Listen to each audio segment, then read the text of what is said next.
yellow.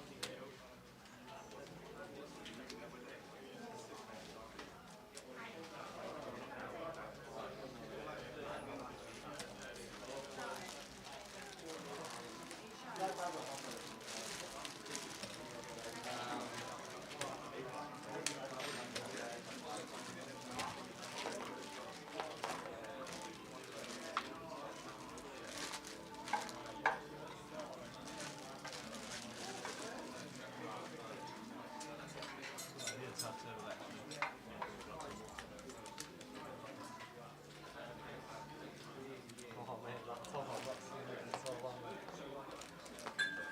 Got a good view of it.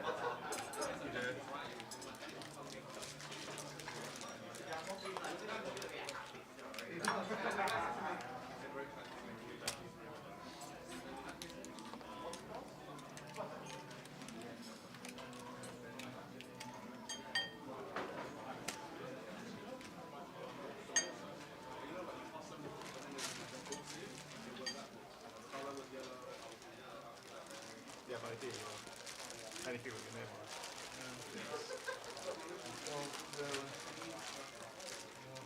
If you don't, if you don't.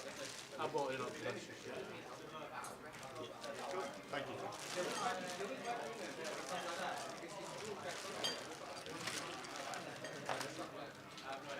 Do you know where the button is or? No, yeah.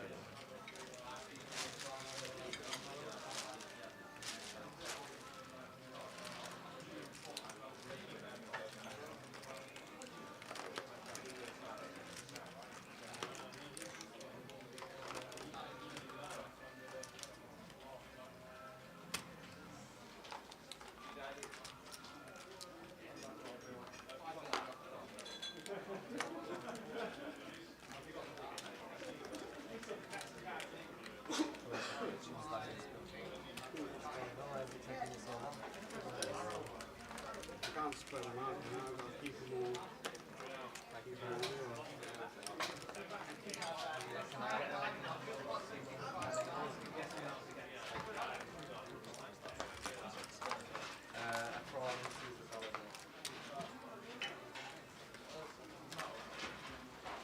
be hungry again in 30 minutes. But it's healthy. That's why I got balanced diet. Probably order the loaded chips now yourself.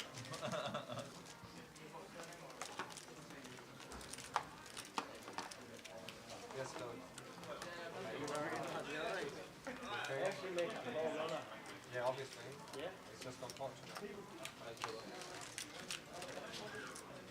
You have to win flips to win tournaments. You know.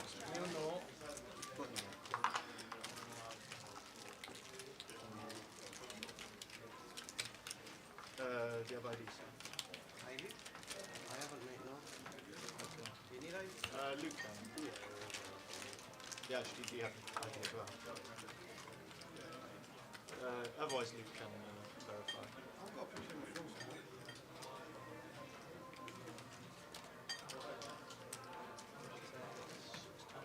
Thank you. I'll leave you still going. Go for it.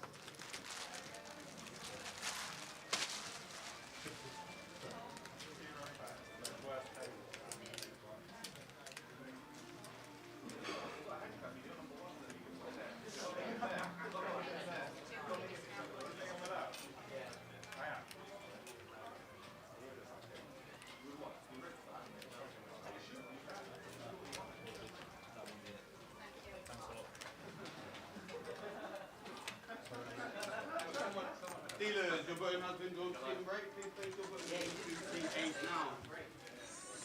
Happy with that? I was happy with you, but very happy with that. Started. Yeah, dealers, your button has been drawn to signal 1. Please place your button into C1. It's all one. That's quite a start today, so far. Fucking vision. Like a home game, isn't it?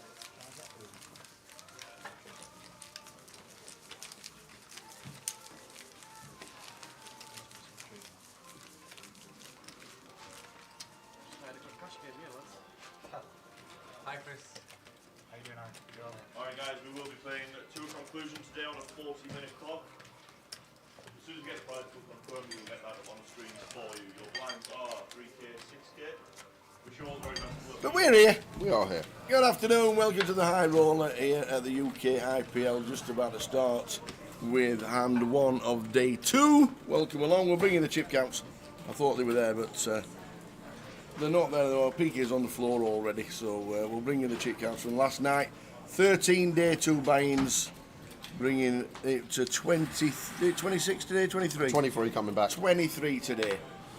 So here we go. 38 entries total. Very good. Here we go again. Good afternoon, everybody. You early starters. Hope things are good.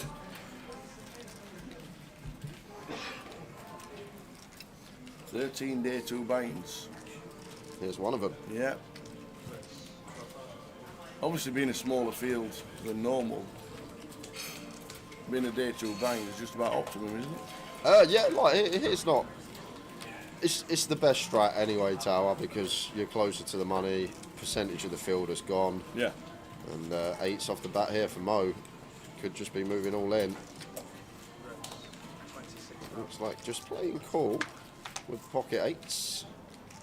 Oh, he's going to 3-bet call. Okay, makes it 26k. And Arian going to be getting a nice price with the King 4 suited. Nearly 4 to 1 here. Obviously, this looks like a very strong range from Mo, but let's see what Arian does when it's back on him. 4 to 1 price. Out of position, suited King. Difficult to do much though off of our 16.5 BB stack depth. But I'm not sure if this was slightly bigger from Mo, it's just a clear fold, but Arian getting this price, not sure what he will do.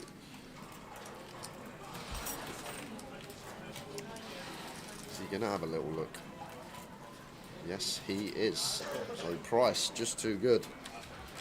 With a suited King, takes 4 to 1, calls out of position. Here's 5 Jack, 2 spades.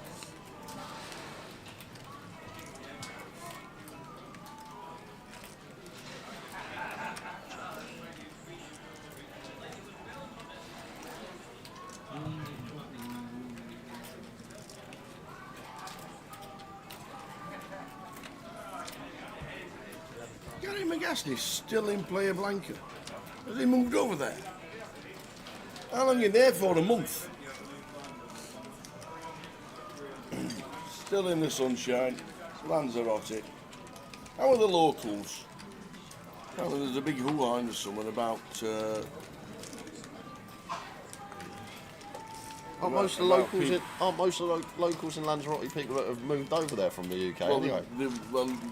There are a lot of Spanish out there, obviously, because it's part of the Spanish mainland. Well, it's not the mainland, but it's part of the Spanish territory.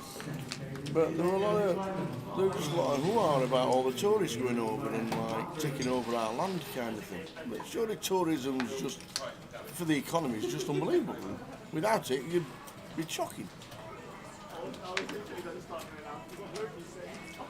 Anyway, enjoy player blanket, Mr. McGaffney, and I'm sure we'll see you soon. Luton and Reading on the horizon in September.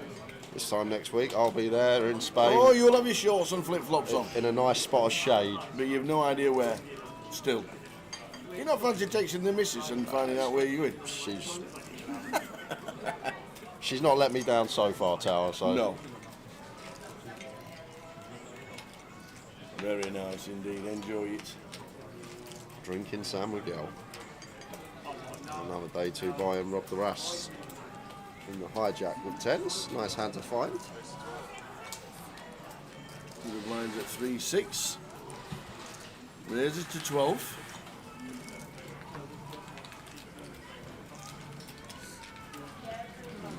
Another day 2 buy and field take with the A6 in the defending the big blind.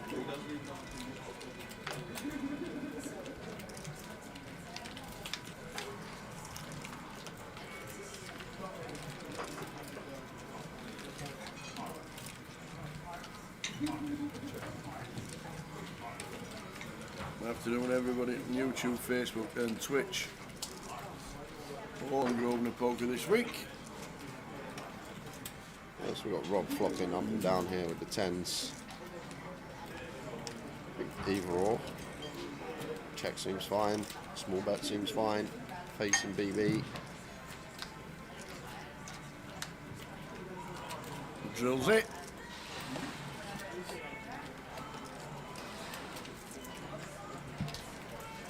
Now probably just going to go check bet fold. Into the next hand.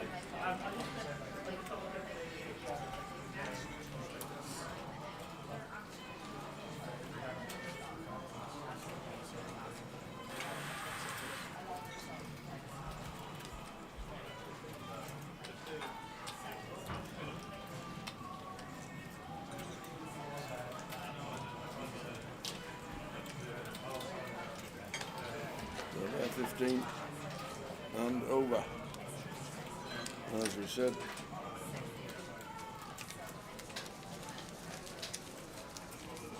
At least someone's got their head screwed on, Ollie. Yeah. Dan, sorry. Is that Dan? It's Dan, isn't it? Dan Oliver. Because I was speaking to one of the valets who's a Newcastle fan. Okay. Mr. Lee. Yeah. He thinks they're going to turn us over. He thinks it's going to be 3-4-0 again. He's deluded. Oh, is it Tottenham against Newcastle? Is it really? At least Dan's aware of it's going to be a tough game for him. There you go. When do you play? What time? Sunday 1:30, of course. Of course. Why wouldn't we? Of course. Well, you got nothing last week, so obviously this week you're live on telly. Like it. Always going to be free flowing again. We've got Big Ange in charge. Yeah. It's a tough one for me FPL because I want to take my Newcastle players out. Oh, don't do that.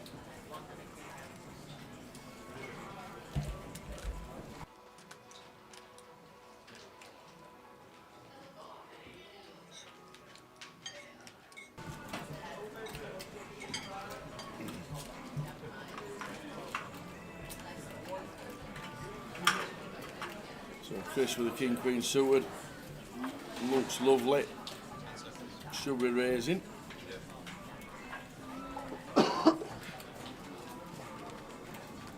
Well, all of it. Put the lot in. Yeah, 16 from cut off perfectly fine, and Tariq here with the ace 10 Two buying. should be calling. No, just a snap fold. Like Chris's shove range here from Yeah, I 16 knew. BBs. Yeah, must have known. Must have known. Phil wakes up with the ladies. And Chris Johnson likely to be doubling Phil up. Chris the covering player, so it won't be the end of his tournament if he can't find a king.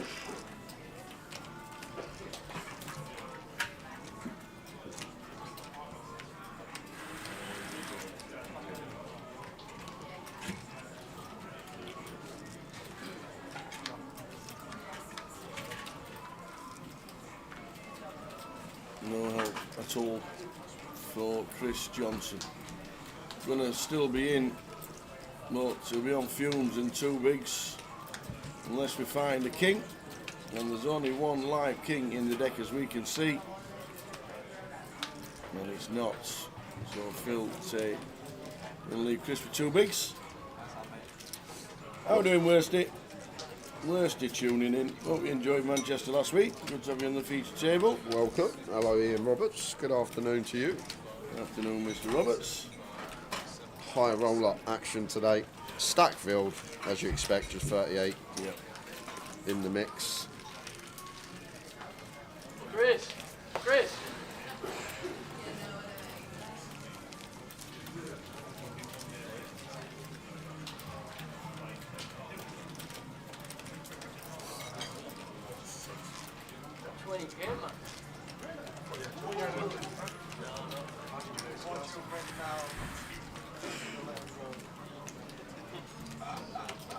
Go on, Chris.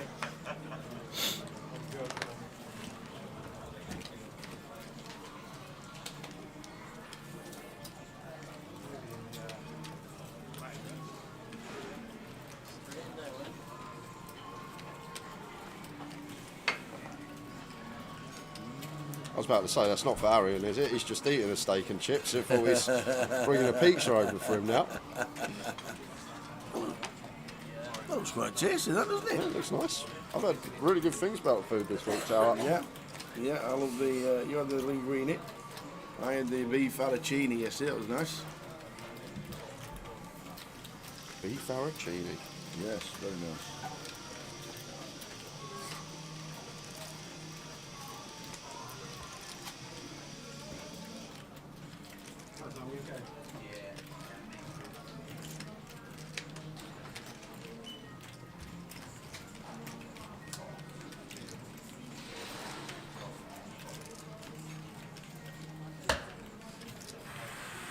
King 4 for Zecheng here. Blind on blind.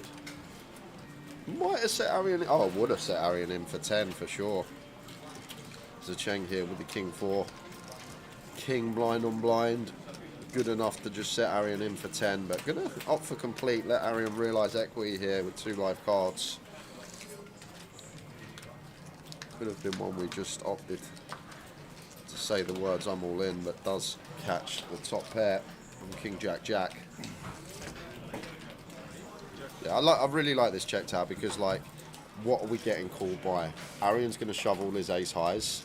Like, King X is going to shove as well for him probably. And then, like, Jack X, we're behind anyway. So, just taking all these factors into account, it makes more for a viable check than a bet here. Although we flop top pair, just weighing things up as a Cheng. Now, hoping that Arian has snagged something on the turn. And he has in the form of 5X. Goes for 9k half pot. And Arian going to have to stick around for one. Catching a pair blind on blind. And decision going to be on the river. Arian drawing thin, as we can see. 7 of diamonds on the turn. Sorry, on the river. Zecheng with the check mark. Yeah, I'd like to see value here, Tower. Target of 5. Like we're gonna give the chips to a Jack anyway. It's just a cooler blind on blind, but target of 5 here. And the good thing is, King 8 off plus should shove for Arian off for 10 big blinds. So it's not a situation that we have a value on ourselves versus King 8, King 9. These hands should be moving all in pre, and does get a nice tidy bit of value. And Arian sees the bad news down to 36k. Well plays the Cheng. Tell you what, the food's flying out on this table. It is. Somebody just ordered a burger and chips now. Dirty fries, we've got steak and chips going Dirty on. fries. I tell you what, a full menu open at 1 o'clock in the afternoon is not a bad thing. And that menu from Leeds, tell you what, take note everybody, Leeds is flying the flag. Everybody's tucking in. Jay will be in about 5 hours' time. Yeah. Doesn't do anything before. To be fair, they usually take like a little 30-minute break for the final table high roller, so to get some food. But then looking at everyone now, they're already all eating. Absolutely. So we may not get that little extended break today. What's he got? Steak and eggs and a burger? Yeah. Is he on a health kick? I don't know. I don't know. Starter and the main.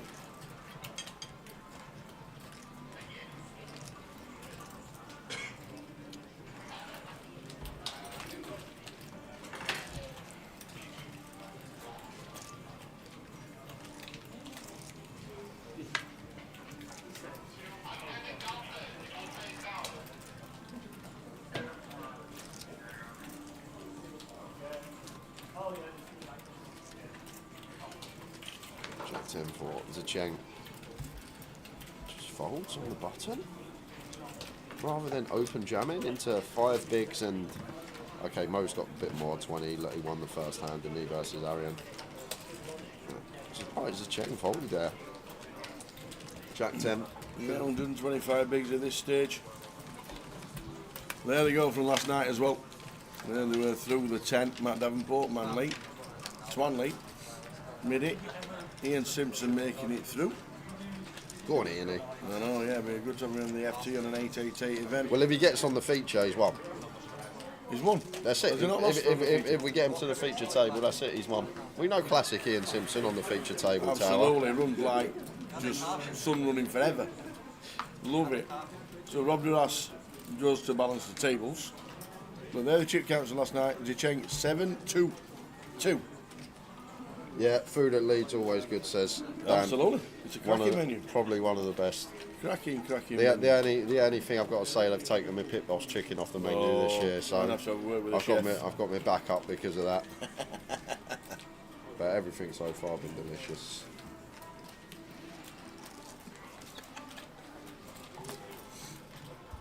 So King 5 for Chris. Has to send this in from under the gun. Can't wait till we're in the big. And Zacheng with the ace 10. Maybe a little ISO here. Does exactly that. 55k. Arian will be getting out of there.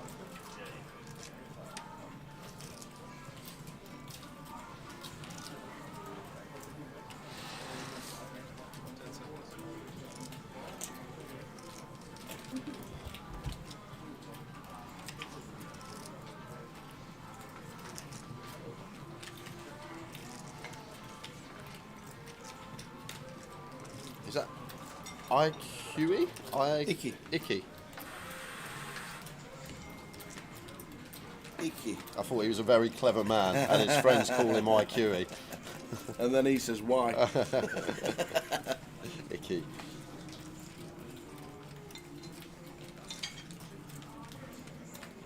So Chris Johnson going to need some help with the King 5.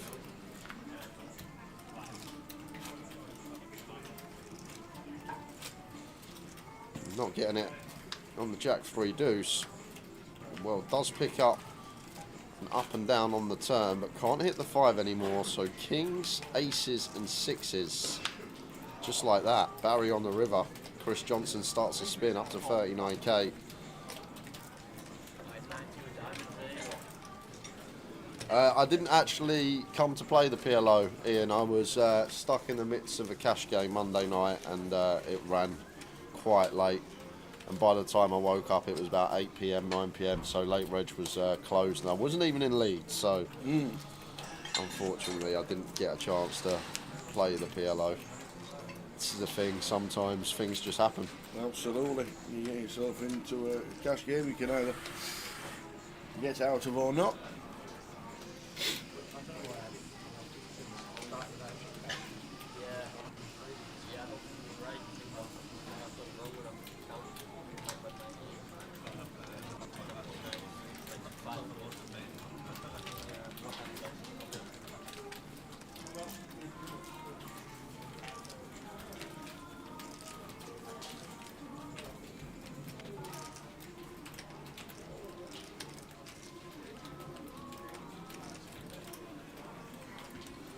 Where's Ferris? In Spain, by the pool, having a barbie and beer, watching this. Does it get much better? Not really. How you doing, Wes, mate? Enjoy your holiday.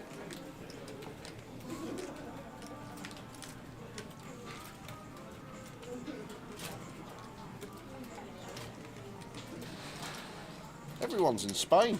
I know. Amazing. Icky 4-5 suited blind on blind here. Chris working with 6 bigs, just going to set him in.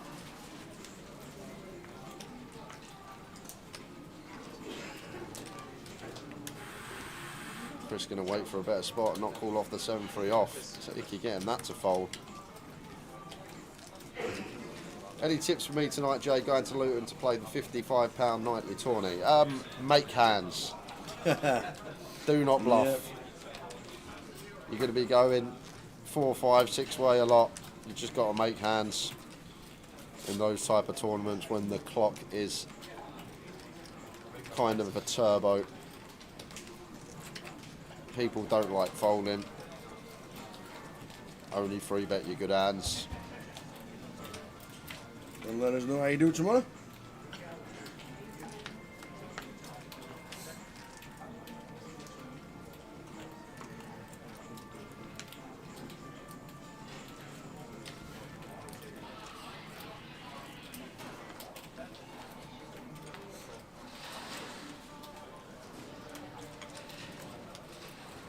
Ace 6 off here, and if big blind's got less than 90, I think we can just jam as Icky. It's going to open. Unaware what Tariq is working with. We'll see shortly. Yeah, could have just jammed here as Icky for sure. Ace 6 off, 12 effective on the button. And now we've got Tariq here who could move in himself. And now this is one of the things as Icky, King Jack. I doubt it would have folded actually for 12 tower. Probably going to Folded call. the ace 10.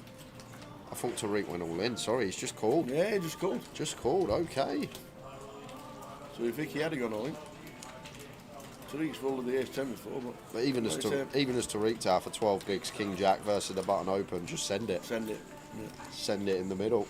And now, And now we can't do anything about it. Icky going to take that one. Leaking chips.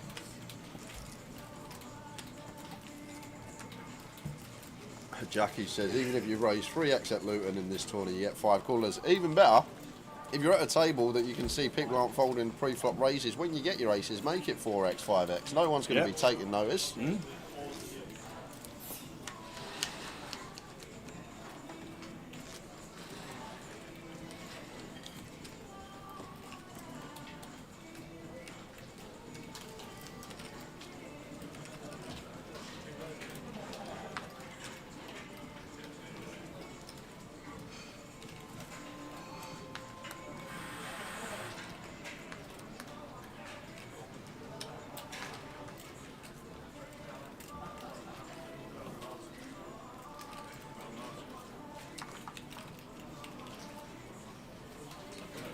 Mo with the Queen Jack off of 21.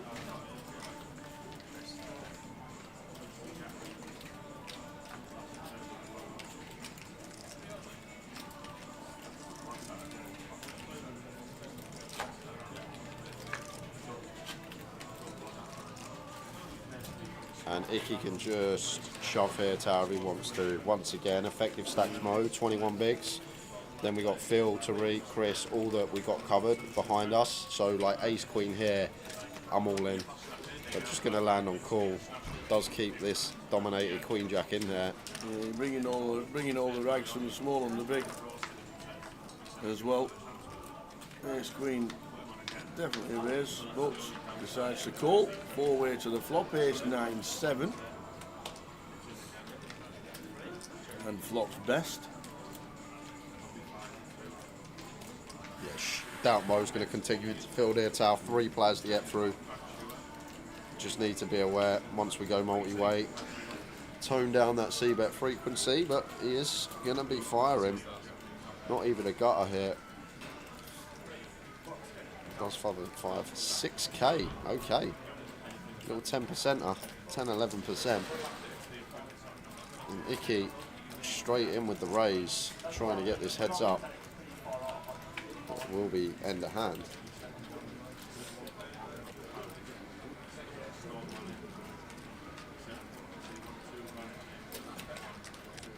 ZZZ talking about the King 4 of Hearts, 3-bet pill, can't be good, Jay. All that was that spot, I think, from Arian, is he didn't want to fold when he's got a 4-1 price with a suited king. Like, as long as we got 20% equity versus range, which I guess is probably close when we got that specific combo, but I'm guessing it was just a price thing, ZZZ. I'm guessing Arian just thought, I can't fold a suited king even out of position, getting nearly 4-1. Leave like 21% versus range. Maybe thinks he's got skill edge on opponent, although that's not going to mean too much at a shallow depth. But I'm not sure. Like the open's going to be, if we feel like we're at a soft table, the open's going to be fine.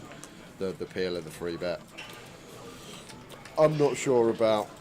But if I had to guess why he is calling there, it just has to be down to price, right?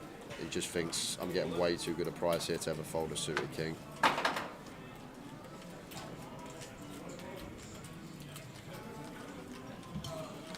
Chris Johnson, King 6 suited. Well, this is going to be tight from Tariq Tower. Didn't take the King 10 of club shove, didn't take the King Jack shove. We got the 9s. You can see it is fairly tight, couple of 9s. Chris just with the 1 overcard. So Chris Johnson all in and at risk. King 6. He has the spades.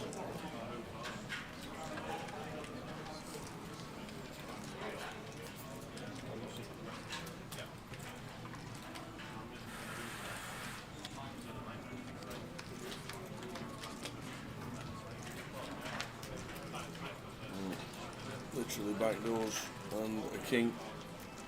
Running sixes, not much else. Well, here we go. 5 for the straight, flush draw, and a king. As many outs as good a wish for. And misses.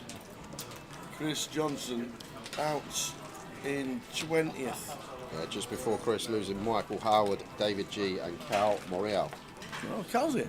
How are you doing, Chris CO Cudliffe? from table 4. Magical C2. Jarrett says, Jay, is it easier to play high stakes, as in low stakes, no one will fold to more multi-way pots?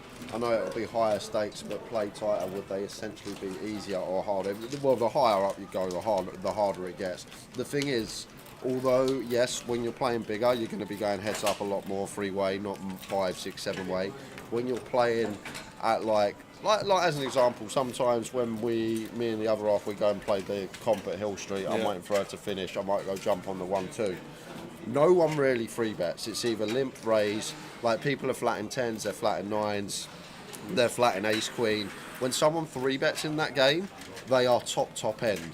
When I'm playing like a 51 game, like if I open and someone three bets, like they've got 7-9 suited in there, they've got Jack 9 suited, they've got some ace X, they've got some suited kings.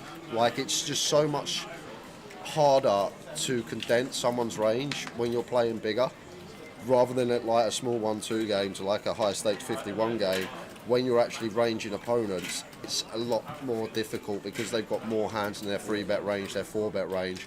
Whereas when we go post in a 3-bet pot at a 1-2 game at Hill Street, we can like give our opponent like a selective 30 combos of hands that they've always got. But when you're playing the higher stakes, people will 3-bet more, 3-bet correctly, etc. The only game that doesn't come into that category is the main event 10k. Because there's people there just want to splash in the main event. Right, we've seen some unbelievable play in that. But I know what you're getting about the higher stakes. But when I'm playing big hold'em tower, if someone free bets, like there's a lot of good regs in the game as there would be at higher stakes, and only maybe 1 or 2 players that people are there for. Yeah. But the idea is like these good regulars, when you get free bet, when you get 4-bet, when you get check raised on the flop, they haven't always got it. They against other good players, they'll have some bluffs in there. They'll make it difficult for you. Yeah. Whereas when you're playing small, 1-2. You're just not getting put in any spots ever. You always know where you're at. No one's putting you in the blender. You just get to smooth sail throughout the evening. I feel like when I'm playing at like that level, everything's just subconscious for me. Like my brain just does it all. But when I'm actually in the depths of a good game and tough game, my brain's working a lot harder. I'm thinking much more in every single spot. So that's definitely not the case. The higher up you go, the softer it gets. You might get to a point where you're playing 1,000, 2,000 and you've got like some super whales in the game, but I think when you start going up from 1, 2, 2, 5, so on, it's going to get tougher. A little bit, Jackie, a little bit over the last couple of weeks.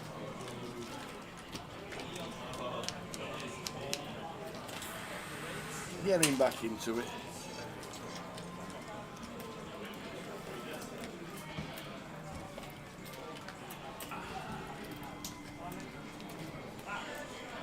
Beautiful. That's a fast over. Print on one.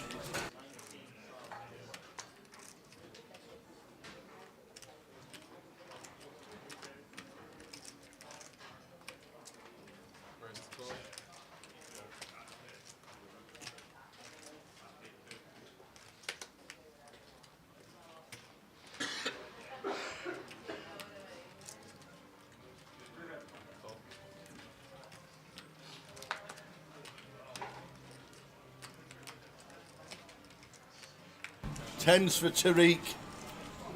Standard race.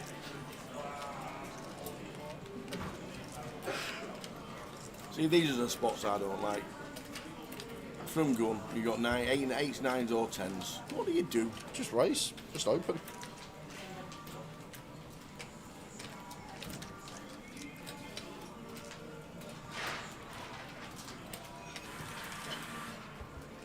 He finds one in the big. King, queen off. definitely going to be continuing. Tariq's been kind of tight here, so I just think we'll always land on call, but maybe some adjustment if under the gun open up has been involved in a lot of pots. Maybe one we can just send for 17 at 6-handed table. It's just going to land on flat. And Tariq gets a nice flop for the pocket 10s. Still the overs for Tariq.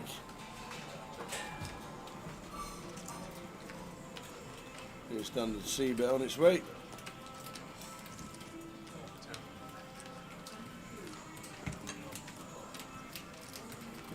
There's a 10k and an insta fold with the overs.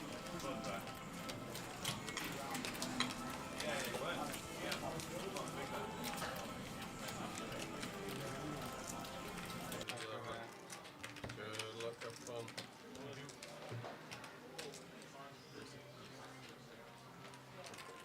Callum.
Arian with the king 3. Yeah, probably got to go tower up for 5.5. Just 3 players to get through. Are these the power combos? Suited king. Or is it going to be offsuit? Well, like it's a difficult question to answer because different hands do different things at different stack depths. But at 5.5 big blinds, this one's just got to go in. We've only got 3 players to get through. We've got a king, we're suited, slight bit of removal. But then, like suited kings, if you talk about a final table, as the chip leader, it's a very good hand to 3-bet one of the middling stacks with, like the suited king 3, king 4, king 5, these will be used.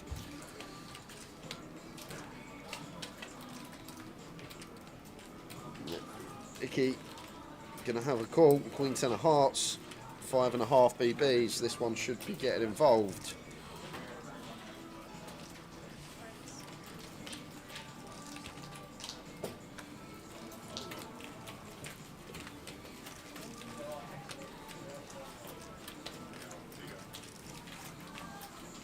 Redraw, 2 Redraw, 2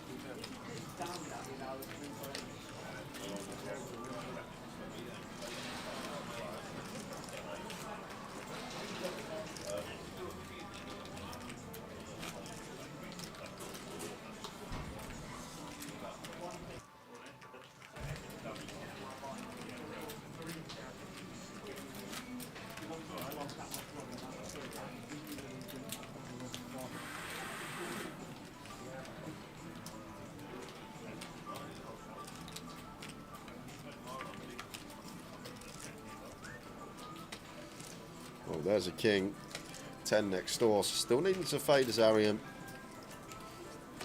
Can he do it? Same scenario, jack or queen.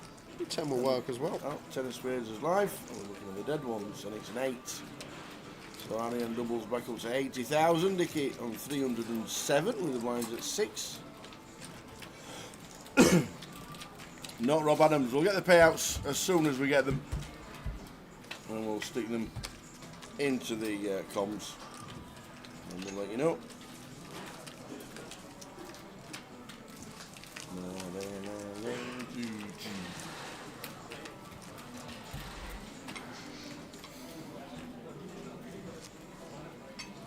He comes into the poker table, doesn't he, Arian? It just doesn't look like he's done a 10k run somewhere. And they've been treading the paths of Leeds this morning. Tough mudder.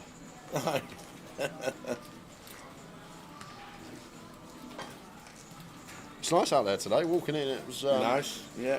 nice bit of sunshine. Afternoon, Gav. Gav Patrick. Edinburgh at 25.50 tonight. Good luck. Blackpool's got a 25.50. So too has Portsmouth and Coventry.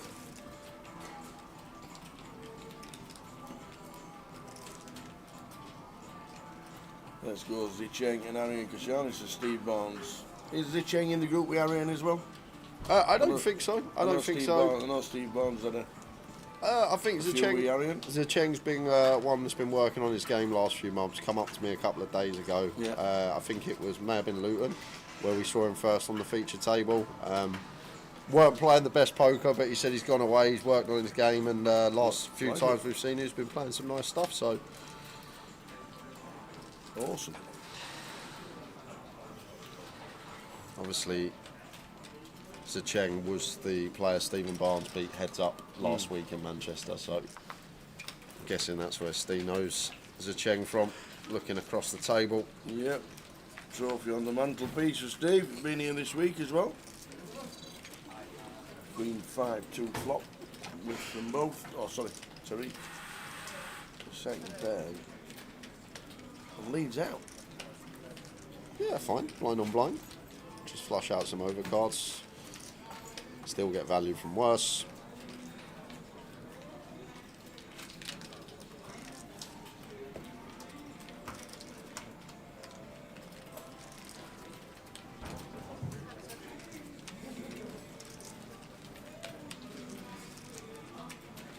See if he gets away.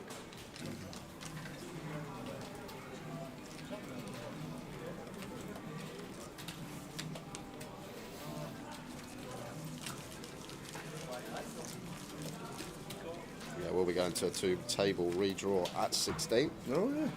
And we're on 70. I doubt we'll hit the FT at this session. Still 40 near 40 BBs average stack. Obviously, a lot of day two buy-ins going to have around that 100k remit, but I reckon 7 hours or so.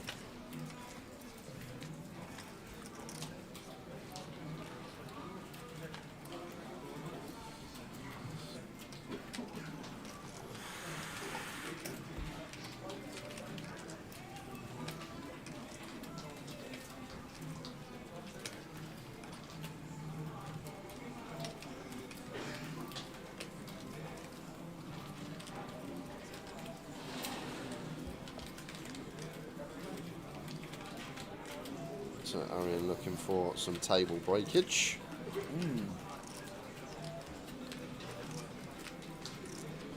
Hoping that we get a bust out one of the other two outer tables, meaning that there'll be a two-table redraw and we will not have to post a big blind. The things you have to think about as a poker player.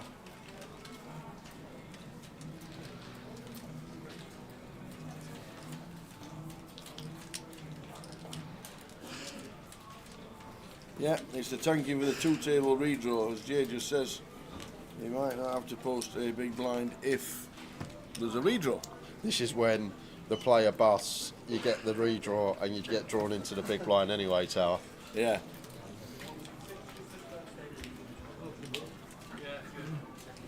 It doesn't look like anything is going to be happening on the other two tables. It's something everyone does, Tower. Yeah. When we get to this point, like at the bigger buying level, it's been a thing for a few years now. So Arian didn't get what he wanted, a player to bust, so likely is going to be going in the big blind.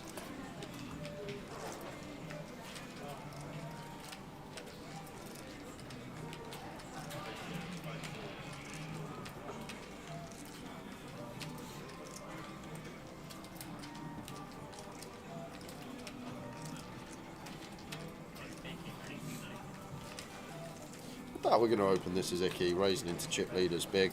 Got two reshove stacks on our left. Just let it go. And Tariq with the ace-8 off. One that could definitely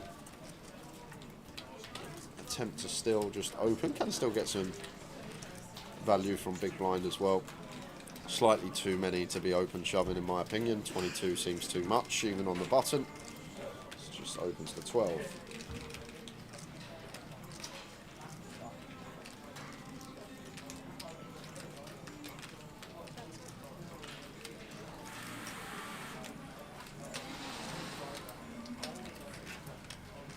prizes at the bottom of your screen. 13, Oh, there we 5, 40 up top. Top 5 paid. It's a Cheng. Queen Jack off. Not going to be going anywhere here. Facing the button open. Does defend.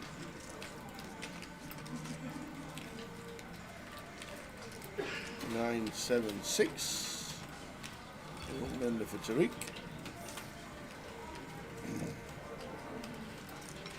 Dealers in the high roller after having progress, please pause the video.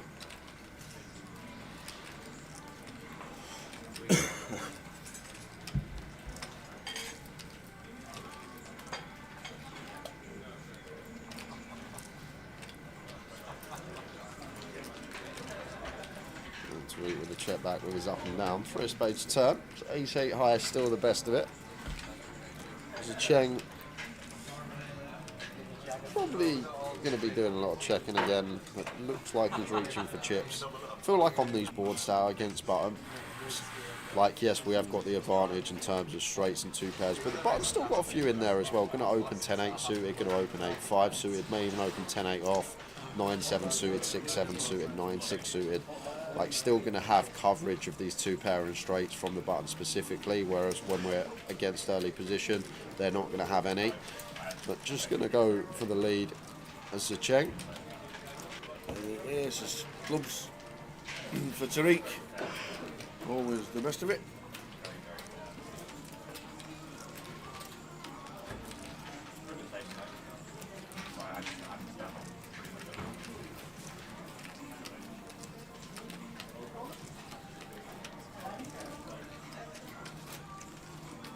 Cheng checks.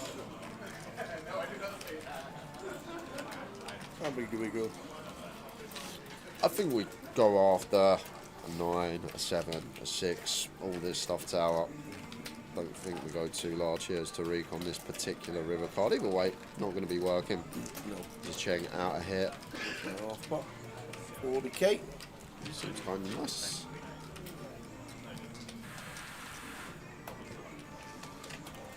Ian Simpson inbound says Zild, and that is because we are down to 16. Ooh. Just losing Twan Lee on an outer. Unfortunately, for Arian, he just posted the big. One spot too many.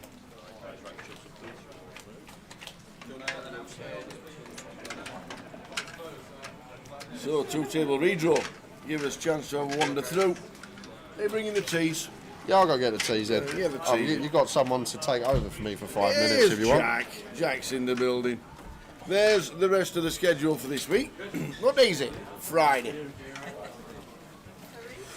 We're on the Friday. That's the schedule for today. If the high roller finishes really early, then we'll probably flick on the main. It all depends on when the high roller does finish. Saturday main event day and the dash. Day 2 of the main event we'll be concentrating on the Sunday.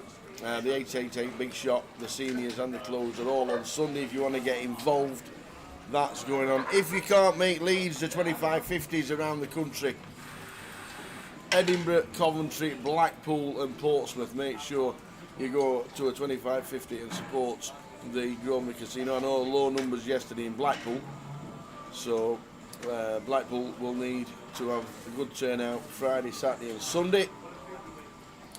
And then the rest of the 888 schedule for the year is also there.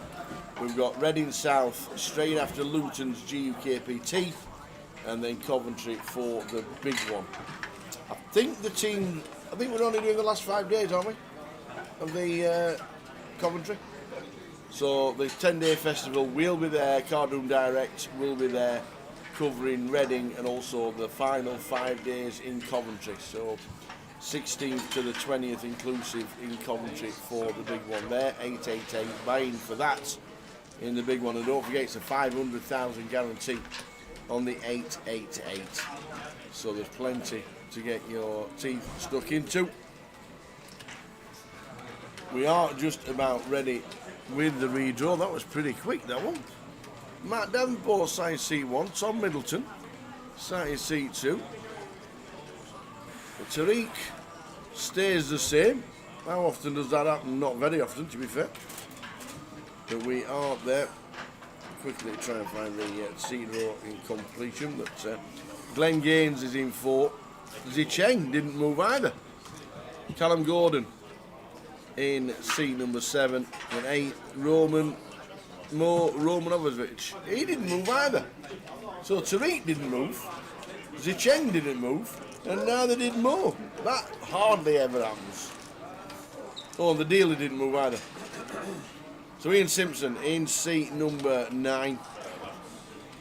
There we go, 8-handed table. When an 8-handed table is, seat number 5 is always blocked out. So Ian Simpson with his back to us. How rude. How rude. How are we doing? 888. What? Nightbot, we're giving away 5 $16.50 tickets on the stream today. Didn't know that. Chip Taker, the Towers Treble will be given out tomorrow around about 2 p.m. Tomorrow, Towers Treble, about 2 o'clock. And we've got 5 $16.50 tokens for you on the stream to give away, so keep watching. We'll have a couple of keywords. We might have a couple of questions as well. So here we go. Simpson taking a picture of himself. Can't tell whether he's smiling or not. Smile away, Ian. On social, on the feature table, and away we go. As quick as you like, that one. That hardly took any time. And also, we've got Twitch. 888 Poker TV is now live as well. So we're on 4 platforms. We've got Twitch on Grosvenor Poker Live. We've got Twitch on 888. We've got YouTube on Grosvenor and also Facebook. 4. We're going. I tell you what, we're going global. We are going global. Out. How are we doing, the 888ers? All the community coming to join us. Hope everybody's good. We're down to the final 16 of the high roller.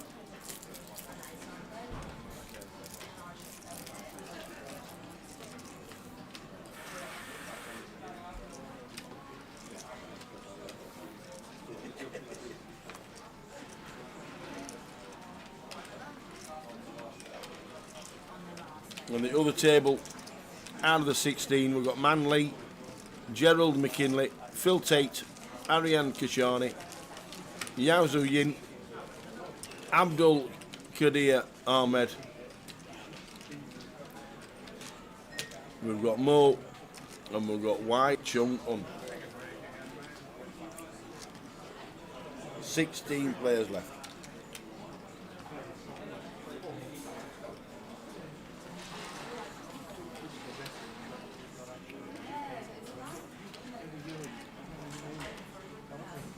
Well, there are no active giveaways today. I saw the 5 tickets and thought that was us.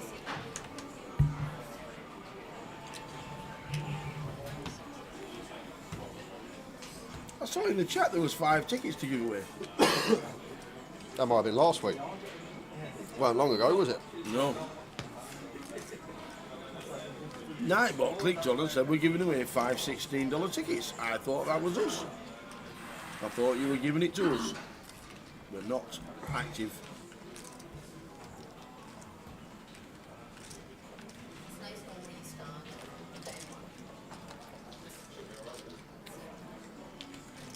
So we're live on 888 Poker TV as well as all the 3 channels for Grosvenor Poker. Nice.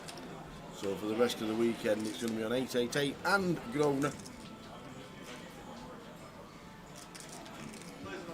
Got some trouble brewing here for Tom Middleton and Simpione, both with the top pair.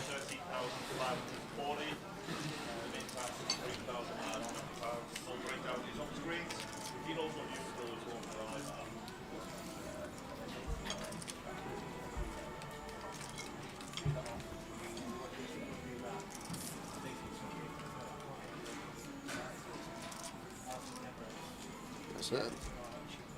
Goes kind of big here, Midi. Half pot on the 10-8-8. And Ian just going to send Midi all in. And doubt Middy's going to be folding top pair here. May also expect Ian Simpson just to flat his 8x. So going to be some Jack 9 in there, Tower. Going to be some 9-7 perhaps for Ian.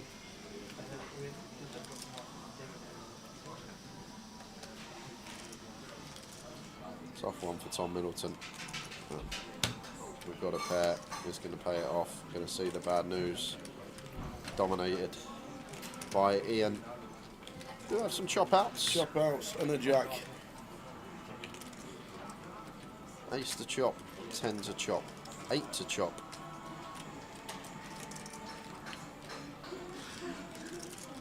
And now a 9. Minnie has 13 outs, and that is not one of them. King of Diamonds on the river. Tom Middleton busting out of the high roller. Won't be going back-to-back high rollers. Middy winning Manchester high roller last week for £24,000. We lose one.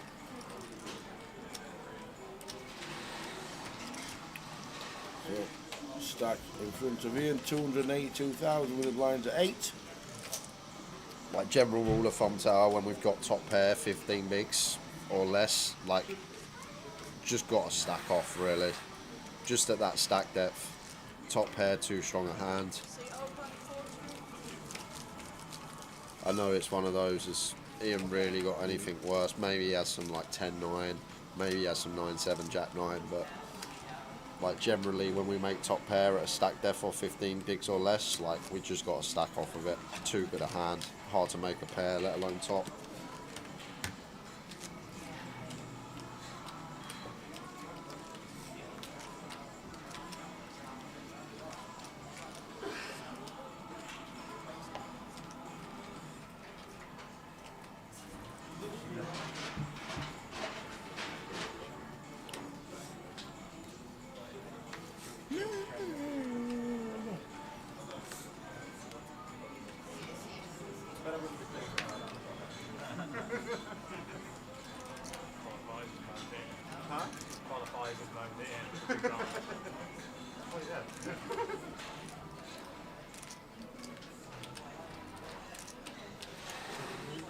Callum Gordon out of the way with Jack 9. More King Deuce. 16-man redraw. Yep. 3 people on our table never move seats. Did they? Oh yeah. 3. Tariq, Yeah. Zacheng, and Mo. I've just realised. Yeah. 3. That's Ian with a spicy one here. Want to be polar. 10-4 off. As polar as it gets. At 30 effective. Matt with the ace-9. Just going to play cool with position. And heads up to the streets we go. 10 flop. There you go, you said it. You nailed it before you even moved to the table. Ian Simpson, feature table. Stacks Middy. Now flops 2 pair with a 10-4. Good job it's not 10-4 ace. We'll still get a street though. Tower Matt got a call once here, blind on blind, ace-9 high. Should be sticking around. However, it's a meaty size from Ian, 35 into 56, so 2/3 pot is going to deter Matt from peeling once with ace high and just gets out of there.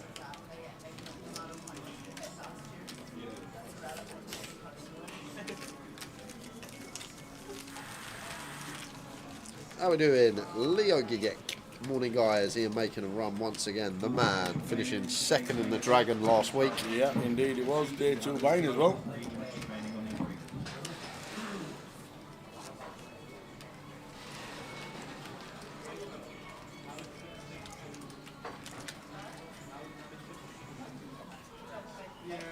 No, Tower's not done his treble yet. That will be out tomorrow. Indeedy. People actually asking for it.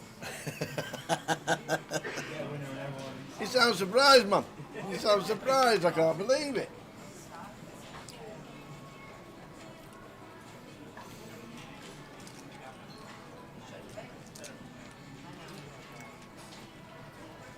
How we doing, Jules?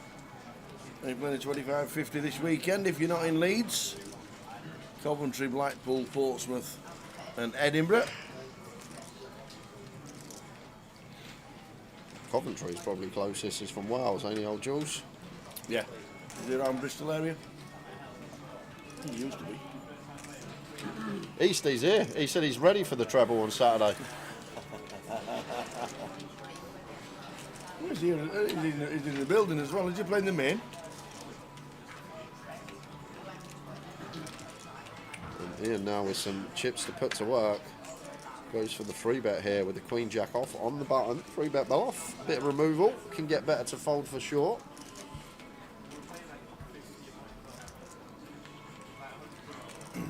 Just north of 2.5x. He must be on a break. 40 bigs effective. Deuces for Zhang. Like to see them hit the mark.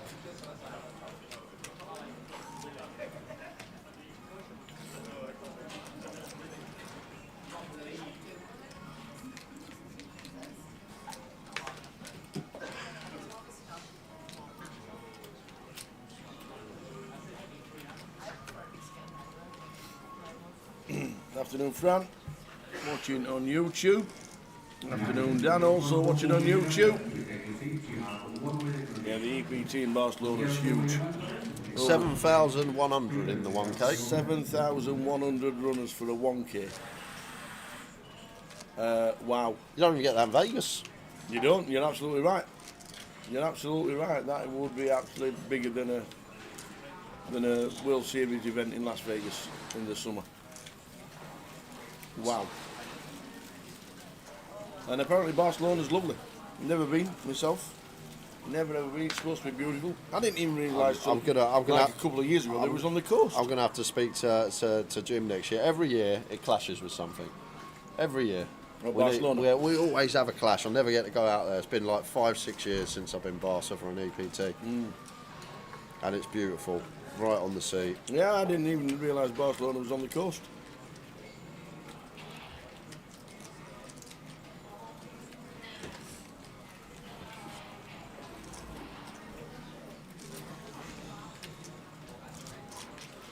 See, what they do, you see, is that the UKPT and 888 have year on year, November, announced the schedule for the year. Yeah. EPT do it on purpose and put it on so you can't go. But it's their fault. It's not fair. It's their fault. EPT look at it and think, we'll stick it then. How big's Spain? Quite a big country. Yeah, all right. Yeah, but would I? What I'm saying, would I be able to pop out for milk next week while I'm on holiday with the missus, play a poker tournament and come back without her realising? That's what I'm asking, Tower. You mean is there a shot within 8 hours? Yeah, like is there a possibility that I could sneak off and go jump into an EPT main event? Yeah, we might be going there. Is it on next week? Yeah, it will be back end of it, like main event, day 2. I'm guessing. Might just miss it. You might have already bought in for day 2. Yeah. Good luck with that. Back to this one. Tariq all in for 20. Ace-9 off for Matt on the button here. Right, Tariq will have some shoves we're ahead of. Stuff like King Queen, Queen Jack suited. Maybe some suited Ace-X we dominate. But difficult to call off 20 when it's a large proportion of our stack as Matt Davenport with the Ace-9 here. It does make a good laydown.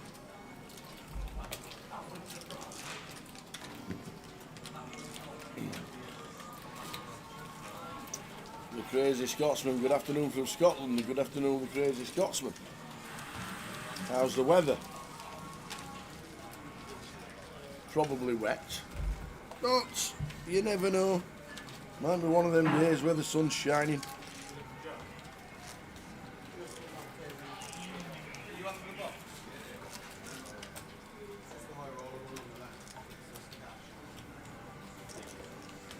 It's been another miserable summer. That's all we know. Miserable.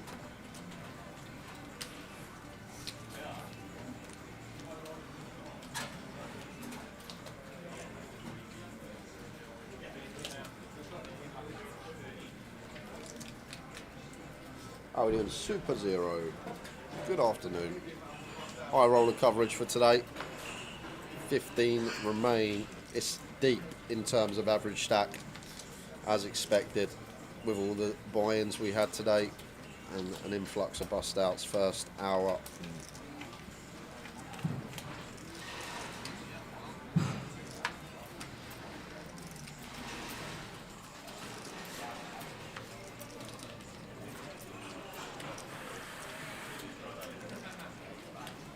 ace for a spades for Zecheng here in the cut-off. Any sense about tower? Maybe not. Sometimes I'm more inclined against aggressive opponents when I've got a hand like this, like Matt we know is going to open a lot. That is just going to take its price as Zecheng. C3. Well, maybe food for thought. Maybe 22 too much with this particular hand. So whenever I see Matt Davenport open tower, it's just he's never got it. He's never got it. This man opens a lot. We got a blocker. Let's put him to the test. King 8 deuce rainbow here. Board that do expect to see a turn on tower. I think Matt will continue small. And Zecheng got a call once here with 3 to a straight flush, ace high still as well.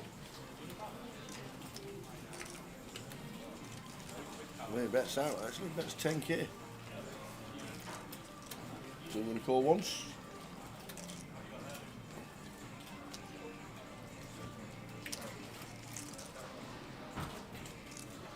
Ace on the turn. This could be GG Matt Davenport tower. I'm going to call it now because Zecheng has to play check and Matt has got a very nice triple off here. Ace on the turn here, not going to be too much ace X in Zecheng's range. We can target an 8, we can target a deuce, and then we can set up the triple versus some King X here as Matt Davenport. And Zecheng, once we turn this ace, we're just going to be too high up to fold. So I'm going to make the prediction now. This may be GG Matt Davenport. But he can find a queen on the river, that is another avenue. And I guess a heart is one that would slow down. 8x of hearts and deuce x of hearts being a thing. But mandatory double barrel here coming in from Matt.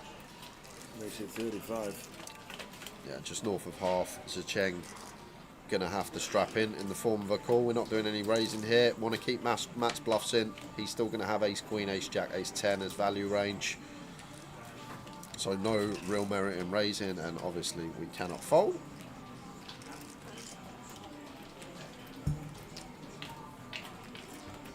There we go. Off to the river. Oh, you just become Matt Davenport. I forgot about hitting the queen tower, to be fair. That works as well for Matt. Yep. Just backdoors into Broadway.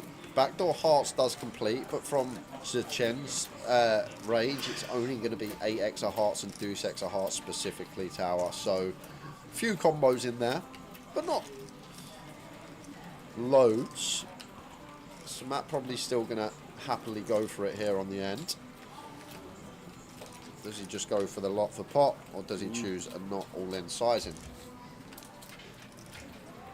Looks like he is going to go for the lot. Apart from his one chip on his card.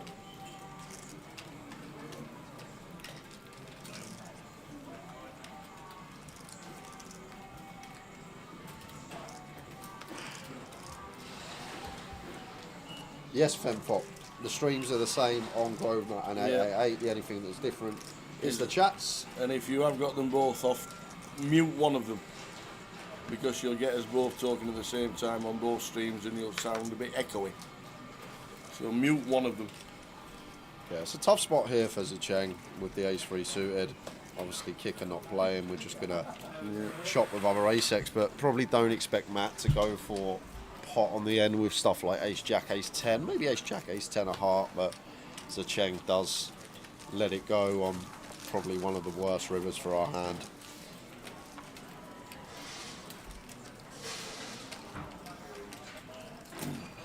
$15 left in the high roller, 5 get paid. Smaller turnout than normal, but still a cracking field. Plenty going on. I think wherever we go for tower, like, I mean, unless it's like London, Manchester, Coventry. Like, I recall, I think we had 40 runners in the high roller in Luton earlier this year, which Matt Davenport won, funny enough, sat at the table. So, like, it's not a situation of we're well off where we've been before. Just a couple of entries lower than Luton earlier in the year.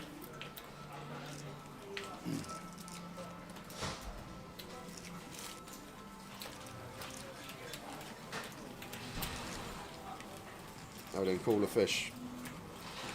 I would love to, mate. He'll be buying today too. Yeah. The missus has surprised him to a trip to Barcelona. Do you know what? I'd be flying back by myself if I scurried off to Barcelona Tower where I'm meant to be on holiday. Are you actually flying Monday? No, Tuesday, I think. Tuesday. Yeah, Tuesday. Enjoy your holidays. Thank you. Come back with a lovely tan. Nah, no tan. I find the best spot of shade, and then that is my spot.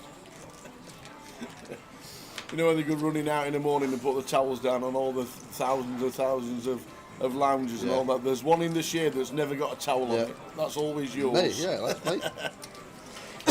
me. If I want to get in the pool, the missus has to hold the brolly up for me and walk with me to the pool so the sun don't hit me tower. Brilliant. There's a Cheng with the ace-4, making 55k. Going to be working. I doubt Glenn going to pill Jack 8 of clubs here, although getting position and only a 3x 3-bet from Cheng. Maybe could have put a little bit more juice on this, but getting after it with the ace blocker. Glenn Gaines out of the way.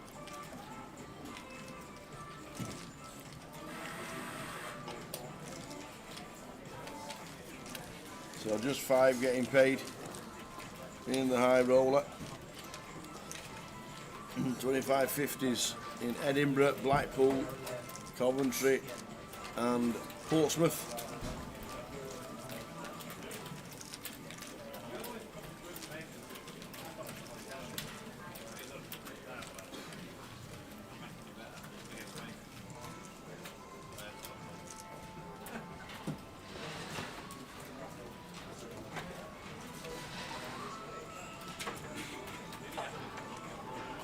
Nice one for Ian Simpson. Jack 10 of spades from gun.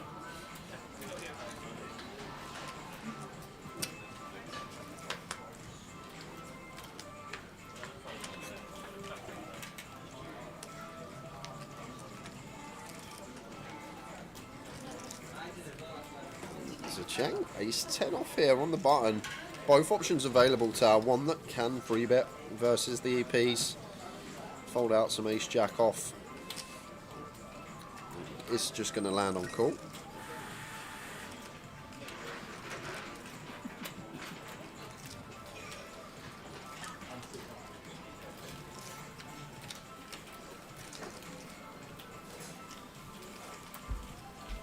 So off to the flop 3-way.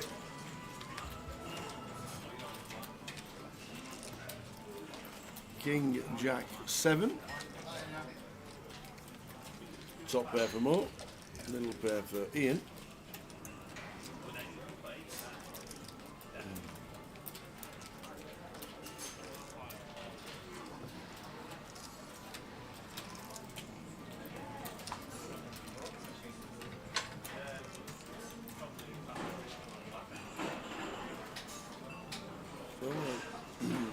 Mo bets 26 out of his 76.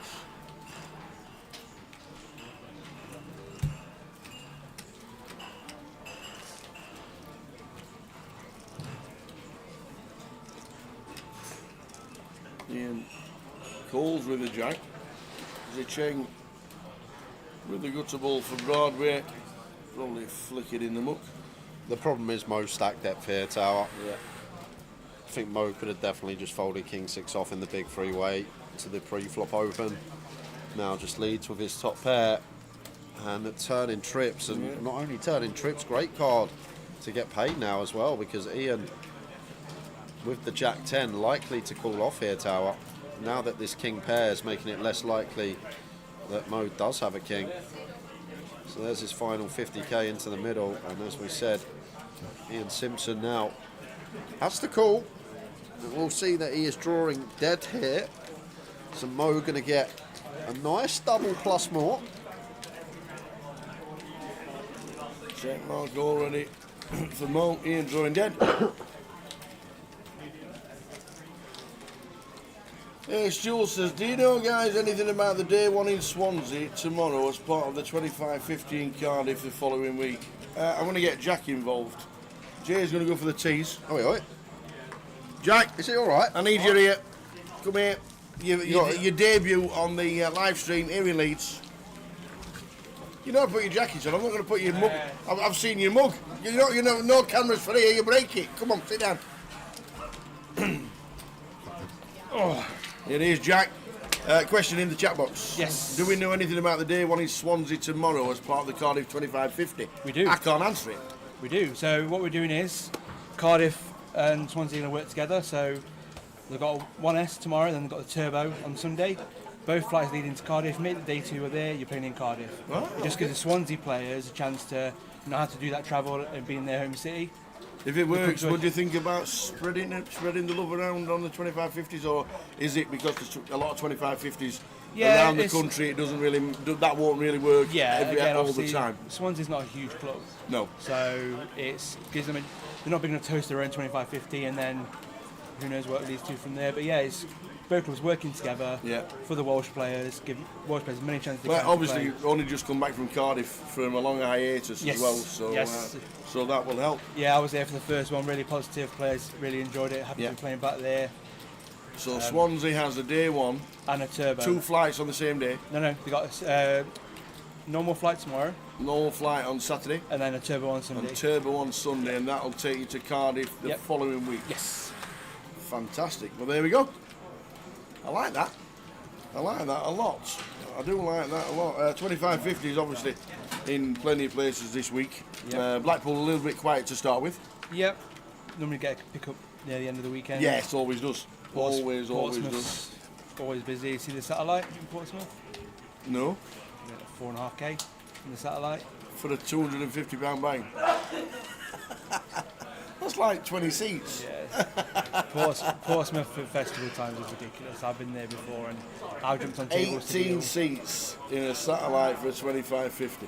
That's just insane. Yep. Well, satellites are definitely the way forward, and all clubs, I always think they are, run them. They're great for them, all the local players to get into these bigger tournaments and keep pushing them now. 180 entries for a satellite. Yeah, it is. I love it. I was sat at home watching it, I was like, oh, there's more. Oh, there's more. Oh, there's more. So. Brilliant. So, Swansea tomorrow and Sunday have flights for the 2550 Cardiff the week after. Yep. So if you are just checking the 2550s, there we go, Cardiff.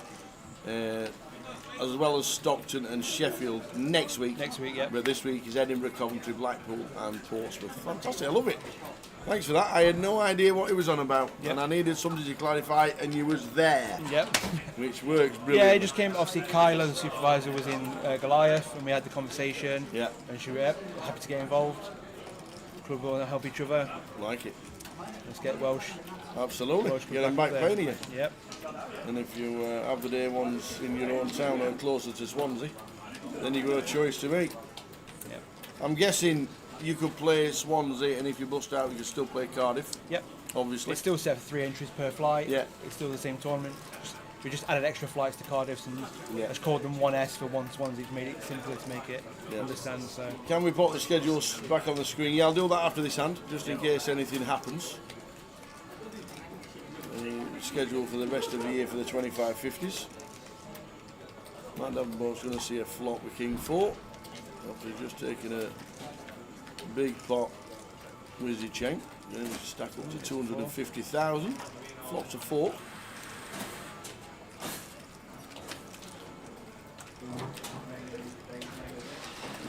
Probably check.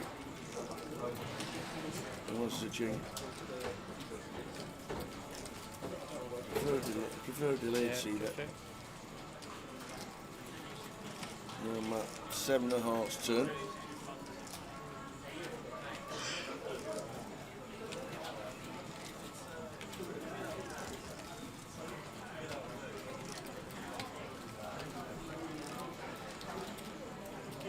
Looking down as if he's going to bet out, which he does. 15.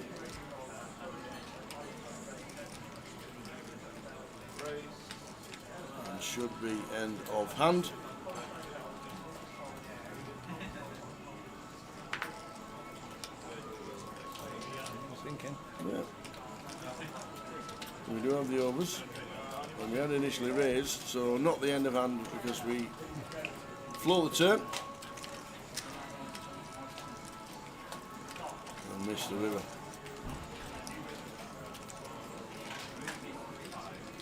And there's a chink. We know his only way of winning the hand is by betting.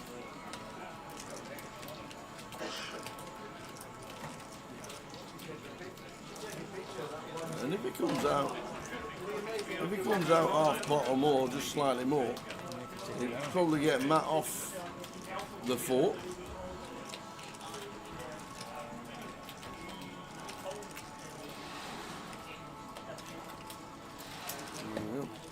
There we go. 35k.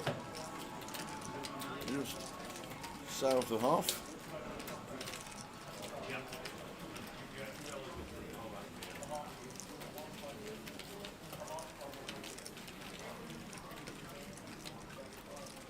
Yep, he does do exactly that. Gets Matt off the best of it. So the 25-50s for the rest of the year. End of this week, Edinburgh, Coventry, Blackpool and Portsmouth. And then the schedule, take a screenshot of that. Stockton, Sheffield and Cardiff. Blackpool got another one within a month of the... Same with Leeds. Leeds have got a few in on the bounce. Well, there you go. Interesting. There we go. So that's the schedule for the 25-50. Take a screenshot and then you get yourself in. So thank you very much. So thanks for that with the Swansea. No worries. I mean, Flight 1 tomorrow, a normal flight, and then turbo on the Sunday. And then if you bag up, you can take your chips to Cardiff. You can indeed. Love it. No worries. Thank you very much, Jack. Any more questions, let me know. Yeah, we certainly will. Okay, so. And any more information you need us to throw out there, we will do it, as you know. Cheers, Jack. No worries. Invoice to Booty, mate. Yeah. And Matagi got himself a screenshot of the 25-50s for the rest of the year.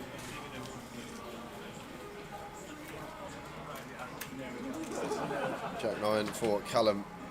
Shoves in the hijack here for 7 BBs. I'm not sure about this one, Tower. Actually, I'd shove Jack 10. I'd definitely shove Jack 10, so Jack 9 off can't be too far gone. Tariq does find a pair in the big blind. It's only 7 bigs. Just a situation where we've always got to win a flip, and then sometimes we are drawing 2 and 2 out, but with a big invested, only 6 more to call. Pair calls it off, and Callum Gordon at risk.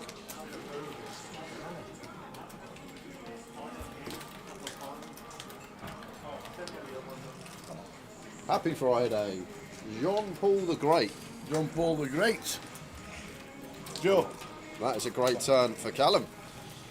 Finds the jack and fades the up and down of the deuces. So Callum, after a bleak flop, will double up. Obviously. It's the turn. Callum Gordon, NPL leader. Matt Davenport, 3rd in the NPL. Matt don't like to see that. He's thinking, get him out. He don't need any more points. Get him out of this tournament. Callum Boreal fading another one as he busted the high roller in the early stages today. Yeah, it took a little time to show you that. That is up to date as of last week. At Manchester, Callum putting some leeway between him and Cal. And I think Matt, with a cash or so this week, will probably jump above Cal Morial. So Callum, favourite going into the final 4 months of the year, final 3 months, should say. 25 prizes at the minute. There'll be plenty more by the end of the year. Very nice indeed. But Callum Gordon in charge at the minute.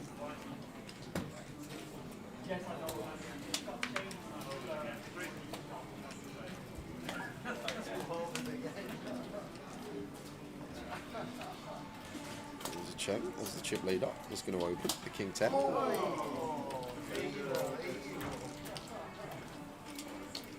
Afternoon Asifo, fish pakora time. What's that? I had some onion pakora last night. Went for an Indian. What's that? It's like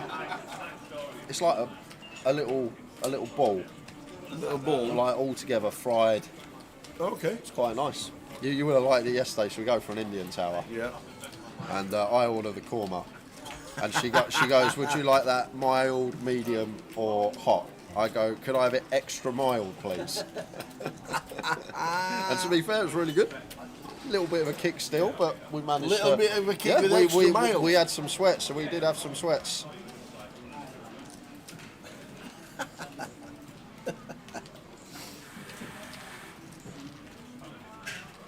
Fish pakora time. Can't be a bargee, or else you just call it a bargee.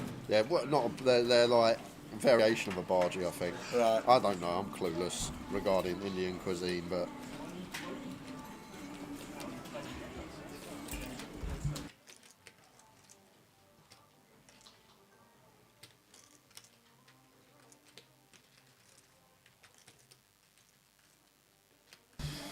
So action here, top pair for Zecheng, Glen Gaines with pair and Gutterball from the big. Some 4 of diamonds on the turn, not changing anything here. And probably where Zecheng wants to go for another street here. Glen going to have all this 6-7, 6-8, 9-7, 9-8, 10-8, 10-7 that have to stick around for another street once they pick up the straight draw to go alongside their pair. So I think a really nice turn for us to get another barrel in here as Zecheng and potentially even line up a third on river, maybe too thin dependent on what the river card is, but it's going to go for the cheeky little check behind. And the ace of diamonds river. Zecheng with the check mark with the 10 on the flop. So mixing in a top pair check back, making it look like he's got some ace high, king high type stuff, but this river going to be difficult to get paid now as Zecheng if he does elect to go for value. Don't think Glen's going to be working with ace-x too much once check calling flop. Ace-7 and ace-8 are in there. Zecheng now thinking about some value with a king-10. Try and target a 10 of Glen, a 9 of Glen. These type of hands. He's going to go for his vow on the river. Now, any jams about for Glen Gaines Tower? Any jams about? I'm not even thinking jam.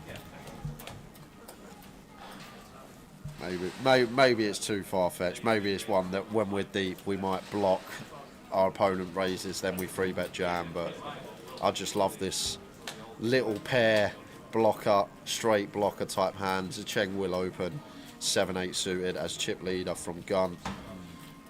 Ace-9 will be in there for him as well, which we remove. But maybe a bit far-fetched tower.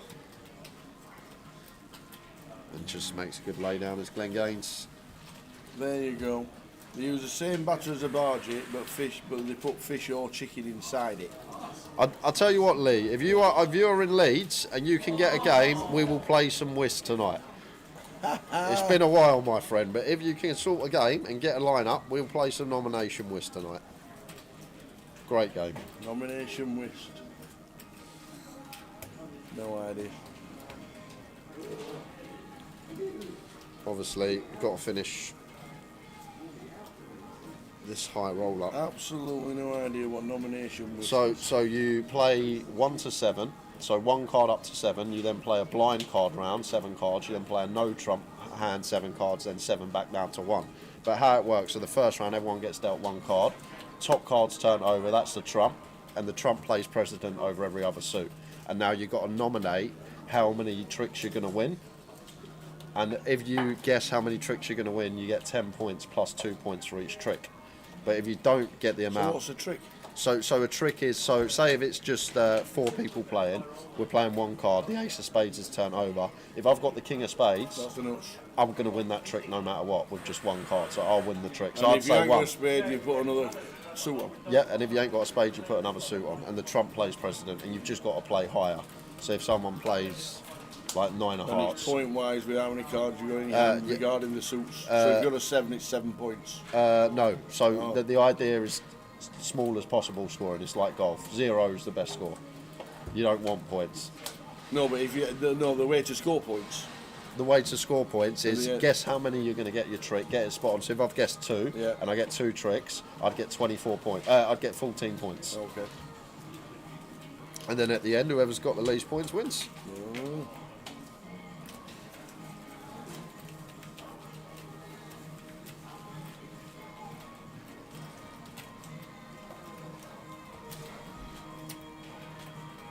And I haven't played whist in ages, so wouldn't mind getting involved. Knockout whist.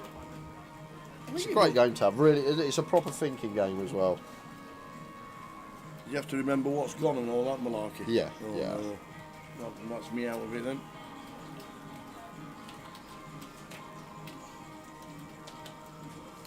That is me out of it.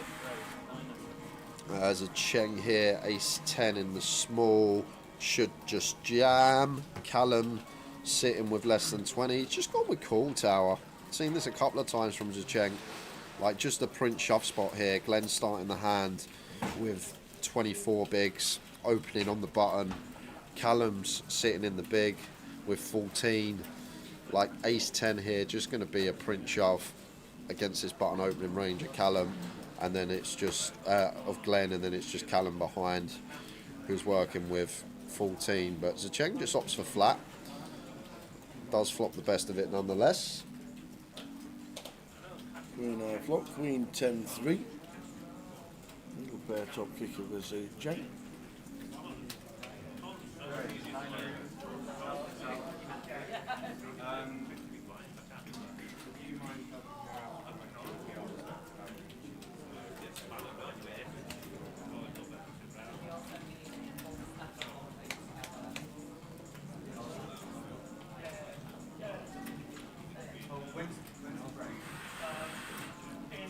I reckon we should get a nomination whist tournament next year, UKPT.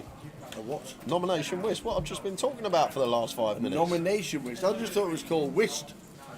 I didn't know a nomination. Yeah, because you've got to nominate the tricks that you're going to get. Well, that's obvious part of the game though, so you just might as well call it whist. Somebody has to nominate to start the game, so you don't need to say, oh, it's called nomination whist because we have to nominate.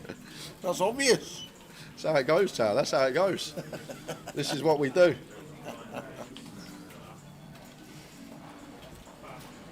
We'll get a pack of cards later, you can show me. I'm not showing you that game.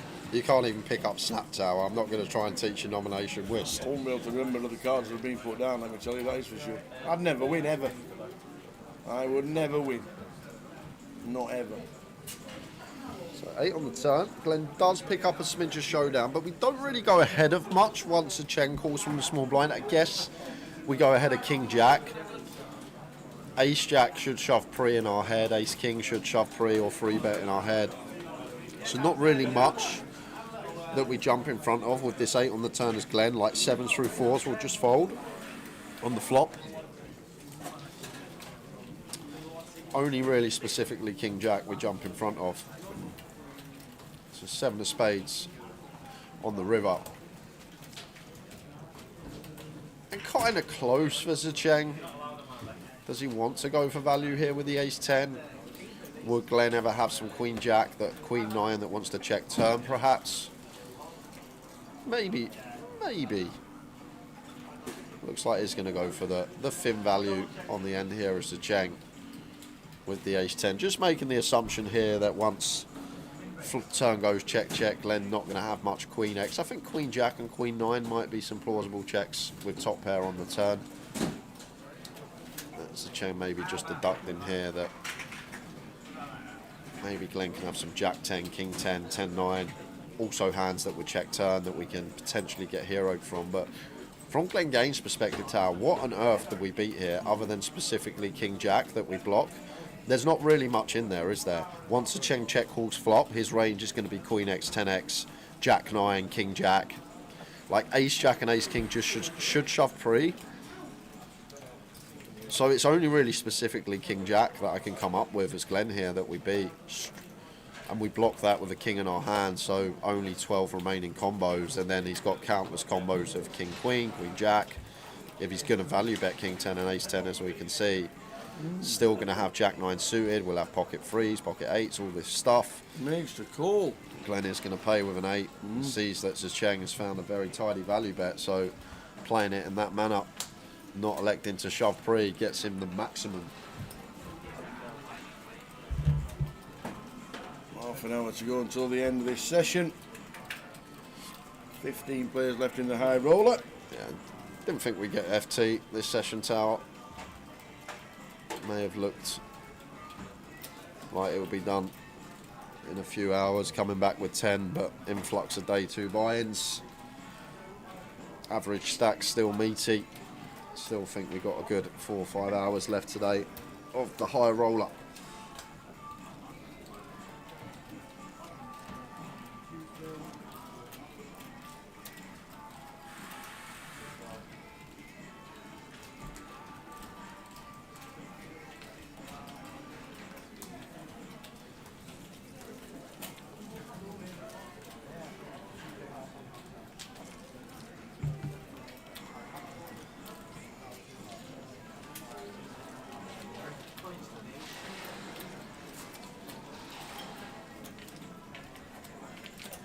Guys, do you think day 1C will be a bit busier than day 1B? I do, Lance, just simply because it's the evening flight. People finish work on the Friday, come and play some poker.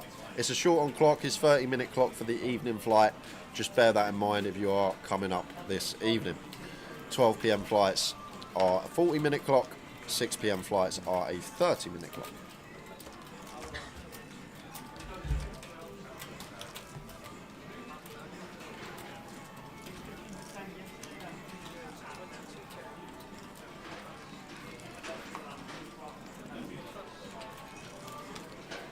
Ace-Jack suited for Tariq. Could have gone with open jam, but don't mind this. Maybe wanting to get maximum from his stronghold in. Ace-Jack suited in the hijack here. I think either or. I think jam going to be fine. Open going to be fine. Not sure which one's going to make most in the long run. Probably close. 4-3 off for Mo in the big blind.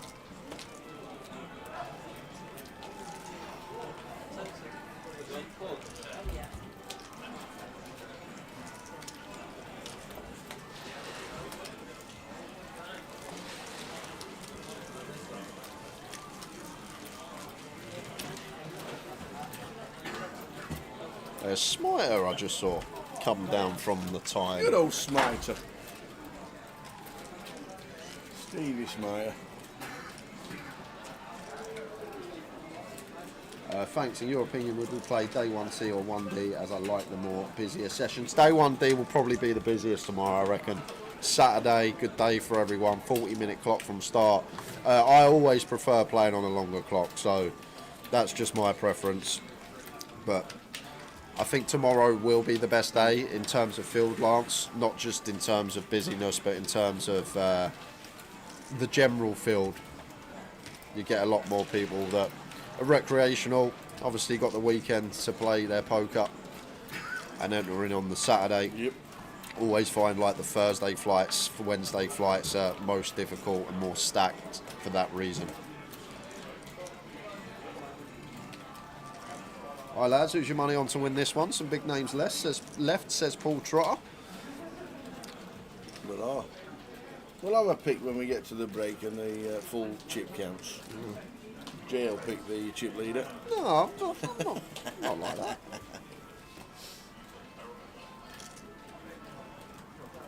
Zild's got faith in Ian Simpson. There we go.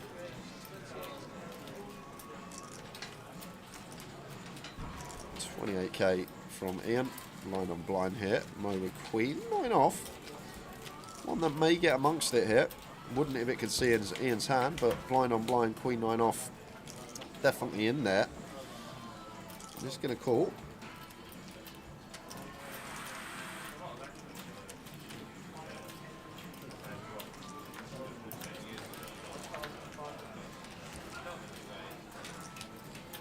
Jack high flop, Jack 7-3.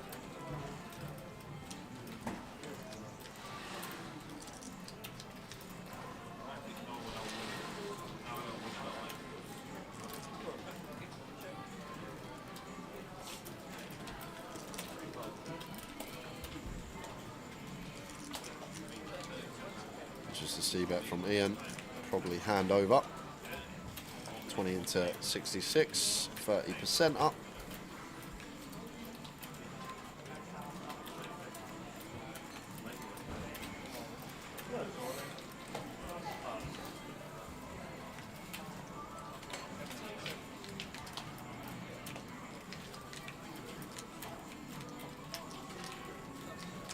he does let it go.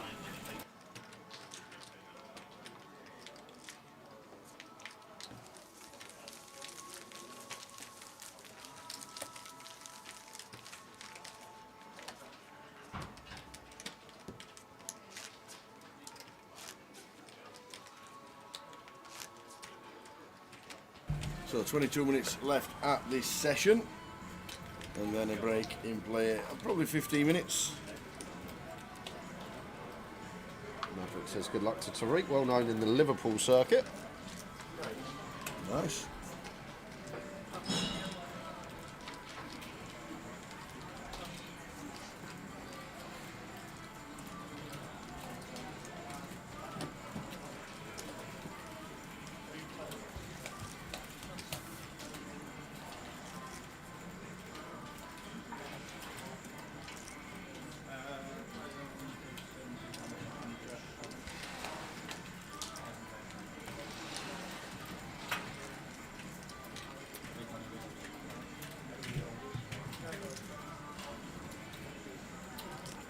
King 10 suited for Mo on the button. Could have just open jammed here for 16 tower. This one's going to perform very well as just a shove on the button as Mo. That chooses open instead. King 7 of hearts for Ian.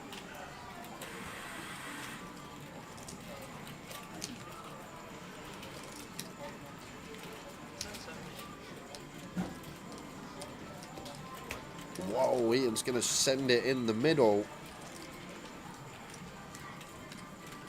And now this is the problem as Mo Tower. If we just open shove this, Ian just folds, Matt just folds, we pick up blinds and ante.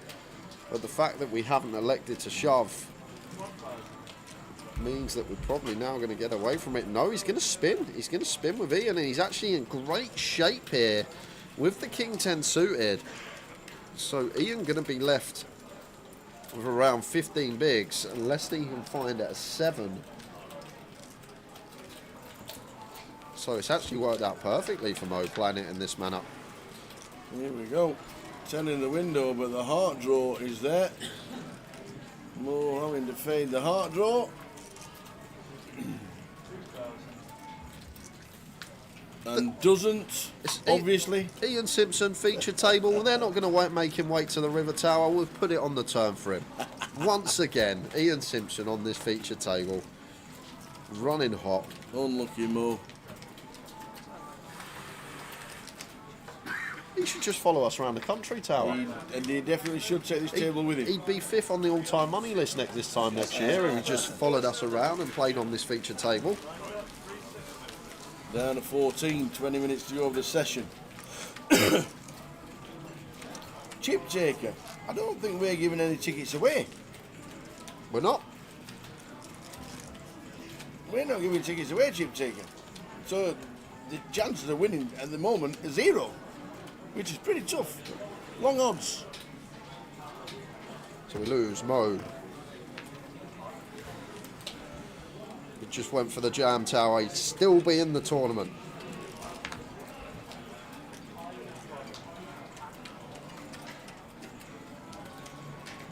It was actually a delicious scenario for him. Having Ian dominated there, probably didn't expect to. Could not fade.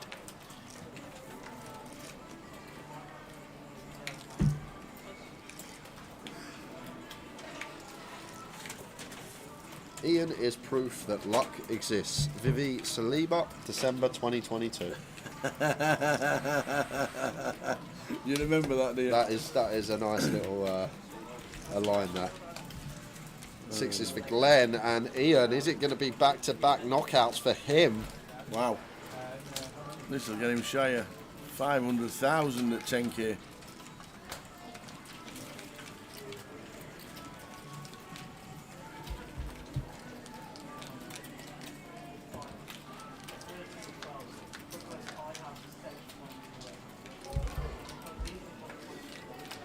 A 6. Yeah, backdoor club's not working either. Running 4-5.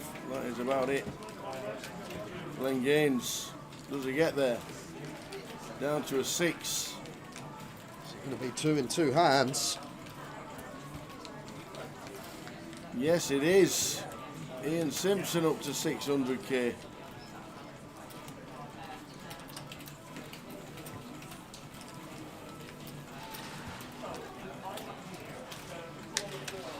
Seats open, 4-4.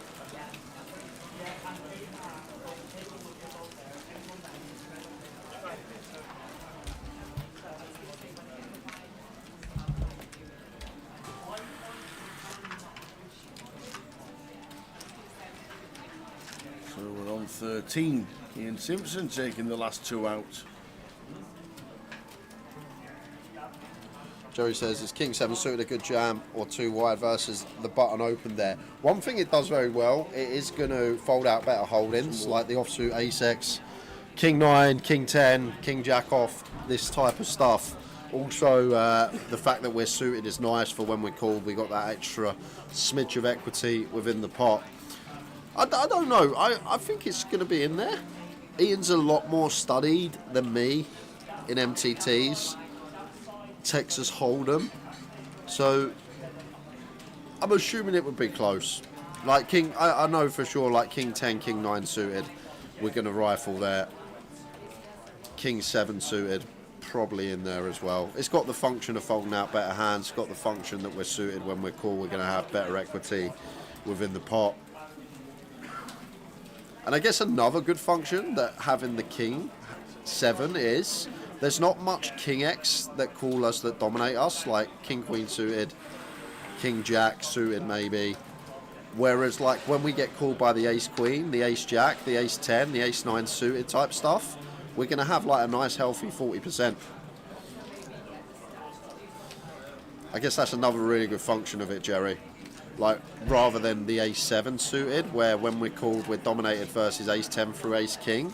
With the King 7 suited when we're called, the Ace Queen through Ace 10 calling range, we're still going to have 40% versus that, rather than 30% when we have Ace 7. I guess that's another really good benefit. And another thing, live poker, Ian probably well aware of this, people don't call off correctly. So if Ian thinks that the button's going to call off incorrectly and call too tight, then even more viable to send it in.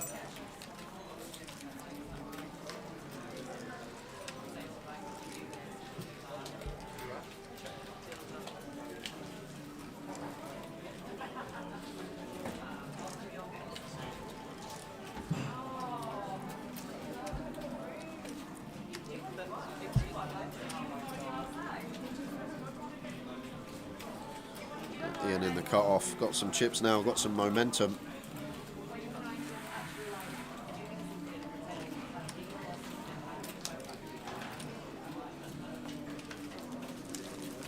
I know, but like, so really bigger than that, pretending.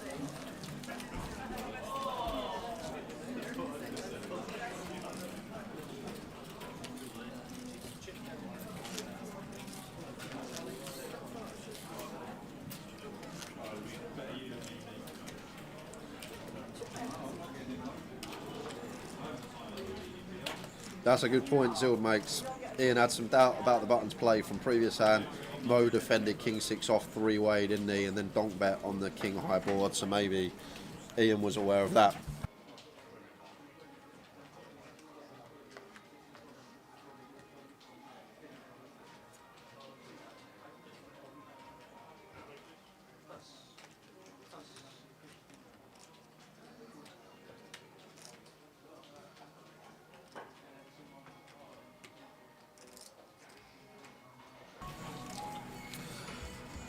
I actually don't know, Jerry. Maybe it is King 10 suited can raise call button for 16. Like, will be some stuff in there we dominate. Queen 10, Jack 10 suited, stuff like that. If it isn't in there, it won't be losing much. I reckon it will be really close. Like, I'd definitely call King Queen suited for sure. No questions asked. Even probably King Queen off. King Jack suited. Yeah, kind of close. I think like King 10 suited's the one. We definitely fold King 9 suited, right? So King 10 suited seems kind of close. Without actually looking at the spot, I won't be able to give you a correct answer. The other thing as well, you got to remember, still there, 33% of the field left now. I know we're still a long way from the money, but that's always there. The small ICM at this stage.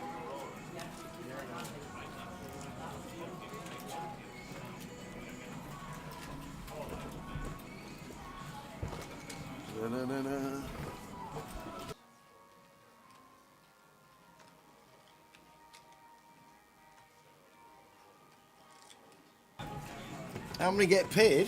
5. In the high roller, just 5. Lines 5-10, break in 12 minutes. Break in 12 minutes. So Tariq effectively moving all in. Going to be getting through Zacheng.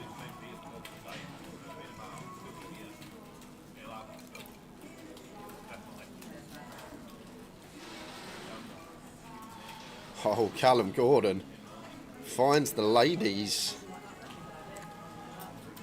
Oh my word, and Wire's got ace king suited. Here we go, three-way all in about to occur. Incoming carnage. Why, oh why.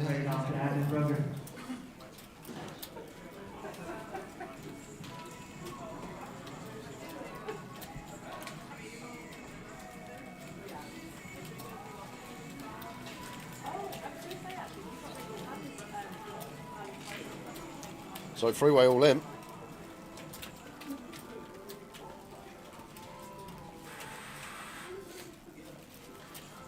So Callum in front with the ladies. Going to need to win a flip here though. Why with the ace king and still fading tens of Tariq.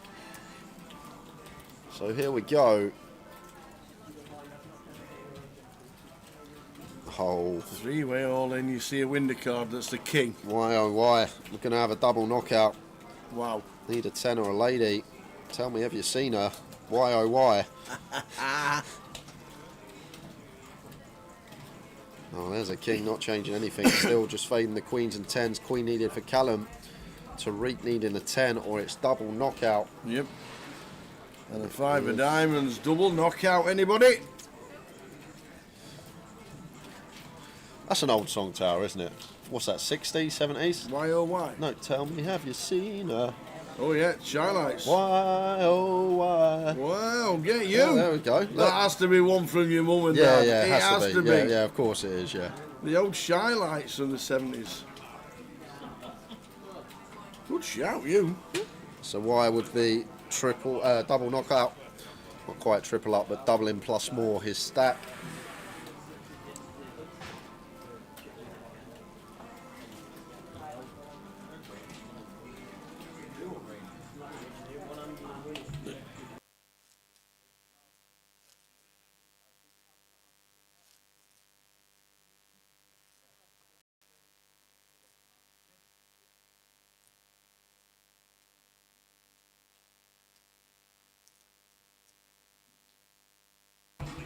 What a flop, eh? What a flop. Jeez. So, double knockout. Don't get them very often, but Tariq and Callum finish in 13th and 12th. Means we're down to 11 heading to the break.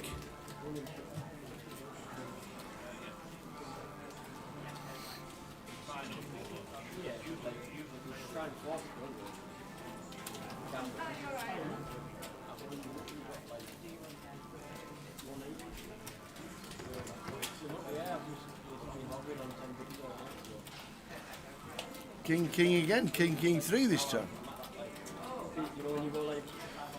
Yeah, we got 2 pair for White. Ian with ace high, so could see this go lead. Cool. There is the 1BB. Ian got a call with the ace 4. Club in hand as well.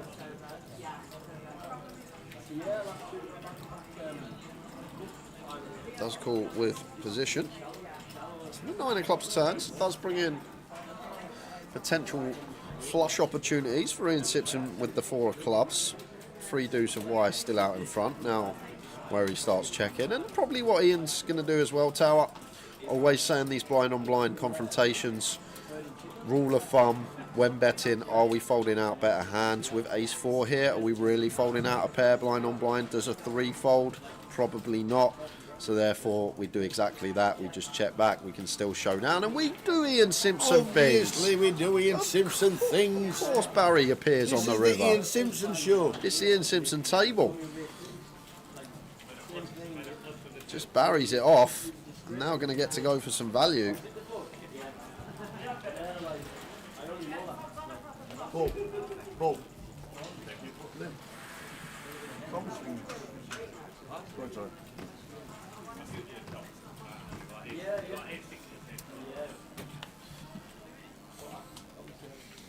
So Ian Simpson doing Ian Simpson things.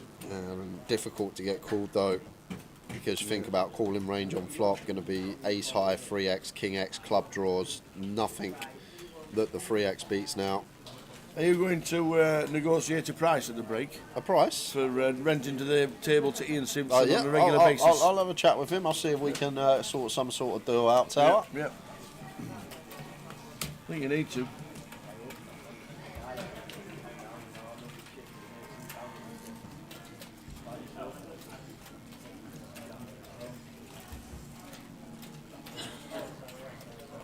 To be fair, Yep, we've seen many an 888 pro on our featured table. we have. We've seen Ian and Vivi run extremely hot. We've seen East D and Josh Manley run extremely cold. As a collection of pros, you've got to have some of them that run at the top end and some that run at the bottom is tower. true. This is how it works. Maybe next year it'll be East D and Josh Manley getting all the heat on the feature. No chance. No chance. Easty? Easty. Mad.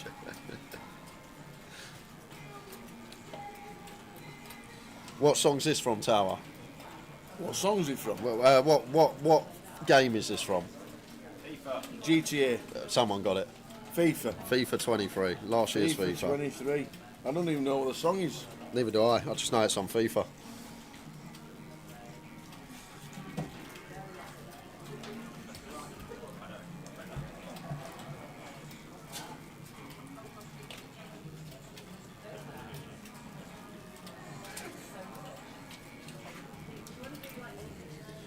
White opens with the 7-5. Matt Davenport in the big 18 BBs. King 10 not going to be going anywhere. Depends what he thinks of this wide button opening range.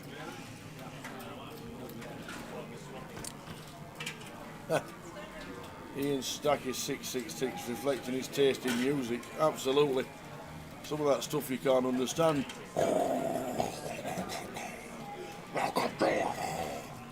That's the kind of music he listens to. Well, some say it's music. Sounds, isn't it? Just Others say, what on earth?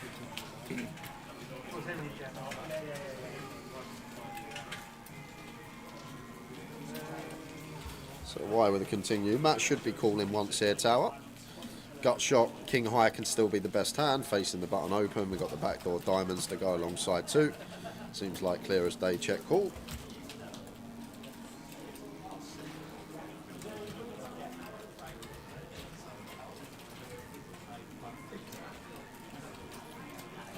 Eight on the turn, so white flag wave. It should be from white. Like, fine to barrel on these ace high boards versus big blind, but we at least want equity versus like a top pair. Like we want to, I know we can't have an overcard, not a good example on an ace high board, but at least a gutter ball in there, something along those lines. Not a fan of no equity double barrels. At least have a gut shot like a 9-7 here could be one that would barrel. A queen 10, something along those lines rather than just a dry 7 high. Jack on the river. Now over to white. Is he going to give up or is he going to bluff? And difficult to think what we're trying to dislodge here. Maybe thinking Matt will have some suited deuce X. Of course, once. We will have a jack that c-bets range flop. Rivers trips for sure. Will be in range, but we've also got all the hands that like to open on the button. And these spots are where Matt Davenport seems to thrive, Tower. Button versus big here.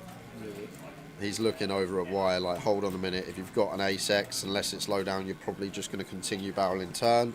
So now you're trying to say to me, you've got a jack cert, which may elect to check flop at some frequency. Let's see what Matt comes with. King of Diamonds not the best card to have, obviously. We prefer not to have that card. removal to some flushes. But then again, the king highs of Y might just take their showdown, button versus big. But we'll see what Matt comes with, Tower, but he is one of the best river decision making in the UK, live fields. Seems always on point. It would be a great call, but not one we wouldn't expect Matt to make. Yeah, exactly. He just knows Tower usually. Like his river decision making, I say it all the time, is one of the best on tour. When he gets to these river spots, finding the call when he's in front and finding the fold when he's behind, I don't think anyone does it better. And you can tell here he's debating the hero with King 10 high, but it's button versus big. You think of all the hands button opens, a lot of combos in there that just give up turn and now feel inclined to bluff river. Yep. Expect the ace X to double barrel. Jack X may check flop at some frequency. Well, there we are. There we go. Fantastic call. As I said, Tower. Nailed it. This man, one of the best at doing it on rivers. Great call from Matt.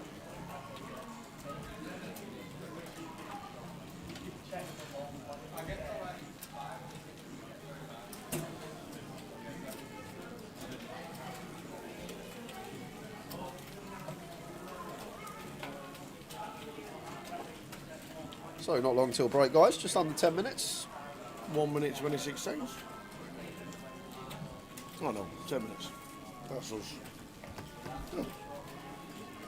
1 minute 18 seconds. That's us, isn't it? No, we're on the right side. Are we on the right side? Hey. Oh yeah, we had the redraw.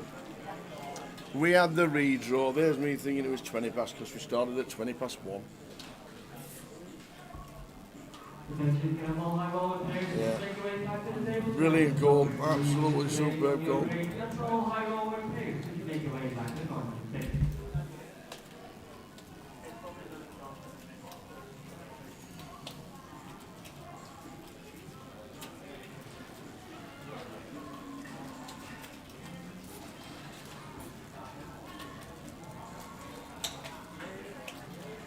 Ace Jack for Ian Simpson. Been a good session for him on the feature so far.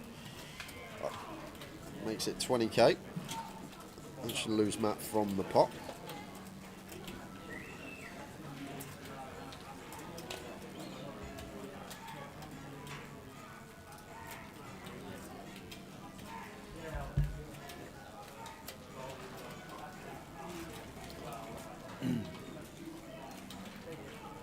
So the top 5 prizes on the screen on your right hand side. 11 players left. Ian Simpson raising to 20 on the button. And even the 9-4 has to get out of the way. Zicheng, chip leader. Simpson up to 686.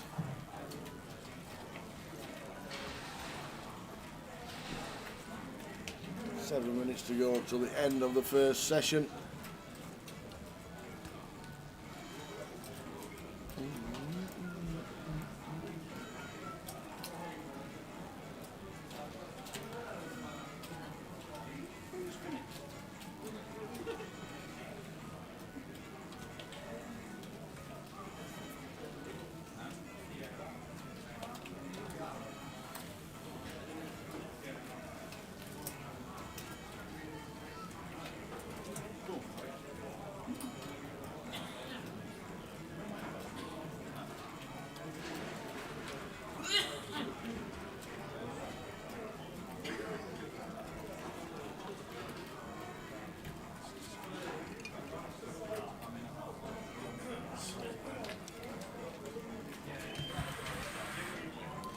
Ace 10 for White. Should be an open for him from gun. We just handed home to 20.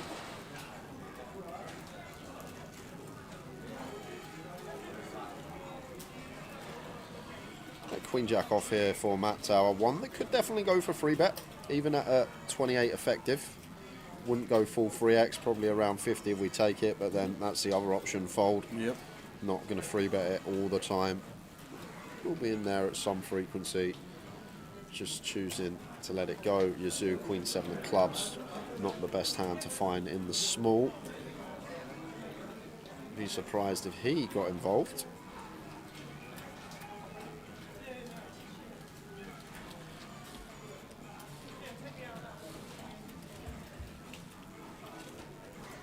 King 7 on the big. Will defend. Yep. Clear estate.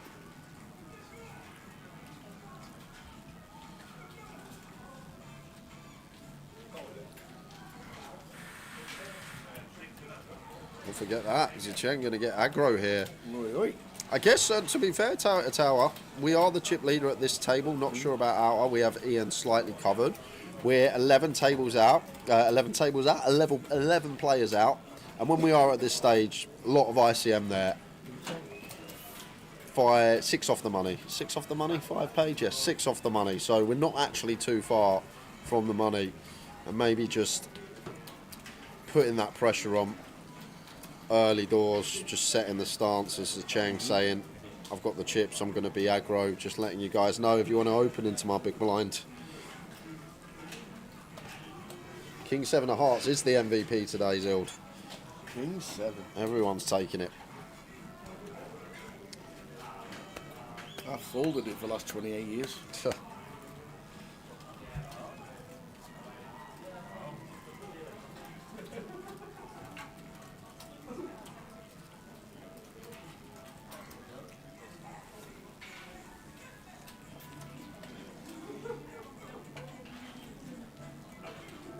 4 minutes left of this session, and then a 15-minute break.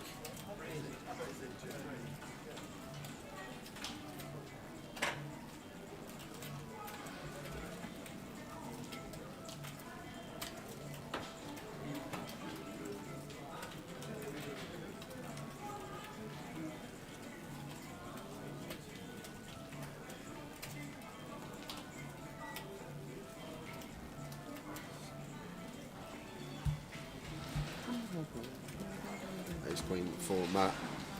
Makes it 20k. And Yuzu, 1 here. Maybe all options available 5-handed. That 3 bet going to be fine. 4 going to be fine. Maybe even does some folding from time to time at this stage. I guess as covering stack, maybe we're more inclined to just get involved. It does land on call. Y in the big.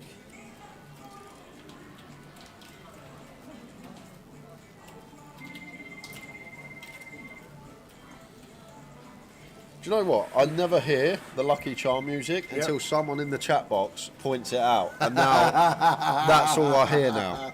Thanks, chat. And it's actually from downstairs. Because all the machines up here all turn off.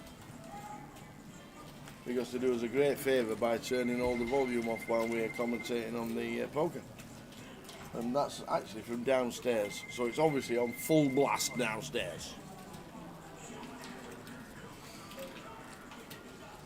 Hope the old ball were well, thank you. Having a ball. All is good.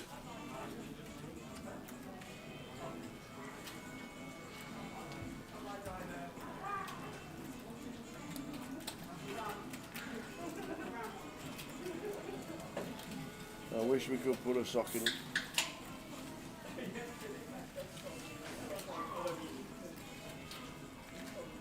it. Yeah, we don't hear it. We are oblivious to it, and then all of a sudden, somebody mentions it.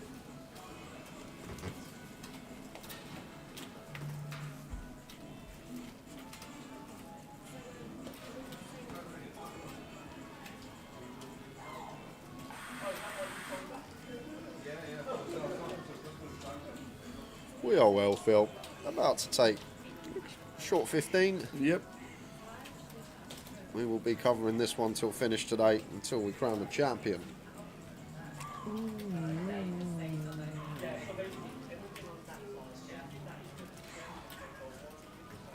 Yuzu just takes initiative once checked to with the King Jack, gets the better hand to fold. Well played by him. Last hand of the sesh. Get one more in. Last hand of the session. The Cheng Mao 813. Ian Simpson 686. I'm not being funny, but whoever it is, he's on a long bonus. on the lucky charm. Yeah, that's true. It's going on forever.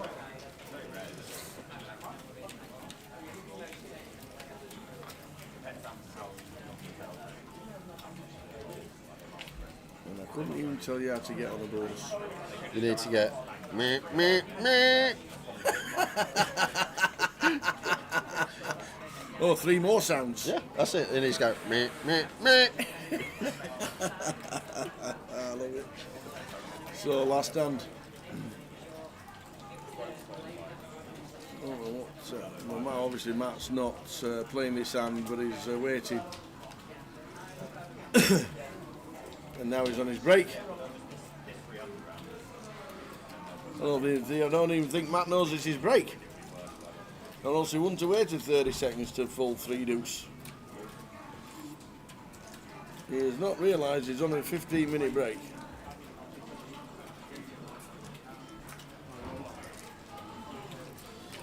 Maybe he just wants the information of this hand tower. No. He is completely written. He has not realised he's on a break. So last hand for us guys. Will Ian wake up with anything in the big? Yes. Yes, is the answer. Couple of jacks. Going to be 3 bet in here. Around 100k tower seems nice. 60 effective.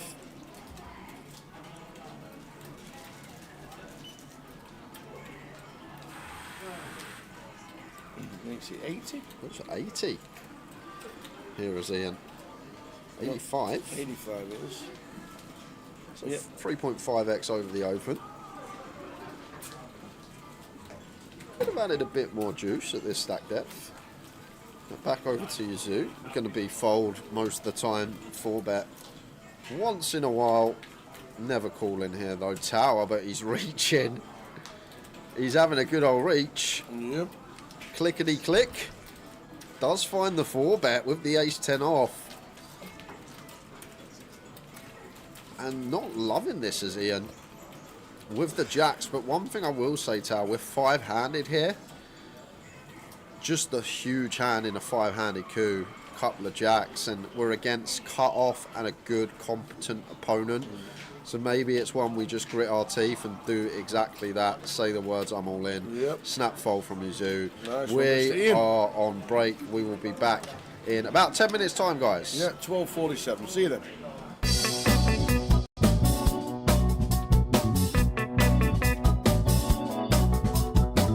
Okay, every once in a while here on 80-Day Ride, we get somebody really special. When I think of one of the legends of the game, online legends, the original GOATs, you think of Tom Dwan. Let's go get him.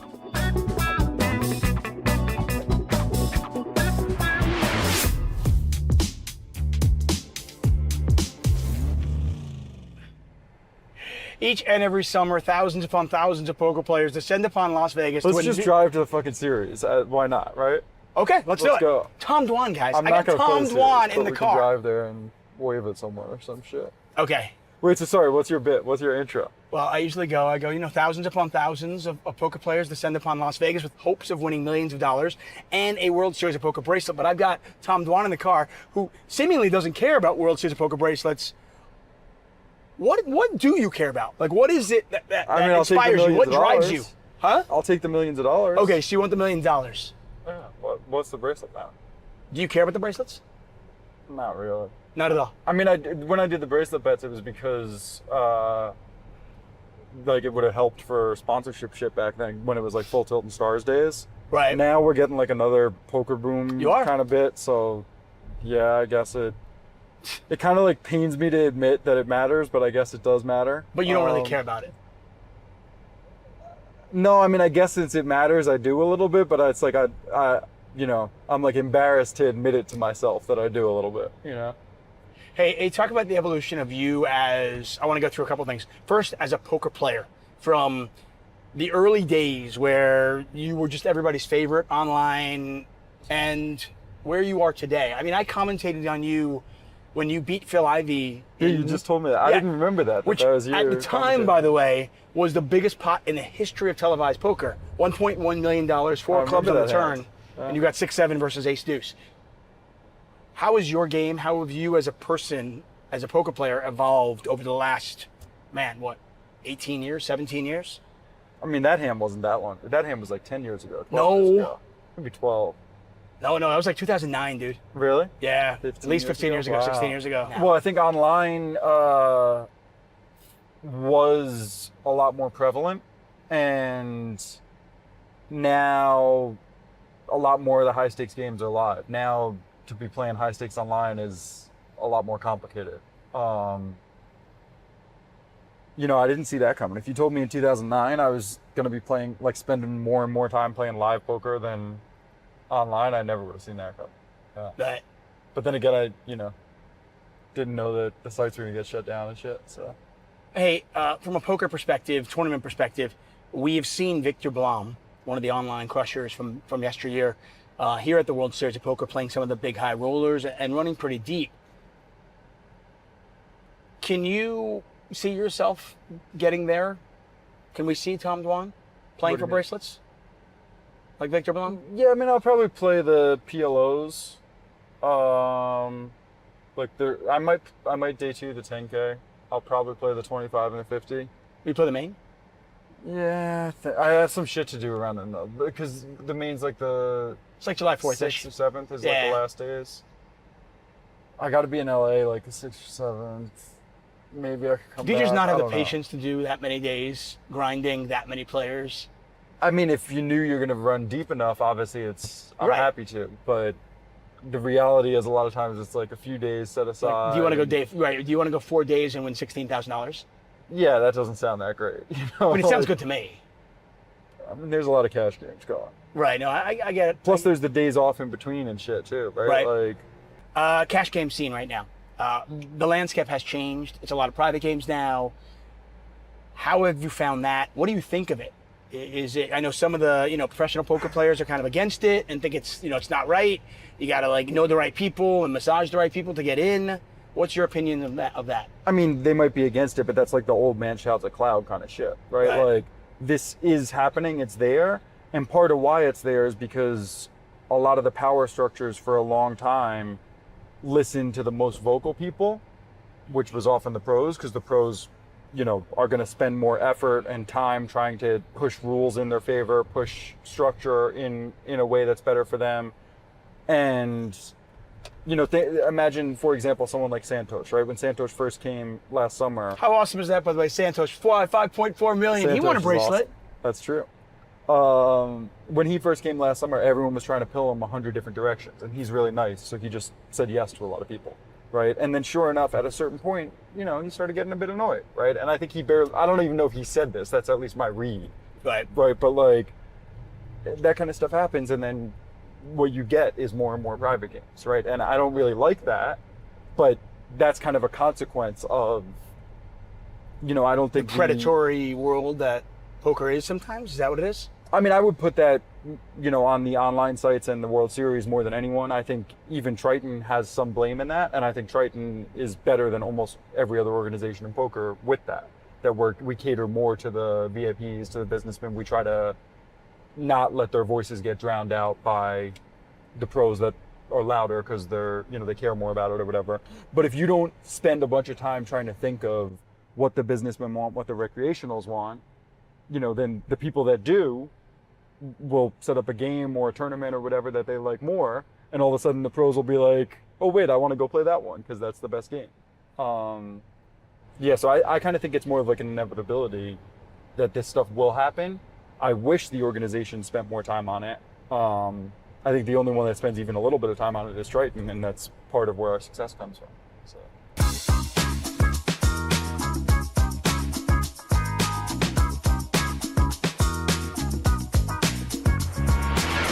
I want to talk about the two big hands that I was lucky enough to commentate on.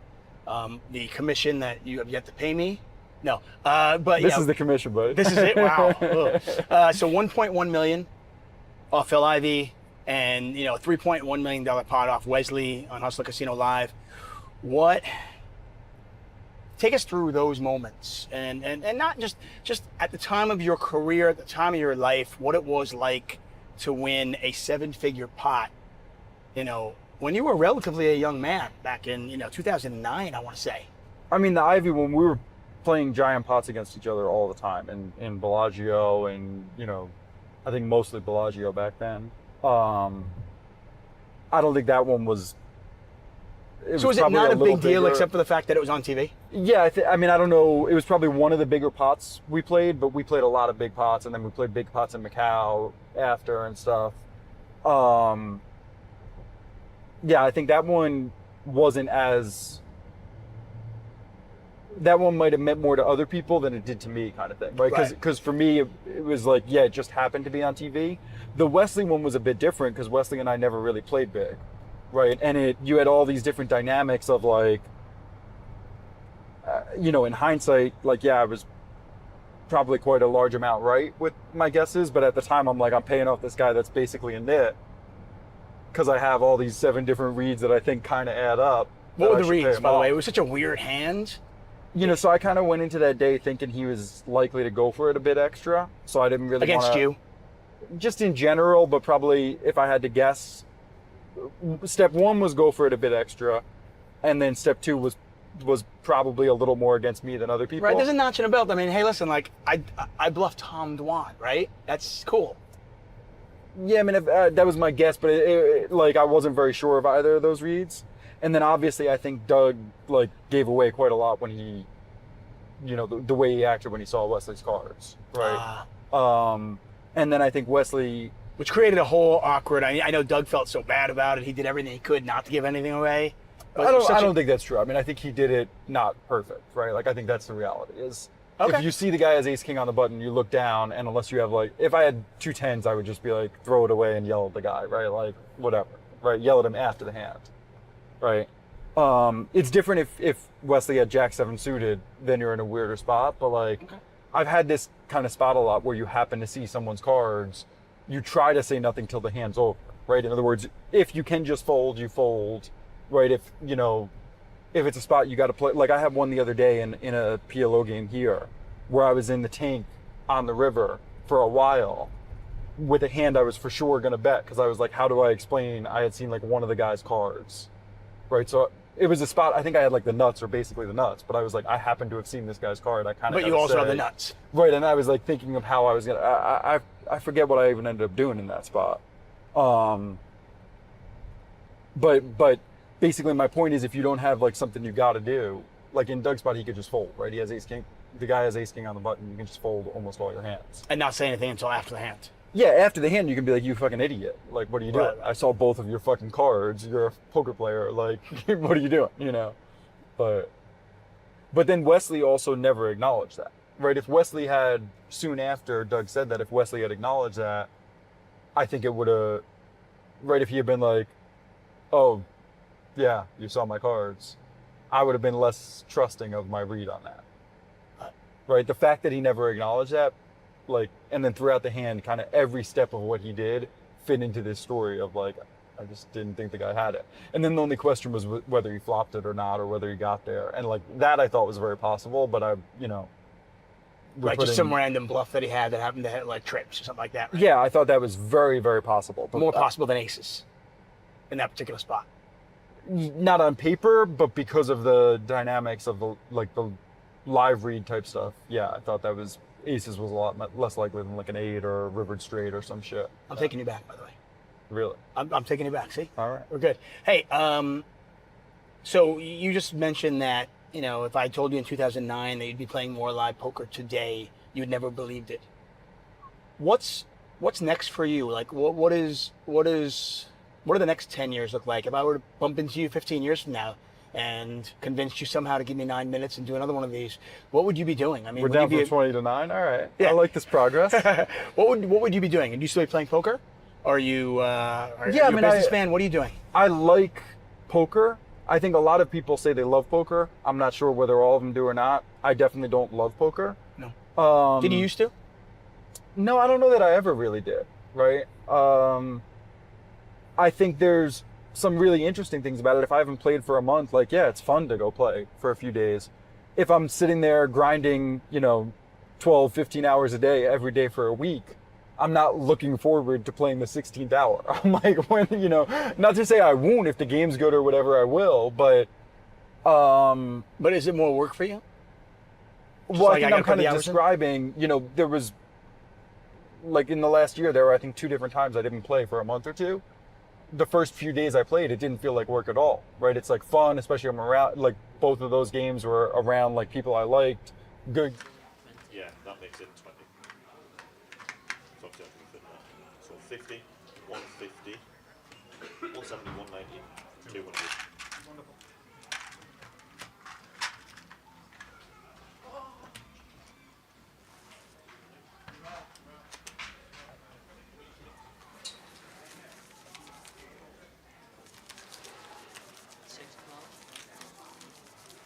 Dealers in the high roll, you have your blind levels. Small blind 6,000, big blind 12,000, and a 12,000 big blind and dealers. So away we go. The final 10. The final 10. Here we go. Lines up. 40-minute clock. Same table, obviously, till we get to the FT, which will be this session. There's me being confident. We're going to lose one plane in 2 hours. Yeah, loads of chips in play, Tower, at the moment. It's going to be a long old FT when we get there, I think. All depends, actually. Always say when we get down to 5-handed, short on clock. But one thing about this tournament, with 5 being paid, potentially could be a long bubble, 1 table bubble. Oh, of course, eh?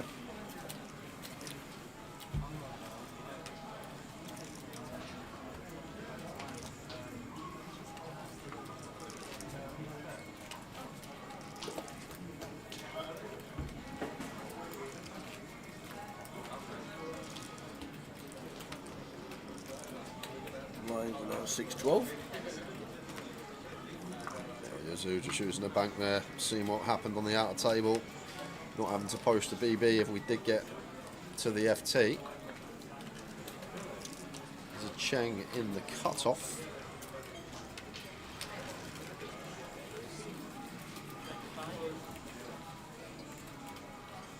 Opens to 25. Jack 8 of diamonds for white. Should go into the muck.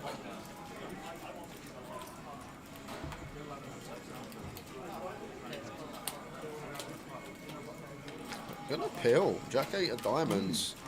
10 left. Wants to see 3.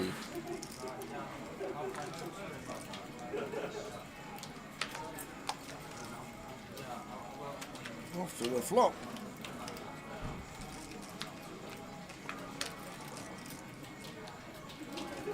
Ace 7-2. I'd love to change to find the check here, Tower. Like, even on the ace high boards, we do a lot of checking cutoff versus button.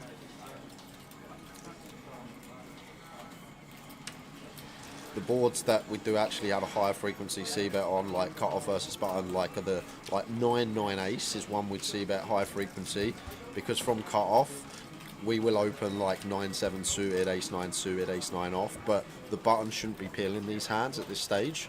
So then, like, we have the 9x advantage, but then on the ace-7 deuce rainbow, like button's range actually becomes stronger than us because their call-in range against our opening range, as an overall spectrum, going to have a lot more stronger hands, whereas we're going to have a lot like 10-9 suited, jack-10 off, 8-6 suited type stuff. But does just go for the c-bet, and the jack-8 suited gets out of there.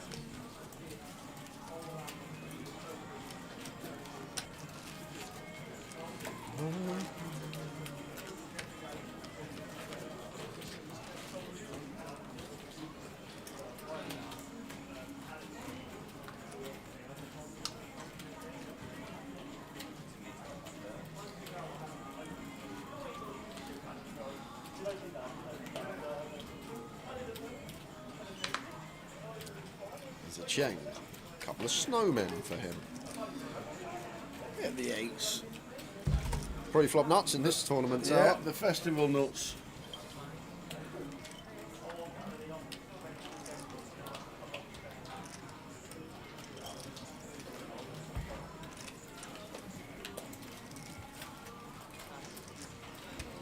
Oh, and Ian's got 7s here. Just going to play pure call though, Tower. This deep was a Cheng. Don't think we're going to do much free betting, if any. It just lands on flat.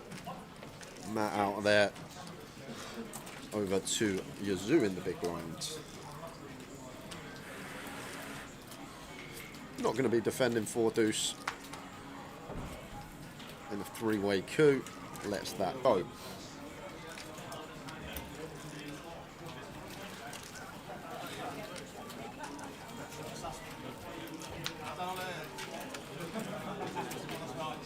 Five, 6, 3. Actually, a decent flop for both. Yeah. Action brewing between the 2 big stacks.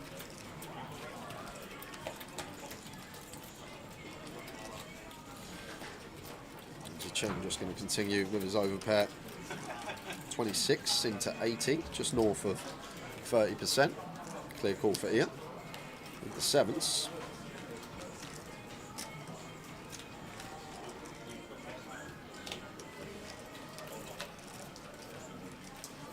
There's a 5 on the turn. Yeah, not much 5x out there other than specifically ace 5 suited. That will be in range of Ian, but other than that, shouldn't really be anything else, Tower, here. Obviously got to think about hands that Ian's going to call on the 6-3-5. We'll have pocket 6s and 3s. It's going to slow it down as a Cheng. Now Ian with the 7s may fancy a fire here, Tower. As a Cheng going to have a lot of ace high, king high, queen high type stuff. Just flushing out equity of 6 outs. You still may get some value from some like ace king, ace queen. If Zacheng's got an ace 3 suited, going to get some value from that. Pocket 4s as well. 50k from Ian. Zacheng won't be going anywhere.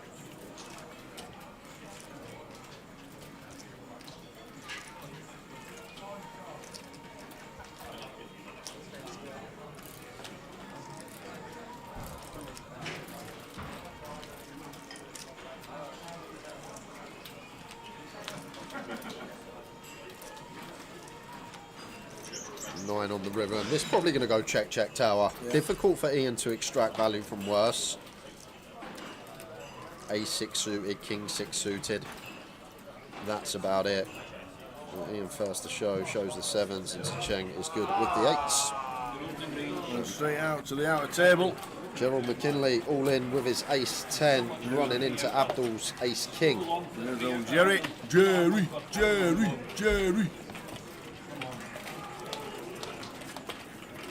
Any help on the flop? Not there. Not there. Any help on the turn? Oh, slight bit. Brings the 7s in. So, going from 3 outs to 7 outs, 10 or 7. And it's nice, a queen. Oh.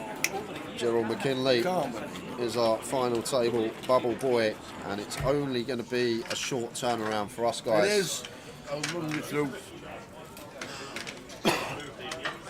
It's literally a 5-minute turnaround. I know you got the old drink. Who was with his turn with it? Mikey. Didn't even get asked. I'm tomorrow. I didn't even get asked. We're in a round tower. We're in a whip, me and You're in a whip? Yeah, we're in a whip. Oh.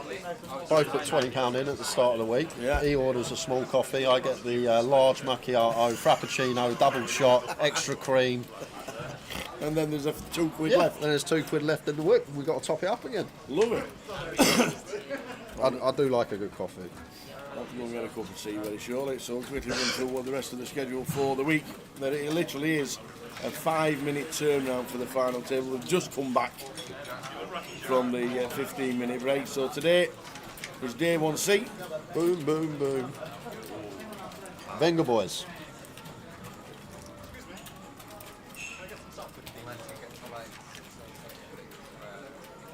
What year was this tower? Ooh. Did they used to play this in the clubs? Venga boys. Is it late 90s? I don't know. Early 2000s. I don't know. It's between, I'd say it's between 98 and 2003. That's what I'd say.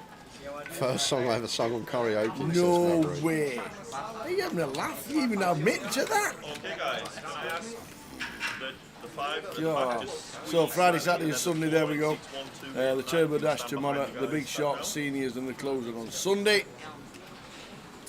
25s around the estate this week.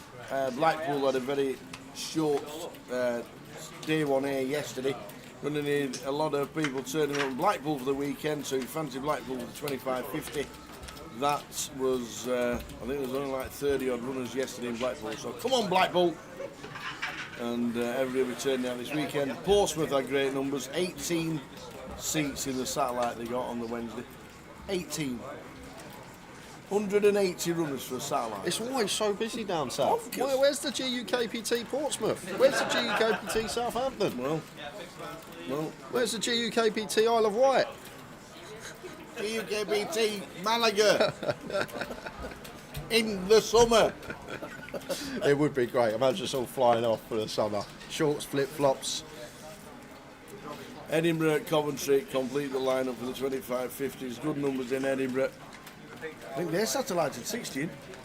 Edinburgh. Great. They love the satellites. The clubs can get people in for cheap. Absolutely.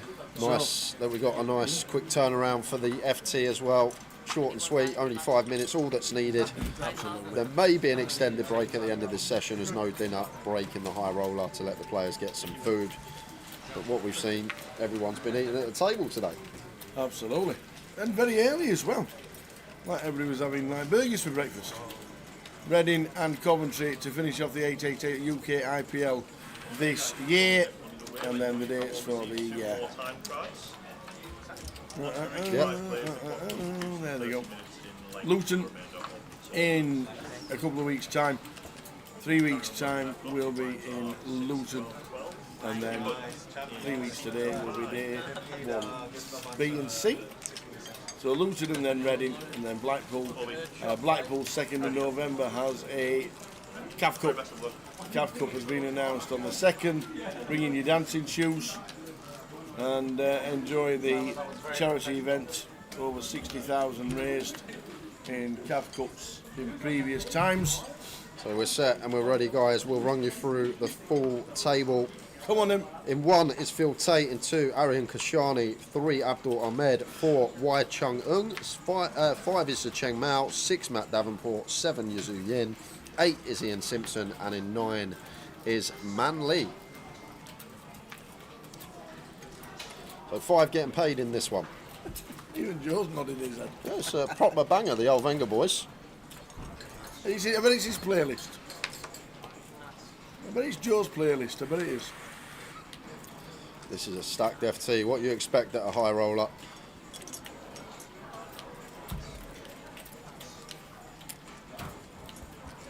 Matt, here we go. First hand, ace jack, blind on blind. One that probably wants to raise call. Too strong in my opinion. Actually going to go for the complete. Fine as well, Tal. Oh wow, this is getting in. 10s versus ace jack, blind on blind. 20 effective. Here we go. Should be a raise, not all in from Yazoo. A jam from Matt, and off we go to the races. Very first hand, Tower. Probably as Yazoo, we make this like 35k, around 3 BBs.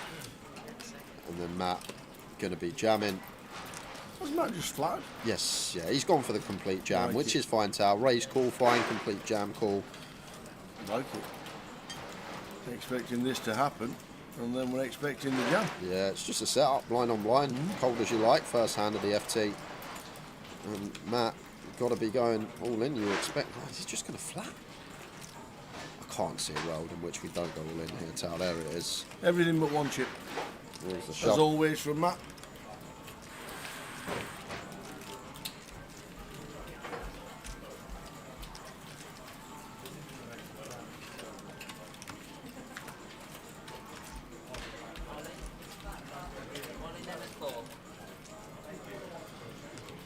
So off we go to the races. Early race at, First stand. at the final table. Here we go. Matt Davenport, seat number 6, third in the MPL. More points. Yazoo in with the 10s. Who wins?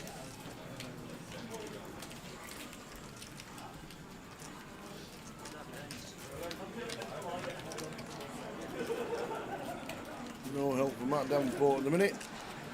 Needs to find an ace or a jack. Yeah, runners blocked by the 10s as well, so bleak for Matt. 6 outs needed, ace or a jack. 1 jack in the muck as well, so only 5. It's another queen. Look at that, 1 hand, 1 bust out. Down to 8 at the final table, the high roller here in Leeds. Matt Davenport, the first casualty at the final table. Unlucky Matt Davenport busting out. There's some bangers being played in the card room today, Tal. Like, this is right up my street. Is this like mid-90s? Yeah, probably.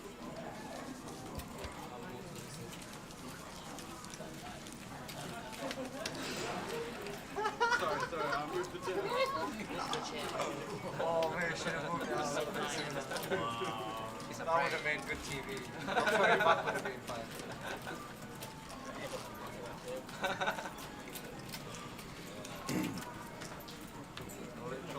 Boom Boom Boom Boom was released in 1998. There you go, Tal. Spot on. Late 90s, early 90s. There we go.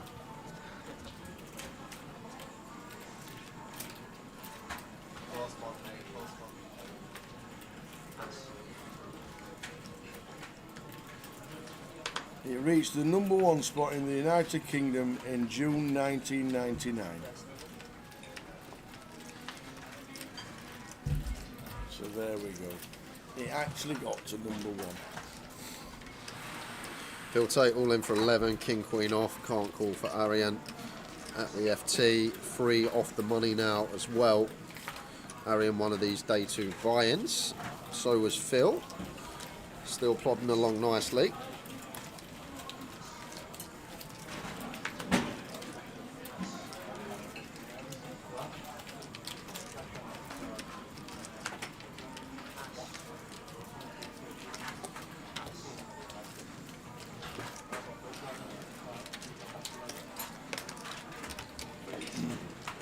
So 5 get the money.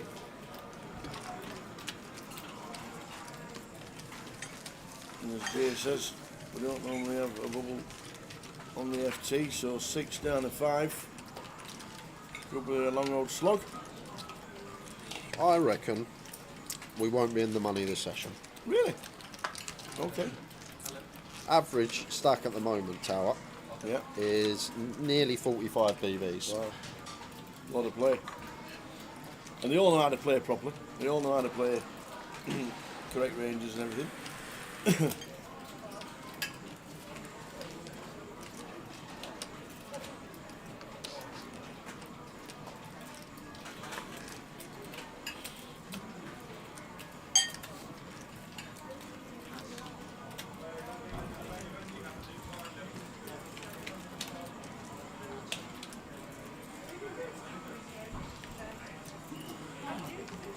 Abdul +2. And seed number 3 with the hat. I reckon we could start a little series, what's under Abdul's hat, and he has to put a different item under there every day he comes to plays, and we got to guess, and we can do a giveaway. Interesting conversation between Abdul and PK. Okay. But when they're taking the final table pictures. Yep.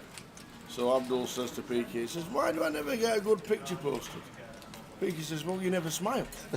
He says, "Well, I'm not smiling until I win one." He went, "Well, I can't win then, can I?" Just smile for your profile picture and then don't smile again. It's funny with Abdul because he always messages me like prices on staff, what price reckon this is, what prices reckon this is. I said, and I replied to him one day, I go, "Yeah, you can have a price on that." I said, "The only market that's closed at the moment is the colour of bobble hat you'll be wearing tomorrow." That's the only market I'm not taking bets on. But to be fair to him, great guy, Abdul. Got to know him a lot more over the last 12 months off the table. Really nice person. Plays some great poker, solid, consistent, just always there. And Yazoo, Queen 6 off on the button, getting after it against Wise Hijack Open. Maybe knowing just 3 off the money now, trying to apply maximum pressure. Wise gonna use a bank. Doubt we're ever going to be able to call off this stack depth. Maybe thinking about the 4-bet send.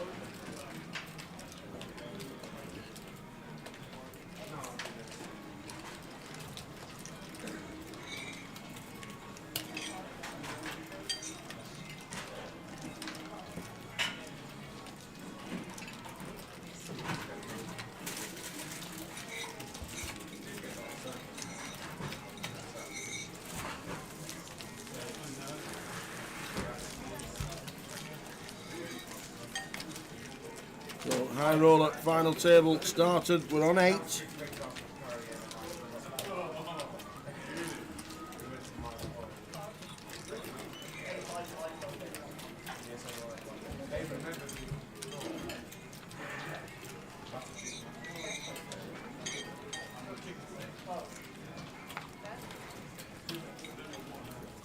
I can't believe you went for an Indian yesterday and asked for a Corma extra mile.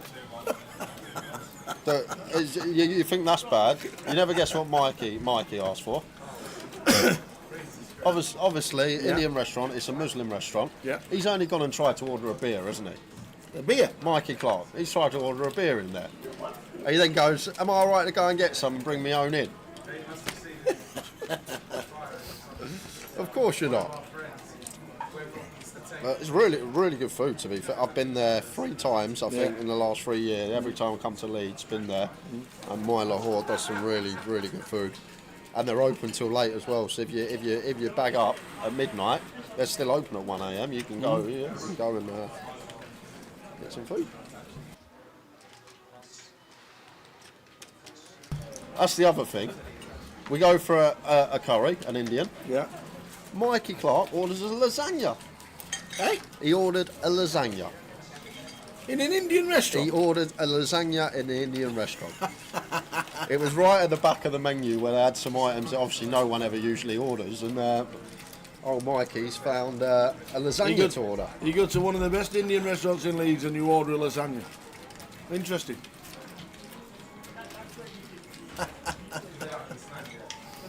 Oh, dear. But great food. Really enjoyed it yesterday.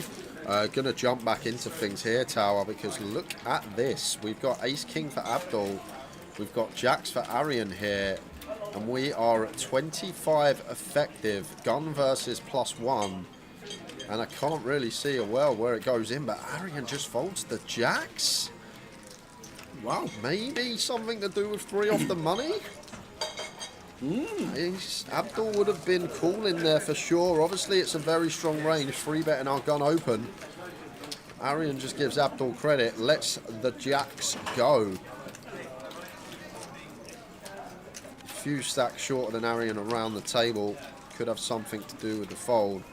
And obviously, the positions in question. Gun versus +1. Very strong range of hands that Abdul should be 3-betting there. Arian just with the discipline, letting Jacks go. That was a strange one.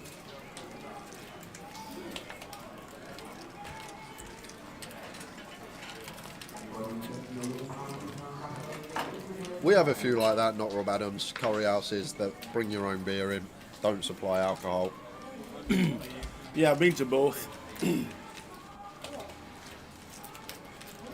Got to have the old kingfisher, haven't you? If you go to an Indian, or cobra, or the old cobra. Cobra. Right.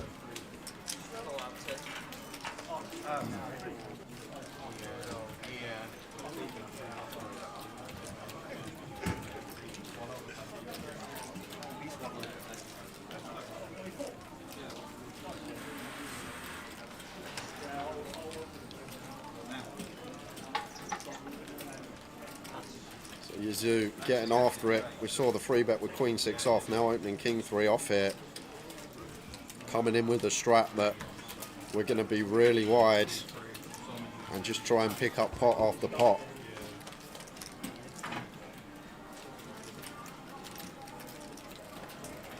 Arian here.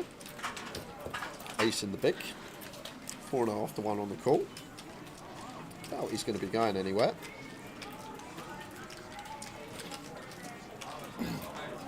Takes this approach. Very nice. 25 effective offsuit high-low. Chooses the ace-3 off to go for the 3-bet bluff. Tidy little one to use. And size seems kind of nice as well. Still got room to fold if jammed on. But this is going to be working. We saw Yazoo 4-bet the ace-10 just before the final table versus Ian Simpson, but King 3 off. One that just has one option now.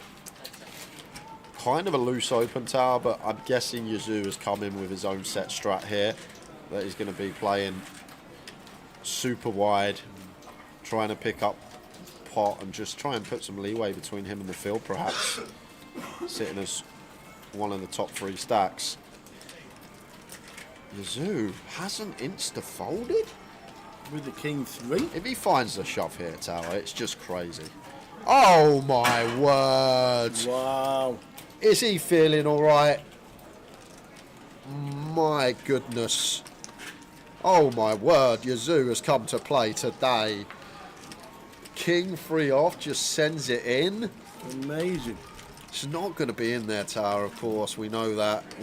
We never open King 3 off from hijack, I don't think, even as second in chips. But the 4-bet send, where has he found that from? And Arian, 25% of his stack goes to Yazoo. 3-bet bluff not working. It should have worked. But Yazoo with other ideas.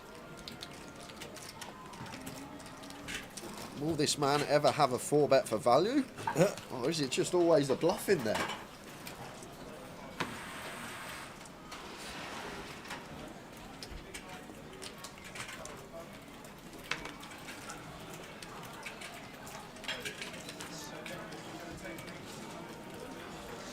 $10-9 off.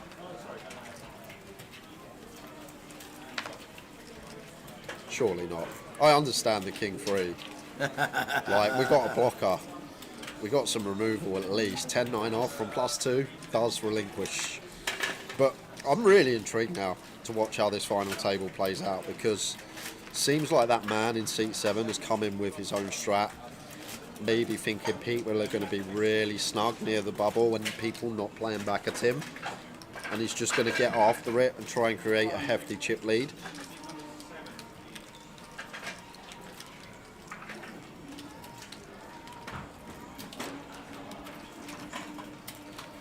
Now ace 3 off again for Arian. This is slightly different. We're blind on blind. We have 17 bigs. Sends it into the middle. Ace 3 again.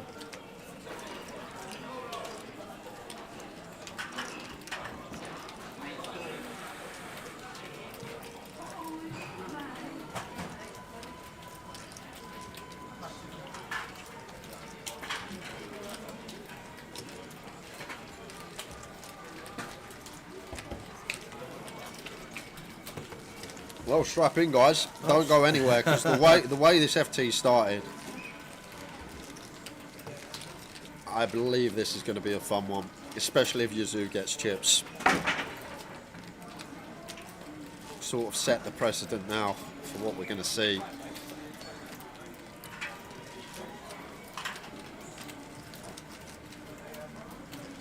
And it's nice, especially in a high roll-up, when someone veers from what we should essentially be doing and just gets after it with some hands with removal. Good start to the FT of the high roller. Just the 38 runners, but a bit of a stacked field for the UK scene.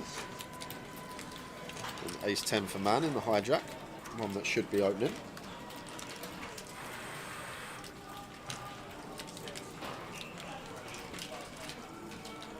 He wants to get it done so he can late race the main event. 24k for man. For one of our day 2 buy-ins, can't do anything.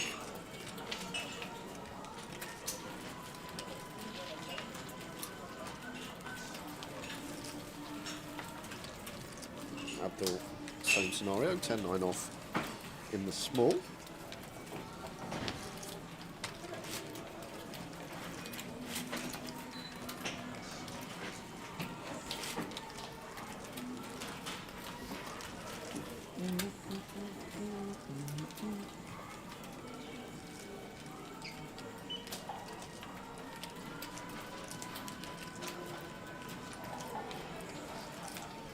Six, 7 off for wire. Could flick and defend here. Obviously kind of sketchy. This close to the money. I say this close. Still got to technically lose, what, 30% of the field that's left in.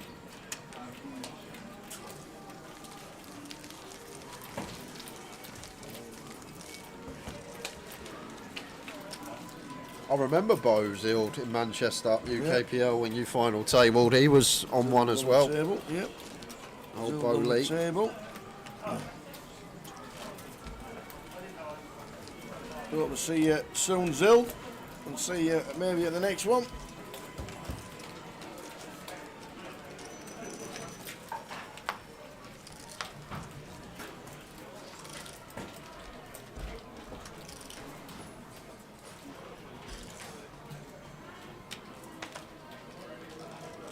Oh, we'll see him at this one. Oi, oi. He's coming to Leeds, the Zild. They've got a weekend date in Leeds. One of the side events, maybe. He might just be watching Leeds Hull. There you go, trying to look in the cash out satellite tonight. We'll see you later, Zild. And then Leeds Hull City tomorrow. It reminds me, FPL deadline less than 24 hours. Ooh, I need to look at your torn. squad and I'll pick your team. I am so torn at the moment. What to do? I'm thinking I've got. Oh, Phil here goes with Jam. King Queen, just going to pick this hand up. 11 bigs over the under the gun open from Yazoo.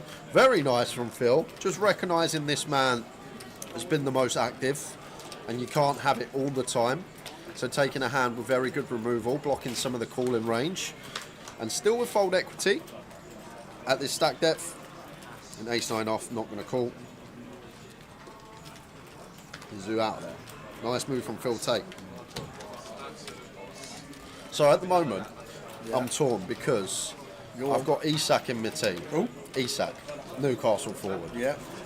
He is a decent player, but he started the season terribly. I've got 0.5 million in my transfer budget, so I could technically sell Isak and get Ollie Watkins in, and Villa have got a good run of fixtures. But I just know as soon as I sell Isak, he's going to start banging in the goal. So that's the decision I've got to have. Who when Newcastle have got Tottenham. Yeah, I know so you don't want him in your team. Oh, but then they've got an okay run of fixtures coming up. You only get one transfer a week. It's vital. That's all you get, one transfer a week. It's difficult. It's taking over my life. It's taking over my life, this FPL malarkey. I couldn't tell you that Oasis have got back together and announced 20 gigs, but I can tell you who's up for 1.3 million on the subs bench on the FPL. Just the last 3 weeks, that's all I've been doing. I was lying in bed at 3:30 in the morning last night looking at the best 4 million defenders to buy an FPL on YouTube. Like, what am I doing with my life? I'm lying in bed watching something like a 26-minute video showing you all the terrible defenders that you can get in your squad for cheap to make money for better players. Oh dear. Kieran says it's swapped to Watkins. That's what I'm thinking, but I'm just worried. Yeah, but they played Arsenal. They're going to look terrible against Arsenal because Arsenal are going to just about beat everybody. So back to it. Here we go again. Arian's going to be sick of the sight of Abdul. Going to be another 3-bet from Abdul. 3-bet into call here. Razor Kev says sell Isak and put Havertz or Wood in. You got Havertz on your bench? No, but you can transfer them out. You get one transfer a week. So I can transfer, get rid of Isak completely, get Havertz in. So this is going to be interesting, Tower, because Abdul's now got a size that Arian's never going to have fold equity. He's got 100k here, which I'm surprised to see, because effective stack of Arian is 231. So 100k, we get like 40% of effective stack in the middle here. So, like, if Abdul went like 60k here, like I'd expect most of the time, Arian may choose to 4-bet send these pocket 8s because of the dynamic and already seeing Abdul 3-betting once. But now that Abdul's gone this size, maybe Arian just has to get out the way, Tower, because... What size did he go when he 3-bet Arian's jacks? He just went north of 3x, 25k to 85k. Now he's gone 25k to 100k. But in Arian's head here, just not going to have fold equity. So there's a fold we're expected to see.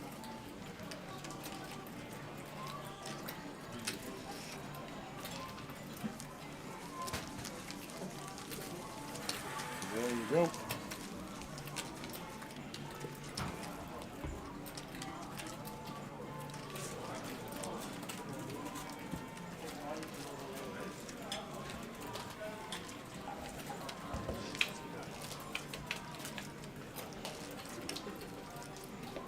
This is the high roller, Donna. Welcome to the stream. How are we doing, Donna?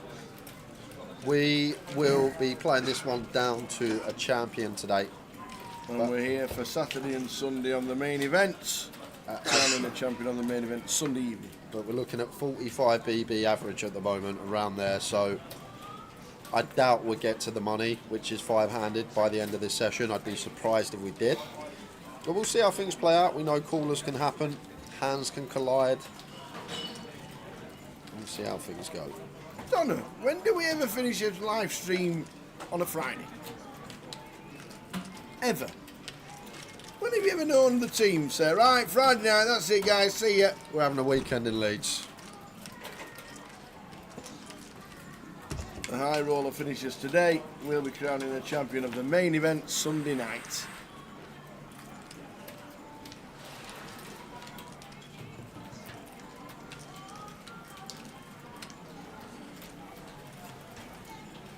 Easy switch from Isak to Watkins, says Ben Cooley.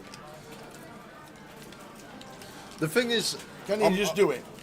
I can. And when are you thinking about doing it? I've got 20, like, I need to do it by the end of tonight. Right. But the thing is, I haven't used any of my special chips yet, but wildcards, week 6 looks unbelievable. Wildcards, you get to change your whole team, so you can transfer as many players in and as many players out for that game week, and then your team stays as that. So I've looked into the, well, I haven't looked into the future, I've been watching loads of YouTube videos on it, but game week 6 looks like a good one to wildcard. So probably going to go over that. I think get Watkins in with Villa's run of fixtures and Isak out. But the only thing with Watkins, he didn't play 70 minutes last game, did he? He come off 60th minute or something, which isn't good. Can it only be Watkins? No, I've got 0.5 in my budget. Isak's worth 8.5 milli, so I can get a 9 milli striker or anything below. I can't like go and get Haaland's already in the team, but I can't like go and buy Haaland or something like that.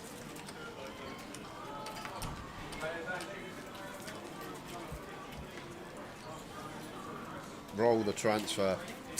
Isak solid record versus Tottenham. Leicester defence aren't terrible. Roll the transfer. See, this is the thing. I don't know what to do. It's taking over my life.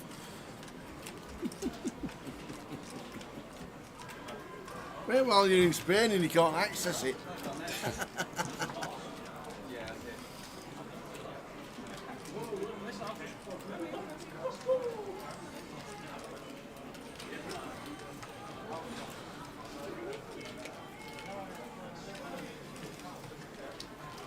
Between 10 for Zicheng. Expect to see him open. Once folded to in cut-off.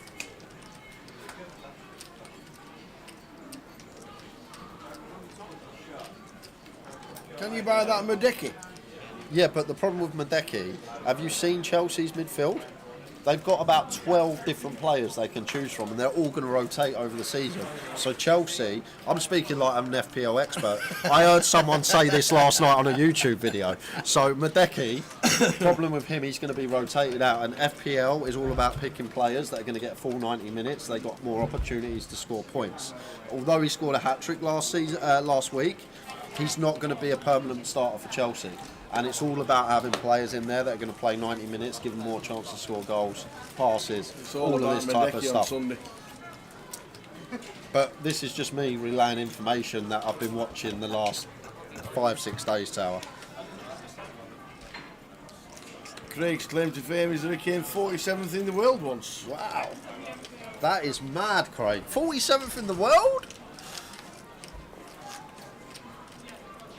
And there's millions that play it, so that is something. Maybe you should ask Craig his advice. What do you reckon, Craig?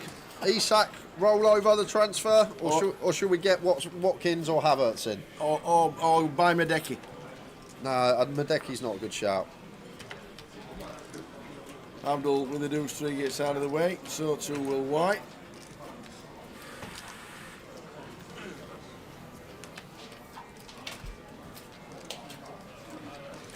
White in the middle. Zicheng, chip leader 991,000 with the lines at 12.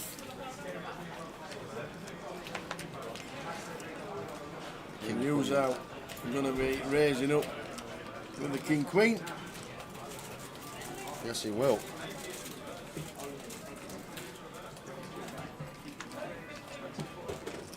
Raises to 24.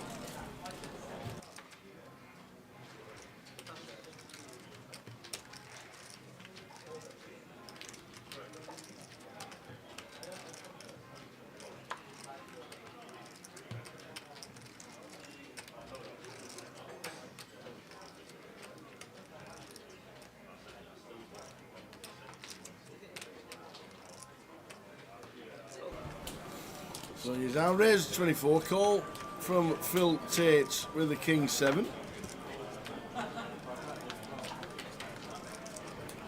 And they both flop a piece. Phil Tate with bottom pair. He's going to check.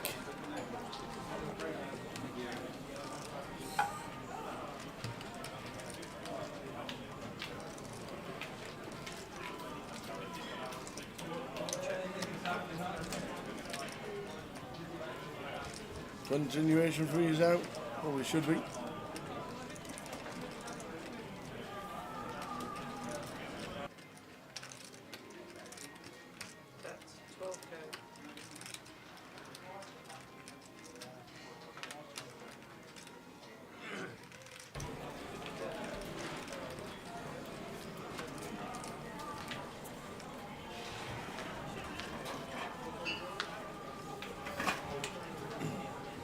So check call from Phil.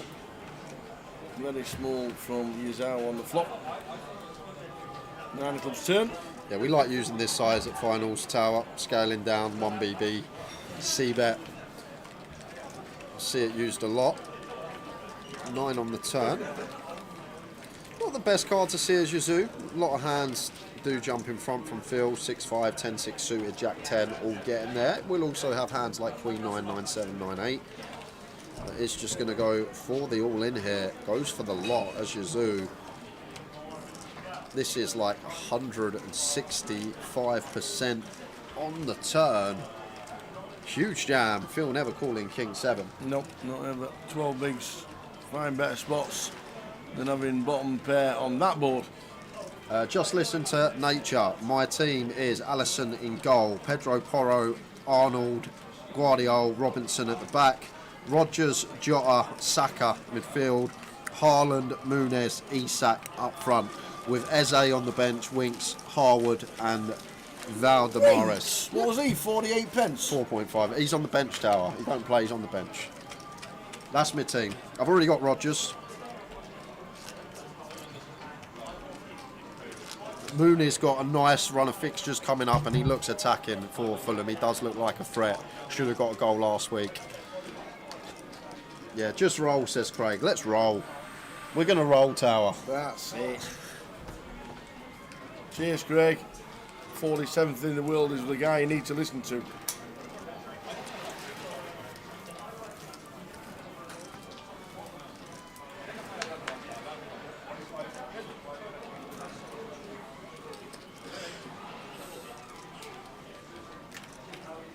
High roller.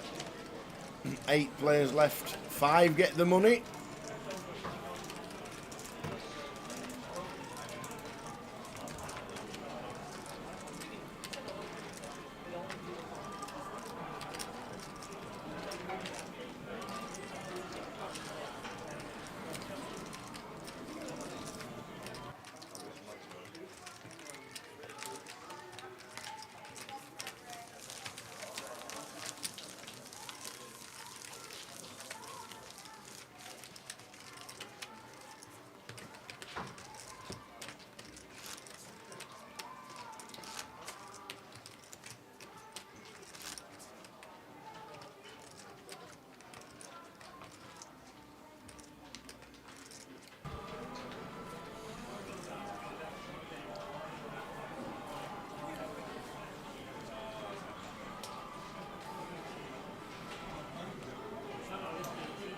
Payouts, bottom of your screen. 5 places paid, so we're not even in the money, although we're at the FT.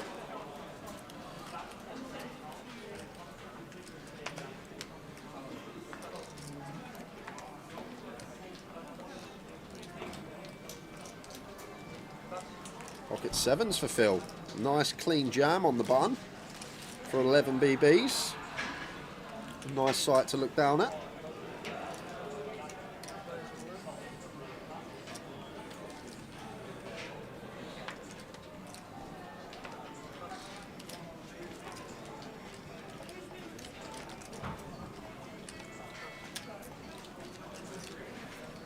Gets it through.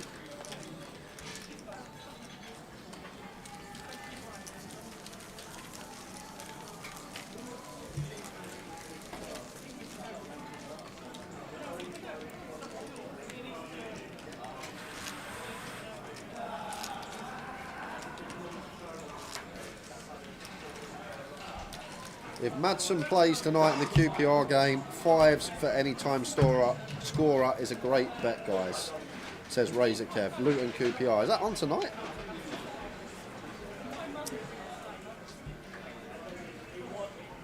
When will we know if he starts, Kev? Put it in the chat when the team news is out.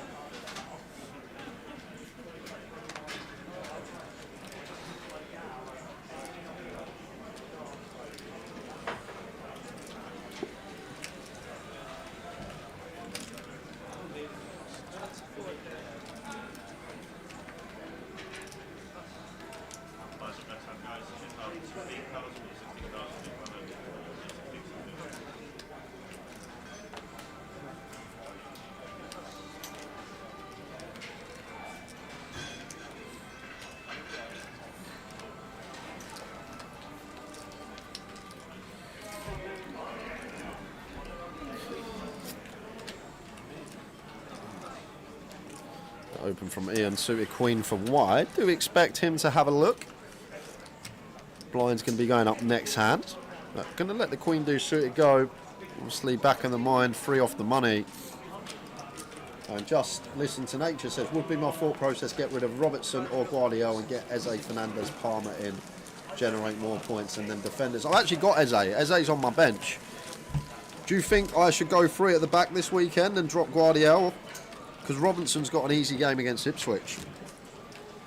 And then play 3-4-3, Eze in midfield. Let me know, guys.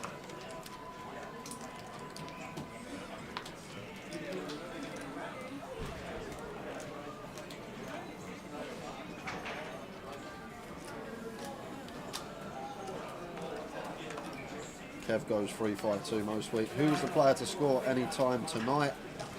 Kev has tipped Madsen.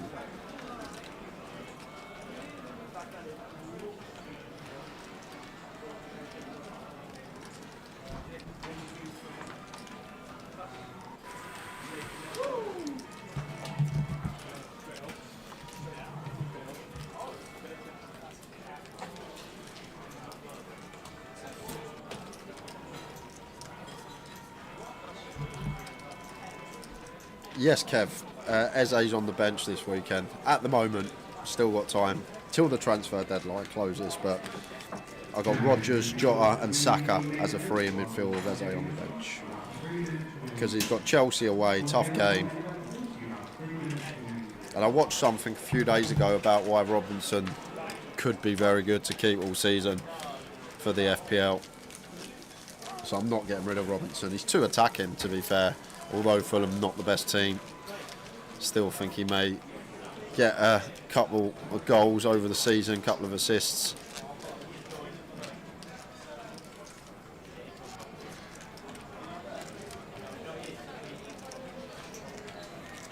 But 8 left in this high roller. Playing down to a champion today.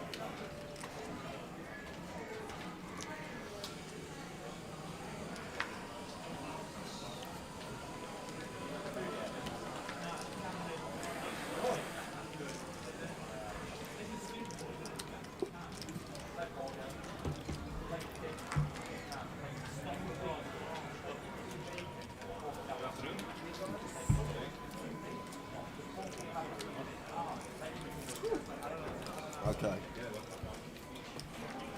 Pocket 8s for Aaron here in the hijack, working with 13 bigs tower. This may be going. May just be going in.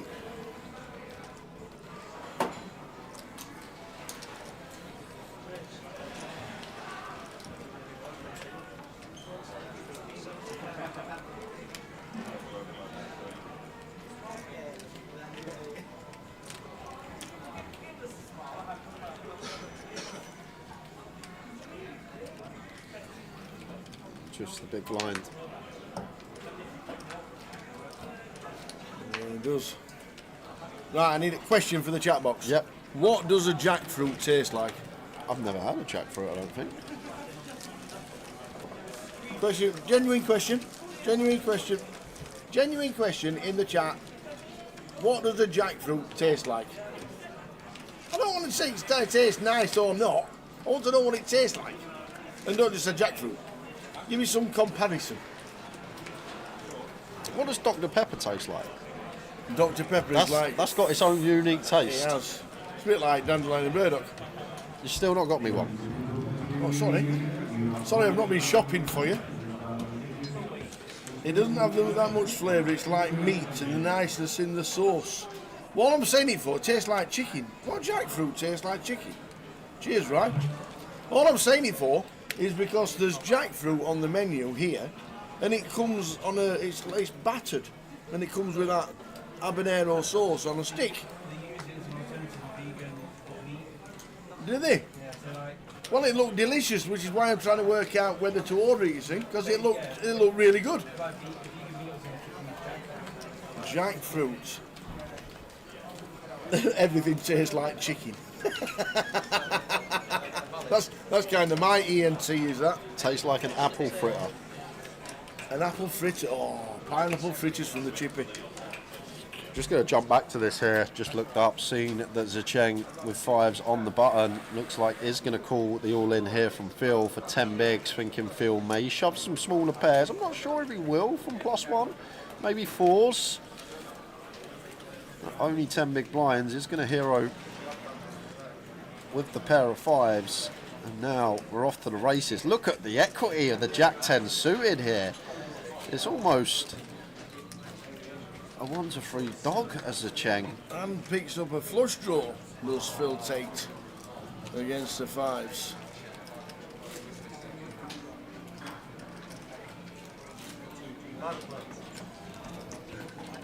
And that will seal the deal. Boom. Club on the turn. That'll do nicely, he says. Phil Tate with a double.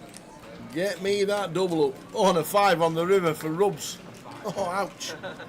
Zecheng with a 5 on the river. So is there actually a fruit called Jack? It's called a jackfruit. What does a jackfruit look like? It's... I couldn't even picture it in my head. I'm pretty sure, without Googling it, I'm pretty sure it's like you know when conkers are like, before you've taken a conker out of the... yes. It looks a little like that. Yeah. When you knock them out of the tree, and before you get the conkers out, the packaging. Scientific name, Artocarpus heterophilus. That's why it's called the jackfruit. There you go.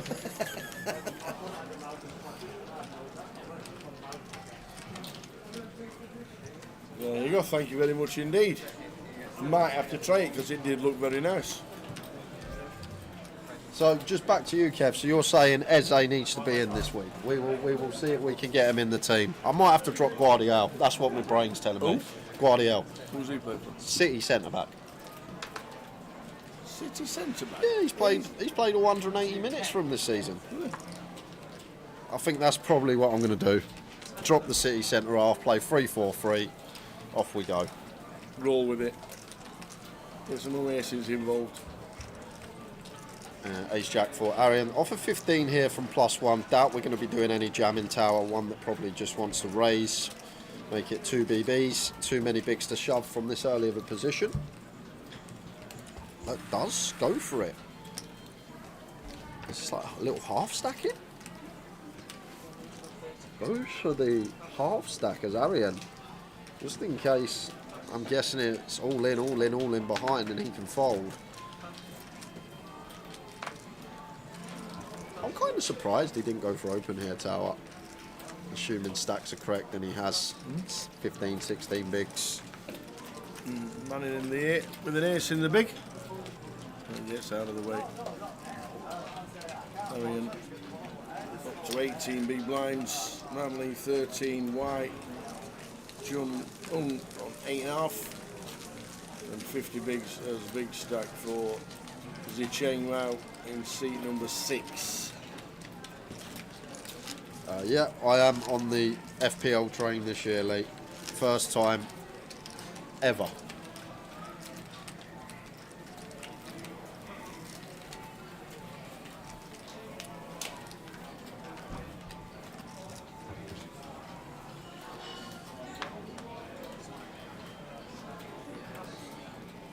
So thanks for that. Lions 8-16, high roller, final here in Leeds, 8 left.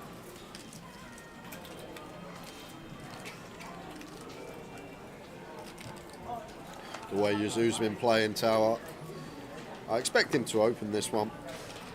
Seems kind of loose, ace-3 off from cut-off, but we've seen Yazoo already getting after it, and once again, removal with the ace does go with the open. Got to be careful with Ian on direct left. Ian, competent, very good player, and here we go. This is a perfect example. Ace-6 suited for Ian Simpson, and snap in with the free bet. Is that no? Cool. Just calls. Just going to flat. I thought Ian might have gone for it there, Tower, just because of how active Yazoo's been. I don't know if it's been 20 minutes yet, and information about the king 3 off shove has filtered back. Suited ace on the button with position on the opener. Just going to land on call. 4-4-8 flop. Not much at either here. And once again, Tower, always say cut-off versus button situations. Should be a lot of checking going on from cut-off out of position to the button, which should have a slightly stronger range as an overall spectrum.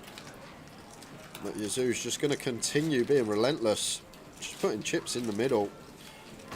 And not even a backdoor flush draw here for Ian Simpson. Going to struggle to continue, especially facing the larger size. Exactly right. 60% pot does the trick, gets the better hand out of there. Nicely done from Yazoo.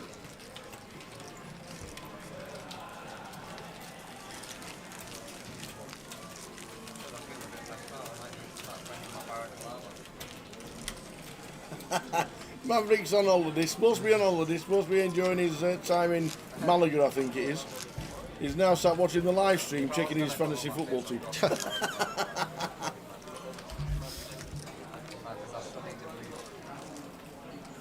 Enjoy the sunshine.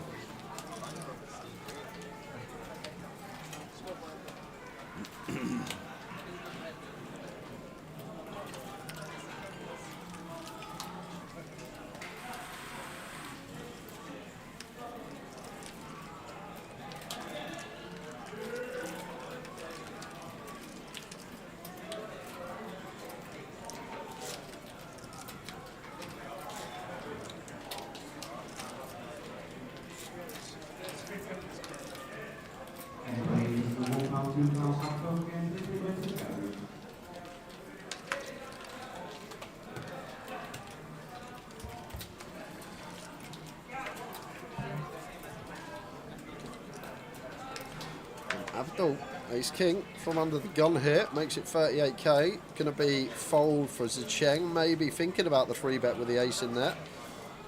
Much prefer that, just letting it go.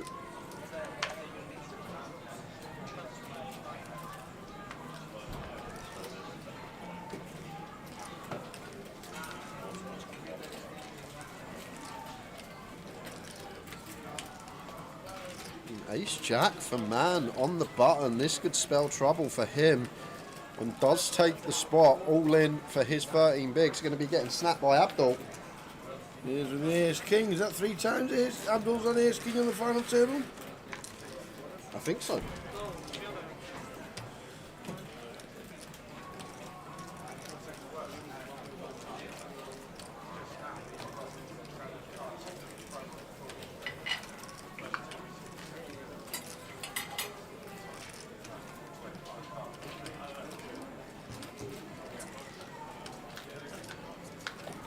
So off we go. Jack no good at the minute. We need Manley to hit a jack. And only 2 to hit now as well. Robbed of the jack of hearts. Well, Queen's now playing. Jack no good. One of the 2 queens. And a 10 on the river means we're going to lose Man Lee in seat number 9. Man Lee departs. Well played, sir. Unfortunately, shy of the money.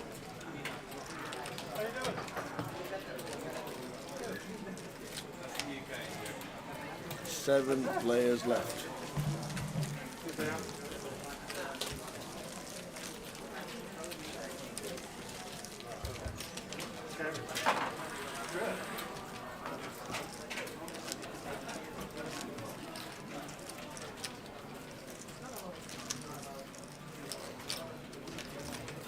I can smell salt and vinegar, which means there must be chips around.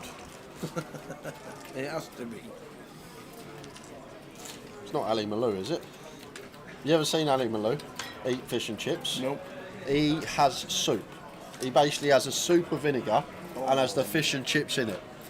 I'll never forget the first time I saw, you know, like me with mayo.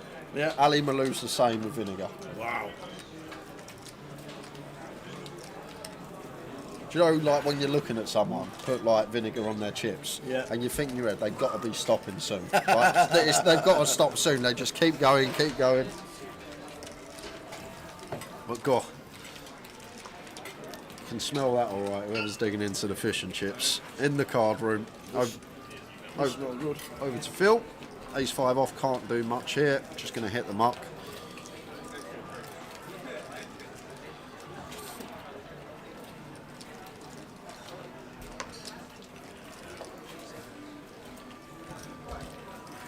Well, I say just going to hit the muck. This has to be a 3-bet if he's involved, right?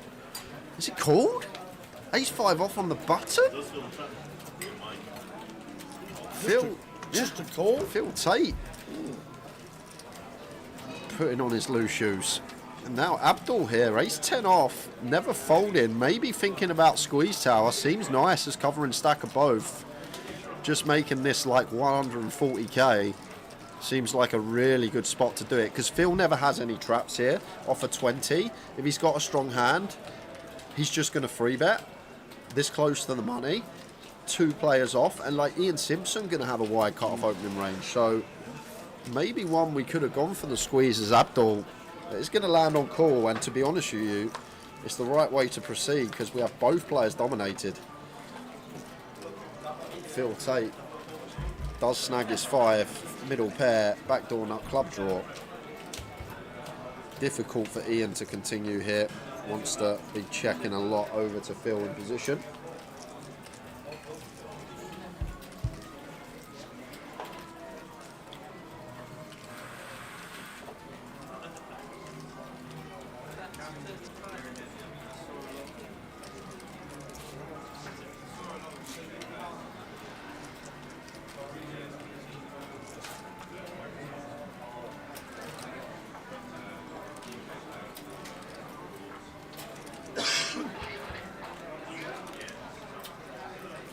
Abdul gets out of the way on the 4-5-6 flop. Phil flopping best with the ace 5 bets and wins.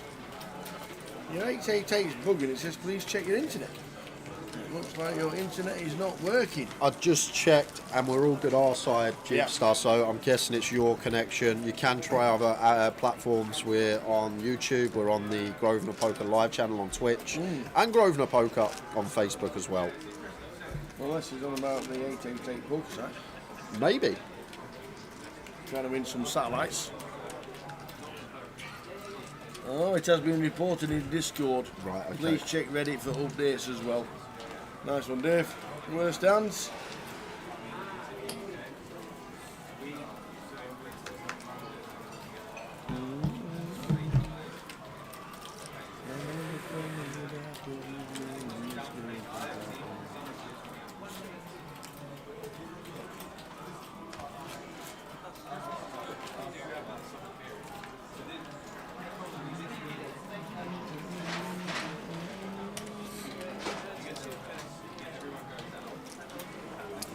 Blinds 8-16. Ian makes it 32.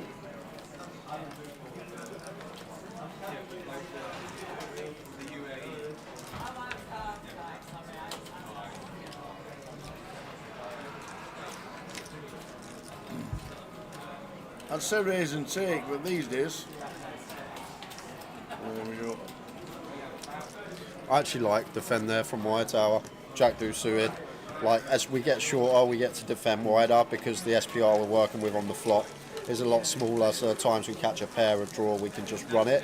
And the other key factor, yes, we're 2 off the money, but we are outright short stack. We need to find a spot to either find a double, get it in. Sometimes we'll bust, but it's not a situation as wire where we can just fold to the money with 1 table bubble. We need to find a spot to either get our double up or try and pick up some chips. I personally would have defended the Jack Deuce suited there off a 6.5.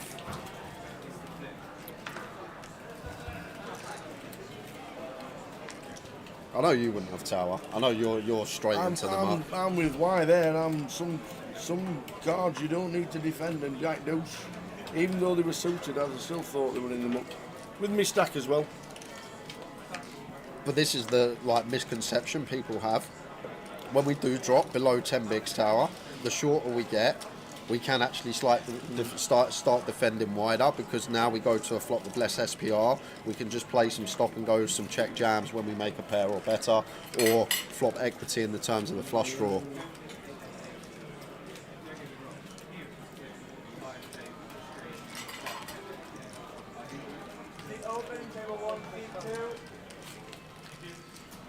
A7 suited for Arian in the cut-off, starts the hand with around 15 big blinds. So just going to go with this one. Over to Zacheng in the big. It's going to be a fold.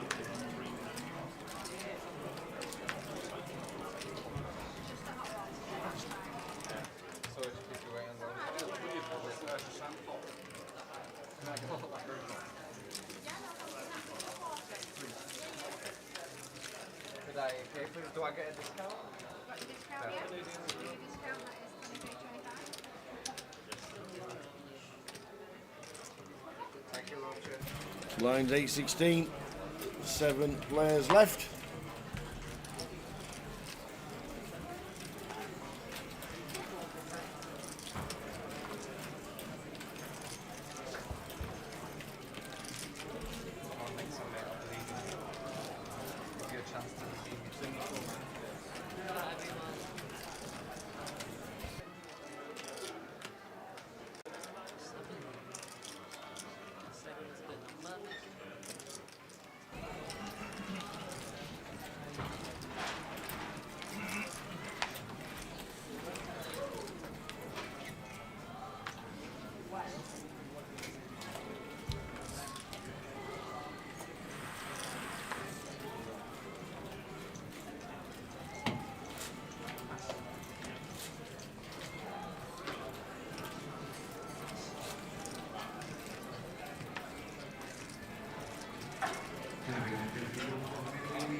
There's Keno in the background watching the feature, hoping that he gets to pass the trophy over today.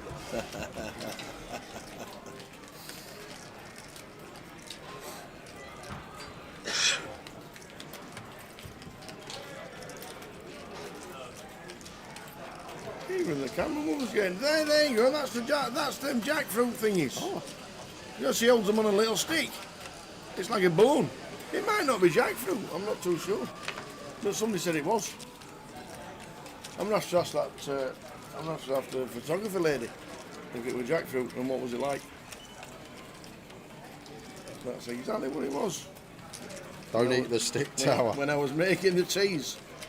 It wasn't a stick, it looked like a bone, which made me think it wasn't the jackfruit.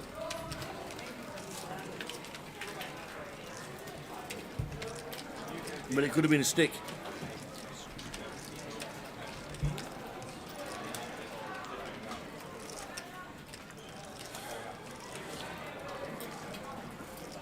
Oh it's meant to look like wings.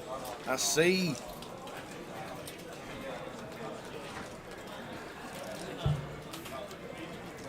It's like you have sausage, but it's not real sausage that mixed in the shape of a sausage. Get you. I see what you mean.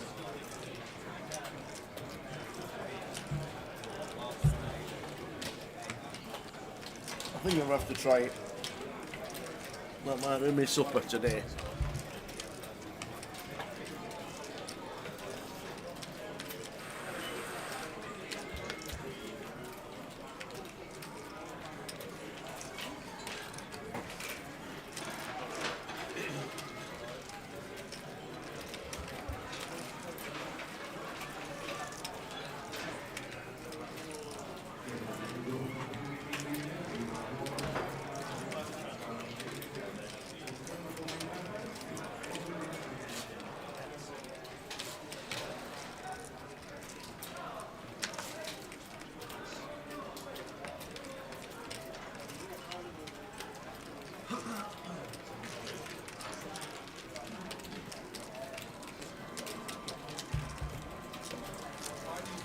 So 7 players left. Final table bubble. Gerald McKinley, Matt Davenport 9th, Manley 8th.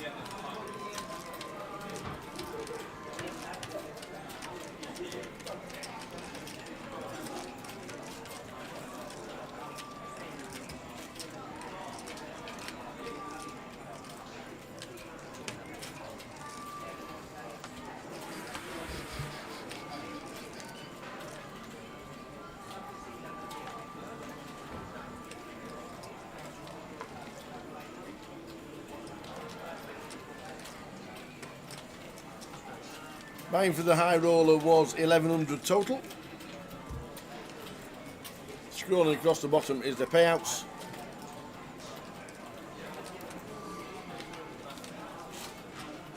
Day 1B going along as well. Satellite.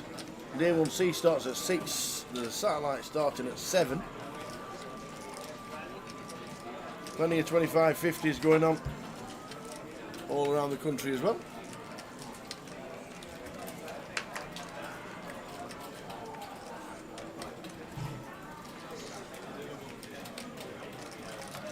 So then, do we have another break after this?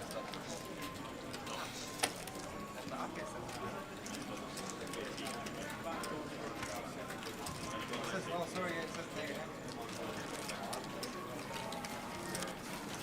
You're playing in Blackpool this weekend, Morris? Couple of final tables for you in the last couple of weeks. How you playing the 25-50 down in Blackpool?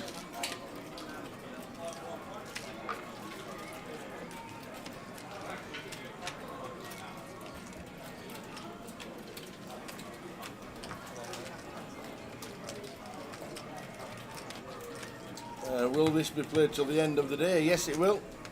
Marco, we will be crowning a champion on the live stream sometime today. 10 past 8 10 past 8? on the stream. Okay. That's my guess. To be fair, you were 3 minutes out yesterday. I thought it was terrible.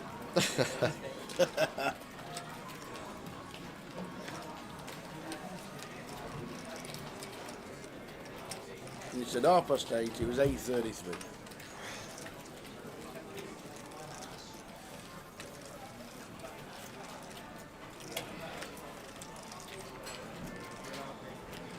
Well, this might be wise time. Ace Jack.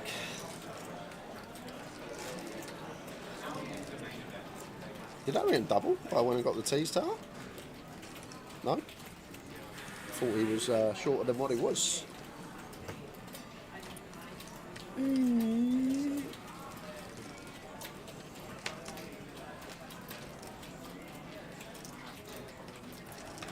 All in for white. Ace Jack. Gets through.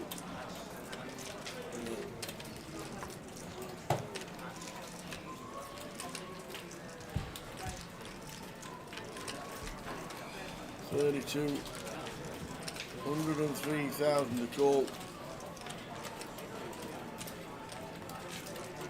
Right, in terms of chips, Once we've invested 2, we probably call ace-4 suited, but this is 2 off the money tower. Risk premium's there. We can't call ace-4 suited as Arian. Like, as I say, in terms of chips for 8 bigs, when we have 2 invested, we probably call and make money. But this is a final table with 5 paid. And if Arian calls here and loses, he is then the outright short stack with 7. Just can't be calling off ace-4 suited at this stage. He does let it go. Yeah, we're 7-handed. That will be updated shortly. What we're going to do is just get rid of the tick up completely. We don't need it. We're on the final table of 7.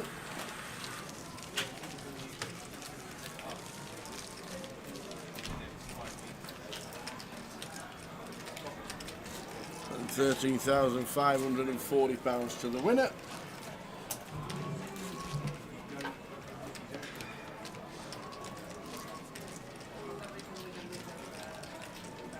And 5 places are paid, as we've just been scoring this across the bottom. £3,070 for 5th, £4,150 for 4th, 6,320 for 3rd, 9,020 for 2nd, and 15,540 for the win.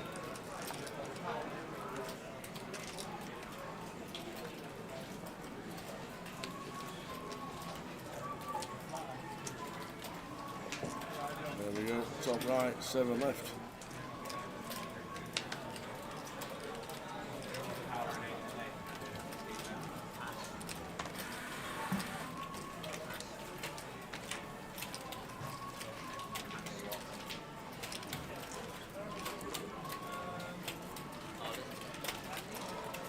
Pocket 8s for Phil, just sets Arian in for 14. Line on blind, does the trick.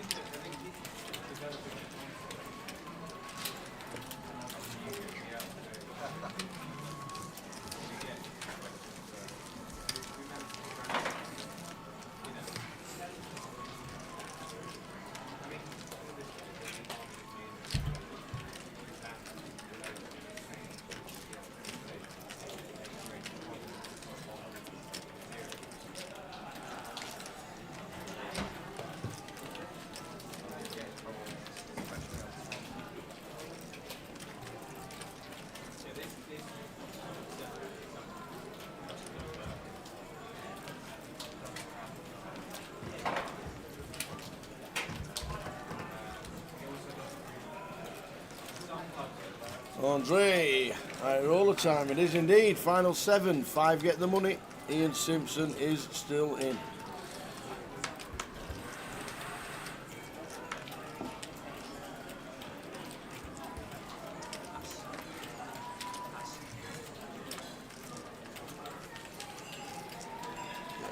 Doubt Ian's going to open here. King 8 off into 3 reshove stacks. Sorry, 2 reshove stacks.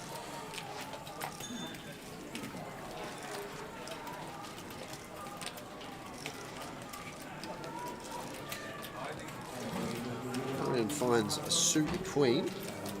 Line on blind here. And says it's good enough to go with. Oh, and Abdul, ace 8 off here in the big blind. 14, 13 bigs.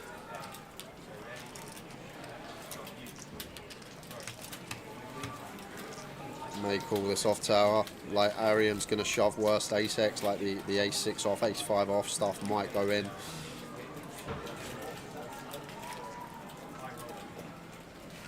See what Abdul comes with. Maybe he expects Arian to be tight as well. 2 off the money. But I think the key element here, King 8 goes in, King 8 suited for Arian. Queen 8 suited goes in for Arian. Ace 7, ace 6, maybe like ace deuce through ace 5 suited goes in for Arian. There's a fair amount we dominate in there. And looking like a man that is going to fold. And does do that exactly. Out of the way does. I'm surprised at that one, Tower. I'll be honest with you. I was expecting call. But Abdul Ahmed takes the tight approach. Arian gets that one through. Surprised.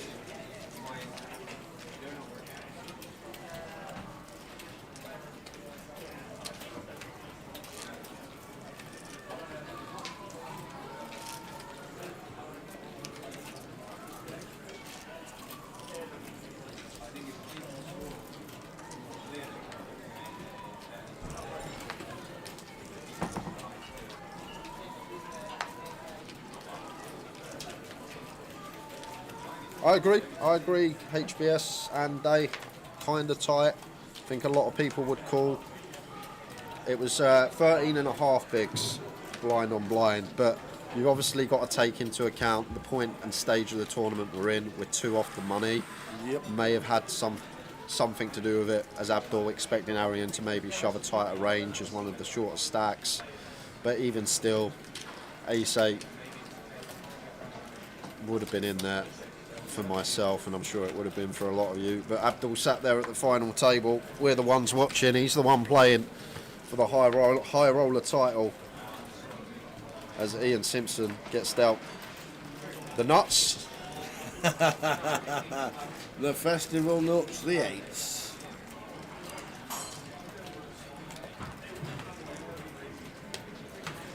King Do suited. Doubt this does anything from the small.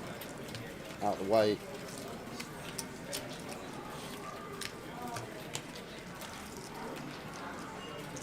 And 7-4 diamonds for Wire here, Tower. Once again, I'd like to see defend. He's been fairly snug with his big blind defend range, but when we've got this 11 BBs, only going to be working with smaller SPR going to the flop when we're this shallow.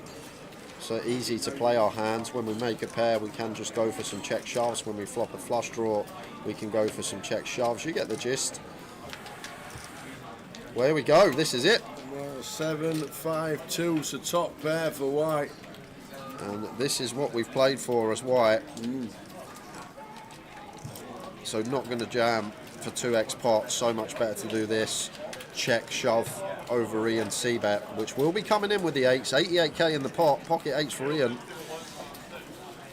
And likely to be at the bubble after this hand. Because I cannot see a scenario that occurs where this doesn't go all in on the flop at this stack depth.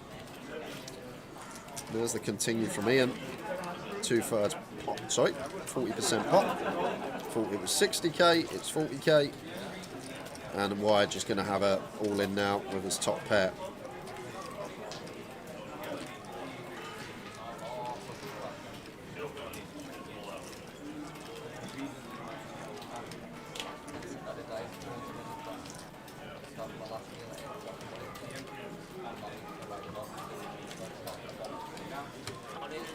Sees the bad news up against the pocket 8s of Ian. 888 Pro with pocket 8s. This is just a lock, surely, Tower. Absolutely. Can't be anything else. Probably an 8 on the turn as well. Still fading. 5 outs. 7 or 4 needed for Y. Otherwise, we are going to be on the bubble.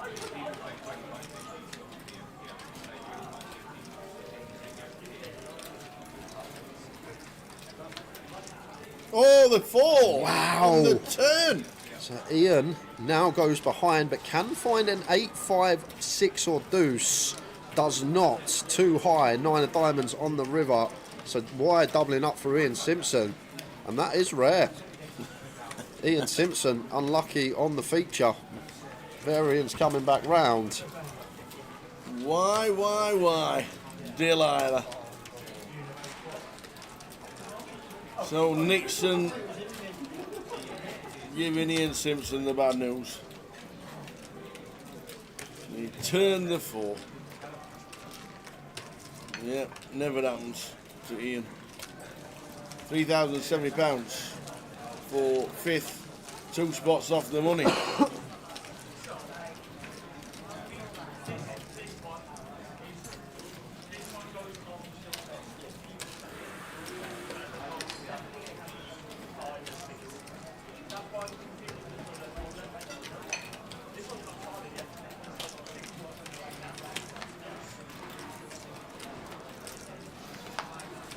And in 1 minute, blind's going to go up.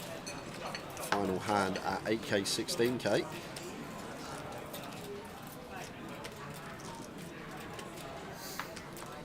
Yazoo baffles me, Tower. Absolutely baffles me, this man.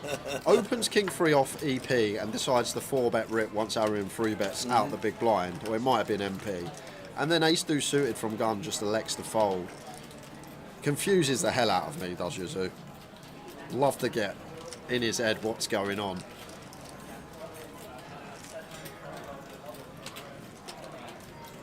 When is the break, guys? Got a red curry coming out of Juice Thai Kitchen. That's at ace 10 for Arian as he digs into his second meal of the day. 40 minutes, Kev. What I want to know, Yeah, you always see this man eating Arian Kachani. yeah. He must put so much work in the gym to keep it all off because he eats more than me. Tell you he does a 10k run before he comes in. And he is trimmed up.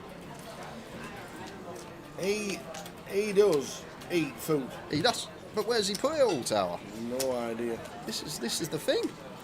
What did he have? I think he had steak and eggs this morning, didn't he, for He had breakfast? a burger, I think. Was it a was. burger? Yeah, I think so. A burger at 1:30 p.m. and now looks like steak and onion rings and all sorts. Tim, what about king 3 off, open middle position, free bet from the big blind, we send for 25 bigs. Is that good? As third in chips, by the way, 8 left. I'd like an answer, sir. And promptly.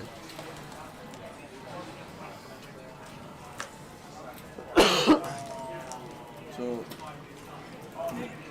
just started the final level of the session.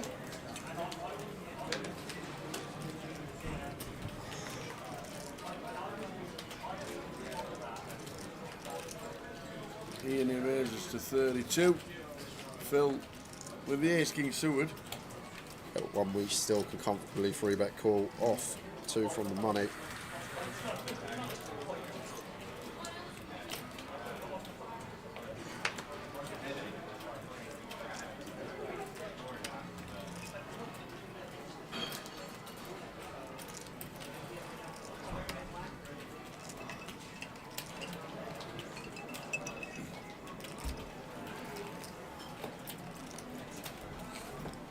I disagree, mate. I don't see how it can be. It may be in there, unless someone screenshots, sends me it, until I actually see it in the lights.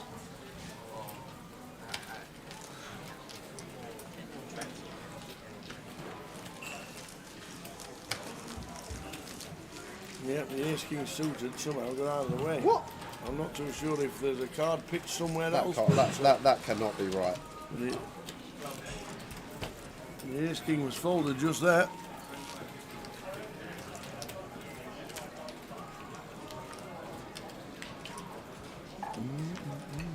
Let's see where the cards were pitched to.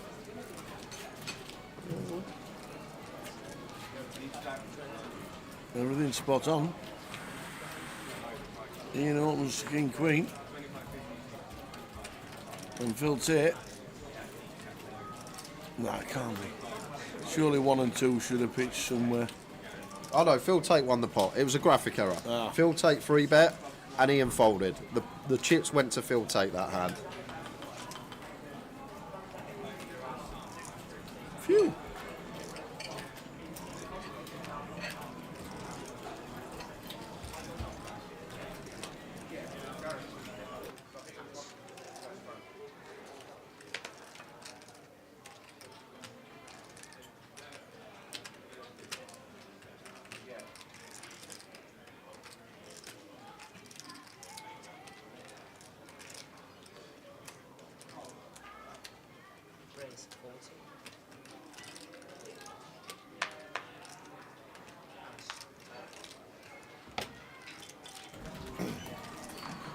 So slight graphic edit, Phil Tate did not fold ace king.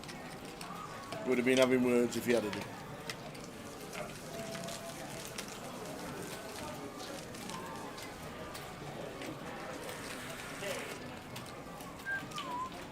$15 bigs, Arian, short stack, 7 left, 5 get the money.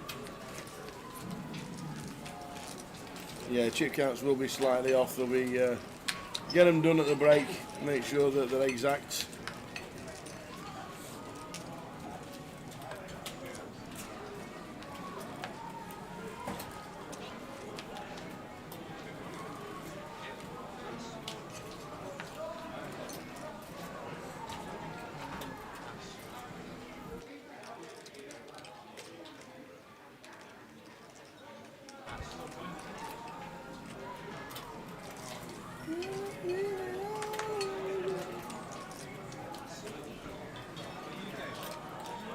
some tunes on this list, aren't there, today? It's a good playlist. I said this earlier.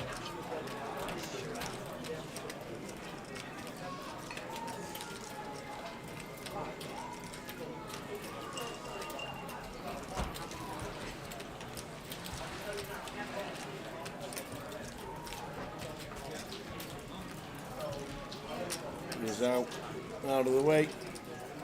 Ian ace 10 makes it 65.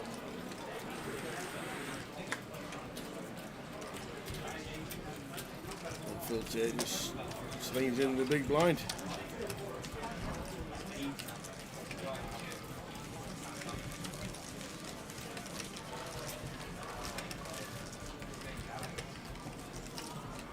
Tell you what, you're not wrong.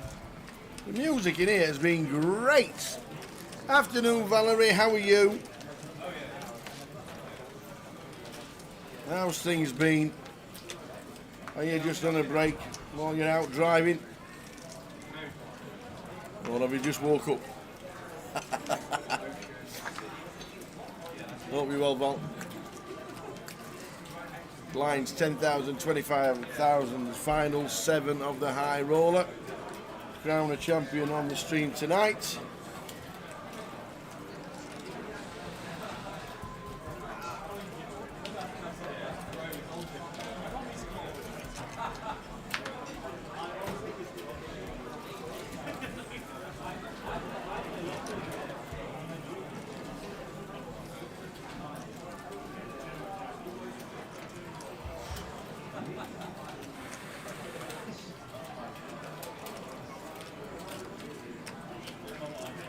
Out fixed him in the hook.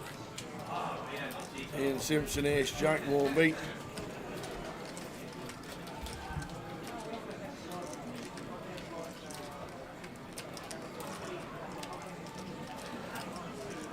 Ace jack. Open him. Yep.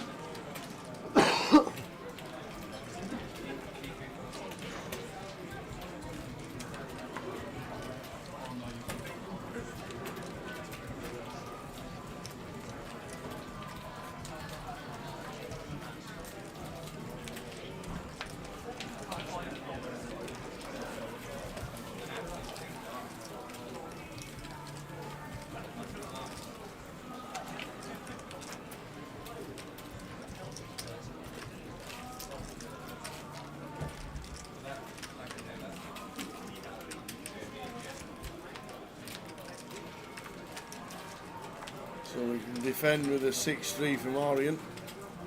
9-9-4 flop.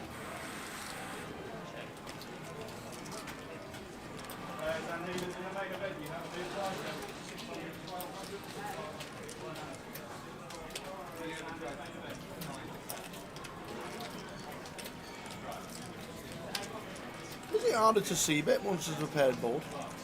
Like a paired flop? It depends on the paired boards are like in mine, but against big blind we prefer the lower paired boards because from the big they don't defend as much offsuit stuff. Yeah. But like on the 10-10, Jack 9-9, when like 9-7 off up to ace 9 off will defend, like we tend to do a bit more checking. But on the lower paired boards are the ones that we tend to have more bets on. And that's just simply down to range. And if you think of the combos that defend from the big, once you start eradicating a lot of the offsuit combos, it's only the suited combos in there. On like the 3-3, you're going to have a lot more C bets than the 9-9 because now they've got a lot more 9x combos in the big. Yeah. Go on, what was you going to say? I just thought it's a little bit harder to see bet with a paired flop. Yeah, but you think about all the hands that defend on an overall spectrum from the big blind, like huge. all 4-5 off up to like top of range, let's say, that doesn't free bet. Like when they've got countless combos in their tower on a paired board, it's actually more often than not they're just going to whiff. They're going to have 6-7 off on the 9-9-4, 6-7 off, Jack 8 suited. All these combos, countless, that are just going to check fold and just flushing out 6 outs some of the times in terms of equity is a win. Ian raises again, this time with ace queen, gone up a pip.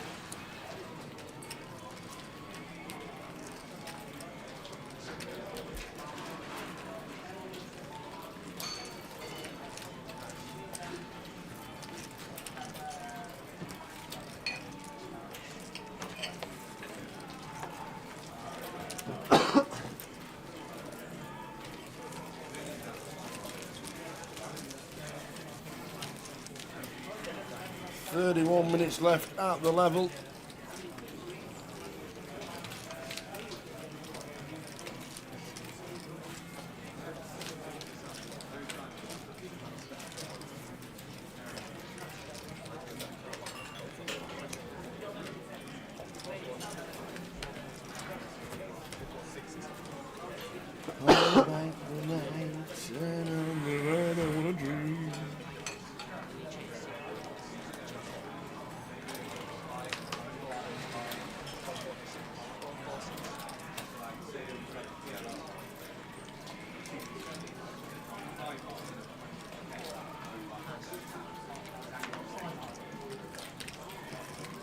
Ace 9 suited for Yazoo.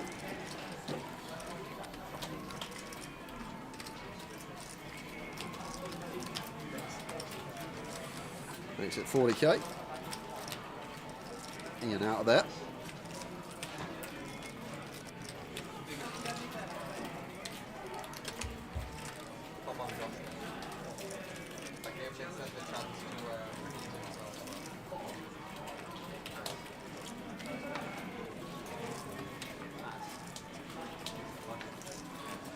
Three off for Abdul.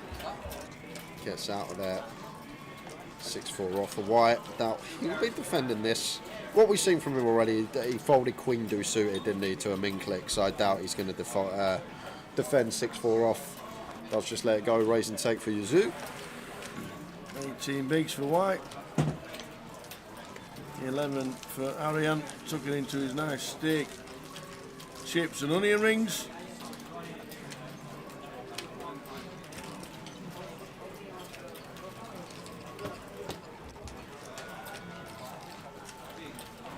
Half hour to go.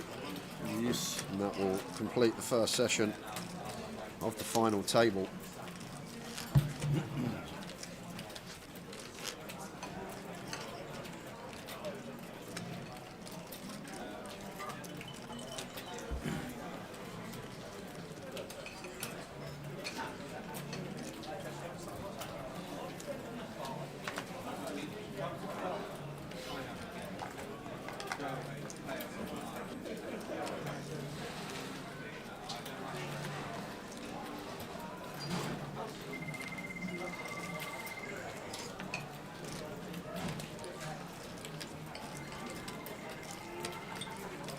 6-7 suited for Abdul here.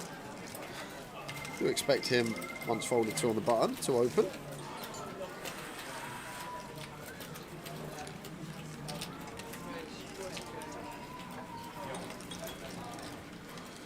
Pocket 3s for Y here, Tower. 17 bigs.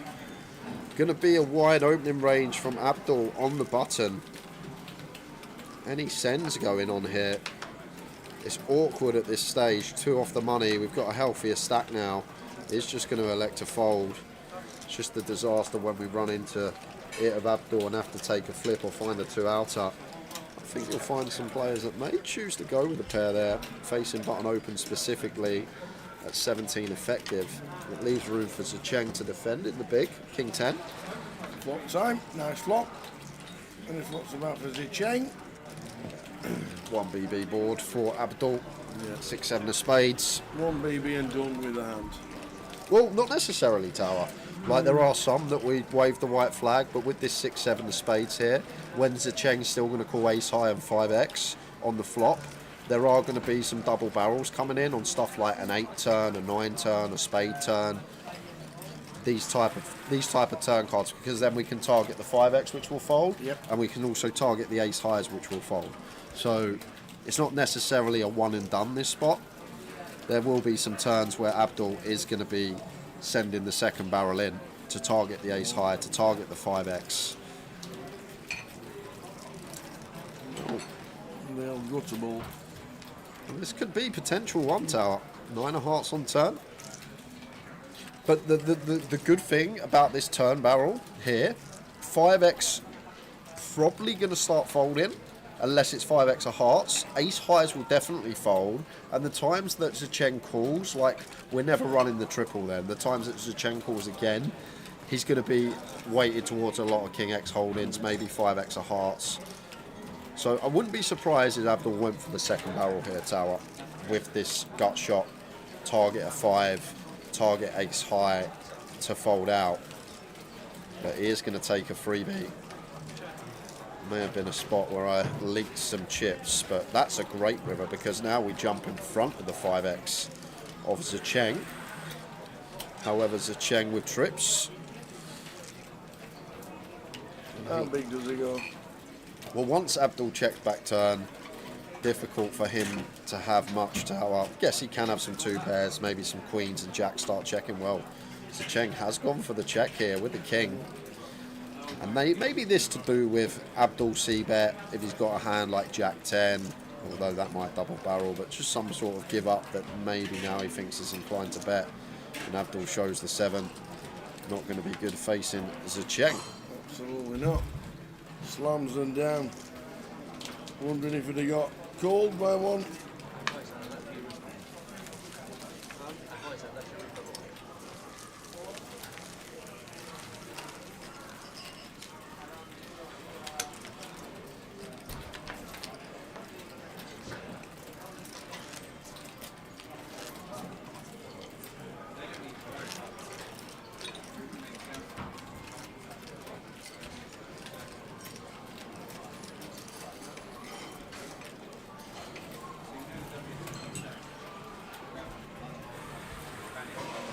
Thanks, Lee.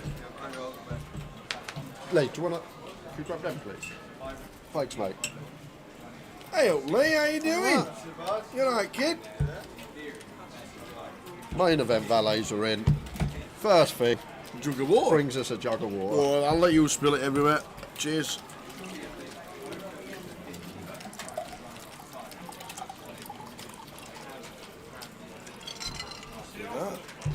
Just working a bar tower. Professionalism. Look at that one. How doing, Yogi boss? How's things? We're on 7.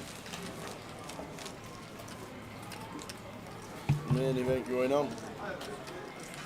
Yeah, going to be on break in 23. 20 minutes.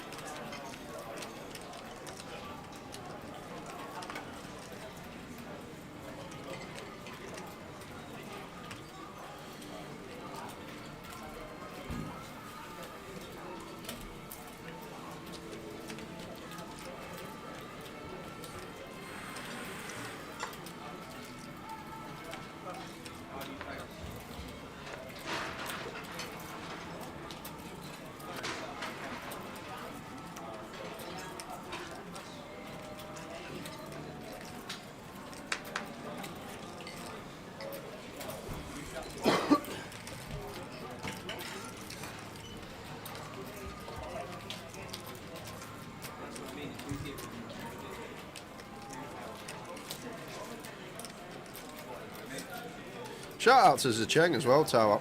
Second in the Manchester 888 Live last week in the main event. Nice payday for him and continuing that form into this week. As it's blind on blind action. Yazoo top end, ace 10 off. Like both options available here. Blind on blind. Obviously Ray's going to be fine, can go for complete.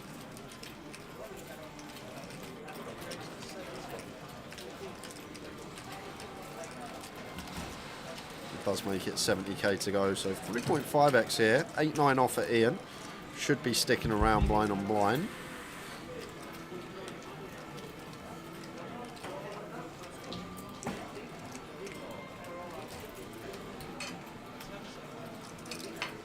Oh, he's going to give it to Zecheng. Would suited be a call? Suited definitely a call, Yeah. even 8-9 off I thought would call there with position Tower.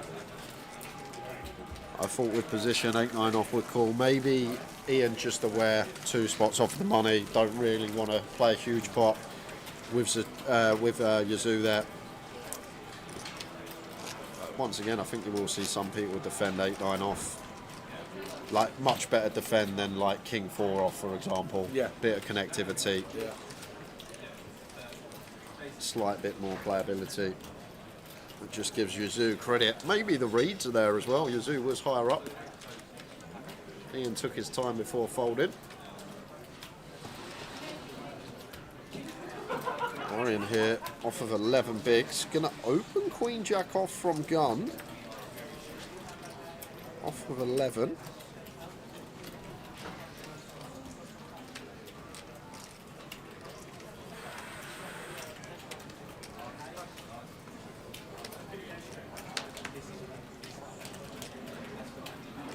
No giveaways today.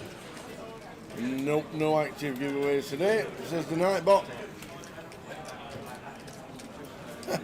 Who's Hey Jarwood in the chat? I have no idea. I actually have no idea who that is.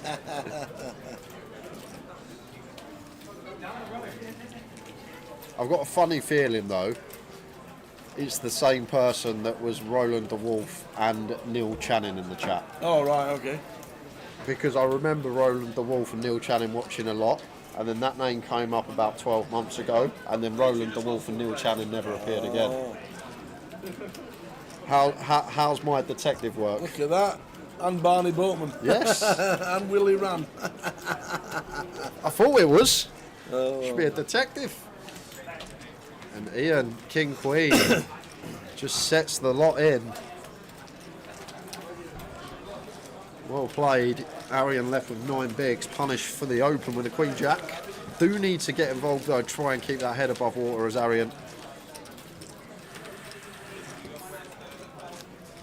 So trying to just pick up the steal, didn't work. Ian, nice move with the King Queen.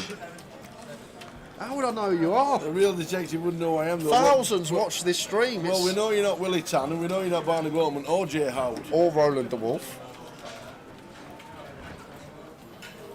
It's not Joe Saunders, is it? It could actually be Joe Saunders.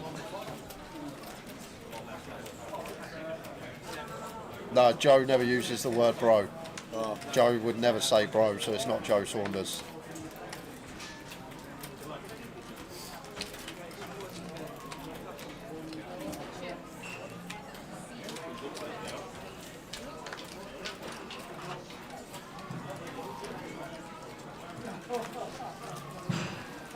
Couple of sevens for him on the button. That's just cool. Fill out the way in the small. Arian, Queen 10 of clubs in the big blind here. Not going to be going anywhere. Do expect to see him defend.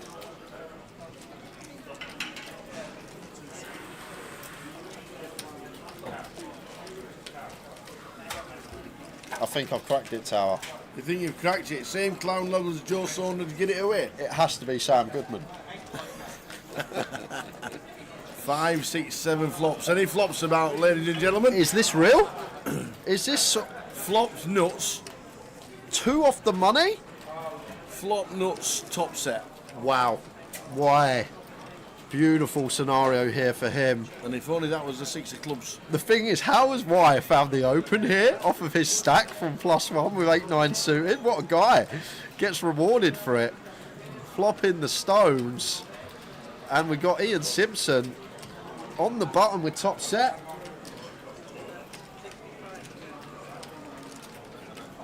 So about 55. Rose quarter. Call from Ian. Yeah, all the talk about Ian running good on the feature. Yeah. He's getting collared here. Why is his kryptonite, the man that cracked the 8s? Jack of spades turn. Still the nuts. Pot size bet. Left for white. Decision here. Do we want to try and get this over 2 streets? What do we think Ian's working with here? Or do we just go for the jam, 2 off the money? Ian can still have stuff like 8s, 9s. Although we block that. Ace 7 suited.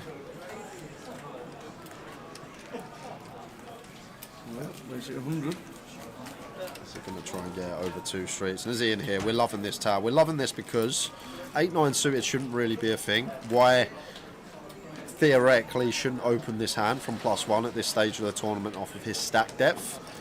So the only hand we're actually worried about as Ian is pocket jacks, 3 combos, and then there's 18 combos combined of queens through aces, and even 10s might go for another street here on the turn. But he's going to get the bad news. Certainly is. Flop nuts for white. White on. Oh, white! It's Ian Simpson. He's obviously going to be. Oh my days! How does he do it? Every time. Oh man! I said maybe the variance was changing for him on the feature last time against Wire, but Not a chance. forget that. Just rivers quads, and Wire with the flop nuts is going to be gone. Third pot left. Ian. Can't do anything else but stick He just them in. he's just sitting there saying, "Say the words. Say the words. Say you're all in."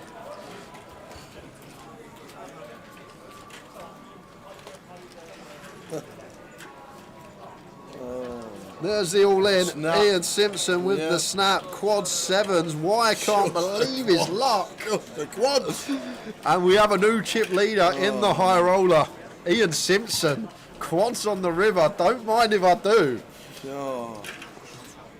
The rent for this table's just gone up, by the way, Ian. It went down. It's gone up again. Wow. Oh man. So we are now on the bubble for the money.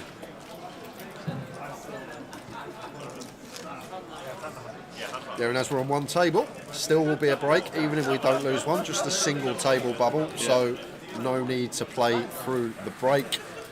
So we'll be going on break in 14 minutes. Whether we get in the money or we don't. Ian is proof that luck exists. Vivi Saliba, December 22. I love it. Oh, that's a great quote. Real rough seat for Zacheng now. Went for open with ace-8 off and then thought, hold on a minute, Yazoo's got chips on my direct left. Ian's got the chip lead now, 2 to my left. Let's take a hand off, but this man will not be taking a hand off. King-Queen from cut-off. Clear open for Ian Simpson on the bubble.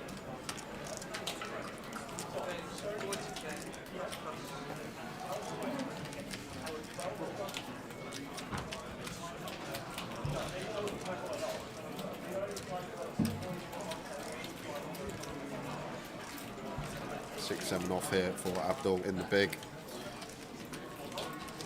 In with the defend.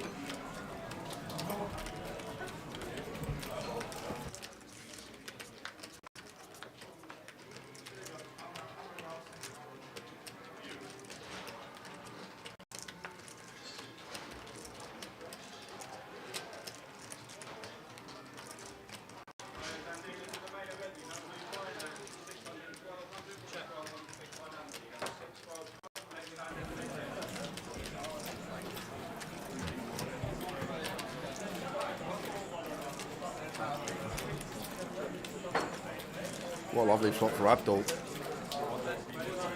Trip 6s from the big. Ian continues for 40k. 35% up. Now decision point for Abdul. It is a board where we can rep some credible bluffs. Some 7-8, 10-7 of diamonds, some front door flush draws, all this stuff.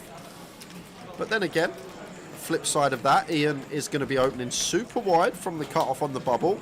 We'll have a lot of hands that are drawing to runners in terms of equity versus our particular holding. So meriting sometimes flatten, let Ian snag a top pair, or let him continue bluffing is the other option. So 3 of diamonds turn. And probably one where Ian's going to be checking here. We're not folding out a 9, we're not folding out a 6, and the 7-8, 10-7, 10-8 we're ahead of anyway.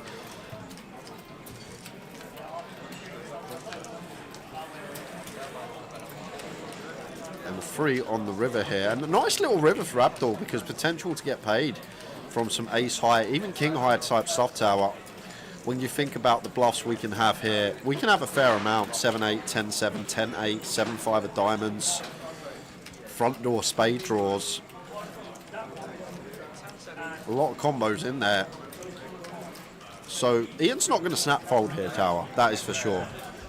Yes, we only have king high, but Abdul here, 150k on the river. Value bets basically saying he has a 9 or a 6. So we'll have a lot of 9x and 6x at defend from the big. But it's also going to have 7-8 pure, 16 combos, 10-7, 10-8, front door spades, 7-5, 8-5. There's a lot of bluffs when you think about it as well. So this is a legitimate tank from Ian with King High.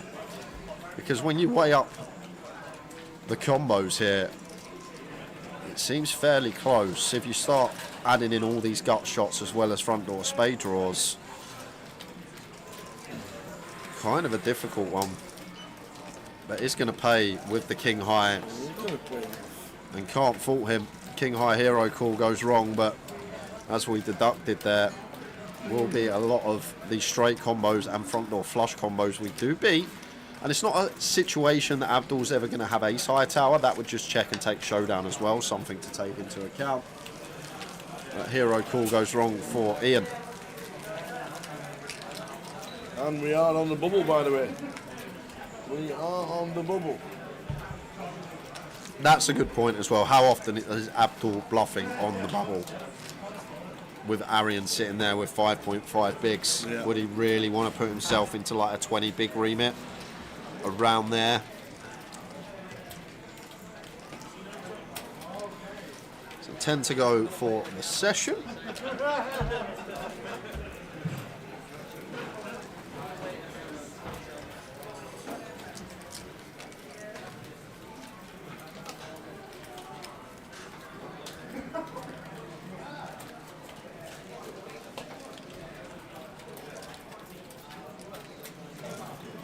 Oh, Ian's getting the hands. 9s now.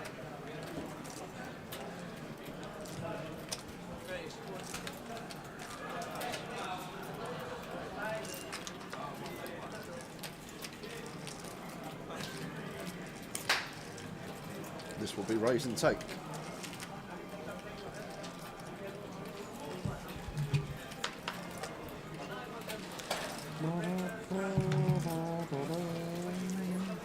This is the exact playlist you expect to hear when you stick on Smooth at 1 AM in the morning. Yeah, yeah. It's like a Smooth radio playlist. I don't think I've ever put the radio on at 1 AM and thought, what, I've just looked at, I think I'll just listen to radio now, it's only 1 AM. This fantasy football's got you, hasn't it? Problem is, Tower, with me, very competitive. I don't like losing. No one likes losing, really. It's a stupid thing to say. I bet you were absolutely at it at Monopoly when you were 9. Yeah. Well, I know the strat for Monopoly as well. There's a perfect way to play Monopoly. Is it? Yeah. It depends on how many players you're playing with. But 2 to 6 players, there's a different strat that you go for, depending on how many players in the game. I've never played Monopoly with 2 ever. Yeah, but not ever. Two is basically the good value. The light blues, the oranges, Mayfair, Park Lane. Yeah. But when you go to 6 players, you're playing a 6-player game of Monopoly. The greens then actually become the most valuable. Mm-hmm. There's actually I know it gets tougher. There's a video on YouTube that I watched a few years ago. It's called Monopoly Strat Play It Perfectly, I think, and it tells you like how to. It tells you when you're playing with 2 to 6 players. How's anybody ever completed Monopoly? I don't know, but there's strat to Monopoly, Tower. There's strat to everything. Look at this from Phil Tate. Rolls one in with A7 suited. Basically says to Ian, I know you're opening super wide on the bubble. I'm going to take this ace block up, 3-bet it to 110. See what occurs.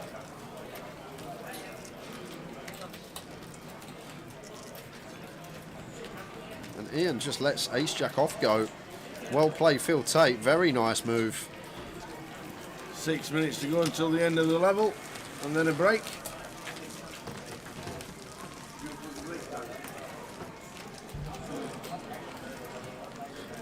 Where do you find the time to watch Monopoly strats and FPL strats? The Monopoly one I watched years ago, long time ago, and I just always remember it.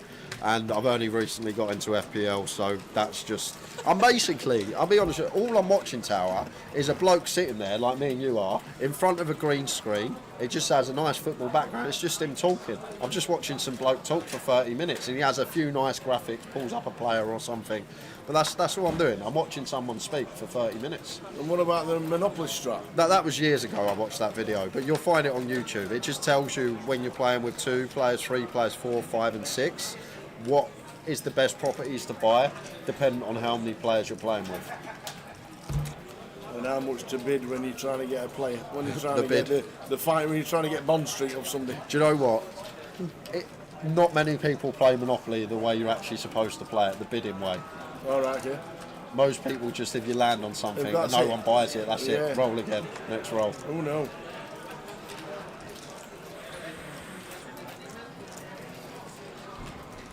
Yeah, orange and light blue are overpowered until you start getting more players, like 2-handed, 3-handed, 4-handed. Very good EV properties, let's say. But the when you start getting more players, I know that at 6 the green become most valuable when you max out capacity of the game. There you go.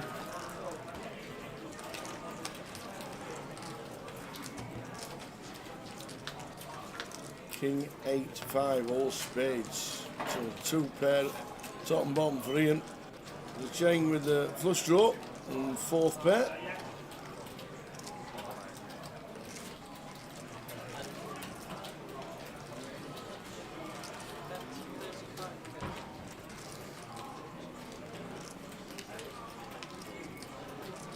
This could be fun, Tower, because this could be a potential barrel for Zecheng here. 4s with a spade, under pair to the board as the opener. Queen of spades, Queen of hearts on the turn. Still top and bottom for Ian. Is he playing the check goal strat all the way down? Yeah, I think he will, Tower. I don't think Ian's going to do any raising. Zecheng covering stack on the bubble here. Like, he's probably going to open countless combos of suited hands. This close to the money on the bubble, although raising into 2 of the big stacks. But Zecheng with the double barrel here with the 4s, making it 95k. And we may see the triple off here, Tower.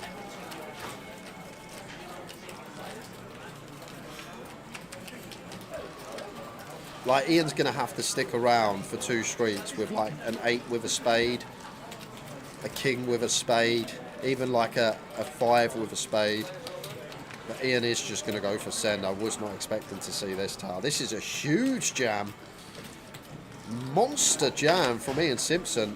And it is going to flush out a decent amount of equity at the 4. Still a 1 in 5 shot to make the best hand by the river for Zecheng. But meaty old shove this is Ian, and the times we just run into a flush, it's GG. Massive jam.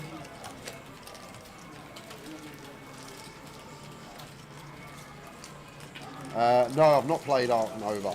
I do not have the GTO strategy for Twister. Oh, Twister. Oh, imagine. I think that's just be supple, Twister.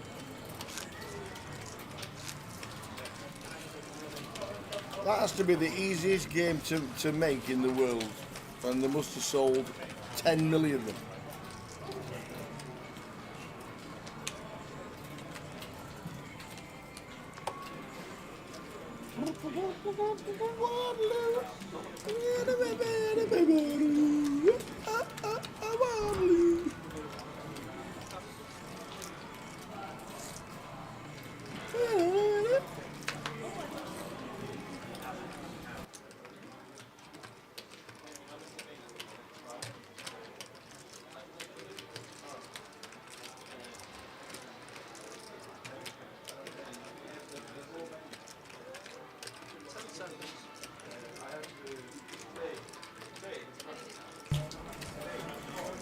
Zecheng 9-5 suited. Going to use a bank. This is Dark Arts Tower, we call this. Dark Arts? He is trying to tank so the big blind goes up on Arian as the short stack. That is what is going on here. Zecheng knows that we're going to go on break and come back, and he wants the big blind to go up on Arian as he is the short stack on the bubble. So what he's doing is just taking a minute off the clock so that when we come back after break, Arian will post a 25k big and ante rather than a 20k big and ante, which means he's going to do an extra 10k of his stack. And it's part of the game. People are aware of what's going on, and Yazoo's doing the same thing, just running it down as well, never playing 3-deuce, but it's all about getting the big blind to go up on the short stack here. What are we even thinking about this as well as everything else? This is Poker Tower. Anything that can gain you a little bit of an edge these days, people will take it. And Zecheng and Yazoo on exactly the same wavelength here, just recognising that Arian's going to be the next big blind as the short stack. And what it means as well, Tower, we get our full 15-minute break. Good old Zecheng. That's what we say.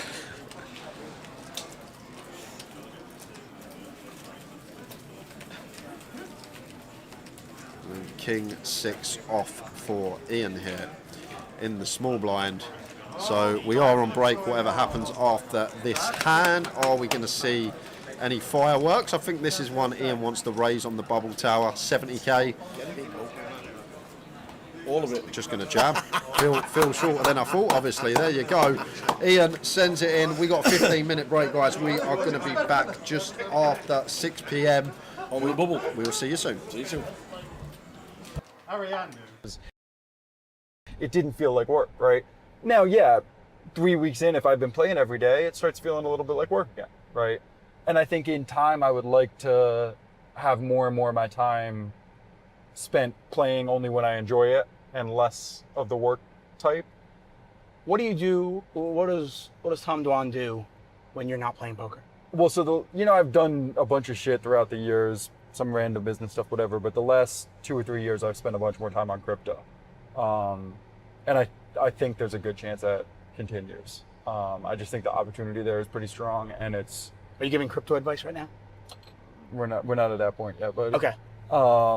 But I think it's like there's definitely some stuff I find a bit more rewarding with that, right? It's not zero sum, and it happens. There's a lot of overlap between poker and crypto, so if I could have the same level of kind of access to AI deal flow that I did crypto, maybe I would spend time there, but I don't. It happens. A bunch of the people in crypto love poker, so it's a little easier to open doors and stuff there. And those are two of the industries I think are going to have the better returns in the next decade or so. So.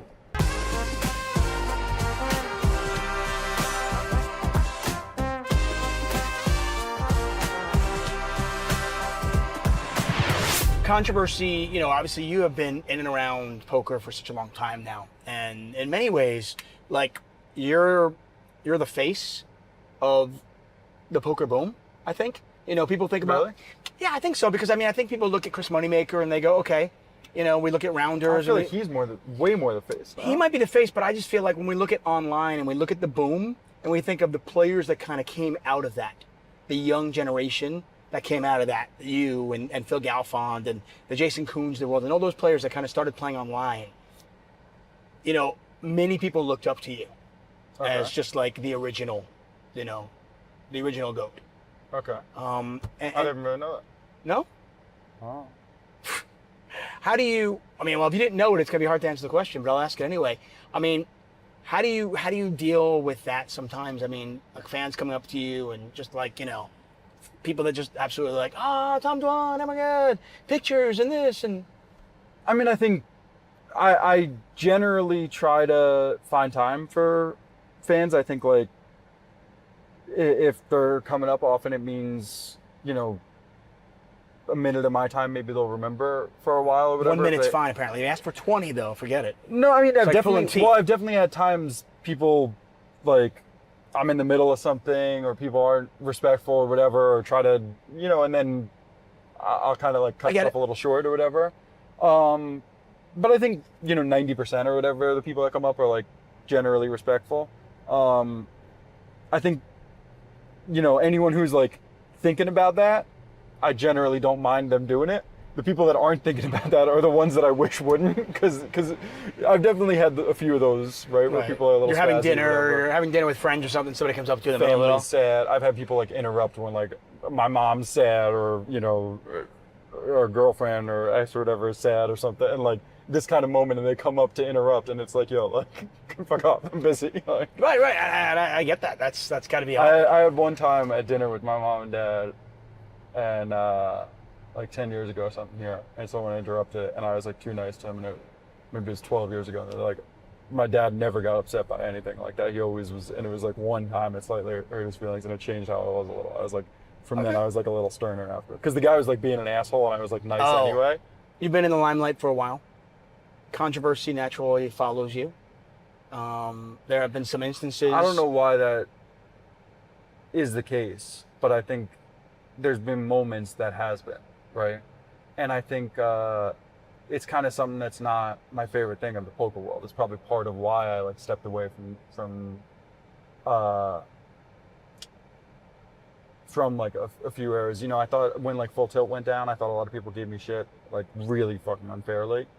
And then recently, like, I had, you know, a guy that used to be my friend that I thought was a complete asshole, and a bunch of people messaged me, and very few of them like said stuff, right? It's like, I don't know. I feel like people look at, like, poker world type people look at that stuff from like an equity perspective of like, oh, it's not that plus EV for them to speak up, so then they don't. And I don't know. I don't like how the poker world is PR wise. Okay, so some of the controversy that's followed you is maybe, you know, money you owe, debts you haven't paid back. I have no judgment on this because I don't know any of the stories, but I'm curious if you have any comment on those things. You know, I definitely haven't handled every situation perfect in my life. It happens that the stuff that people were talking about that were public were spots where I didn't do anything wrong, or at least at the most like a very small thing. And people who know the situations know those. But people tried to paint a certain story, and unfortunately, certain people in poker didn't mind adding to that fire when they, you know, should have known better or did know better. Including some of the poker sites, believe it or not. I'm sure. But luckily, we're arriving here, so I won't go shit on people that planted stories about me and tried to pretend it wasn't them. Okay, before I park and let you out, I'm going to ask you one last question. Why are David Tuchman and Nick Wealthall the best commentating duo? You mean used to be? No. David Tuchman and Nick Wealthall. Why are we the best? Go ahead. The answer is very simple. Who is Nick Wealthall? Who's that? Right. Thank you. Hey, Tom. Thank you so much. I would say good luck in the World Series of Poker. But I might play tomorrow. The 10K. Go fucking get him, okay? I'm gonna try. Hey. That was a we really can't do good it. handshake. Hey, thank you very much. I appreciate it. That wasn't bad, right? It wasn't bad. You didn't extend it. It wasn't bad. Thank you. No appreciate it. Okay, the bags are packed, the journey starts here, we're leaving Norwich, heading to Heathrow, and then onwards to Viva Las Vegas. And once again, thank you 888 Poker for sending us on a trip of a lifetime, and we are ready to go.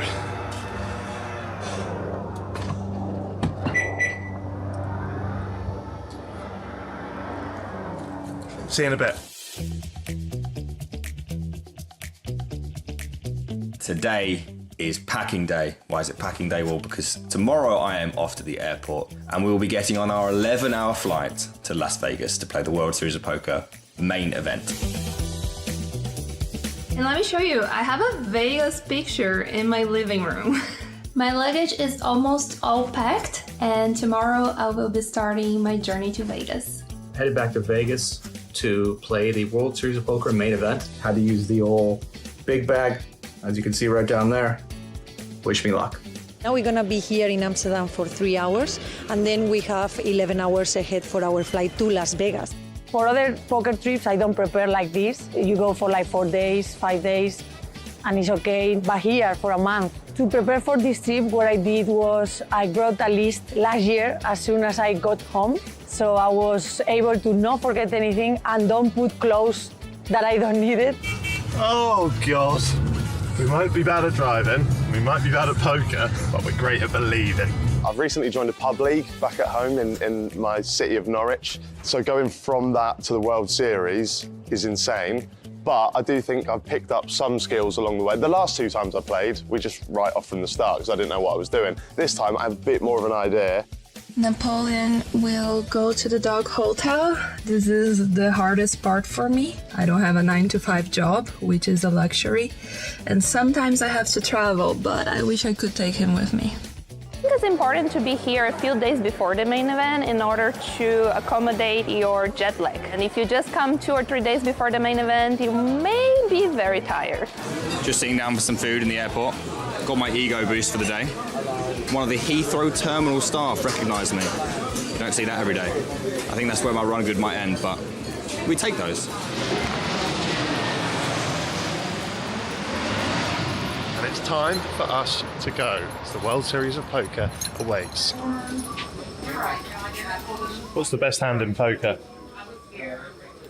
Royal flush. Yep. What are whole cards? Well, that's not a thing. Whole cards. Face. Fuck me. What? Faces? You're not joking, are you? No. What's a whole card? The whole cards are the cards that you have. Whole? Your 2 card. Whole. H-O-L-E. Oh, I've wasted 10 grand. Just say my hand.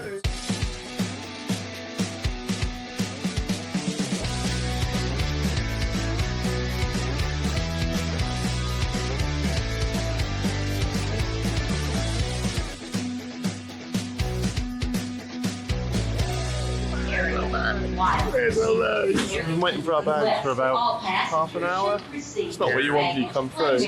How do you feel? I'm fine. You're fine? I'm absolutely fine. We've made it. 11 hours, or 11 episodes of Dexter later, and we're in Las Vegas. I'm absolutely shattered. Super relieved to be here. And my second worst enemy is out of the way, and now it's time for my worst enemy. 45-degree heat. One more day until the main event. Let's do this.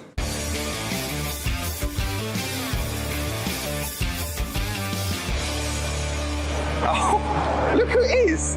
Hello, mate. Right. How you doing? So tired. I thought my day couldn't get any worse, but here you are.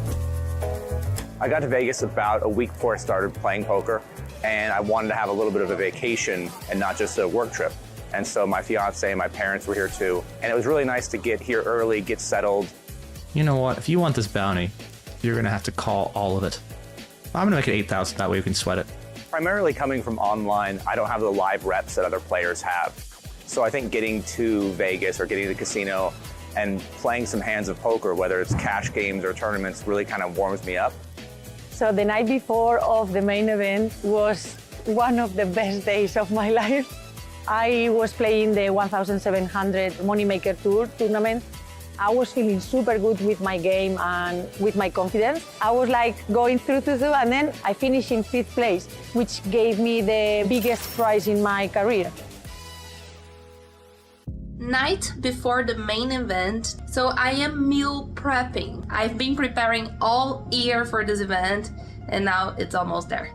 I don't feel nervous about playing the main event. Mentally, maybe because I put so much preparation, I struggle in terms of not feeling entitled to do well. When you put all this effort, in a way you feel like you deserve to do well, but this is not how poker works. Everyone here is capable of winning the main event. I would do everything in my power, but I cannot control the cards. Is this kind of old hat this time around, or is there still a buzz when it's getting close? There's definitely still a buzz, obviously reduced. The first year was like completely insane after having won a competition to be here as well. This year just felt like completely down to business. I really wasn't phased, just really focused on playing my best poker. So I just told the people in the lift that I found a dead animal in my room. It's a bit of exaggeration because it's a moth, but they were like, dead animals? Beautiful. Why are you doing it? Why are you taking pictures of it? Because you're beautiful. I said that. PK's camera as well.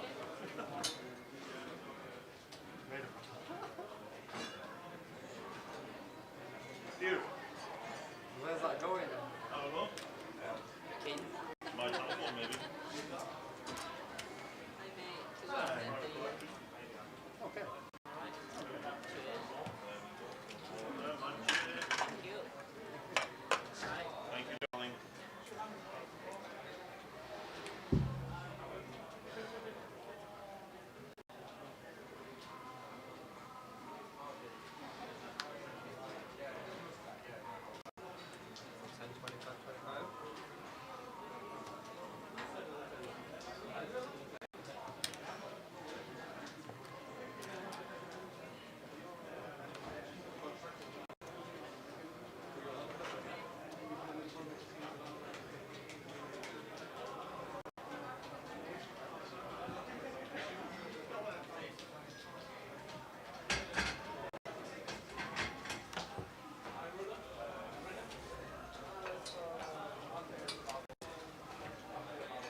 Let's do it again.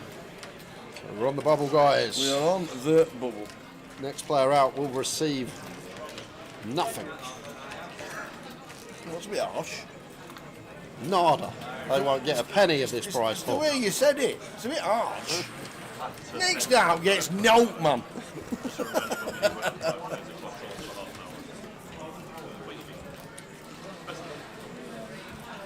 Min cash of £3,070. So here we go.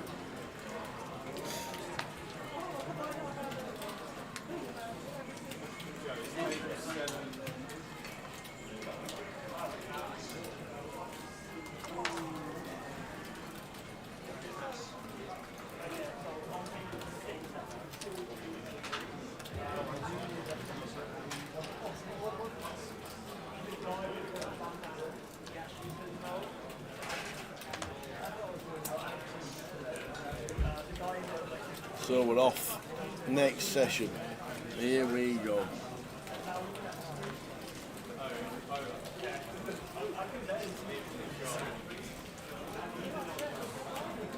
Ian on the bottom, King 4 suited here. Maybe just go open jam, tower, on the bubble. Went for open. Obviously Phil sitting there with I think sub 20, maybe less. Yeah, Phil sitting there with 17. Arian 2.5 BBs.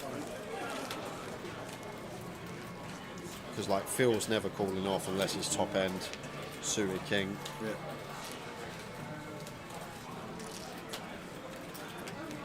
Maybe open when Arian has 2.5 BBs, achieves the same thing actually.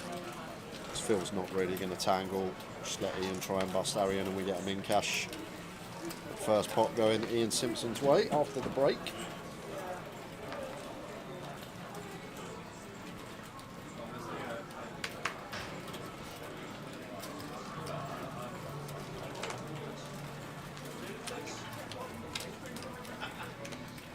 When's deadline day for that footy? Today. Is it actually today? Yeah. Do you reckon somebody will get bought tomorrow morning? It usually happens, doesn't it? Phil going for the free bet here. Making it 125 with the ace queen on the bubble. I might have just sent here as Phil Tower for 17. Ian going to be opening so wide. And now this is the thing. Like if we're free betting, I guess we got to be free betting to call, right? I don't know. Ian is incentivized to just put all the pressure on, and this is why I might have just gone for shove as Phil take tower to take this option away from Ian Simpson. Like ace queen going to be well ahead of his opening range. Now free bet folding it off of 17, cut off versus button on the bubble. Yeah, you've got to be thinking jam or fold on the bubble. Because Arian's got two bigs, this is the thing. Like Phil's locked for a min cash essentially. Like unless you've actually looked at this spot, one table bubble, 6 left, and someone sitting with 2 BBs, and we're second from bottom, 17, ace queen against a cut-off open. Surely it's going to be fold or jam, right, Tower? That sounds about right, but when you've never looked at the spot, you're kind of just playing, it's just guesswork.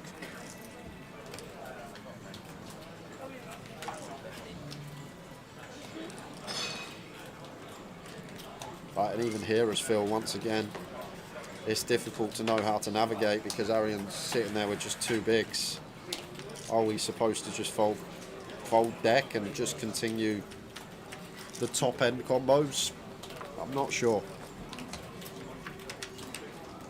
3-way action this time. 9-eye flop, 9-3-2. Rainbow.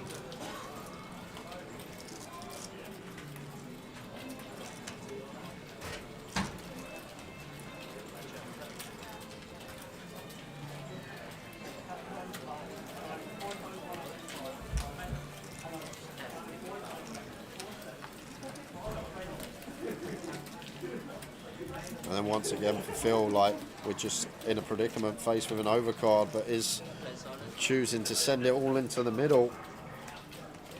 Arian loves that, but Ian with the snap fold, he won't like to see that. But Arian might have been licking his lips there if he had called it off. Passity pass. £3,070 for 5th, nothing for 6th. It's a bit harsh. At least I said it a little bit softly. We're on the bubble. Next out gets nothing. That's how you went in Friday. Poor lad, couldn't get nothing.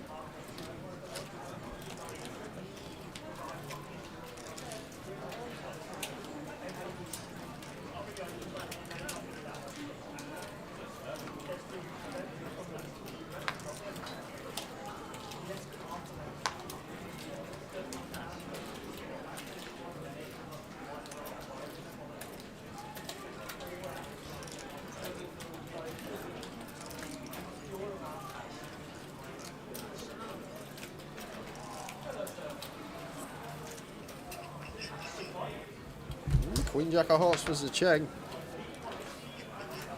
Unfortunately, Yazoo covering stack behind us. They're going to have to play this one passively. I think we just have to start with a complete always. We start the hand with 24 bigs. Be a disaster to raise, and Zecheng, Yazoo just sets Zecheng in. But he is going to go for the raise. I'm surprised to see this tower with Arian with 2 bigs. And Yazoo with a combo that may fancy attacking here. Ace 7 offsuit. And as the covering stack may apply maximum pressure, knowing that Zecheng needs to be super tight. Arian sitting with 2 bigs on the bubble. What's Yazoo got in mind? And there is the all-in. And this is why I much prefer the complete tower. Like complete cool if Yazoo makes it like 3 bigs. Fold to a jam if Yazoo jams. But Zecheng went for the raise fold. But well played, Yazoo, just putting pressure on as covering stack with a tiny little combo choice as well. A7 off, nice to use. At 24 blind on blind on this bubble of the high roll-up.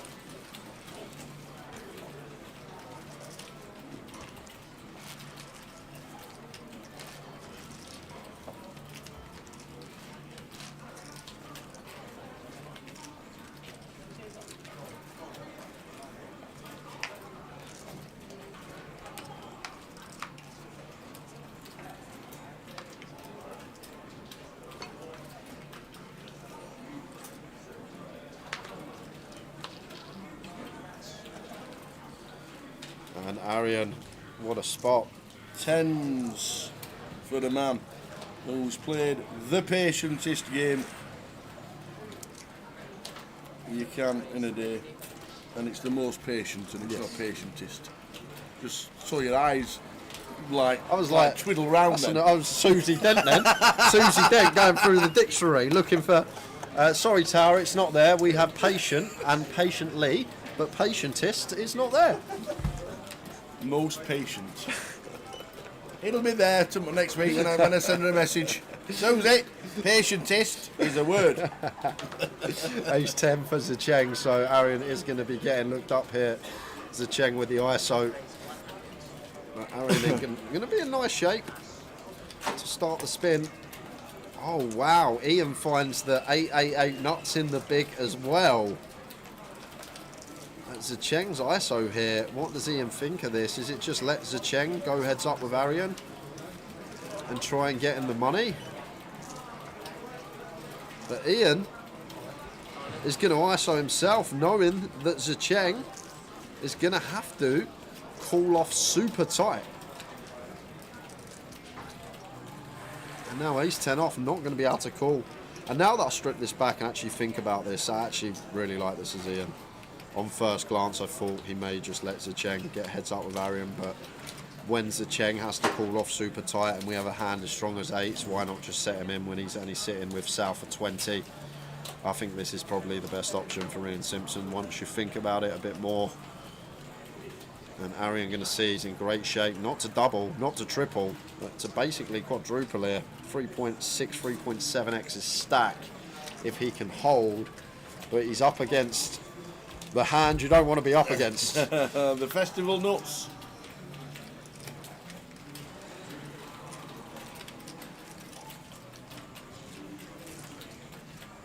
So Ian, pocket 8s. Arian for a double with tens. Wow, just bring 4 more outs, why don't you, dealer? It's never easy. It's not. It never just comes 10 ace ace or something like that. Always got to fade the sweat. 7 on the turn, good to see. 8s and 5s to fade for Arian. Does he do it? Yeah, oh, justice there. The 9 on the river. Arian doubles to 200.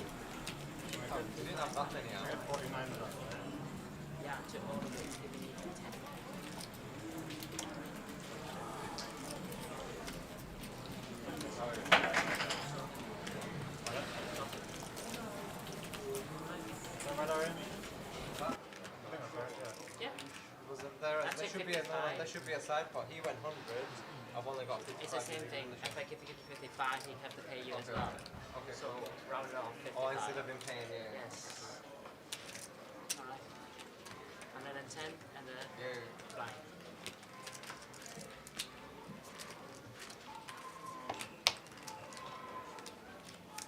What a hole. You didn't have that many out. Yeah, but... Oh, okay. Oh, yeah. I forgot about that. Amazing hole. Come on now. Do you remember that time in Coventry? I remember which time? When I had the kings, you had the 8. So big old for Arian Kashani. They are not indestructible.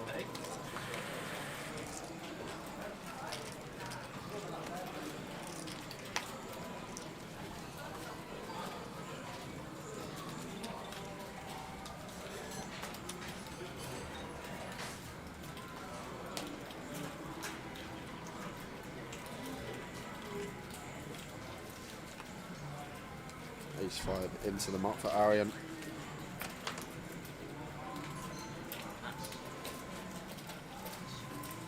There's a Cheng. And Yazoo out the way.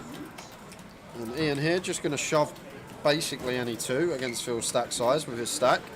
King Queen suited well up there in range that will be shoving in this spot on the bubble. And Phil Tate probably already knows it's coming. There's the all-in from Ian Simpson. Phil with around 12, I believe. Oh, he's got slightly more than 12, of course. 18. King 5 of clubs, never going to be calling. I forgot that Phil won the hand with the pocket 8. Slightly more chips than thought he had on first glance. 18 big so, never calling off King 5 suited here. Blind on blind, Ian gets that one through.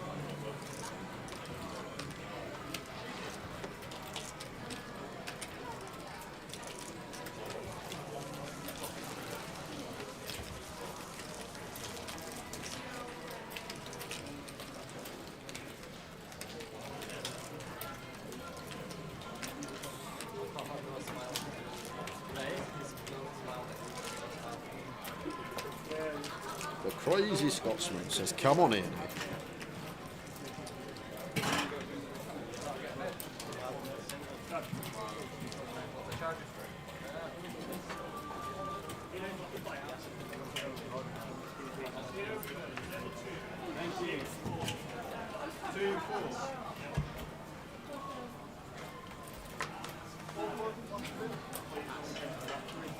He's out. Jack 4 out of the way. Ian with the ace. Says I'm all in on the button. And here we go, Tower. We have a call from Arian, and he is out in front. Is he about to go treble double? And suddenly Phil Tate is going to become the short stack. Arian was down to 2.5 BBs, and he's in a great situation here to double up for Ian Simpson. Fading deuces. So here we go. Arian with the ace 9. Chop out is a possibility. Oh, we have now. Yeah. Queen, Queen 8. 8 to chop. Oh, catalogue to chop now, Tower. All of it's there. Any jack, any queen, any ace, any king, any 8. And here's a queen. It's a queen. Chop it up. Arian does survive. Chops it up. kind of tilt them spots, Tower. We start the hand with 200k. Yeah. We chop the pot and we lose chips. Because of our ante, obviously. Yeah, on the big. That's the downside of it. But he's still alive and kicking. Mr. Chips! All good, you? Mr. Chips. He's going to play satellite.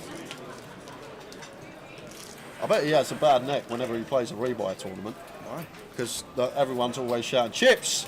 Chips! Chips, please! Chips! Looking round. Looking round. There you go. Mr. Chips looking for back-to-back FTs, final table at Manchester Live last week. Yep. He's just turned up for the main. Ian, once again, with a nice hand, ace-9 suited. This time not choosing to open shove. We've got Abdul in the big, who is still playing a healthy stack. Just going to be raised and taken. What a chance for Ian to chip up here on the bubble. Chip leading here at the 888. High roller leads.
Blind and blind action. Abdul as covering stack for 3 suited here on the bubble. Seems like one does want to complete. And Zheng should be fairly passive here. We have him covered. Not going to be wanting to bloat a pot without the goods. So going to see a lot of checks here from Zheng, but does have a legitimate candidate here. Ace-5 of clubs in the big, working with 16 big blinds. Like one that may do some checking on the bubble. It's going to go for the raise, not all in. Makes it 85k. And Abdul just before high. We are suited and connected, but going to let Zheng have that. Obviously aware he should be fairly tight, as we are the covering stack. Letting it go. Carry on 7.5 bigs. Ian Simpson chip leader on 48 bigs.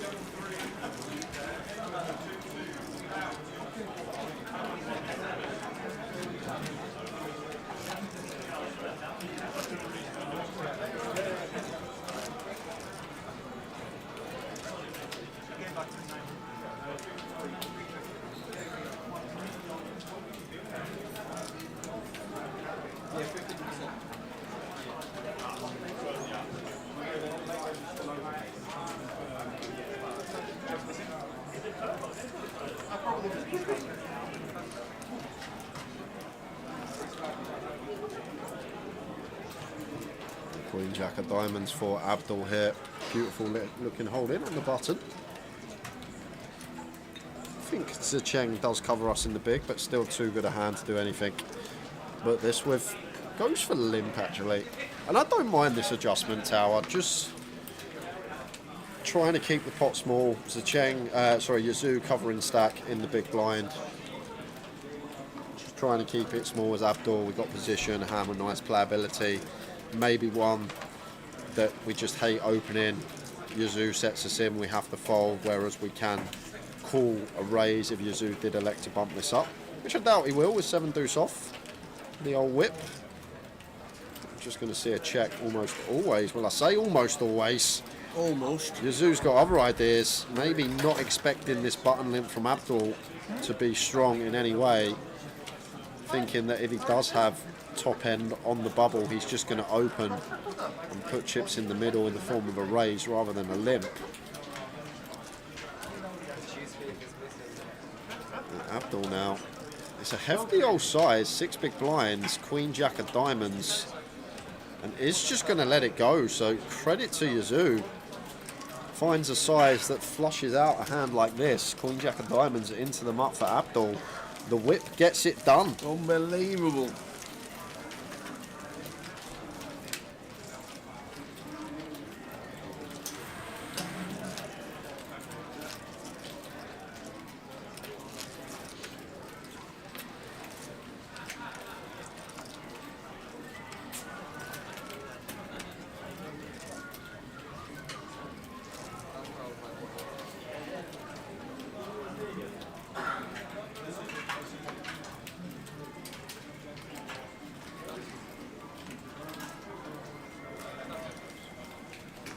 So we are still on the bubble.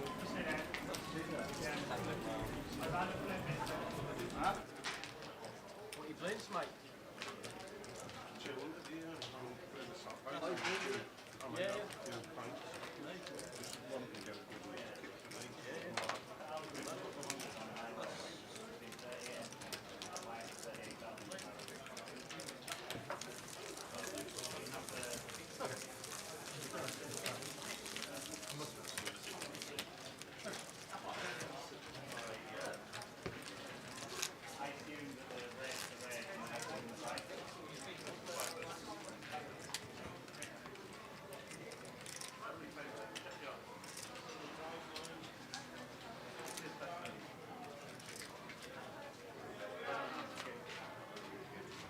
The Yankee, that's who's saying it.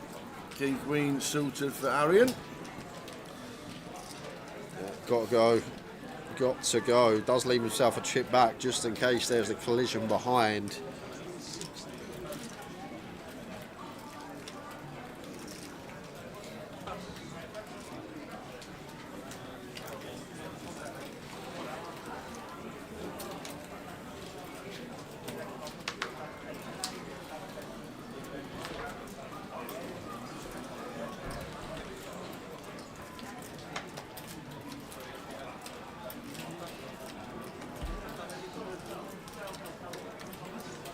Going to get this one through. Arian staying alive, keeping that head above water. Absolutely. Not out of this one yet. You've got to remember he had 2.5 BBs not long ago.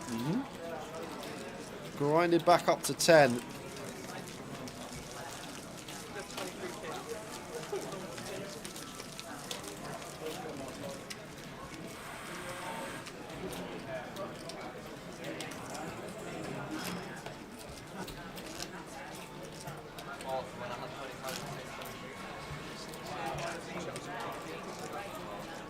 Who's on the ABBA roll today? This is the third song we've heard from ABBA. Evening, the Zoomer. Watching the final 6. Yeah, I can play this song on the high roller. I can play this song on the didgeridoo. What? Very Aboriginal. Oh, jeez. First and last one of the week, guys. Please stay tuned. Don't leave the stream. I promise there'll be no more. Oh, man. I'm thinking, how do you know how to play the didgeridoo? Yazoo with the King Queen opens to 50k. Phil will be out the way in the small blind. And Arian not defending the Doyle. Good evening, Zuma. Welcome to the stream, sir. This is the high roller. We are on the bubble, 5 paid. And I was just saying hello when you came up with that joke. Huh?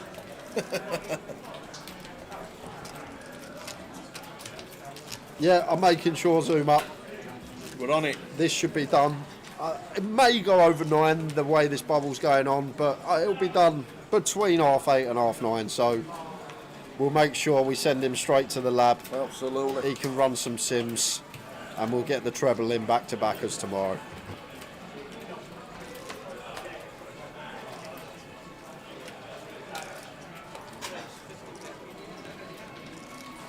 Ian just going to keep applying the bubble pressure. Legitimate hand. A6 suited. Abdul with the 9-7 off in the big. And once again, Tao, one that would defend in terms of chips. But at this stage on the bubble against the chip leader, I think there is some merit in folding. Like, we definitely fold 9-6 off. 9-7 is going to get involved. It's just the times that we flop a top pair or we get a big, like, a tricky situation and Ian can still have the goods, although he is going to be super wide. When we're sitting middle of the pack, sometimes okay to just let these ones go. Yep, which he does.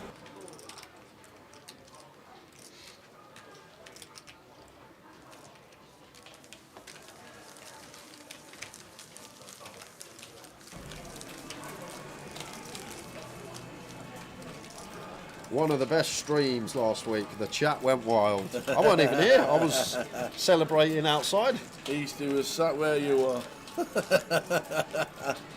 He had to put the comms come on.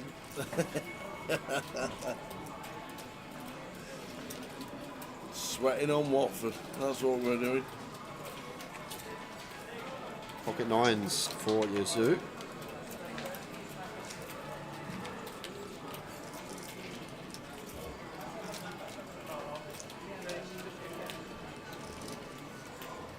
Making it 50k, 7-8 of diamonds for Ian. Is he going to go for the free bet here, Tower? Can't see a world where we'd ever play flat. And like the free bets, we like removal. And this one just not got much, so there we are. Does just let it go. Phil Tate will be doing the same.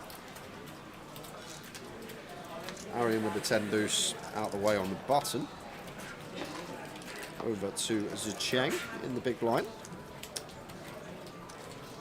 And this one will hit them up.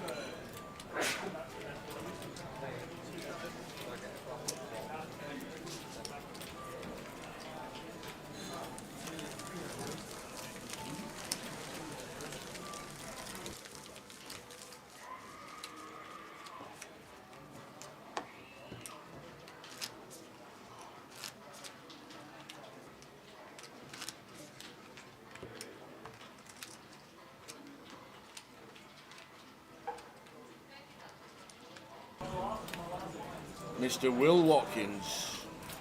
Good evening.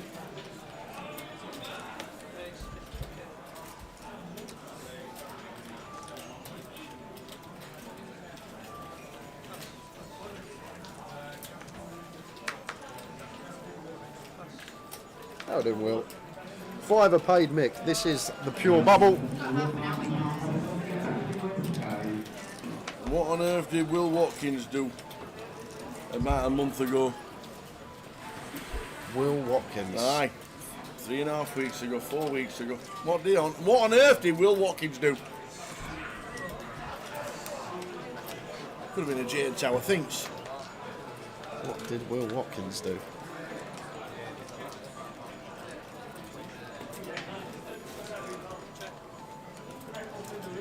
Wasn't Goliath related, was it? Yeah. He didn't win it, did he? Yeah. Oh, he did. It was a long 9 days. It was a long 9 days, guys. It was a extremely long 9 days. Sorry, Will. Well done on winning the Goliath, sir. He went missing. I'm sure PR wanted to get in touch with Will. I think he went missing for 2 weeks. He might have been in the Maldives or something like that, you know. How are we doing, Will? How are we doing, Will? Many congratulations, and I hope we see a lot more of you. I should really know that. You're the man that doesn't forget anything.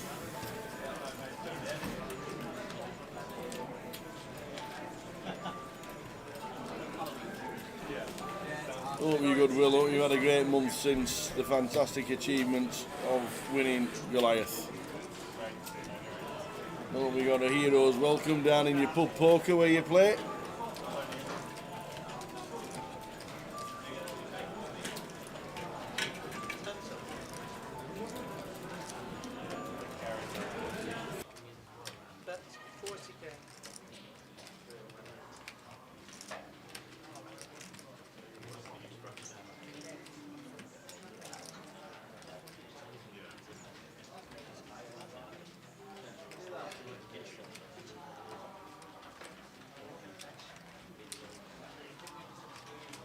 10 seconds.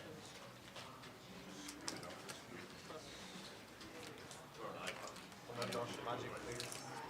I've not asked for a while. Thank you.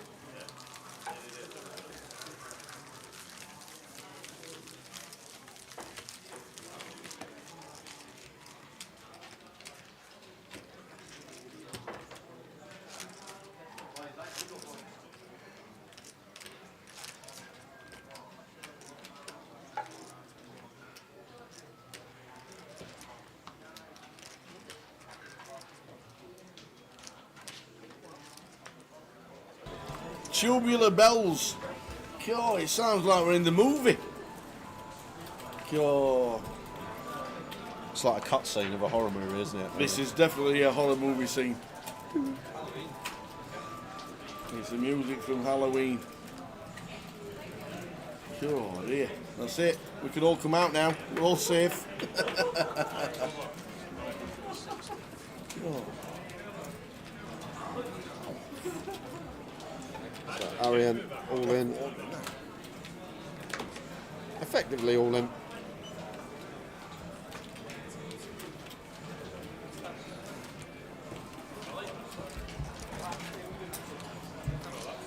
Gets it through.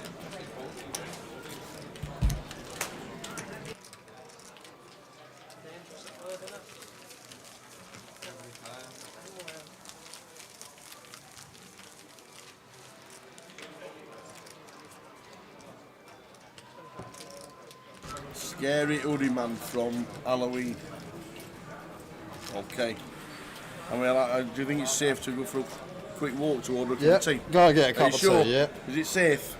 All this Halloween music. Don't want him jumping out at me. I don't think that's the actual character's name, Yogi Boss. Scary Hoodie Man.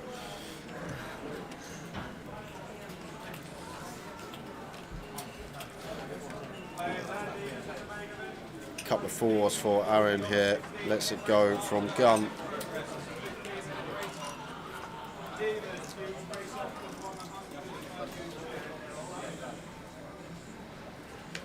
Ace Queen for Zheng. Just shy of 14 BBs.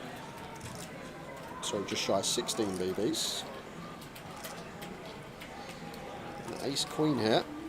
Like, may just send this here just to take out anything from Ian or Yazoo just shoving over the top of us.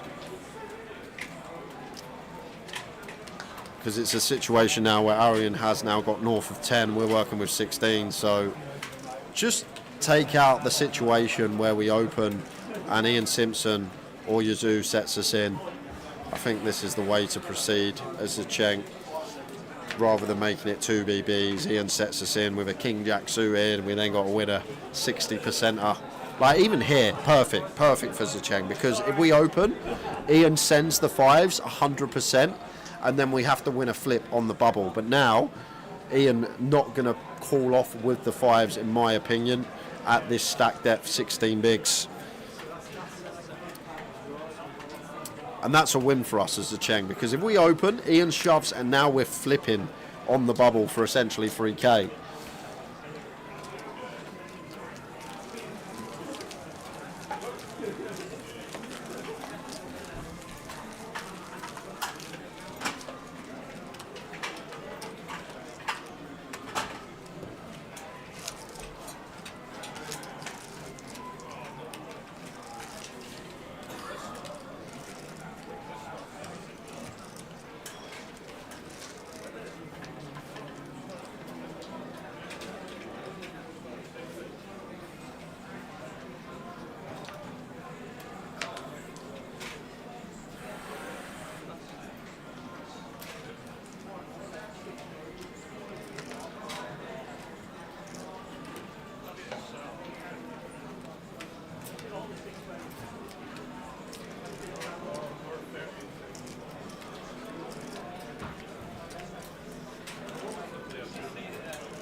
Jack 6 suited on the button for Ian.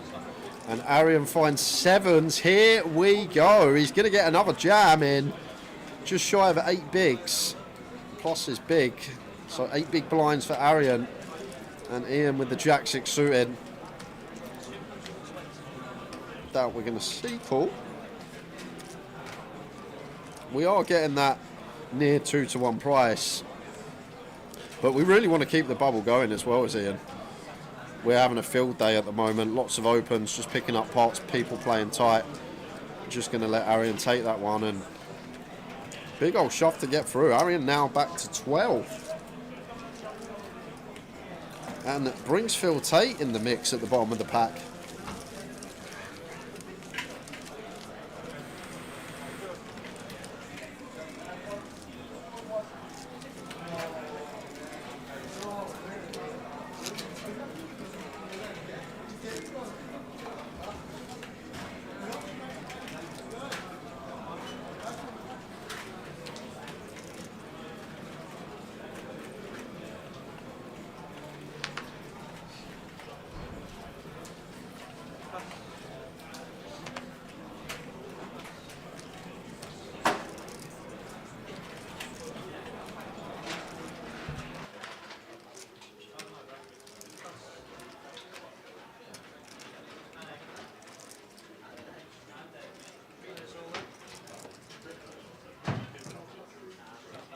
Blind on blind, Arian. In with the Jack-9. Gets it through. And just like that, Arian Kashani is not bottom of the pack anymore. Phil Tate, the short stack on 13 BBs. The bubble goes on, and blinds will be going up in just under 4 minutes. That will put us to the 30k BB level. Here comes the T-boy. Did you find the horror figure? Oh man, I tell you what, some scary people in here.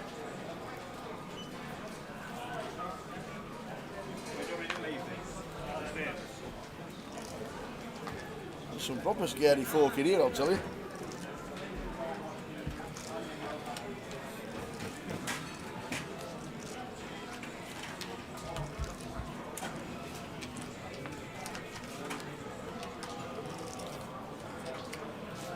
Queen 10 for Abdul here, working with 18.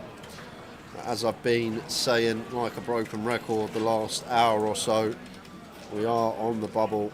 We don't really want to make the pot big against covering stacks. Oh, is he just jammed? Oh, okay, we got Zecheng covered now. I didn't even realise that. I thought Zecheng had more chips than Abdul. So it does make more sense. We're just effectively shoving for 16 with the Queen 10 off. Can get behind it from Abdul.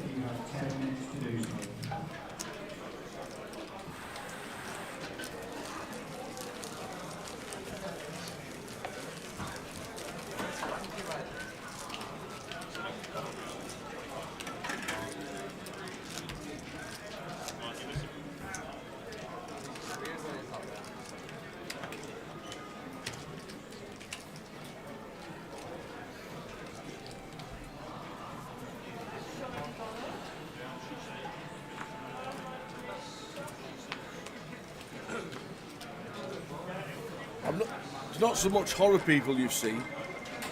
There's a couple of clowns in the building. You know Smiter? Yeah. When he complained there's no sound. Yep. And he moaned and groaned. It's not on Facebook, it's not on YouTube, I can't believe it. Sound, I can't hear anything. Just walked past, he went, you know that no sound, sir? I went, yeah. He went, it's amazing when you mute the app when you and then you forget. I thought and then there you might turn be... your phone up and it still don't work, and you just automatically think it's you.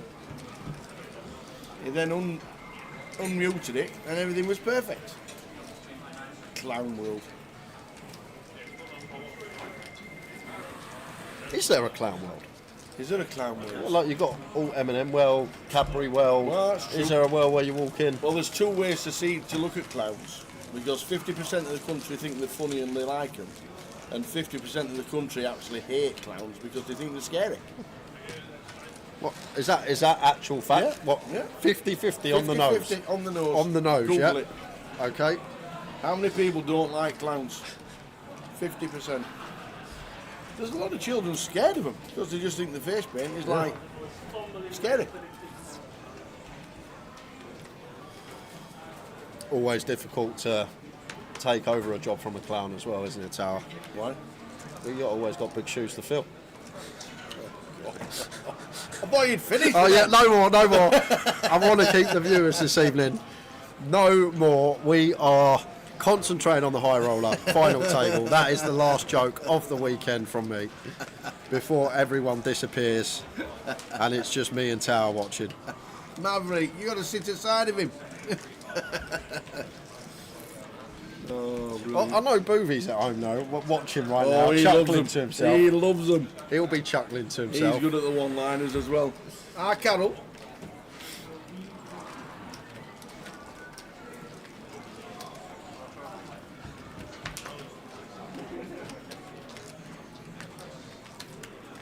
Yeah, obviously clash with Barcelona. A lot of the UK lot out there this week. 7,100 runners for a 1K.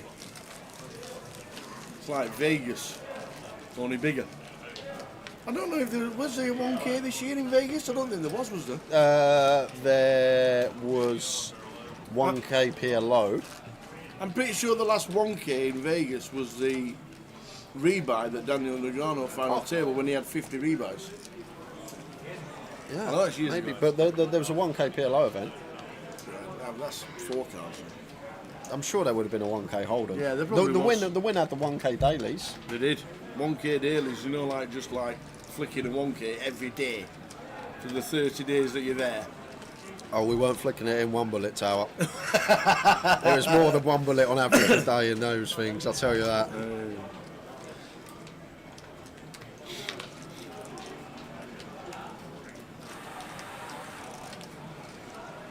There's actually a word for fears of clowns. The mini main, of course, that's a 1K buy-in. Oh, of course it is. Of course it is. Absolutely right. I was in it last year. Coulrophobia, the fear of clowns. Ian playing some really nice stuff on the bubble here. Like to joke about and say how good he runs on the feature table, but plays some very nice stuff as well. Credit where it's due as always. Nice move there from Ian Simpson, playing this big stack terrifically. One off the money. Still one off the money. Will Watkins missed the reply. Sorry, Will. Thanks, it's been wild. I've also been doing the tea room. Glad it's been brilliant, mate. Hope we're still living the dream.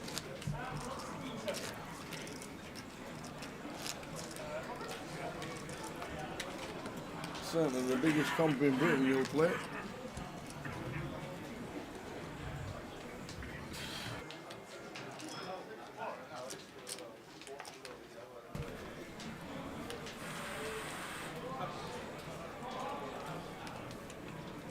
Queen Jack of Diamonds for Zheng, 11 BBs. Right, once again, Tower, in terms of chips, clear as day jam. Going to be profitable on the direct bubble with a near 3 buy-in min cash. Do we still take? That is the question. Well, he's going to go for this option. They're not all in. One thing about this, we have been getting punished by Ian, by Yazoo, attacking on the bubble with the big stacks between them. But this time Yazoo actually working with a premium.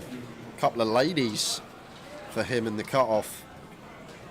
And do we just like make this 120? Almost a click. Well, it goes for the actual click, making it 100. Like it a lot.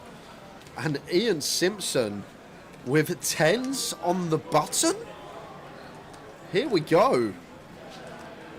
It's kind of awkward for Ian because we know that Yazoo is inclined to attack here, but he is attacking an open off an 11 big blind stack. We're going to be back to Ian here with the 10s.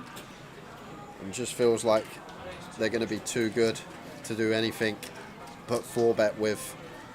And then going to be back over to Yazoo Tower. And these are spots I'm kind of in no man's land. On the bubble as Yazoo. Are we supposed to just shove the queens? Sitting second in chips? Do we ever play flat? like, I'm kind of in no man's land myself here. When you've never looked at the spot or the scenario, what to actually do, second in chips on a one table bubble direct, and Ian is the chip leader who has 4-bet us. It's not even a 3-bet. It's a cold 4 from Ian Simpson here on the button. It does just go for the lot as Yazoo feels like it's way too good. There's the jam, and does get Ian to fold the 10s up to 1.4 as Yazoo. I guess when we filter in some 4-bet as bluffs, as Ian may take like some ace-5 suited, ace-4 suited, king-queen off perhaps, these type of hands may elect to go for the bluff once you start dabbling in some bluffs from the chip leader. And Ian's still going to obviously 4-bet hands that are worse than ours for value, ace-queen, jacks and 10s. Super play all round.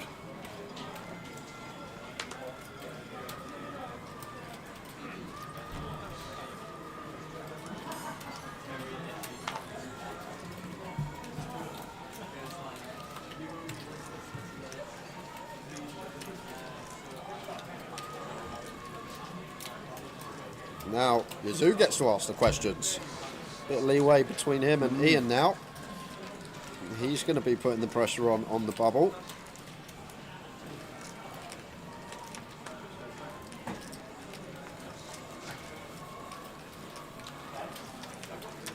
Maverick says he should be flatting, as if Ian's got a covering stack, and reevaluate on the flop. I'm not so sure, Maverick. I understand what you're saying, but when you think about Ian Simpson, he is a really good poker player. He will 4-bet a lot of ace-x, perhaps some suited king-x, perhaps king-queen off, and then he will also have some worse hands in there for value. If it's a situation when you got old man Jeffrey sat there and he's 4-betting, maybe there is some calling going on, maybe even some hero folding, but Ian Simpson will be 4-betting correctly and also have some bluffs in there. But it's a spot that I was kind of unaware of how to proceed, which is best, so I don't really have a correct answer for you, just an opinion. But Yazoo plays some fine stuff, so I'm assuming that it's going to be fine there to 5-bet send the queens. But as I say, difficult for me to know. Wow, are you sure? Look at this turn card. Talk about action. Abdul turns the stones and Yazoo turning top 2 here. So after just picking up that uncontested pot pre, he's likely to be handing the chips right over to Abdul, because it's just going to be bet, bet, bet from Yazoo.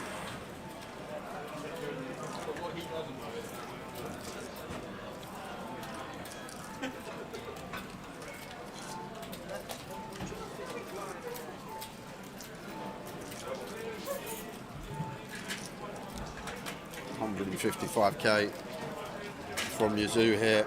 And is there any messing about on the bubble as Abdul, or are we just running it now? I think once Yazoo puts in 40% of our stack, Abdul may just elect to jam now, not get tricky on the bubble. A lot in the pot already, and there is the all-in from Abdul Qadir, and Yazoo with top 2 pair, just with a snap fold. Bet folds it on the bubble correctly, and all that is knowing that Abdul's never gonna have a bluff in that scenario.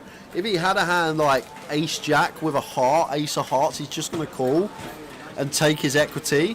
So once he shoves there, I'm guessing Yazoo just assigns Abdul flushes and flushes only, leaving ourselves with 4 outs, but still, I think you'll see so many just call that off once we put in 40% of the effective stack. And what a fold from Yazoo, nicely done.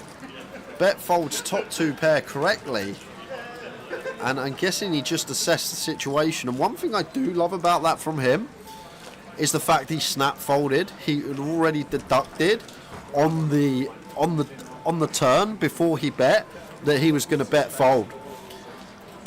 And I love that.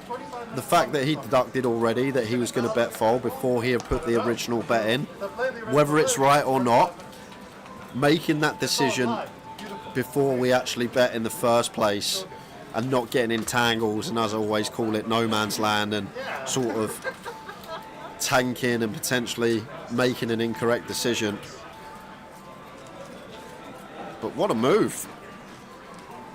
Not in the terms of a bluff, but in the terms of a fold. Don't say that very often when someone's folding, but what a move from Yazoo. Just bet folds the top two pair correctly. What a guy. What a guy. And just like I say, taking less than 30 seconds, didn't even use the bank to deduct that all on the turn before putting his original bet in. And just basically said to himself, okay, the times I get shoved on here, our opponent has to have a flush. They're not going to have any bluffs on the bubble. They've not got any worse value. Let's bet fold it. Well played, sir.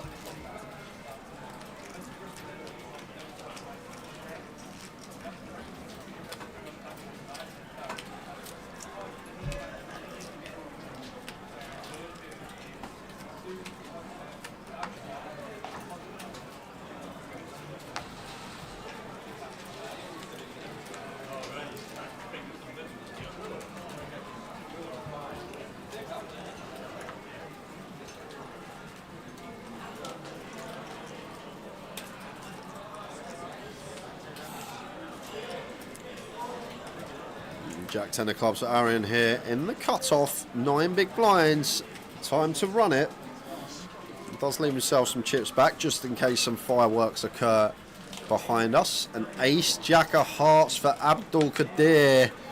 Is it finally going to be the time that this bubble bursts? Because Abdul's not folding. Cut off jam from Arian. This is well ahead of range. Will dominate a large proportion as well.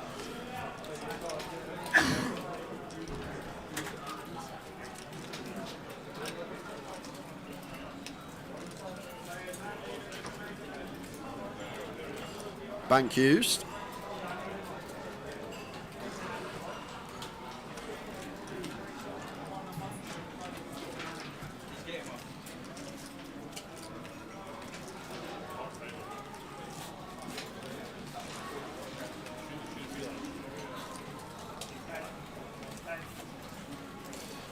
And does choose to go for the ISO. And Yazoo, King Jack off, has to fold in the blinds, and Arian not going to leave himself with 4 bigs, so we'll be calling this off with the Jack 10 of clubs. And is this the time that the bubble finally goes?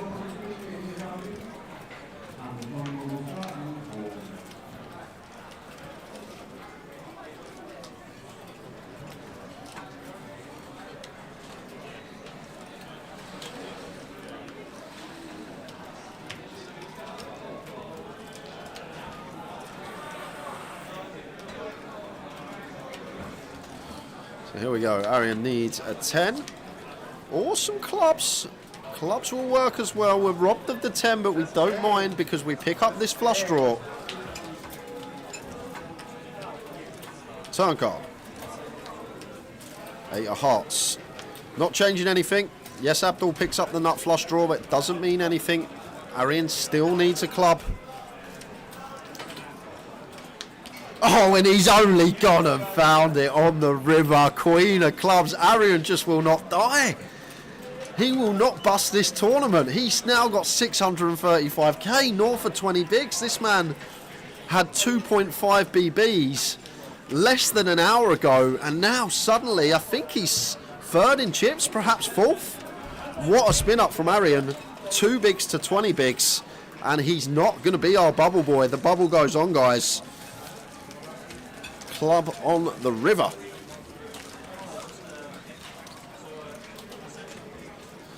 But this is fascinating stuff. I think that's the fourth all in so far on this bubble, and no one wants to bust. Just north of £3,000 for that min cash. And the chat goes wild. Back of the net for 8k.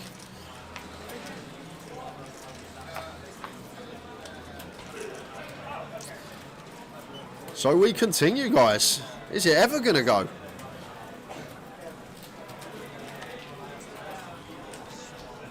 over to Abdul. Rough one to take for him, but he's just got to keep his head, keep his composure, still with 17 BBs to work with.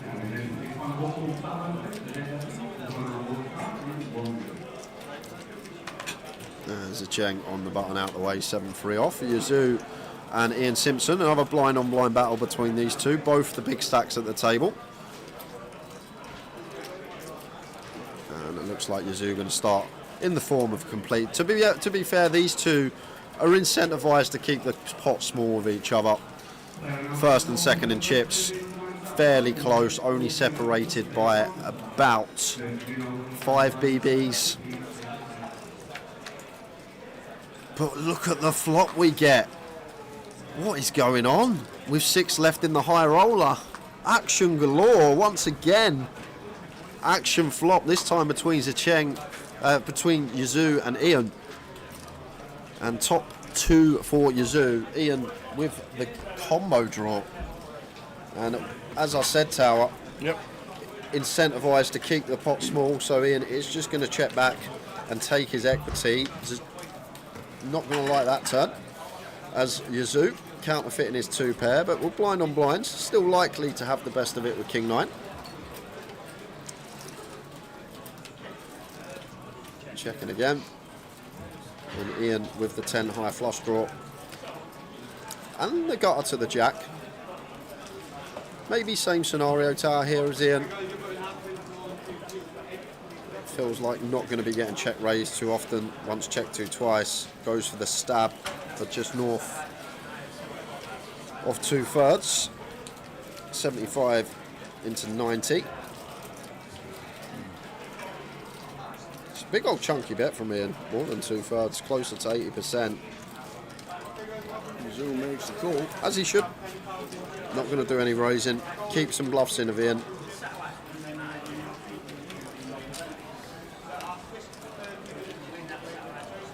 River for Ian Simpson. How does he do it? Teach me, Ian. Slams off the spade. Unbelievable table. Now is going to be able to hunt for value, and he's going to be getting called. Once Yazoo checks King 9 twice here, how can we ever fold? We just can't. Unless Ian goes for some extortion with this value, I can't see a world in which Yazoo gets the fold. He does go fairly meaty, Tower. 185 by the looks of that as well. So 3/4 pot on the end from Ian. And we'll have Queen X here, Tower. It's not a situation where Ian has flushes or better for value. We'll also have Queen X. A Queen's going to check flop at high frequency with second pair. But as noted, Yazoo, after checking this hand twice, difficult to ever fold, does pay it off, and Ian now back with the chip lead.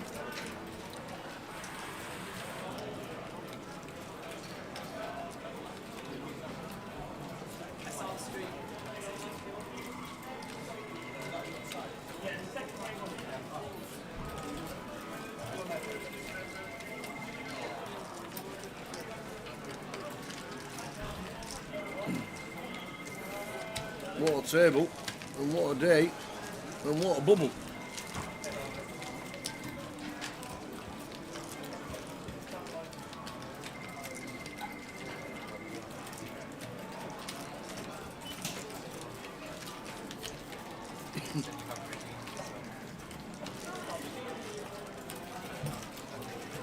Tom Maz wanted to see the blocker play.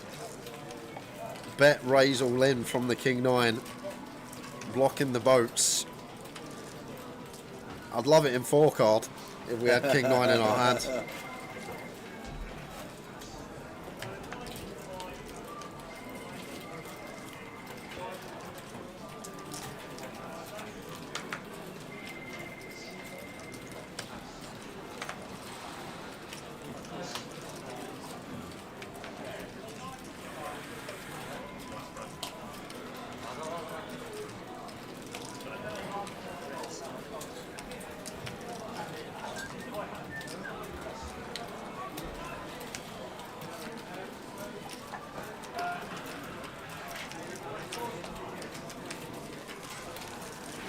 So Filte, Zicheng, and Aaron Kashani just getting himself up to 20 odd beats. Phenomenal effort. Just the patient play all the time from Ariane.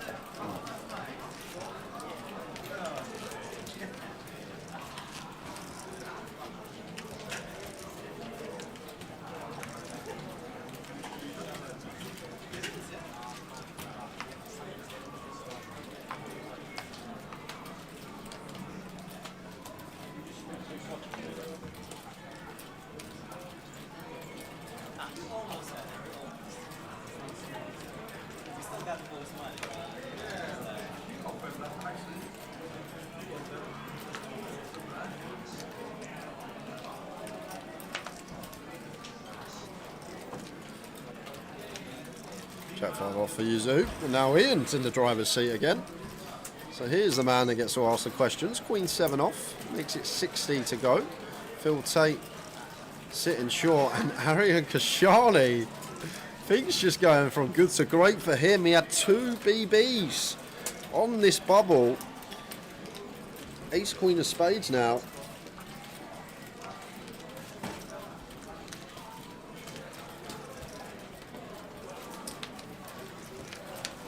King I flop, King 8-5. Arian checks. It's going to be a continue from Ian on the King High board. Should be calling once as Arian, even on the bubble now against third pot. With the Ace Queen suited. In our mind, yes, we know Ian may unload some barrels down the streets, but our hand just too good to be folding just yet. He does have the best of it here.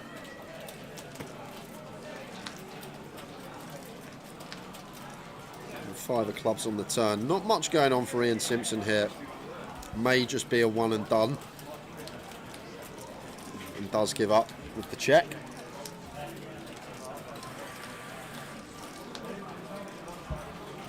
And then ace on the river. And this is going to be fun, Tower, because this should go check bet call. Arian aware that he has to check this river over to Ian because it's a card that will hit his range. But not only that, it's a card that Ian will choose to bluff at a decent frequency here. So, and Arian's just going to snap it off. One chip. Boom. Won't even take more than 2 seconds. Very lovely check from Arian. Just understanding the situation. That Ian's going to bet this card whether he has it or not. Look at that, one chip. One chip call. Unbelievable. And half pot gets snapped. And look at Arian's stack. 900k. Unbelievable turnaround. He's for got this fella. 30 big blinds. He's sitting second in chips. He was favourite by a long shot to be first out on the bubble. He had 2 big blinds. Amazing. What a spin up from Arian.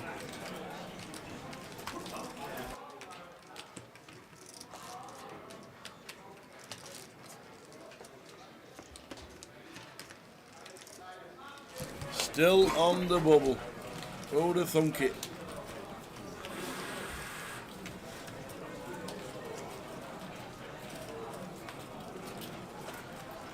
Amazing, eh? Absolutely amazing.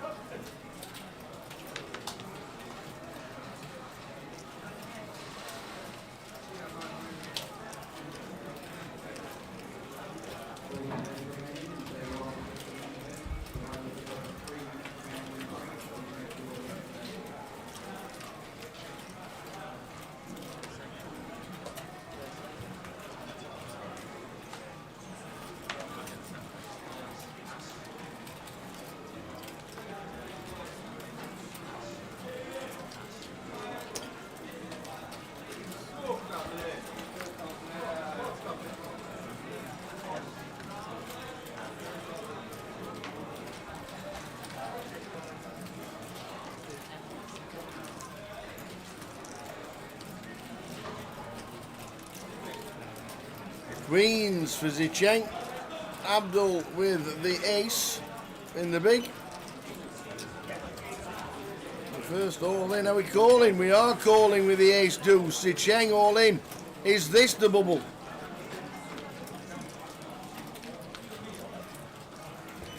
Is this the bubble?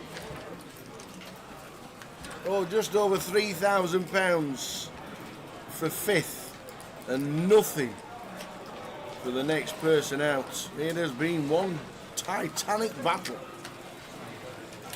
We see an ace.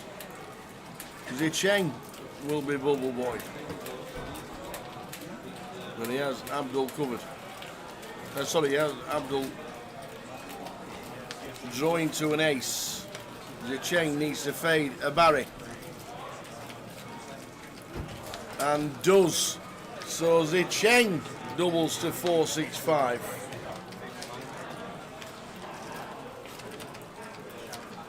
And Abdul now down to 265.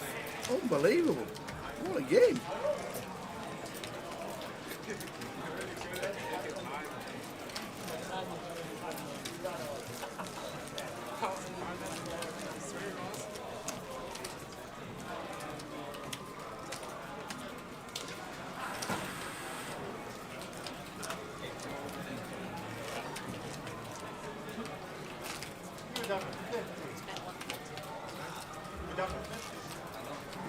What a guy.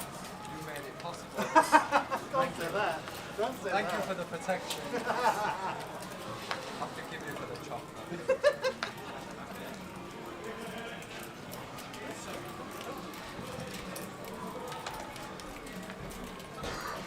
Straight after the hand or something. Look at that one. So, we could have been in the money again. And now Abdul is one of the shorties with Phil Tate sat in C number 1. And Zicheng Tower. There's 3 of them. Zicheng's just doubled. Oh, he's just doubled. Through Abdul. I disappeared for 2 minutes. 2 minutes? It must have been 90 seconds. Well,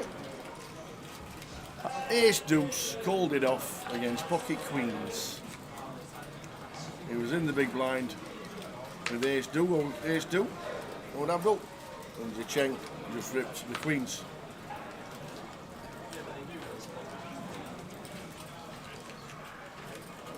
I don't hear Needleman. Welcome, sir.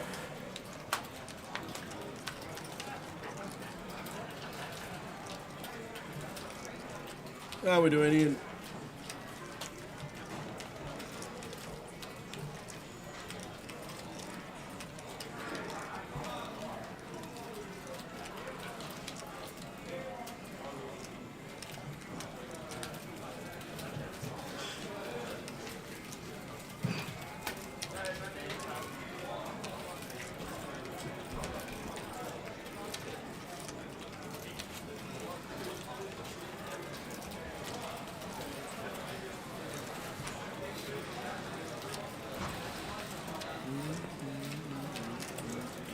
Six hours into the day, still not in the money tower.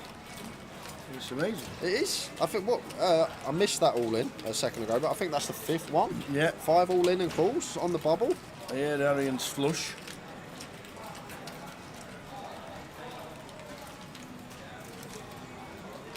Arian now, things have changed. We're now the player that gets to ask the questions, that's cover and stack and put the pressure on. Turns a gut shot here with the Jack 7. Targeting some 4x, targeting some ace highs, targeting some front door flush draws.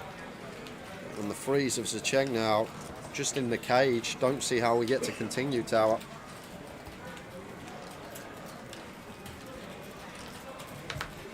It does fold. Well played, Arian. And up over the millie. Just amazing. It is. How it can change so quickly.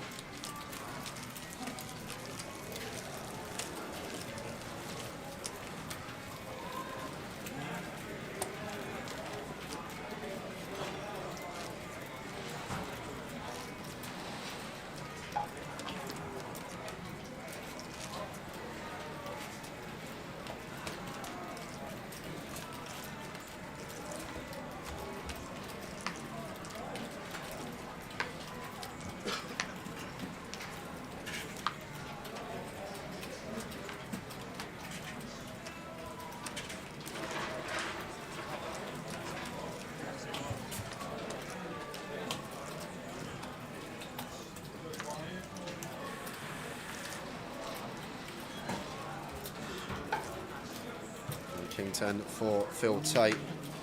He's got his last 6 bigs in, and Yazoo with Queen Jack in the big here tower. We have 1 big in already, another 5 to call. This might go in. Expect Queen 10, Jack 10, suited to shove for Phil. Going to shove a lot of ace-X that we have 40% against. And Yazoo is going to call, so all in number 6 on the bubble. Is this going to be the one? Phil Tate, the player at risk. He is in front. He is indeed.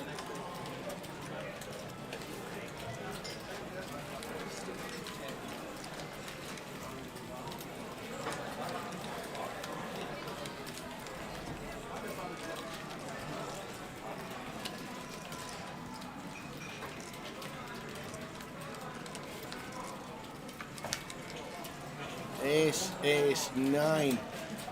Good for Phil Tate. Yeah, just fade in. Queens and Jacks.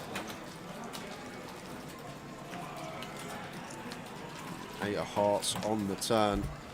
So Phil Tate, will he be doubling? Yes, he will. King high good on the mono board, on the 4 to a flush board. And somehow no one wants to bust. Absolutely no. All in number 6, short stack double, number 6 on the bubble. Phil Tate back to 405 and leaves Abdul as our shorty. Things shallowing up as they would. Haven't lost a player since 5:15.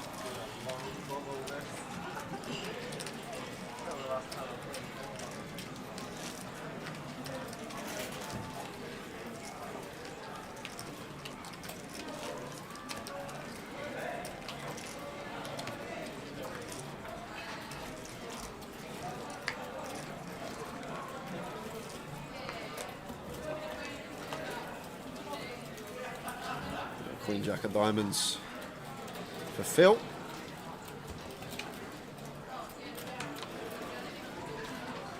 We're sitting at the moment as Phil 4 of 6, but he is going to jam the Queen Jack of diamonds. Just going to go for it here, tower. This is a 13 big blind jam, and Abdul's got 10s. Oh my word. Abdul with 10s. Phil Tate has him covered. Abdul says this is too good, 6-handed. We've got to go with it.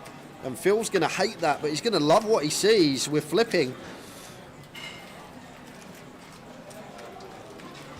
So is this going to be the hand? All in number 7 on the bubble. Here we go. Near coin flip. Abdul slightly ahead, but it's a sweaty one. Queen Jack of diamonds for Phil Tate. Off we go. Phil Tate just doubled. Oh, what my word. What a flop! Is that for real? So Phil flops the stones. Man. Abdul middle set. So gonna need a board pair or a heart. Oh, what? It's never easy. What about this tower? What's he got? 19 outs? We flop the nuts, so we need 40 outs.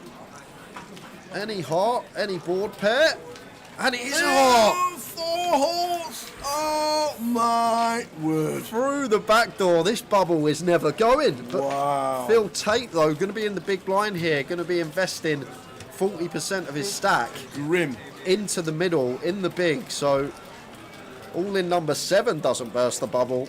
What a run out that was. Oh man. 19 outs go into the river for Abdul and finds one of them. Any heart, any board pair. Looks like your estimated finish of 8 is out the window, says John Moore. It may be, John. Just wow. Wow, wow, wow.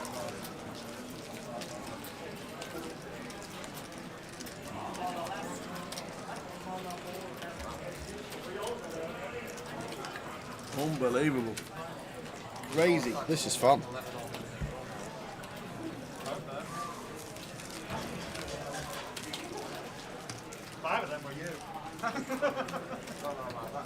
John Perkins says, enjoying watching the bubble and the chat, guys. Is that John Perkins who bagged up the chip lead in 25-50 Blackpool? Is it really? I saw a John Perkin. The rest is hard work. Blackpool has a 25-50 this weekend. Yeah, plenty to get your teeth into around the estate. We'll show you Absolutely. after this hand Yep. where we're off to in form of 25-50s this weekend. Liam Gordon says, this is amazing. It's amazing for us, but for the six at the table, they're thinking, oh. And you start to think, Tower, when you're sat there as a middling stack and you see all these short stacks doubling up around you, you think it's going to be me. I'm going to be ending up bubbling. It will be me, the unfortunate bubble boy.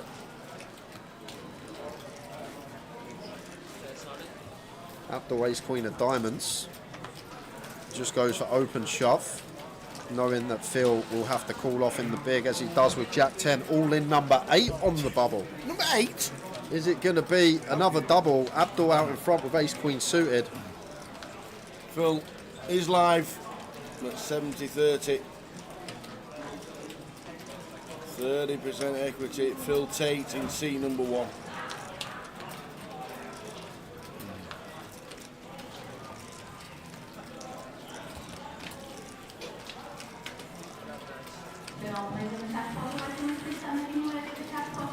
Oh my word, how does this keep happening? Is it going to be another short stack double? Amazing. Phil flops the best of it, fading ace, queens and jacks. Oh, but it's not over. It's not over. Imagine a jack or a 10 for Phil Tate. 4 Jack outs. of diamonds. Oh, no way, man. It had to give eventually. We finally burst the bubble. 2 hours of bubble play, 6-handed, and eventually we lose Phil Tate in 6th place, and everyone is relieved. They've locked up £3,070. Give Harry and Kashani a hand, ladies and gentlemen. That is how to play the bubble when you short stack. Work the clock to perfection. He's nearly chip leader, Tower. Work the clock to perfection. Grinding it down and grinding away all day, and he's now one big blind away from chip lead. 5 left. Well played, Phil, but very unlucky.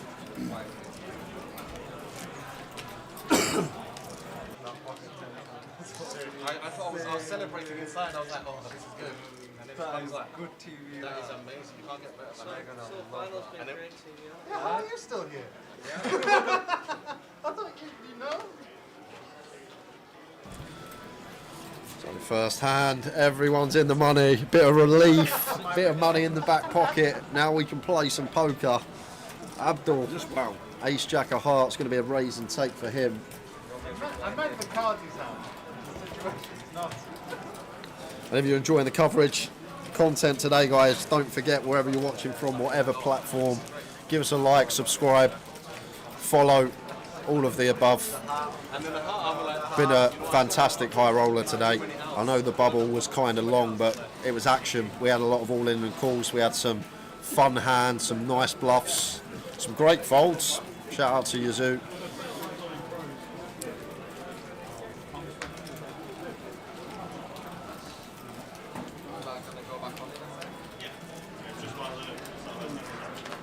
Simon, is it half an hour from the next level or the current level? Also.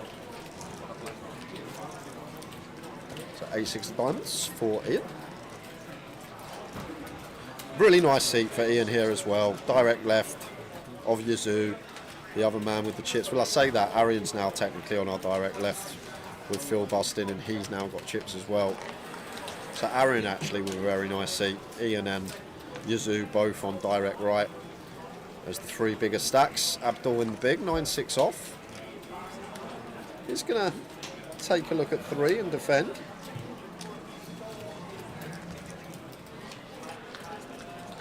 Does flop best on 10, 10, 9 rainbow.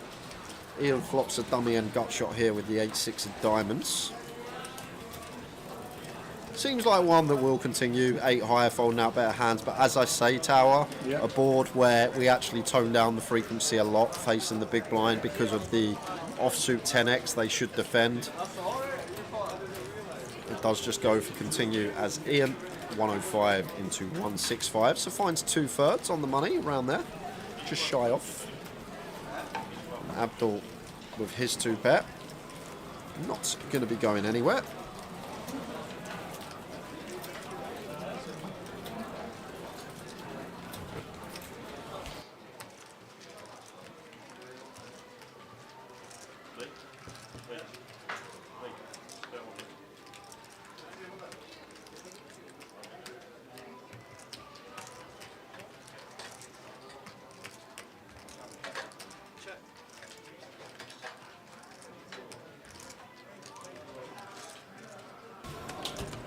9 on the turn. That's a full boat for Abdul. Ian with the white flag wave. And a 4 on the river.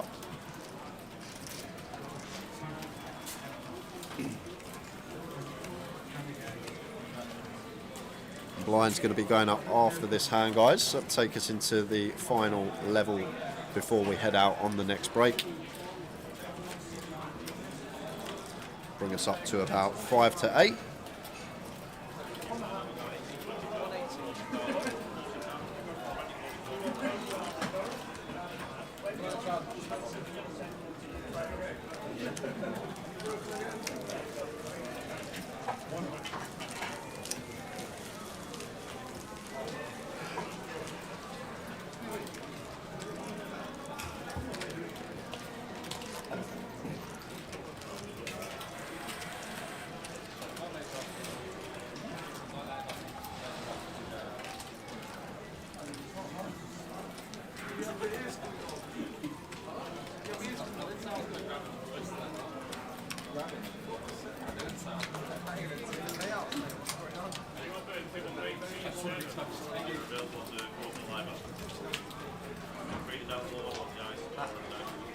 Zoo under the gun, a couple of 8s, should be an open from him. Starting the hand with 16.5 BBs.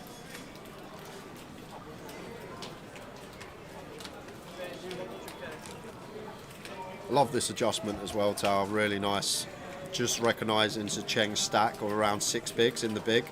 Just adding on that little half a BB. Preventing him from defending super wide and just some stop and go stuff. Well, Zheng actually finds a pair here. So 2, 4, 5 in his stack. Only 6 bigs.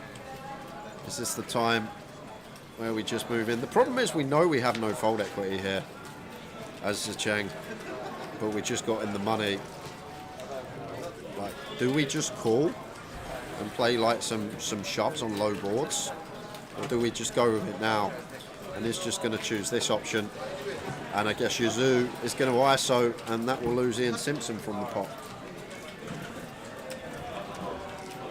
That's exactly what he's done. Yazoo 185 to call, was up to a milli, now down to 560. He has money invested in the hand. And Ian got a fold. Yep. And sees the 8s of Yazoo in front of the 5s as a Zheng. Ian's like, how dare you move all in with my hand against an 888 pro. So hand of the festival, couple of snowmen. Is it going to hold for Yazoo? Oh, yes it is. So that will be it, Tower. There we go, festival hand. Running 5s is the only avenue out of it. 1 in 1,000 shot. The festival nuts.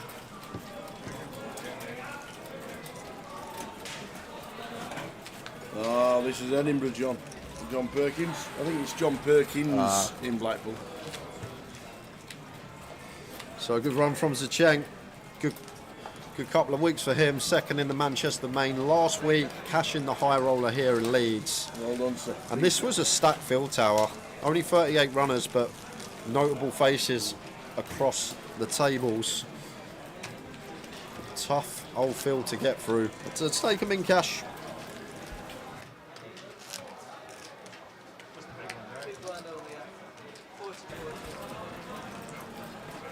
But we're down to 4.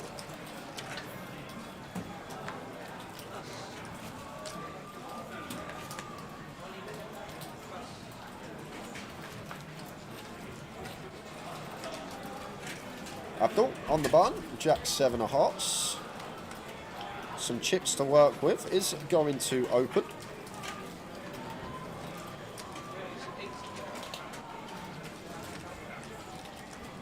Raises to 80k. And Yazoo, ace-8 off here in the big. Very similar stacks between him and Abdul. Definitely going to defend at the very least. I think we will land on defend most of the time here. Like the middling aces, I think just going to be playing cool. maybe some free betting going on, but we prefer like the better unblocker here. We prefer like a deuce or a free. Better unblocker than an 8, so does just land on call with the middle in ace-x. 6 high flop, 6, 3, 2, 2 clubs. Ace 8 high, still the best here for Yazoo. Is Abdul going to continue here? Just put the 7 to work. Those have that gut shot. Removal to 7-5 out of the range of Yazoo. But he's just going to check, see a 3-1. Bit wary maybe about the board, a board that's going to be more favourable for the big blind. However, this is a card where I am expecting to see delay on if check 2, which I think he will be. Yazoo will be aware this is a card that's more favourable for Abdul as the opener. Checks it over to him and Abdul will have the opportunity to delay c-bet here. Fold out some queen highs, fold out some better jack highs, fold out some ace highs. And we still got that equity in there. Like, I much prefer the delay with the jack 7 than the jack 8 or jack 9. The fact that we've still got equity versus a king. It does come with delay. 1, 2, 5, 60%. And Yazoo going to have a tough time continuing with the ace 8. This is button versus big blind though. Ranges are wide. As said, difficult to continue in that spot. Well played, Abdul. Nice little delay c-bet. Gets the better hand to fold. And Simpson down at 20 bigs and short stack at the table with 20. But 27 is big stack.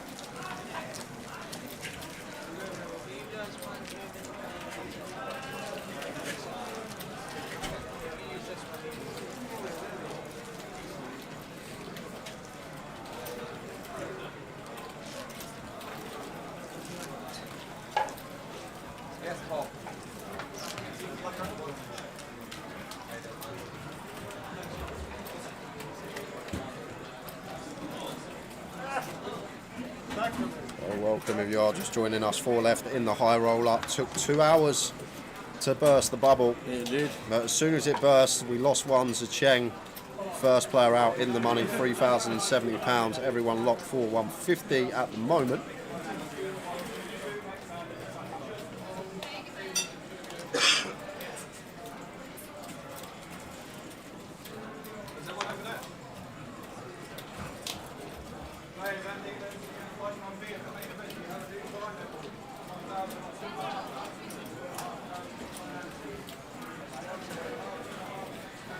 Yazoo in with the complete.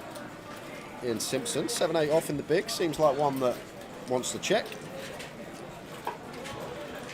Does check. Off to the flop.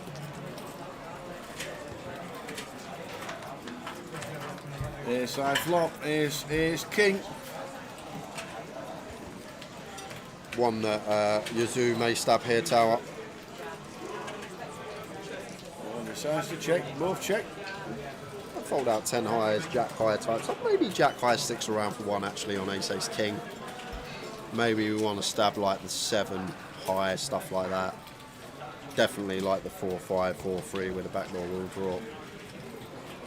It's going to be a situation of first sign of aggression. I'm going to take a small one, but check check to the river, which is another ace here. So maybe now 9 high might be able to show down, because like we don't fold out jack high, we don't fold out queen high, we only really fold out 10 high on this river. Maybe some chops as well as Yazoo. Like we don't expect Ian to ever have a 4, that's probably going to probe turn. Did he just jam the lot? Wow, wow. We're trying to solve this fella. We've not a chance. What was that? I'm guessing Yazoo just thinks that Ian can never have an ace once he checks twice, but Ian may check an ace twice.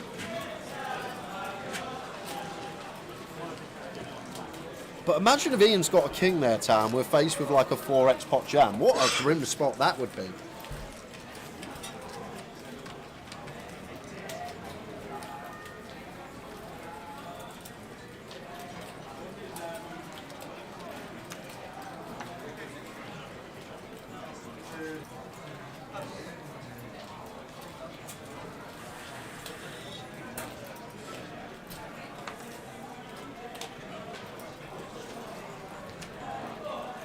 Ace Queen. There's some singing going on somewhere. He's downstairs. Is he a stag doing or something? What? Karaoke on a Friday night in a casino? Get me involved. I'm alright. You sure? We'll see after I've had a few stars later. Then I might be alright for it. You won't be able to take the mic off him when he's had a couple of stars, let me tell you.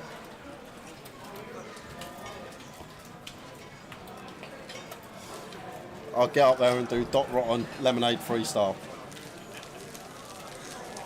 Pardon? Dot Rotten Lemonade Freestyle. Dot Rotten? That's not a real person. He's a rapper. He's in the UK grime scene years ago. I don't know if he's still about, but I always remember Lemonade Freestyle being the quickest rap ever. Really? Like, you can't even hear what he's saying. It just sounds like it's on fast forward. Have people slowed it down so it actually makes sense? Yeah, I'm guessing they have. Wow.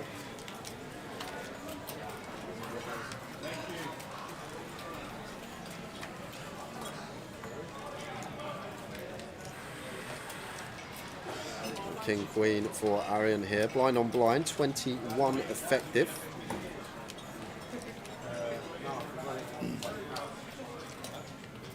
Starts with complete.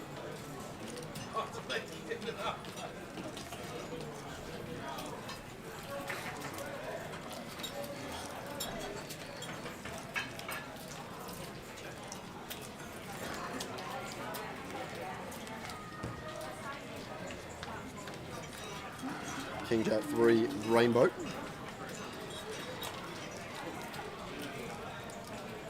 Nice flop for Arian here. Top pair, decent kick up. Just going to have a stab for value. And going to be a fold for Abdul. You expect? Doubt we're doing anything with 6 height.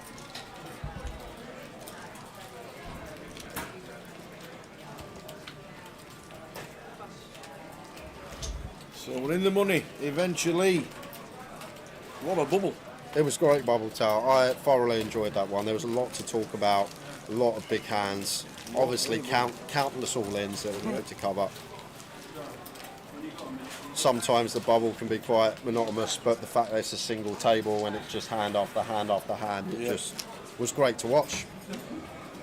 I enjoyed it myself. Zicheng busted 5s, less than 8s, all in pre for 6 big blinds. Coming 8 on the flop.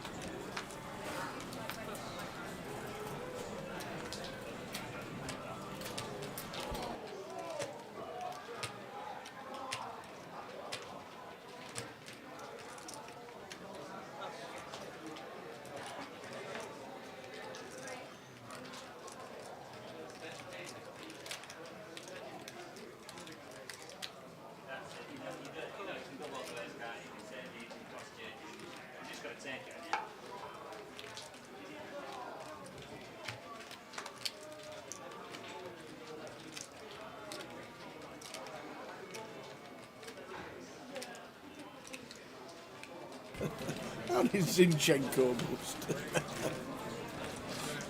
Did he play for Arsenal? Yes, he did. Played for City before that. Who did he play for now?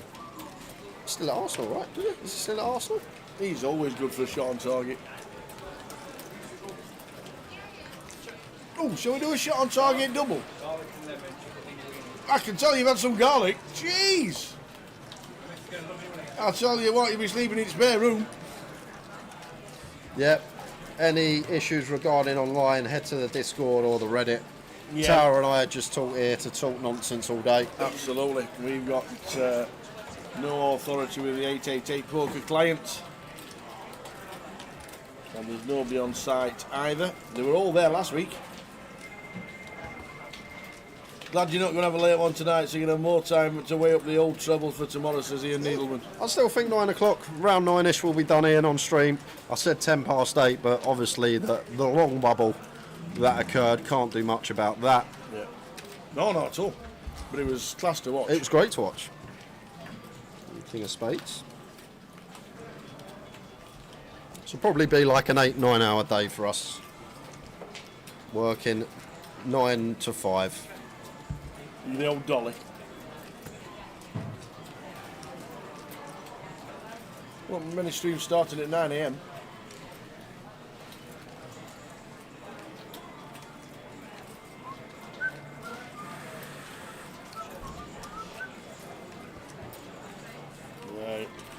Won't be saying that when it's a 2 a.m. finish on Sunday night. This is the thing. all I say, if you revert back to the Goliath, we done a high roller at the Goliath. We was in at 1 p.m. and the stream finished at 3:30 in the morning. A nice long 14 and a half hour stream for everyone. And then when we get the normal 8-9 hour day, everyone's like, where's the coverage gone? Where are you? What are you doing? Get it back on.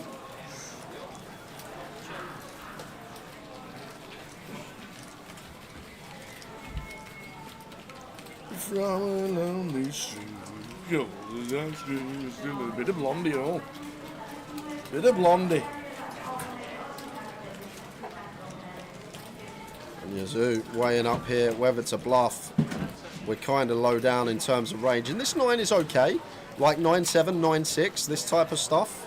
All potential. Did he just go for another, like 2x pot shove? Oh my word, he's gone for it again, Tower. He's gone for it again.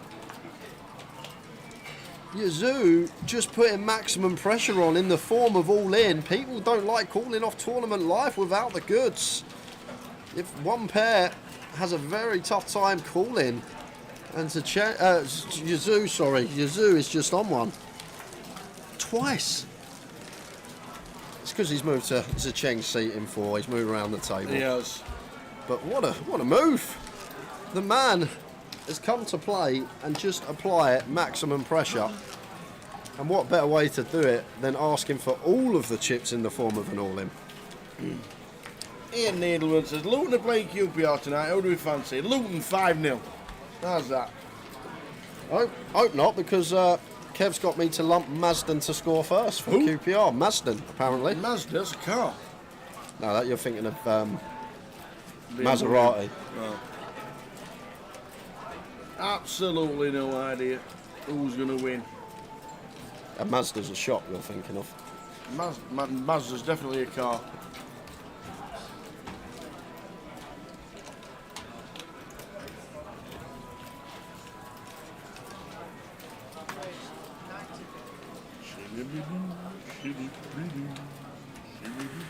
Huck, good evening. Welcome to the stream. We're going on break in around 10 minutes time, but we'll be returning. Any free bets from Yazoo here? Suited king, pressure second in chips. How about a jam instead? Forget the 3-bet. Oh my word, and Ian Simpson wakes up with it in the big blind. Couple of ladies, don't mind if I do. And this is great because Yazoo never has aces or kings. These 3-bet not all in. So Ian just knows he's always got the best of it, and Yazoo going to be drawing to 3 outs at best. Here we go. And here we go. Ian Simpson. To get over 1.3 mil. Here's out with a king 3. Is that the old power? I thought the old power pairings had to be like off suit.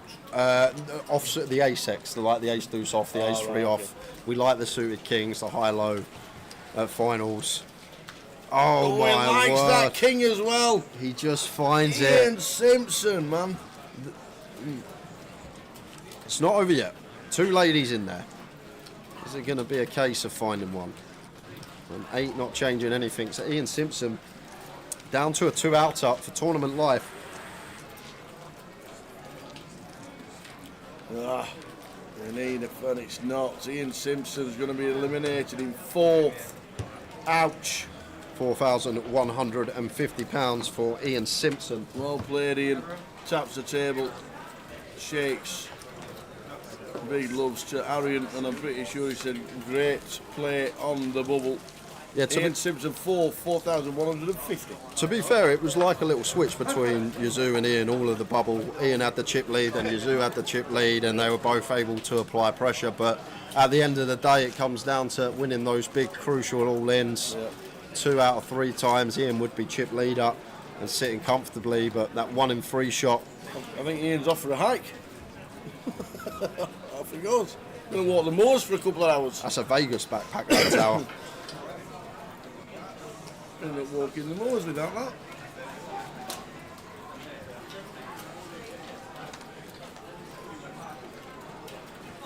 Isn't it amazing? Eh?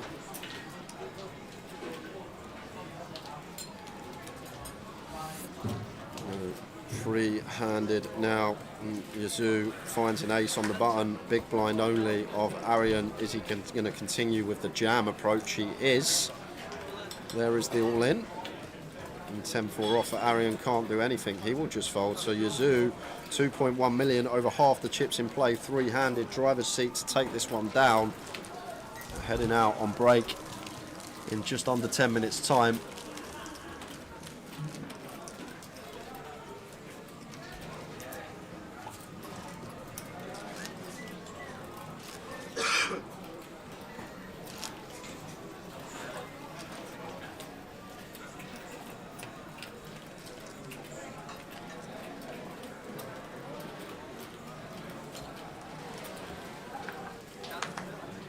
Yeah, 7-5 off, can't do much with that. Out of the way, blind on blind action.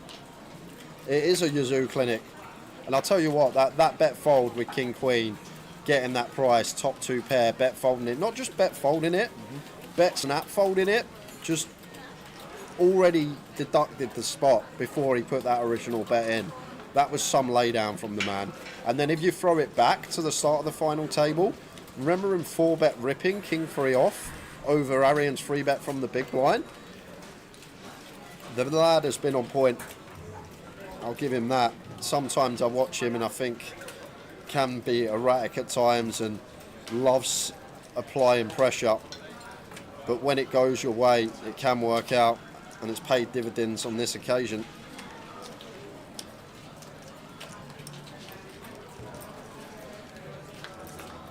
So off to the streets. Arian with a complete in the small. Abdul with a check in the big blind. Ace Jack 8, 2 spades.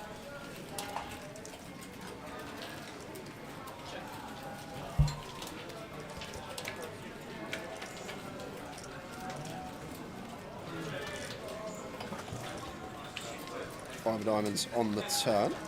Maybe when Arian fancies going for a little bit of value here with the 8, blind on blind. Unfortunately for us, not going to be getting any. Abdul, clear fold with a 9-4.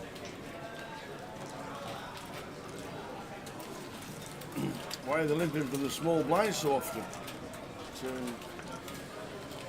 Just play a lot of completes in the small. The thing is, Jimmy, the blind on blind spot, if you look at it in the solves, there will just be all this mixing going on. So what that means, sometimes like 40% will limp, 60% will raise. And then there might be another hand, 40% will raise, 60% will complete.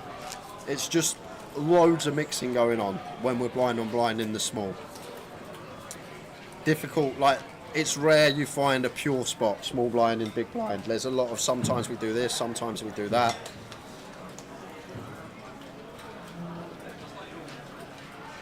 And as well as that, like merit to completing and not raising from the small to potentially keep the pot small up out of position. As Arian gonna open here with the 9-8 suited. Oh my word.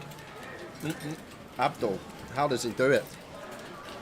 The boots in the small blind off of 16 bigs, and it's annoying that we're not in the big and can just flat. Because I think if we were in the big blind, Abdul always flats this spot here with a couple of boots. But from the small... Oh, it's not even an open from Arian, sorry. It is actually a limp from Arian on the button with 8-9 suited. Abdul makes it 140 and Yazoo's just going to jam. Sixes, right? Abdul, effective 16. Arian, effective 24. I'm all in.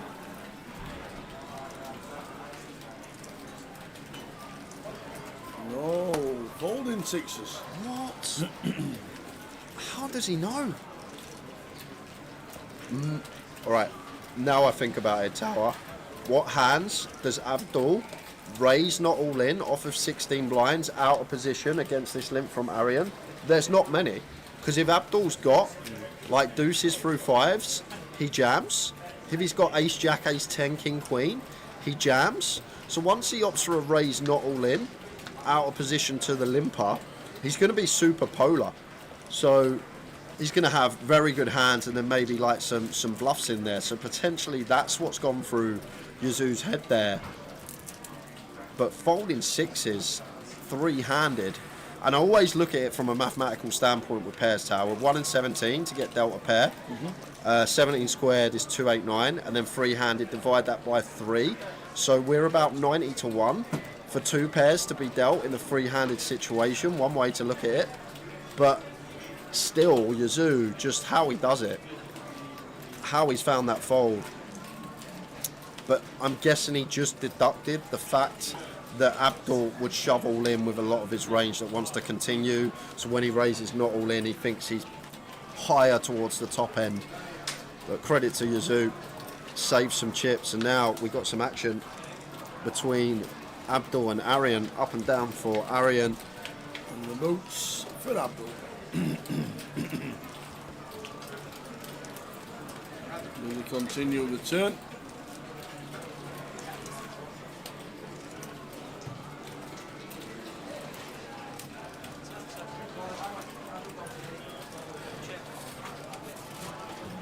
No, goes with check.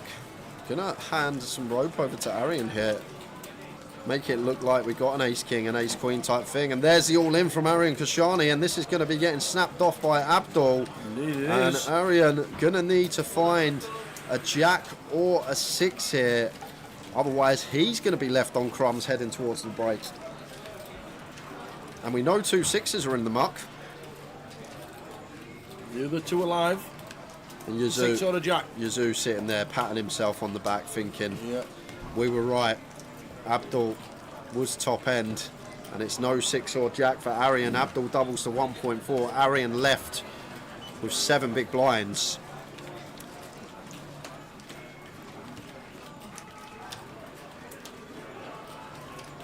What a fold. You're probably thinking like, he's only folded 6s, it's that much stronger a hand, but we're free-handed. And just run the maths of 2 people being dealt a pair in a free-handed situation, it's a long shot. But just deducted that Abdul's not all in range, had to be top end, and thinking maybe we're flipping at best, and he was spot on. Thinking Abdul just shoves deuces through 5s, and he's right, Abdul does shove deuces through 5s for 16 over that limp. He never raises not all in, so there's no hands in there that we dominate. Ace-5 suited just goes all in. So it's a situation for Yazoo that he's up against 2 overcards and flipping, or he is crushed and drawn to 2 outs. And the fact that he deducted that in about 10 seconds, Tower, is insane. It's taken me like it's taken me like a minute to actually think of all of that, and he's just deducted it in like 10 seconds. Because on first glance, I'm like 6s, free-handed, effective stack 20 odd bigs. Yep, clear all in, but then once you actually think about Abdul's not all in range, you then think, oh, hold on a minute, we're going to be flipping at best here versus Abdul's range. Let's let it go. I seem to be more and more impressed with the lad the more I see him at the feature. I'm just going to set Arian in here with the 8-6, gets the better hand to fold, 9-4 off, hits the muck for Arian Kashani. He could have just thought like me and thought, yeah, 6 is not good this hand, I'll fold.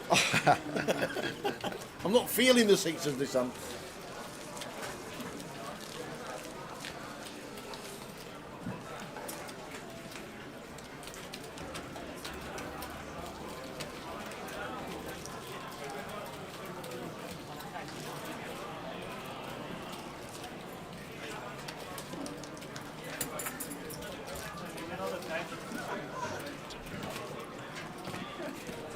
Must be back.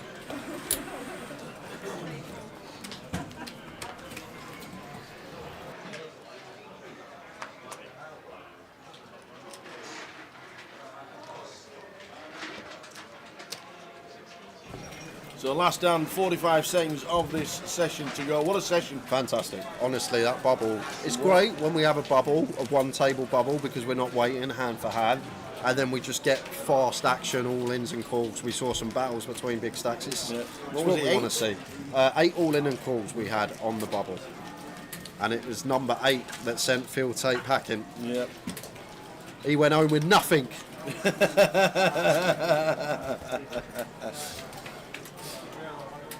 One hand. Sent it home. 6 deuce off into the muck for Arian. He will take his 15 minutes. Abdul with the Jack 10.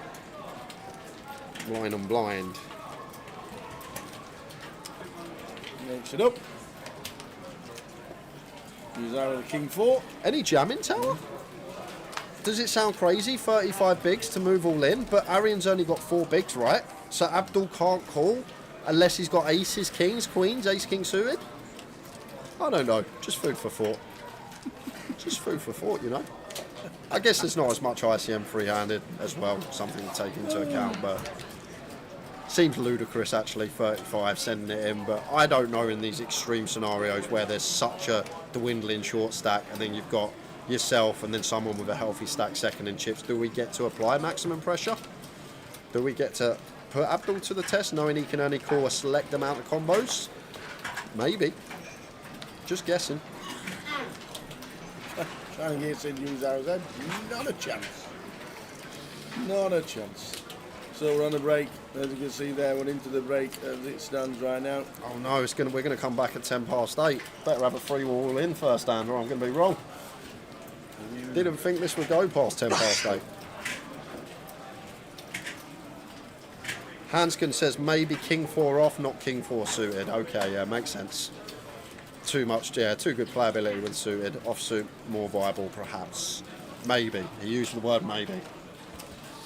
Is this checked all the way down with a pair, or is Abdul going to stick in one chip? He is going to go for value. Has to go for value. Yuzu can have some river 6x, some ace highs that are trying to get to showdown. Goes for 75k. And I assume that will be us on break. Or was he thinking about the hero with King High? I was about to press the break clip, but put us back on.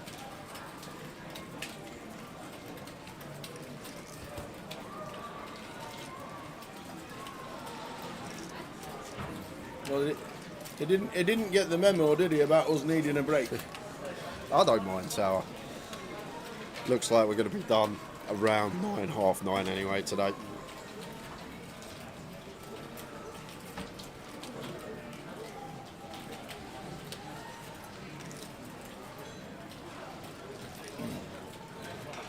So thinking he's thinking about calling. We beat stuff like Queen 3, Queen Deuce, Queen 4 suited. Yeah, it's really cool. And it's going to pay with King High. Sees the bad news. And Abdul takes the last one of the session. We are back in 15, guys. Free-handed action coming up. Why have we gone straight to snakes? Why would there be snakes? It's like an hour to check in, but we are in courtesy of 888 Poker. Go on. Is $10,000, mate. Can I not just keep this and not do it? No, you have to do it. That's kind of the agreement. I've never seen this much money before. This 10,000 turns into how much if I win the poker? It could be anything up to like 15 mil. I'm gonna win. Come on. We're gonna do you proud, 888. We're gonna do you proud.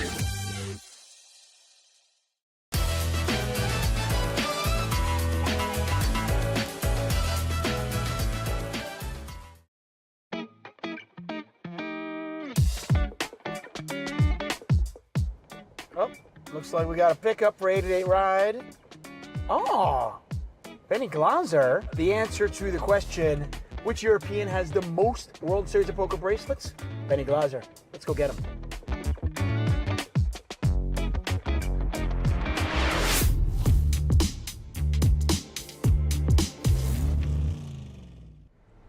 It's summer here in Las Vegas, which means 3 things. First, it's really hot. Second, the World Series of Poker here. And number 3, 888 Ride is on board providing a service, bringing poker players to the World Series of Poker. Yeah. And, well, at this point, when I think of the World Series of Poker, Benny Glaser is just a name that comes really quickly to me. I didn't realize this. 5 bracelets. You have more bracelets than any other European. Yeah. That is crazy. That's a cool stat that I like having, yeah, for sure. That's amazing. Thank you, yeah. I'm quite proud of that one, I'm not going to lie. You've come a long way from being like a poker journalist, right? I remember the first time you did commentary with me. Oh, yeah, yeah. I think it was like an 08 event because you had won a couple of bracelets, right?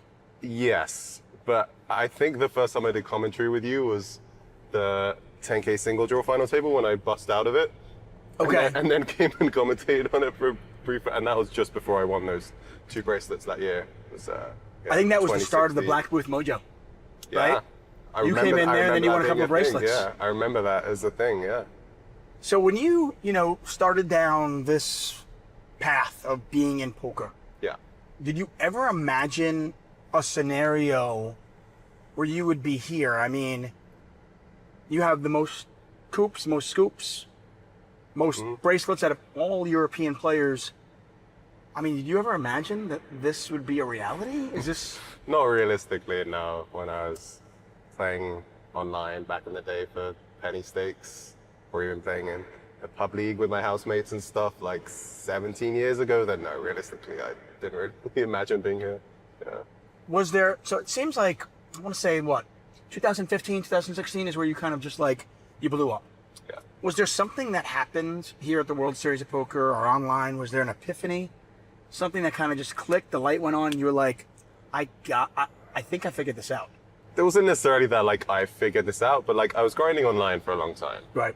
And hadn't really been playing live. Still, like the World Series was a big thing for me. I was still playing like relatively low stakes. And then the first year I came on to the World Series, decided to give it a shot back in 2014, and I actually bricked everything. I didn't play very much. It was like 8, 10 events or something. How much money did you come with, by the way? Just out of curiosity. Like, what was your thought? Like, okay, I'm going to come here. I'm going to give it a shot.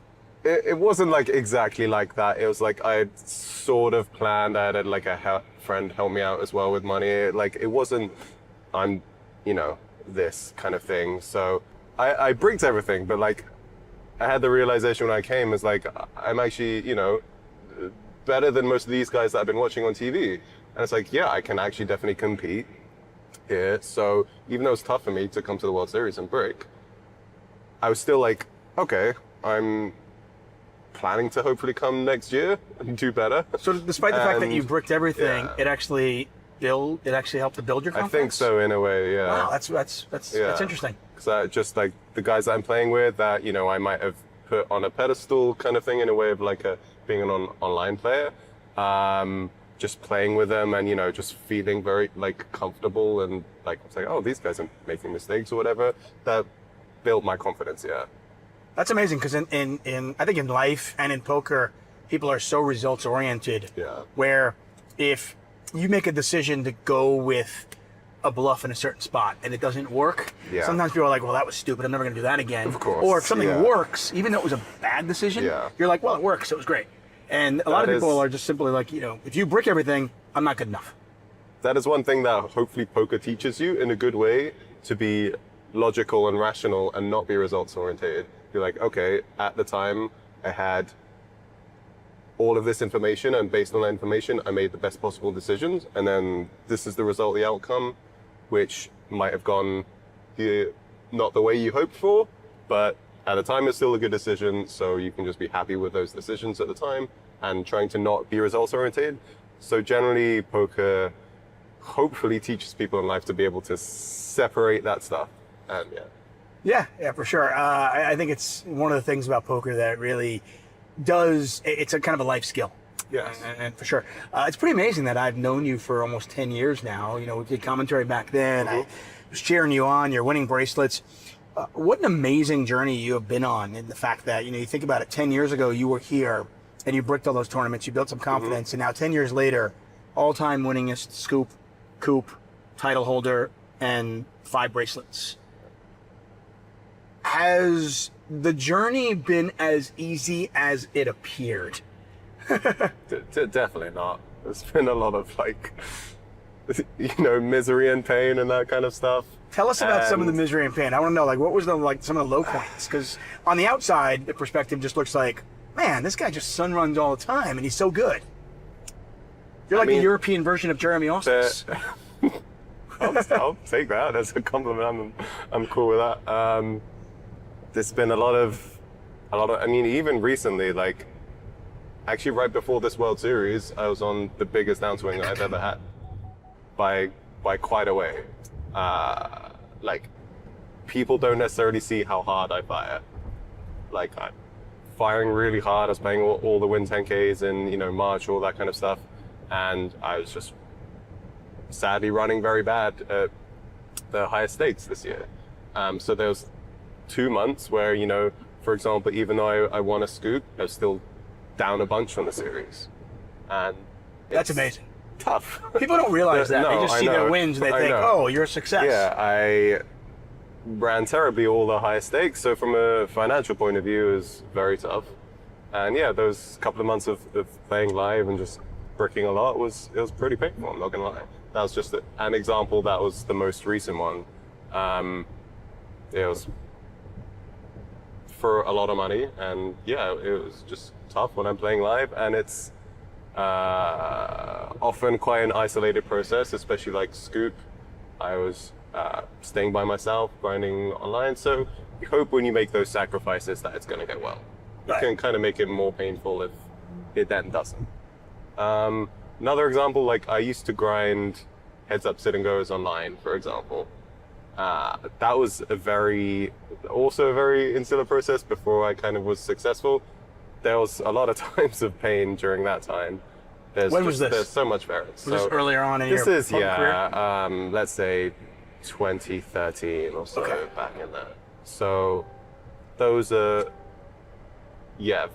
very high variance. So there's times online for sure when it was just a lot of pain.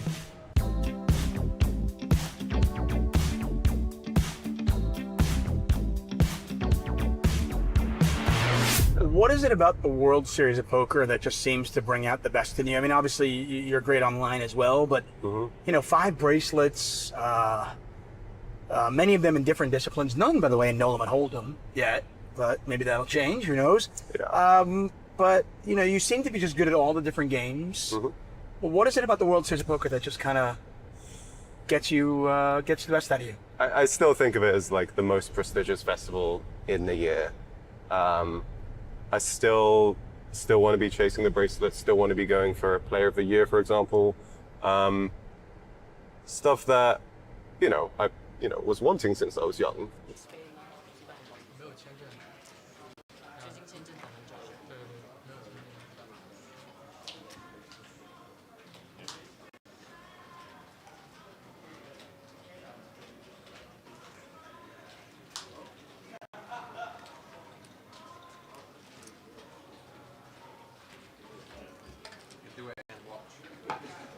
Why are you laughing? I try. You don't think I can? Try. I can do it. Everyone nice guy, I try. Many times. When?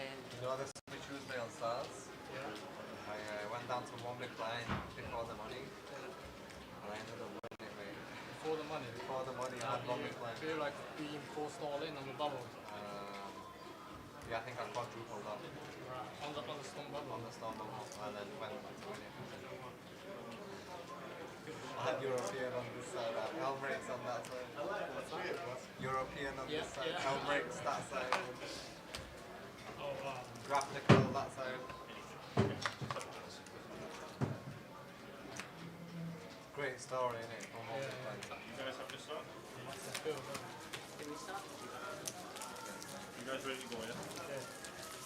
Right, there's 25, 50 and 50. Very best of luck, gentlemen. Off you go. Well played, guys. You all in the money.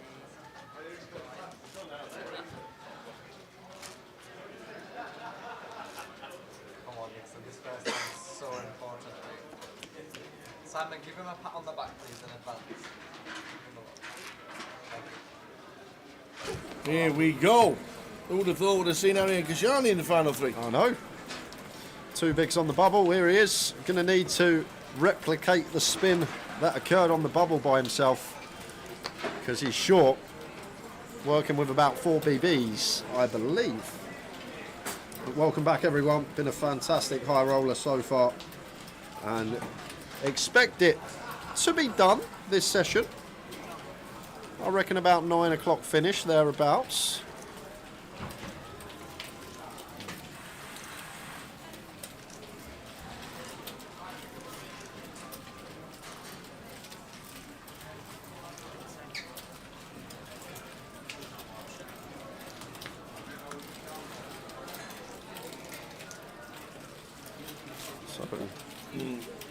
Right where it was a couple of hours ago. Yep. 2 big blinds.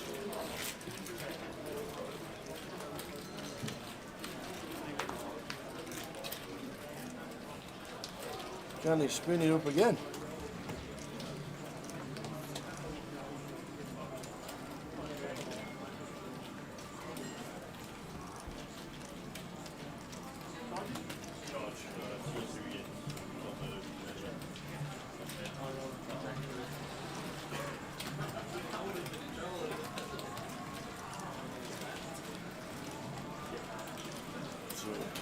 Ace 3, 8 flop. Okay, just to check the call.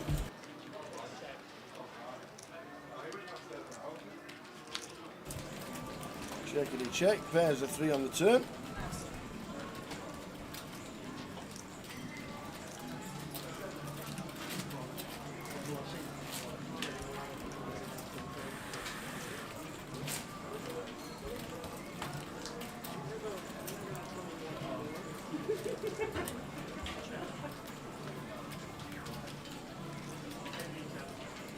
And Arian basically just says, if Yazoo's got a pair or better, he sets us in. He sets us in with any king three. He sets us in with any queen three. So deducts that queen high likely the best hand, except if Yazoo's trapped aces, which he hasn't. And Arian starting the spin up to 4.5 BDs.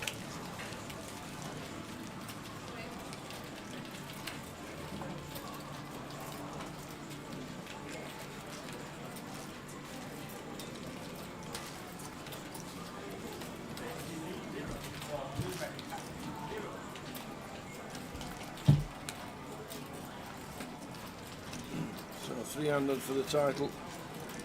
Arian Kashani in the red. Abdul Kadir Ahmed with the hat on, and Yao Zhao Yin. Yao Zhao Yin in C number 6.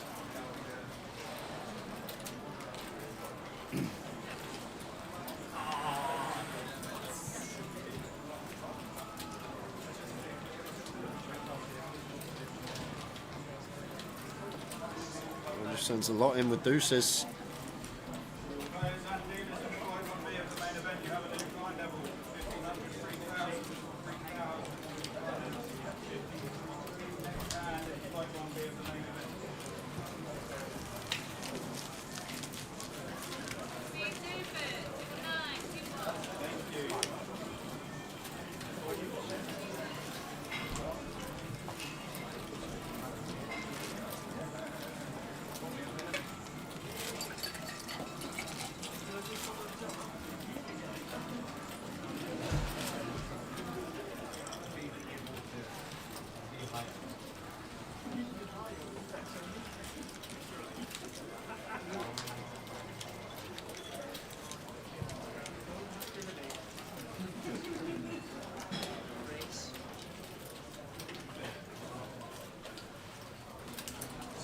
Arian was a day 2 bite. Yep. Was Abdul? No, I don't think so. Are we seeing the results? Can I quickly check? No, I think that chip count from during the day.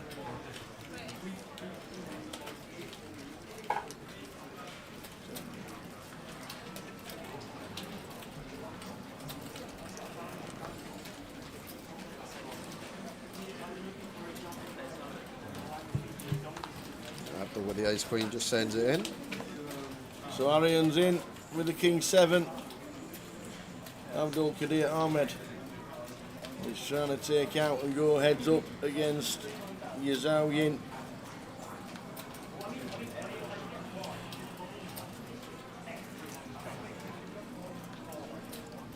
Here we go, Arian Kashani. He's done it once. Can he do it again?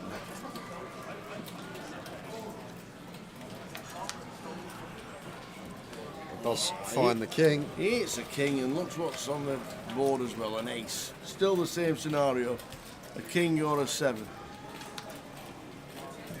And now robs of the clubs.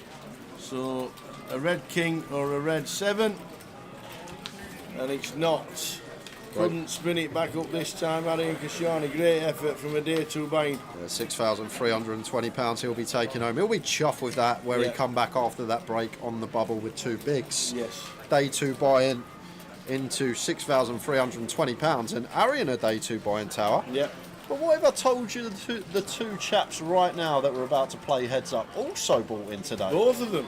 That is correct. Fantastic. Both Abdul and Yazoo. We did say it might be the optimum to buy into this one to the smaller field, but all three in the final three, day 2 buy-ins. That is correct. Both Abdul and Yazoo buying in this morning, and both of these are now heads up for the title. We're not going to have a break as we have just returned from one. Yep.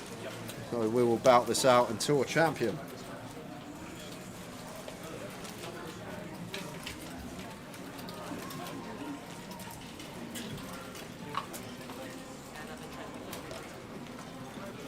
Is it infected? So, this is totally infected. Infected.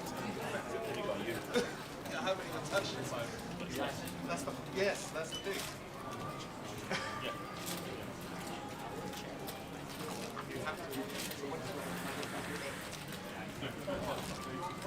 So heads up, Abdul Qadir Ahmed on the left, Yazoo Yin on the right.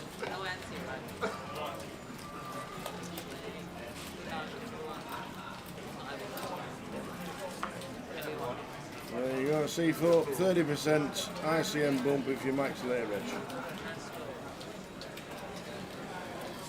Ace Jack for Yazoo. Big hand in a heads up scenario.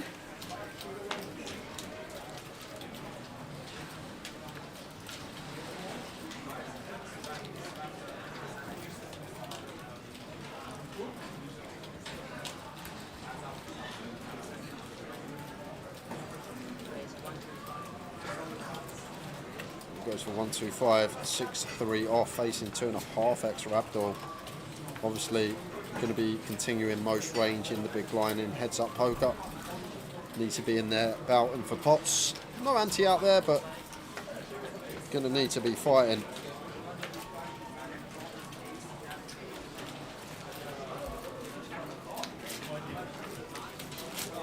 Jack high flop, Jack 8-6.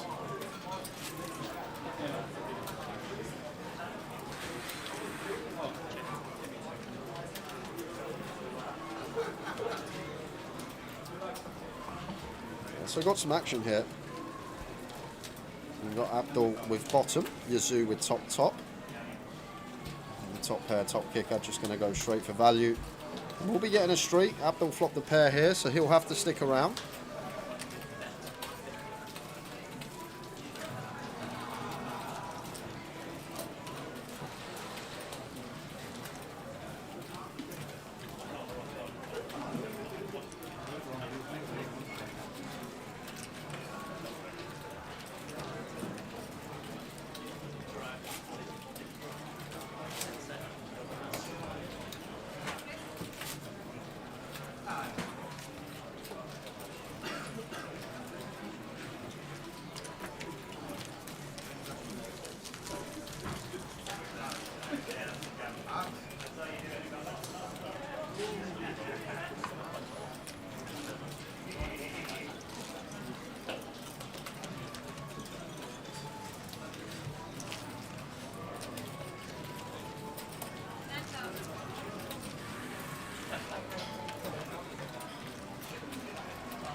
So he's out.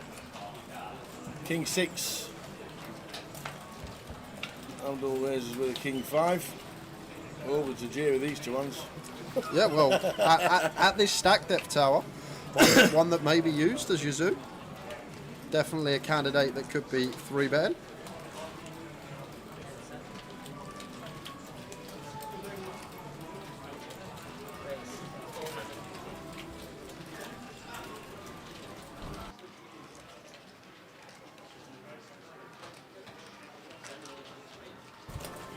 There we go, Tower, spot on.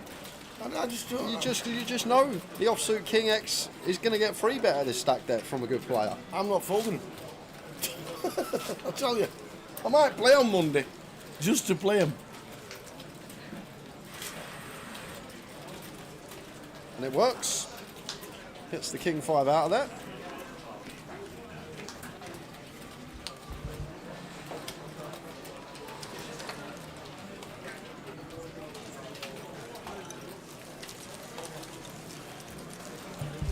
So, Blackpool, Edinburgh, Coventry and Portsmouth. If you're not in Leeds, the 25-50s this week, Blackpool may struggle, 50,000 guarantee, but we know people love to play at the weekend in Blackpool. Portsmouth always got the numbers. Edinburgh had a good start yesterday and so too did Coventry, but if you fancy Edinburgh, Coventry, Blackpool or Portsmouth for the 25-50s, they're on. And don't forget next week, when Cardiff comes around, as well as Stockton and Sheffield, Cardiff have flights in Swansea. Swansea on the Saturday and the Sunday. And then you'll take your stack through to Cardiff. It's obviously with Cardiff just coming back for the first time in about 8 years. Then, where did it go? It just disappeared, just stopped. We had 3 or 4 UKPTs in Cardiff, and then poker just stopped in there. It was just one of those things that was just finishing. And there were a few overlays in the early 2010s and 11s and all that malarkey. But it's good to see you back. It really is. Great to see you back. The thing is, like, there's such a catchment of players like in that area, Tower. They always say, it's the capital city. Yeah, like, they always like put one down here, put one down here. I know it's probably never going to happen in the coming years, but I'd love a UKPT Plymouth. Yeah, we've had one. We've had 3. Or is there one in Exeter? Is there a Grosvenor in Exeter? No, Plymouth's the closest. But I think Plymouth's the only one down there.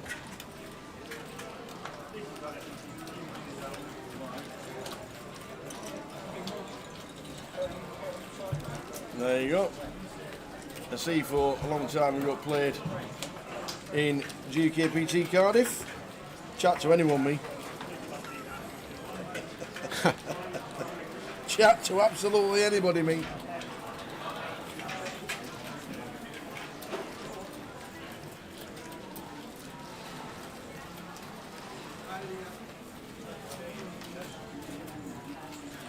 Seven on the turn. Queen 10 at Yazoo, still out in front.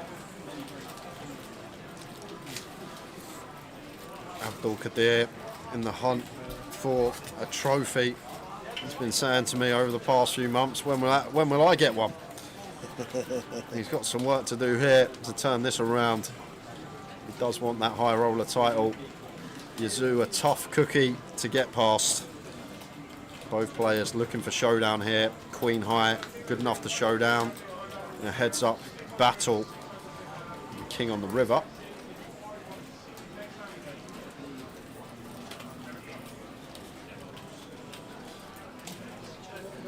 And probably just check here. Still beat enough stuff as Abdul with Queen high. Don't think any need to bluff this one.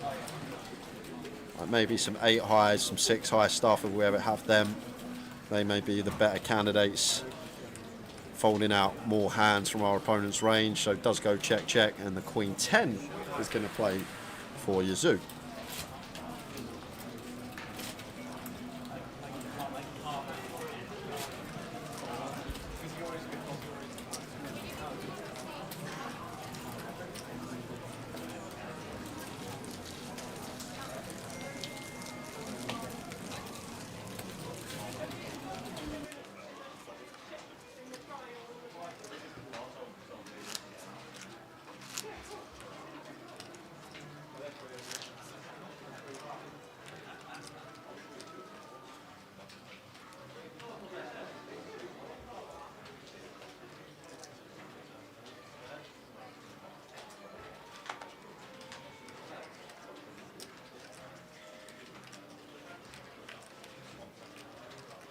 What time are we on tomorrow? We'll show you straight after this, and Mr. Gary McGaffney, who's probably still in Playa Blanca. Watching this, well, the sun's gone down now, it's 9:30.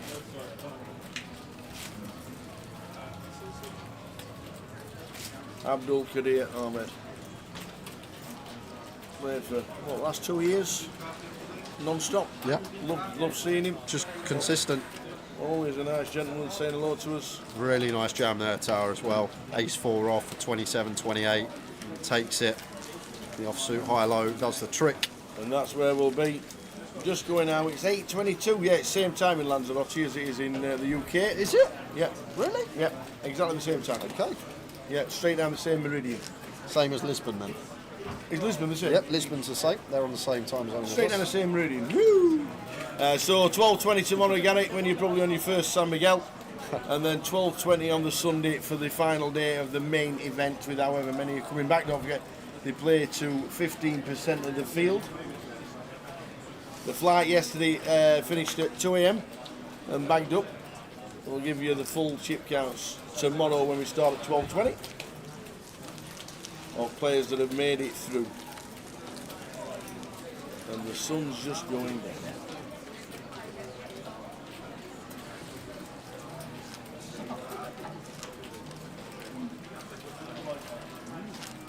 Nice sunset down in Playa Blanca as well. Overlooking the harbour. Might start calling Rotherham the sun. They always go down, but always comes back up. Oh yeah, right, that is it. It's true though, ain't it? It's not a bad nickname for old Rotherham. Up, down, up, down. Huge hand for Yazoo. Heads up, pocket tens. Continues just with 100% raise first in. 125k.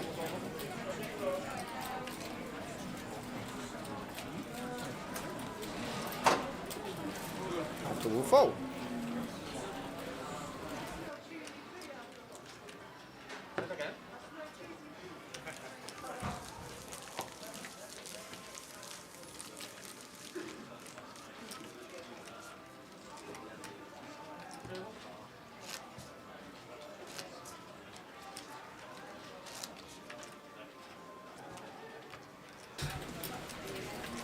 So, hopefully a good turnout tomorrow for the main events.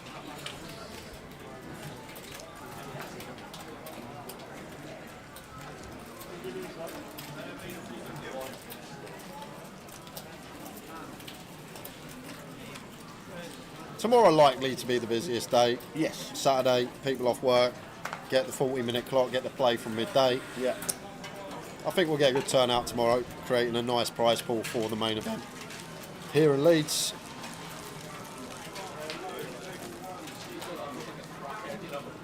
And we get to cover this until finish. Yazoo Yin, Abdul Kadir Ahmed battling it out for the high roller title. Who will it be? Both would be worthy winners. Abdul been close to a trophy throughout the year, getting closer and closer. And Yazoo just, whenever he does play, puts on a show.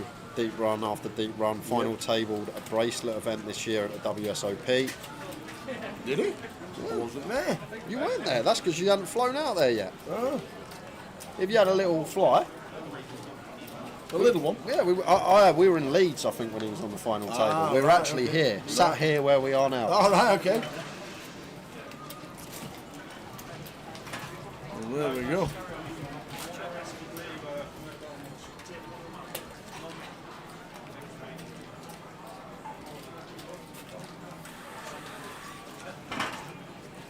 Six on the turn. Abdul jumps in front, but lots of outs for Yazoo. Diamond is live, up and down. Can also make trips or two pair to jump in front. Abdul going to go after some value with his 6, and he will get it. Yazoo not going anywhere with the 4-5.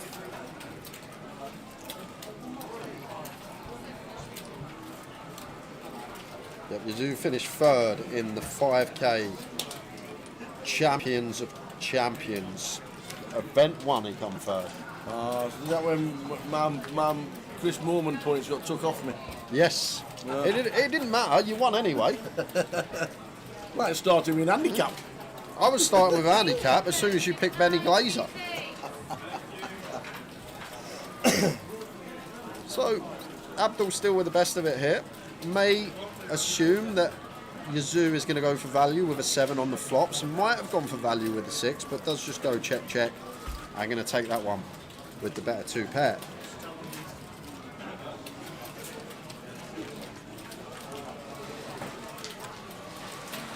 Let's see who's on that final table with Yazoo.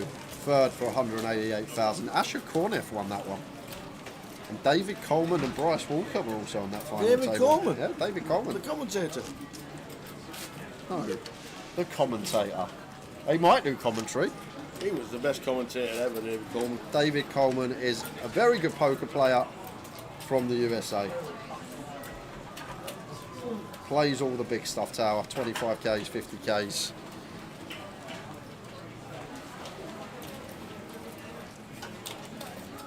David Coleman on Superstars and David Coleman on Question of Sport was genius. One of the best ever. No, this is 70s and 80s, mate. This is Mum and Dad TV. Yeah. To be fair, Mum and Dad TV was at the races for about 10 years. I'm not even joking. Come home from school, just at the races on the telly. But that's when it was good. That's when there was only one racing channel. And everything was on one channel, and that was it. You watched it all. Then they split it, and then they made you pay for it, and nobody watched any of it. And then I'd go over the road, because my nan used to live opposite me. I'd go over hers for some food, and my nan and granddad were about to have the races on. They're literally... Your granddad's not John McClurrick, is he?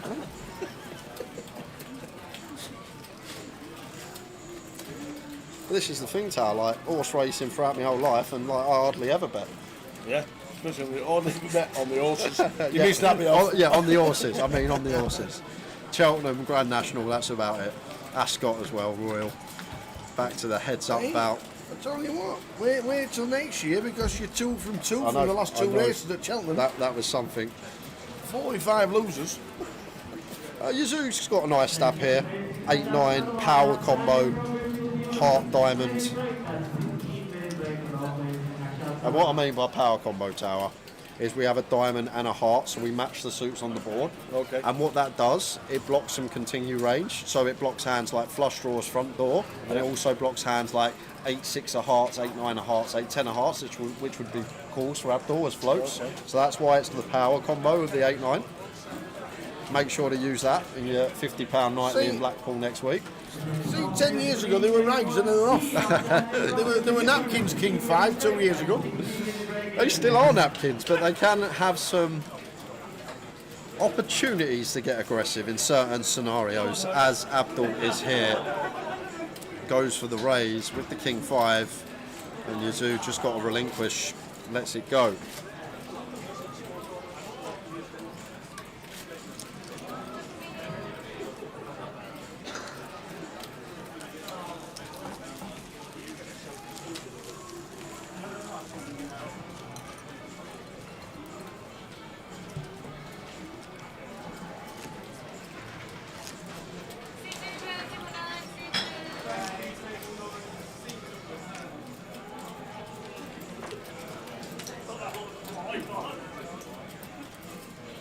King 10 for Abdul on the button.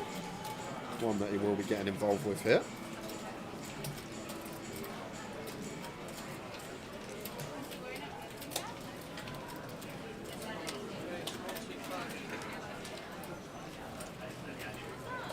Makes it 1-2-5. Yazoo in the big 7-5. Do expect to see him defend. Heads up poker.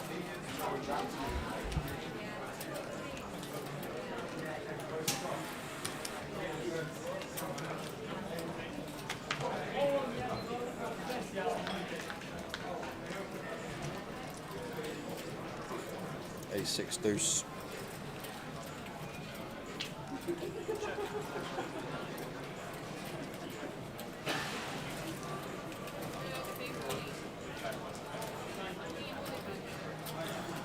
King 10 for Abdul is going to continue.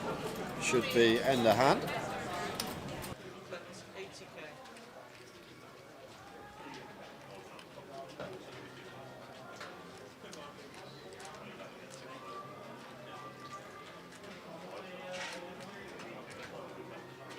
Ace 6 2 flop. Well, Yazoo is going to float here with the 3 to a straight, 7-5, maybe with some ideas on later streets. We've got the 3 of spades rolling off on the turn here, so once we float here, we have picked up some additional equity. Gut shot alert.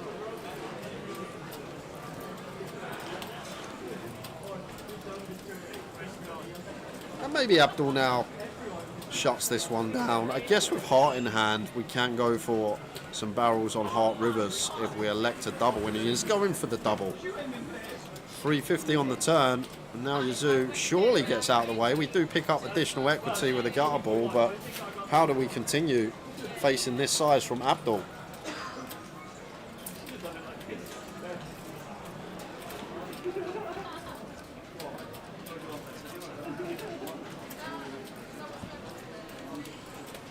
Well, this is how we continue, Tower. Check raises the 7-5, just finds it, and Abdul at bottom end of range. This guy, honestly, timing impeccable yet again from Yazoo. He's finding all the right lines in all the right spots. Abdul with the King 10 now just got to fold. Yazoo with the move.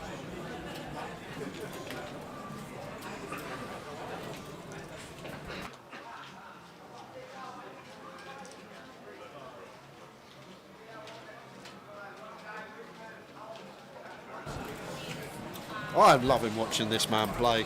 Floats the 7-eye, picks up the gut shot, check raises turn. Have some of that. Playing poker here.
Seven, 8, 4.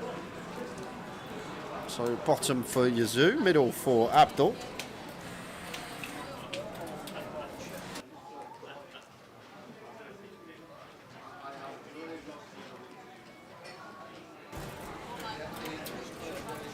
Seven, 8, 4 years out. Top pair, second pair on the flop for Abdul. Bottom pair for Yazoo.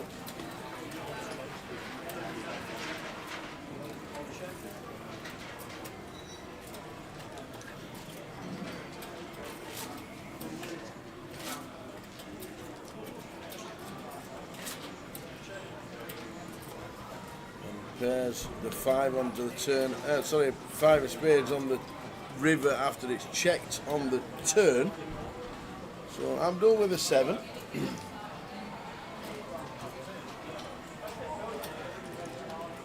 It's very tricky now. The 5 of spades, probably one of the worst cards to continue on, but Abdul is doing that.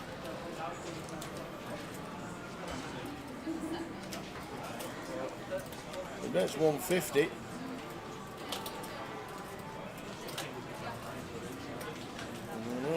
Yazoo does like to get a bit tricky in all these situations, but can we ever find a raise in this spot? Or even a call. He might just flick in the call. He does not like folding this lad.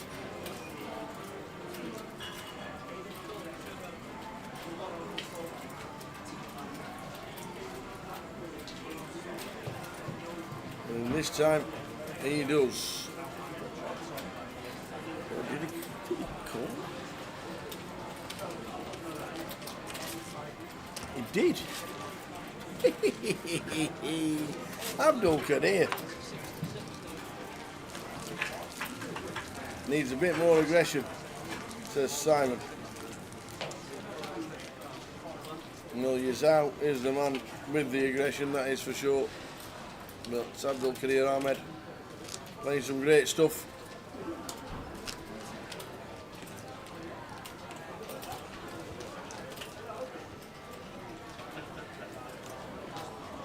Heads up in the high roller.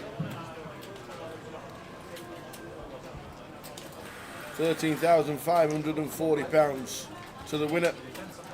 £9,020. Runner up. The rest of the money is sorted. So he's out. 2.2 million. Abdul 1.3.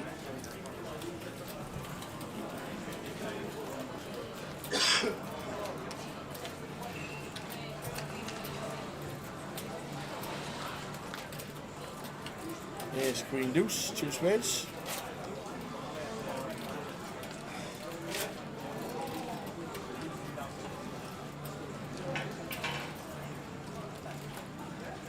Simon saying Abdul needs to show more aggression, but did he not just double barrel with king high? And against 99% of players, it works. Unfortunately, he's up against an oracle in Yazoo who finds a check raise with a bare gut shot. It's not like he's not been aggressive at all and he's just playing passively. Unfortunately, the one time that he's gone for the double barrel, we've just run into someone who's not wanting to give up on the pot.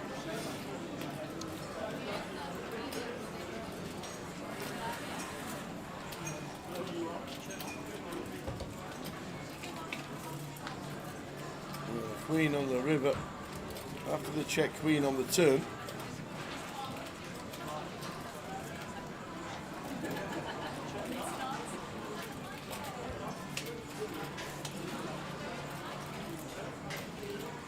Have to go for value.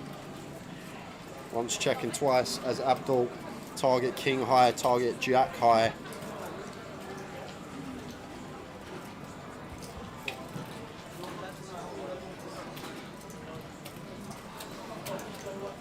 Yep, Luton 2 up.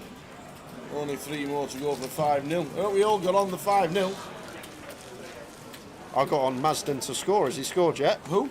Marsden. Marsden. Whenever Kev's tipped me, yeah, not once has it ever come in. Ever. Ever. Not ever. But I thought Towers treble come in last week. I'm Yeah. going to jump on a Kev tip, see what happens. Okay.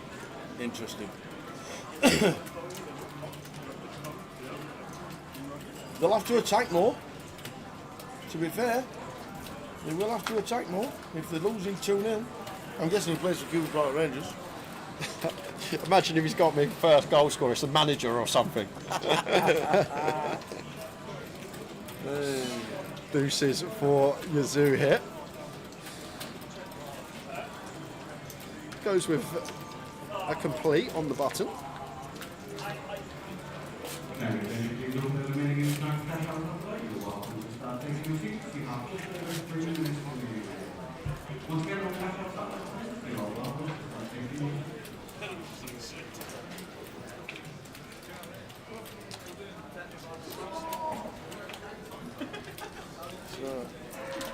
King 9, Queen flop, 2 diamonds. Yeah, got her for Abdul and has to continue. 10 high can still be good here, Tower. Right, Yazoo's complete as well. First time I think he's completed heads up. Maybe Abdul thinking he's going to be weighted towards like some 6 high, 7 high, even 8 high type stuff.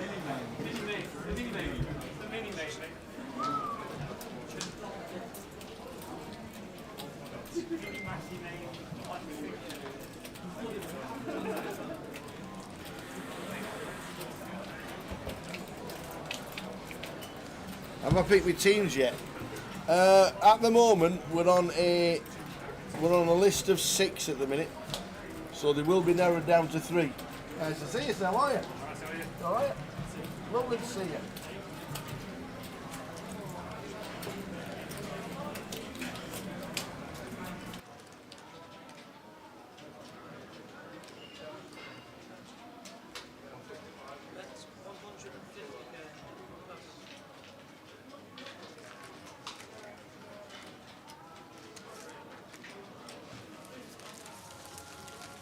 I'd much rather listen to Gully's football opinion. Yeah. Madsen has scored one this season already, but it was in the back of a Belgian pub league before he signed. And this is the tips Kev's giving me. I know what Kev's doing. He's getting me to put money on it, and then he's laying it back when the price goes in. Oh, man. I know what he's up to.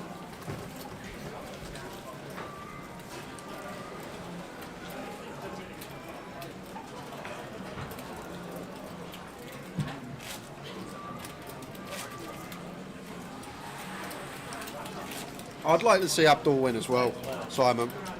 Spoke about him earlier. Really good guy off the table. Comes across really well. Good laugh as well. Bit of banter about him. Really good character in this community. And he's come closer and closer. Been on many a final table over the last 12 months. He just hasn't got over the line yet. But as I said, he's got a tough cookie to get past here. Yazoo's not going to lay down easily. But we will see how this plays out. Once again, Tower, here it comes. Offsuit King X, there we go. Free bet into 450. Never seen anything like it. It's just taking every single one, Yazoo. Forget frequency. How about 100% frequency? And we got a customer in Abdul with the 9-4 of clubs. We're suited. Wants to see 3. Is this going to be the pot that turns it for Abdul? We've got nearly $1 million in the middle, and King Deuce off is the best hand.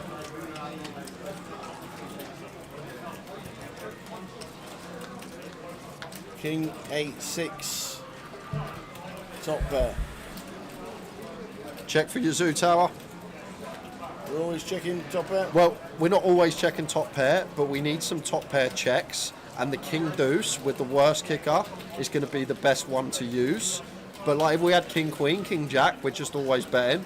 But if we are ever going to mix in some checks with top pair, this seems like a really nice one to use. But he is just going to fire. Oh, fire's tiny though, 10% from Yazoo. And this is going to keep Abdul in here. 9-4 of clubs, free to flush, free to straight. Got to stick around, getting 11-1 as Abdul. And what this actually does is Yazoo as well. I guess Abdul has to continue range here. Like, even if Abdul's peeled something like Jack 9 off, he's got a call once he gets this price. But how about this? Abdul going to go for the raise in position with the 9-4 of clubs. Wow. And I guess this is another benefit. We sometimes induce stuff with this small sizing. Opponents may deduct that once we go this size, we've never got a hand that's too strong. But Abdul wrong on this occasion. Yazoo's hitting over there with top pair, and now just a flat. Just a call. Yeah, not doing any raising. This one I'm 100% sure about, Tower. Don't think we're doing any raising at all. I thought he did then, but he is just called. Went for a column of 25Ks. It just calls out of position here. And look at the size of this pot now. 1.6 milli in the middle. And this 9-4 of clubs peel pre from Abdul could spell disaster if he continues running it. And this is just one got to shut down on, right? 5, a 7, a 10. Could potentially see some barrels. A club, obviously, in there as well. But Abdul may be thinking right now, sitting here on the turn with just 9 high, no draw. Why did I not just fold this one to the free bet? But now we're going to get to the turn. 5 of diamonds.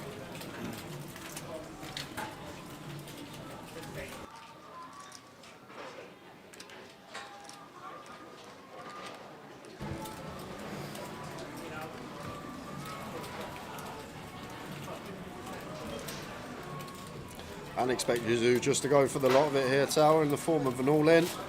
And Abdul with 9-4 high will just fold. To be fair, I know we can see the cards, but if Yazoo checked, Abdul's got a combo that probably has to go in. Blocking 9-7, blocking 7-4, heads up, blocking both straights. Probably one of those combos that would have to be sent as Abdul. But I don't think we're going to get that opportunity because Yazoo gonna have to value bet here now once turn goes check in my opinion. But if he finds the check, it's genius. But I don't see how we can. I think it's just going to be an all-in. Snap fold next hand, Tower. All in, he says. and we're not spending any more time on this hand. Abdul is getting him into the muck.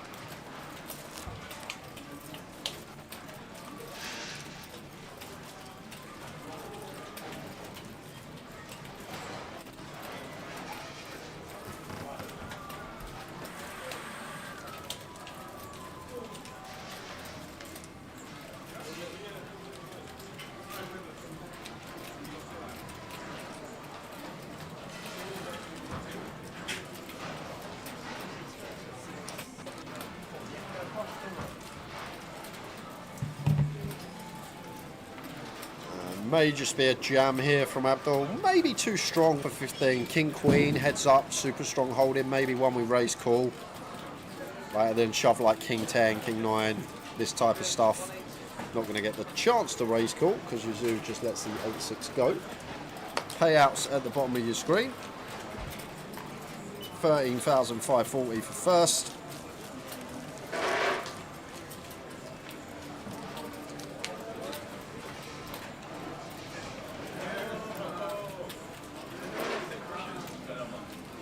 More Abba Tower. I know, I can't believe it. There's too much Abba.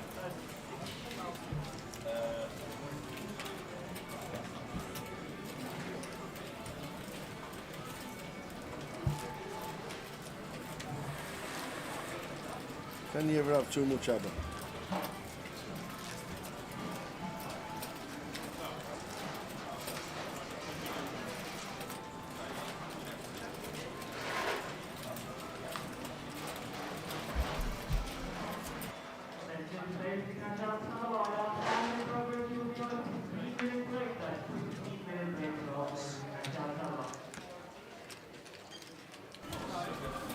So Yuzo in 47 bigs, Abdul 17. Am I giving out the 6 teams? No. I'll tell you my 6 teams tomorrow. 6? No. I got asked, have I been in the lab?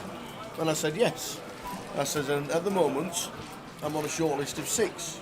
But Towers Treble will be out tomorrow. If anybody wants a 6, they can, but there'll be one specific Towers Treble. Do you know it's what? a tough week this week. Because obviously, go on, here we go. Go on. He gets one up and then he tries to get the 6-fold in the very next week. Overconfident. Hey, I tell you what, if I'd have gone with the original Towers Treble last week, I'd have got a 7-timer up. Yazoo, Jacks, huge hand in a heads-up situation.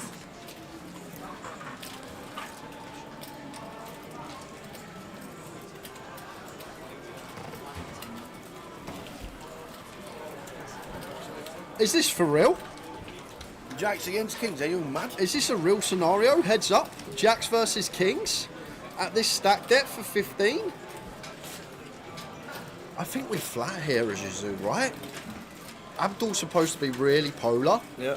And Jacks is just too strong, heads up.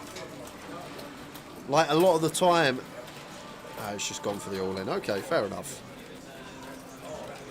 No, he hasn't. He's gone for the free bet, not all-in. I did think this hand was too strong just to send in even at 15 in a heads-up scenario. So Yazoo actually going for this option here, making it 300k. And going to be back over to Abdul here with the 825. Now back to Abdul. Is there any flats for Abdul perhaps? Because Yazoo's going to be super polar here, right? He's going to have some hands that free bet fold once he makes it this size, perhaps. I'm pouring it in. But you got it spot on again. I just like, at this stack depth, heads up tower, I'm a big believer in playing your top end slow. But either way, it could have got in pre. It's just a sick caller, heads up, Jacks versus Kings. It's a Hollywood movie hand. 10-4-4. Looking like a full double for Abdul.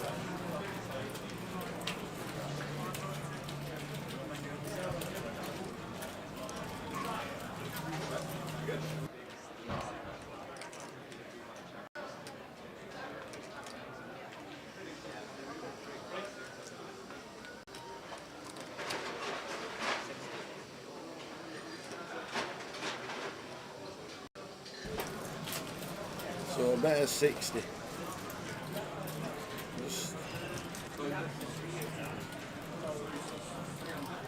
Ninjazu's head here, we're just thinking, oh, we're likely to win the high roller here. Yep. Although you got to think what Abdul's flat range is, and he's going to go for the check raise right off the bat with the Cowboys.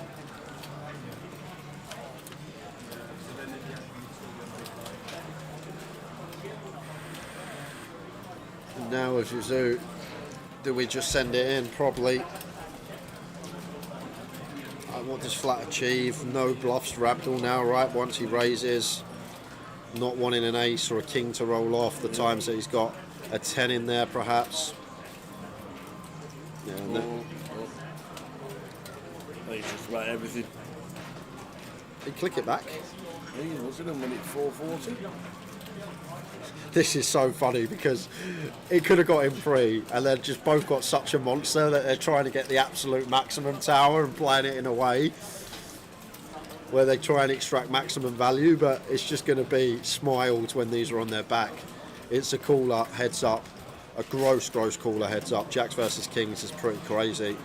And there's the all in from Abdul, and Yuzu obviously going to call Jacks, and they'll both see that it was just set up central from the start. Backdoor diamonds is available for Yuzu, but can just find a jack. Otherwise, Abdul Qadir going to be doubling.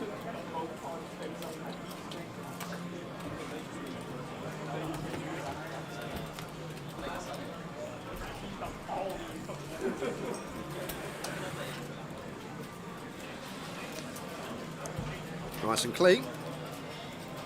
One more card to fade. Does not want to see a jack. And does not. 8 of diamonds river. Abdul doubles. And back to neck and neck. Abdul slight chip lead, but only separating these two is 3 big blinds. But back where we started.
Hey.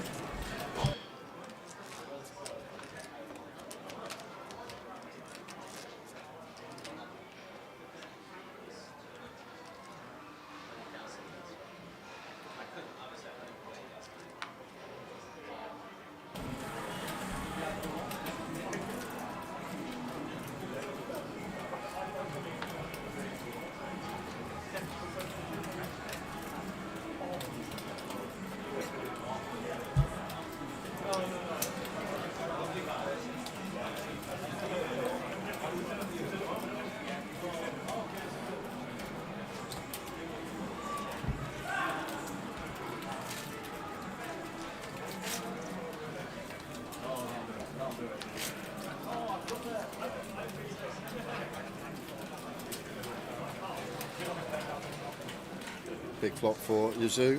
Unfortunately, Abdul not working with much.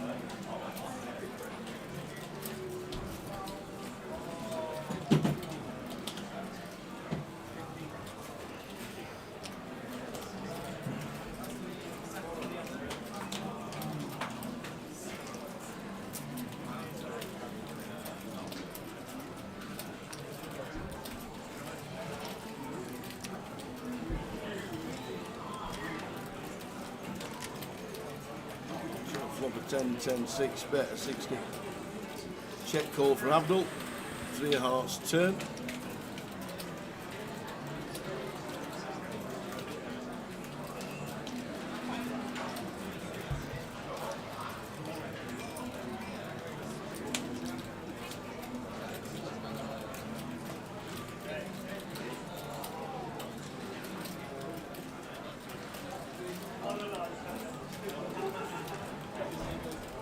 Checks again.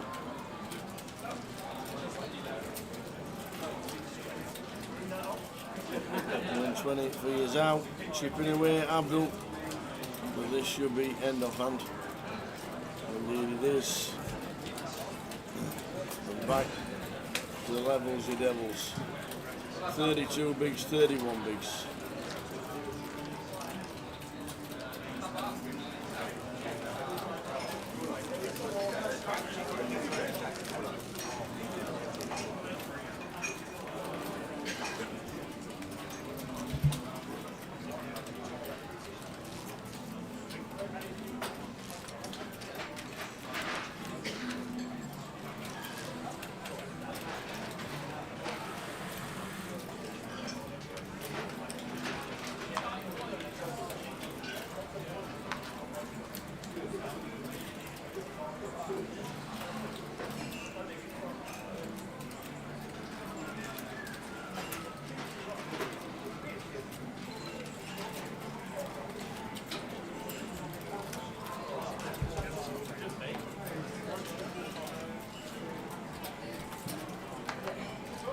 King deuce suited for Abdul.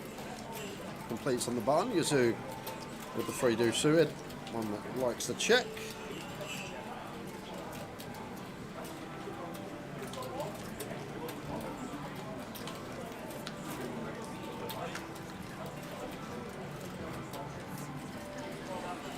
Here's Jack 5 flop. Wheel draw for Yazoo. Back doors for Abdul.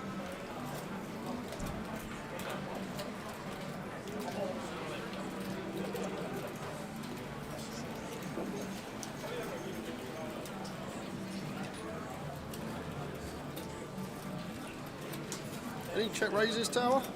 With the 3 deuce suited. He's just going to go with call. Yeah, check call. Even small. 4 of clubs is the fun one.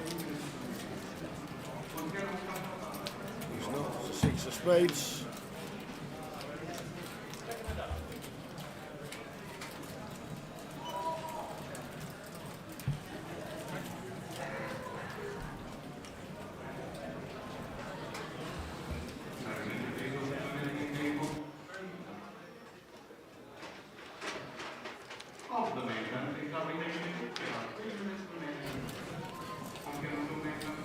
And Yazoo gets to the river with just 3 high tower. Can never be a bad thing when you get the stone cold bottom to have a stab to try and take it. Always folding out better hands when we do get the fold.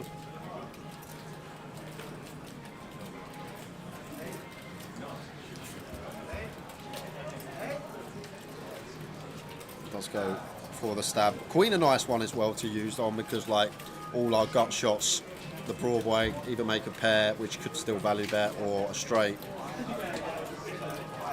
Abdul king deuce here. Difficult to hero, blocking the deuce 4, 3 deuce type stuff. But Abdul going to put the king to work tower. He's got the king in there, so he's going to use that block up removal from Broadway. Bumps it up. Yeah, 220. We are playing some poker today. None of this waiting for hands malarkey. Now, if I throw you back to the PCA in 2006, there was a young Ike Haxton that ended up 3-betting the river with 3 deuce. Surely we're not going to see that from Yazoo. Oh my, what? Has he just gone for the click back? He has. We're seriously playing poker now, Tower. This is some proper stuff. And if Abdul calls or 4-bets here, I'm done for the day. I'm saying it right now. If he goes for the 4-bet or even the call, but out of the way, Yazoo is on fire. 3-bets the river with the nut low. Shades of Ike Haxton all them years ago, playing poker outside with his hair blowing side to side. Do you remember that one? Isaac Haxton. Wow. That's the name. Wow, what a move from Yazoo. And what Yazoo probably thinks there is, what you're supposed to have, sir. King 10's going to be a decent double barrel on that turn, so you probably barrel that. And then, like the queen, I guess you could have a set of queens. I guess you could have some 2-pair.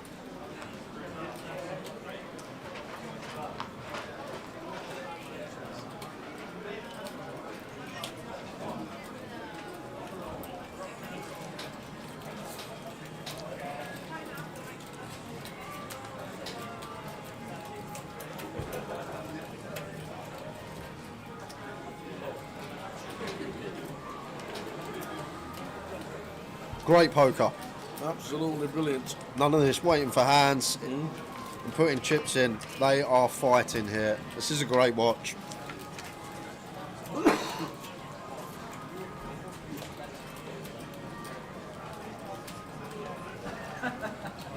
Because both are really going to want that trophy. Abdul's still yet to close a tournament out. Yazoo has had a few wins in his career. Won a WSOP ring in Cannes last year. Also won a freeze out in Manila. And then took down another ring event at Nottingham. So Yazoo winning 2 rings last year in 2023. On the WBT circuit? Won a WSOP circuit ring.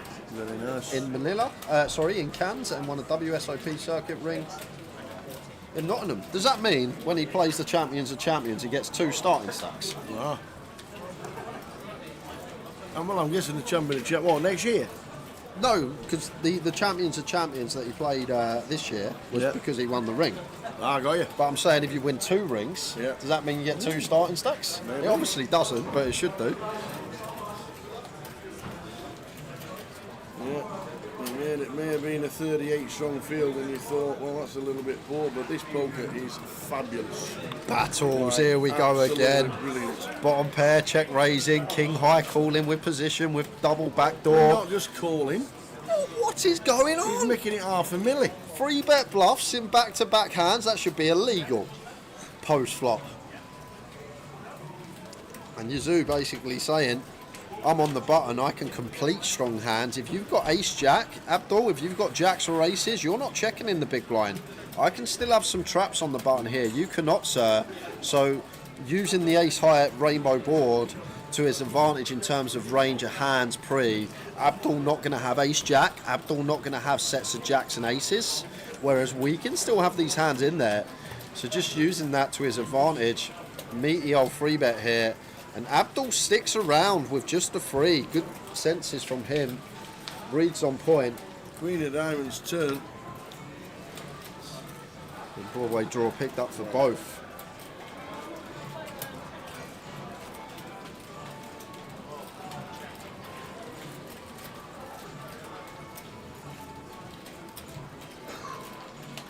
So now what's the plan, Yazoo? After our flop 3-bet gets called, we do pick up this Broadway draw, we do block some King 10, but need to think about Abdul's range that's going to raise, call, flop, and it looks fairly strong. So it does shut it down with the white flag wave, and it's an ace on the river. Now this is an interesting card, Tower, because it makes hands that we may 3-bet flop for value less likely. Like going to start at like the strong ace-X. And this ace on the river eradicating a few of those combos. Abdul, is he going to win a milli chip pot with just a 3? Just jams, turns the 3 into a bluff, why not? And Yazoo with just king high. He's going to win a big pot with a 3. He can't win this pot because he can't re-raise because Abdul's all in. Abdul's figured it out. He thinks, you know what, every time I bet now on rivers, I'm going to put all my chips in, then he can't raise me. It's not possible to raise me anymore. Is Yazoo debating the hero with king high, no diamond? No, can't.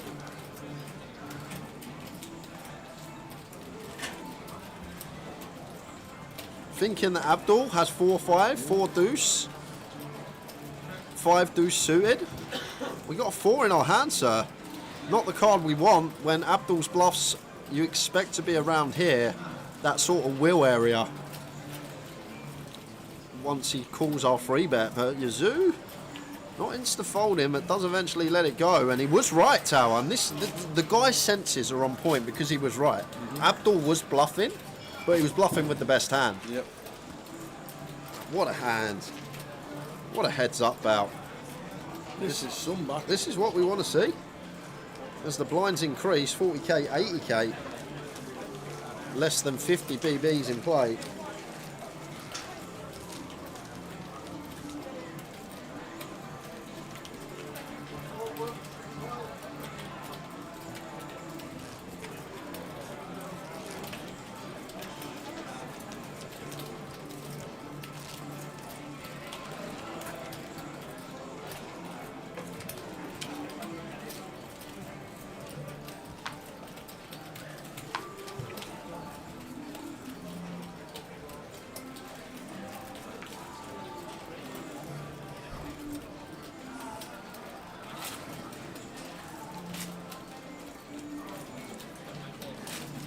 Jack 6 for Abdul.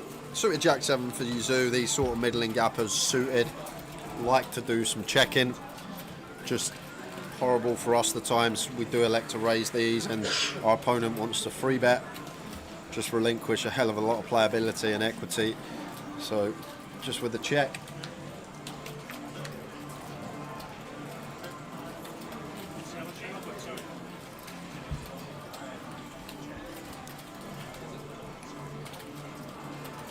Six of spades working for us as Abdul, so he's going to go for the 1BB stab and Jack 7 suited. Surely this man can't continue this. He does not. We can get him to fold the better hand some of the time. 13,540 first, 9,020. Playing it out and playing some super stuff. You'd have to go through the archives, Tower, to find a heads up over the years when I'm like captivated as I am now. Usually slump back in my chair, calling the action. I'm glued to the screen right now. Thoroughly enjoying this one between these two. Some proper poker being played, battling it out.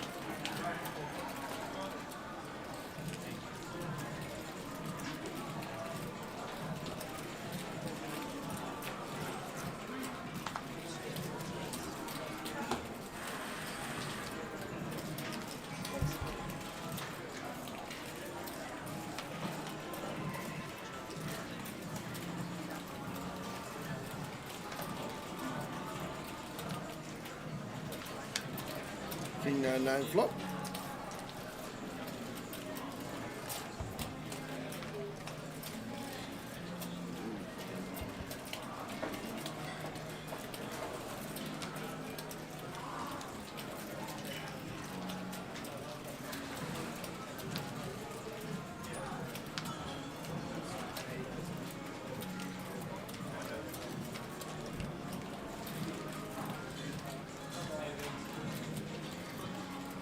$29 outs at the top there, Tower, for Abdul.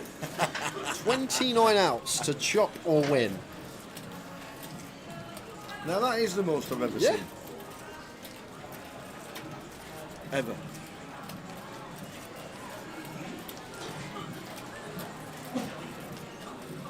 Like both of them here, Tower, at that sort of cuspy point.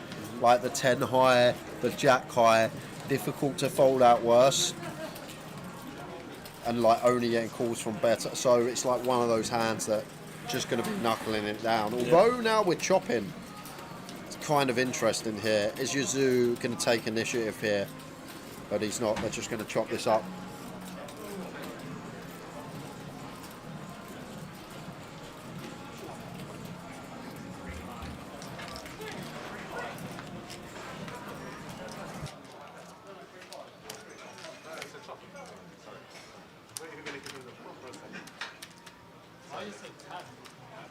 Oh yeah, sorry, yes.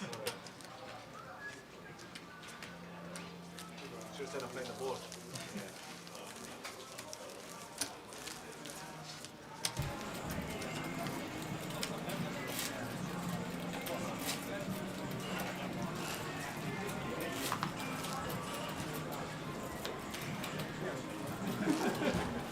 I did ask that question earlier.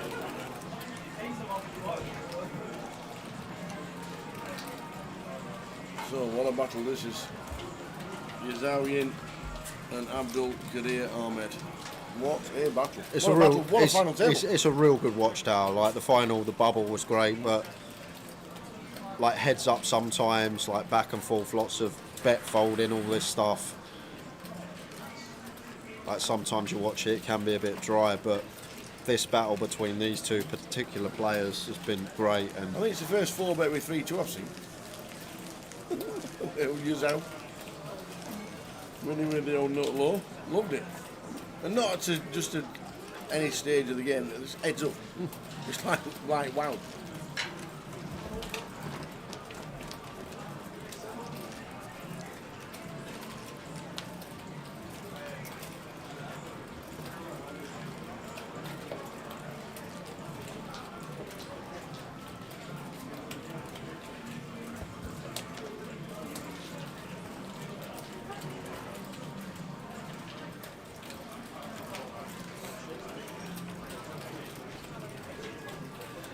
Jack 4 for Yazoo. 8 deuce for Abdul.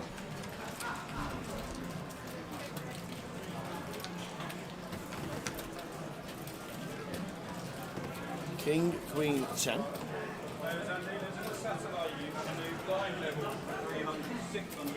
Up and down here for Yazoo. Bit of equity. And it's just going to fire. And it's going to be, see you later, Abdul. Can't do anything with 8 high.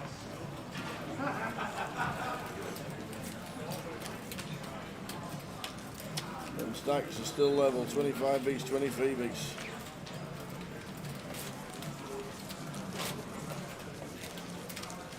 It's been like a day 3 in a way today, Tower. We come back with 22 players. Like we would usually on like UKPL Day. Yeah, 22. So 10 made it through, 12 day 2 buy-ins, right? I might have been 13 mains, but anyway. For 23, yeah, 23. then, 23. Yeah, but I know, yeah. Like G, and then we're still here at 9 o'clock, heads up, battling it out. It's been all on a 40-minute clock. A lot of similarities other than hitting the bubble today to one of the day 3s we'd usually cover.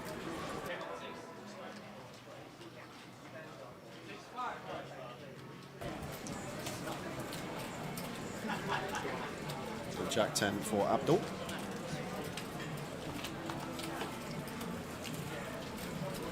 Makes it 200. 10-6 of spades for Yazoo, not going anywhere.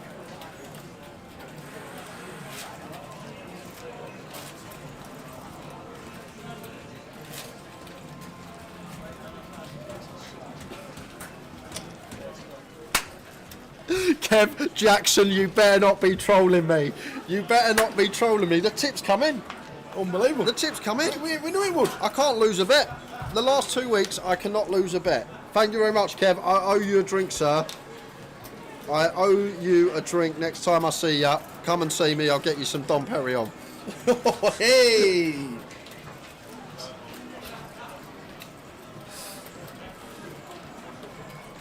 I'm glad I weren't on it.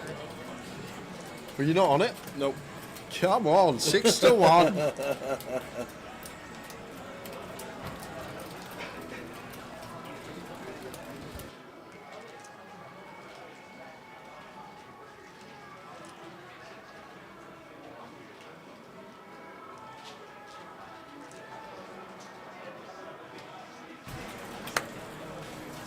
So 10-3-3 flop. I'd like to apologise, Kev, what I said earlier about your tip. Well, 5 minutes ago. Gully math, you know nothing. You don't know anything, sir. You don't know anything.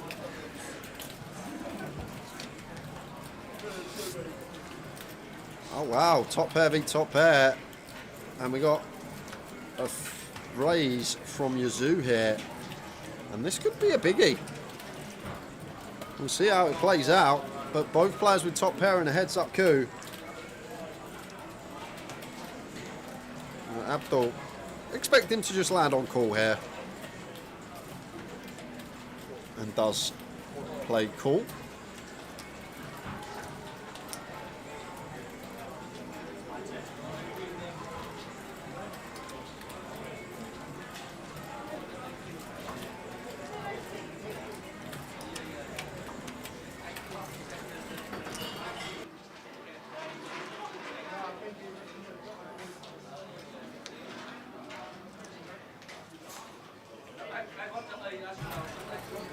King on the turn, so likely to be chopping this up now between these two.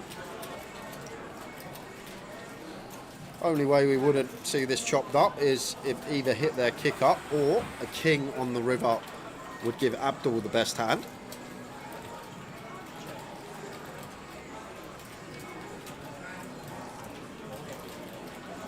This heads up miles better than watching any footy, says Blue. I agree. It's amazing. Well, what would you? Hang on a minute. So Stoke City's on. Last game of the season. They need 3 points to go up, and Kev would watch this, would he? Would he? I don't think he would. No, come on, Kev. I know what you mean when it's losing against Queen's Park Rangers. Nobody is stopping on a Friday night for that.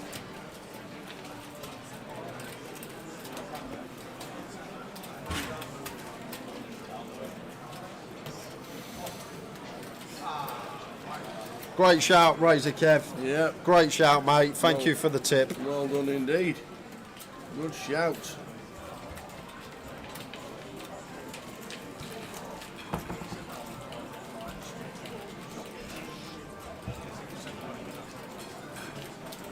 I'm actually tilting now because I only had a little bit on it, and I might have doubled my bet usually. My usual stake that I have on a bet, I halved it, but I'm still happy.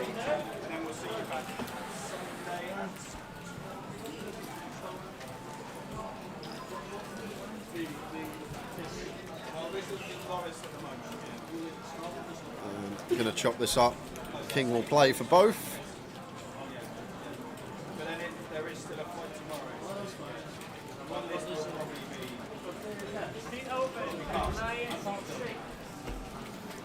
We're gonna chop it up, don't you know, chop it up.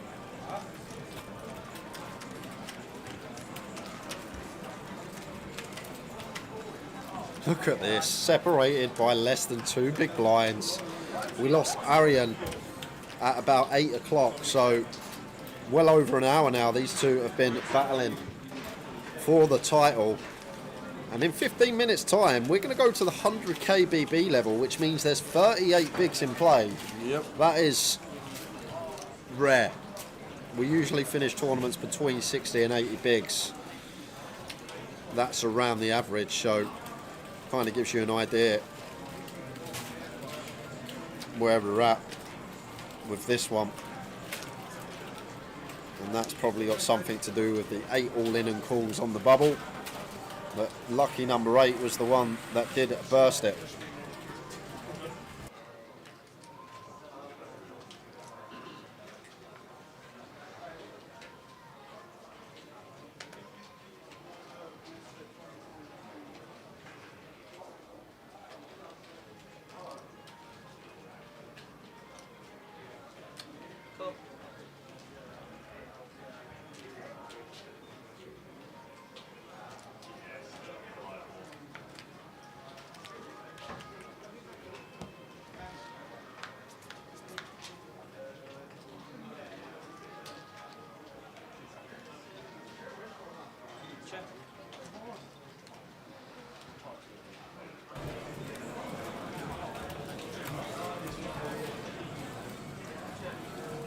Next free roll on Sunday, come and join us on 888 Poker.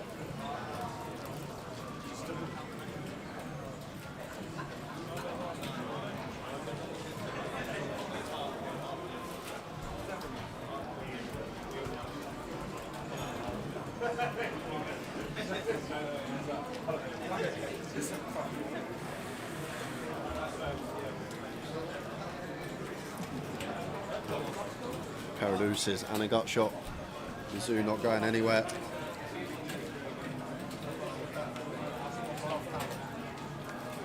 Ace of spades on the river, so do still good here. Abdul just with king high.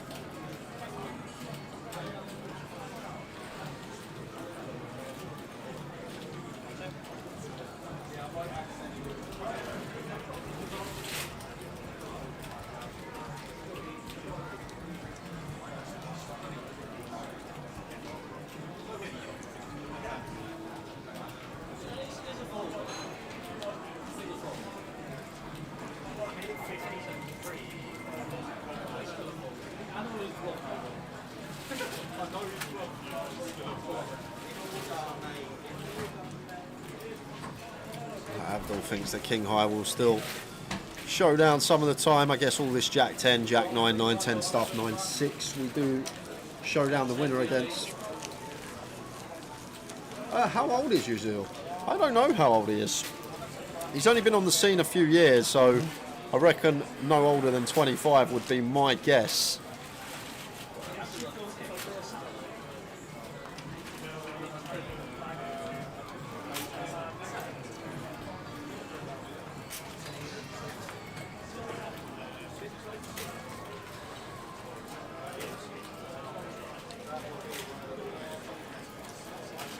$24.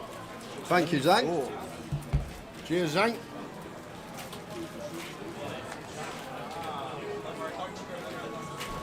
Queen 10 of hearts here for the man in the big blind.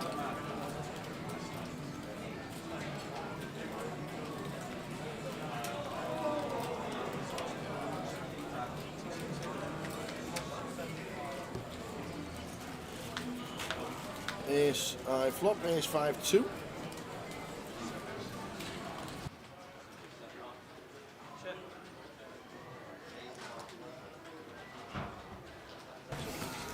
So an ace 5-2 flop.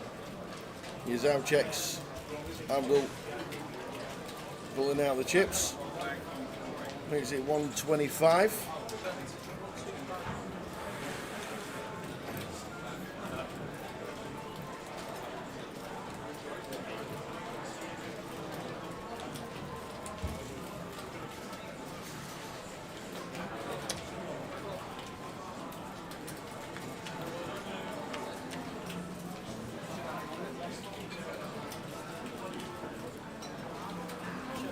He's out.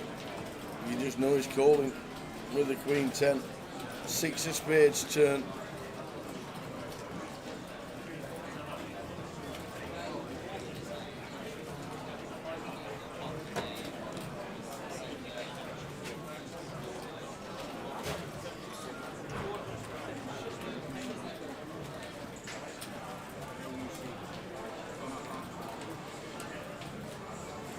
And this time he's out, gets out of the way. Abdul applying pressure. Heads up. This is fabulous. What a game.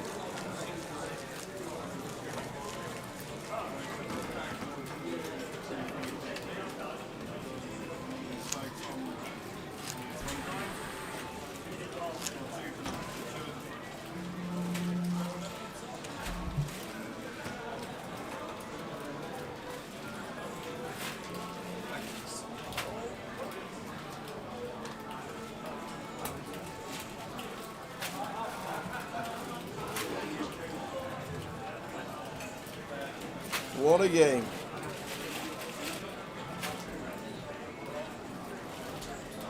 What a player that Mazden is. What a player.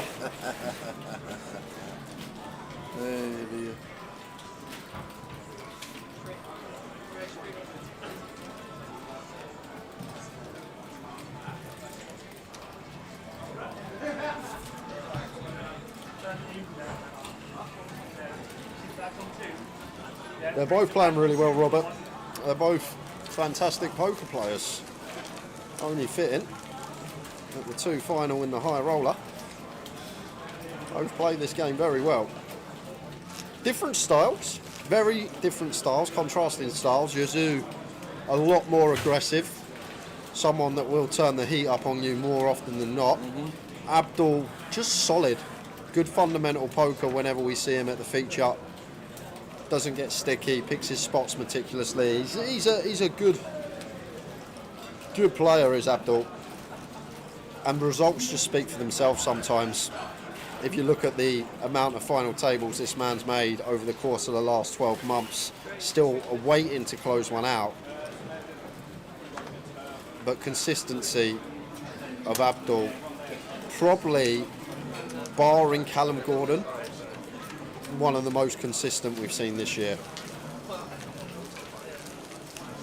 Oi, oi, Ten Hag. Story checks out, Maston. £10 at 11-2. Cheers, Kev. There we go. Everyone was on it. You think Ten Hag's playing on a delay?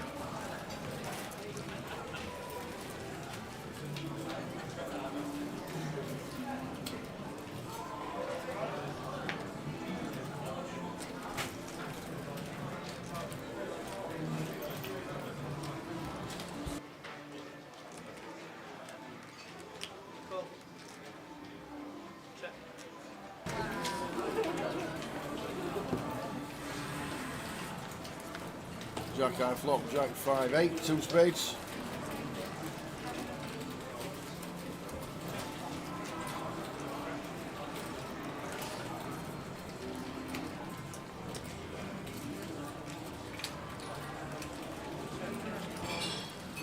Seven of diamonds on the turn. Yeah, funny little double gut shot here. 10-4, turning a double gut.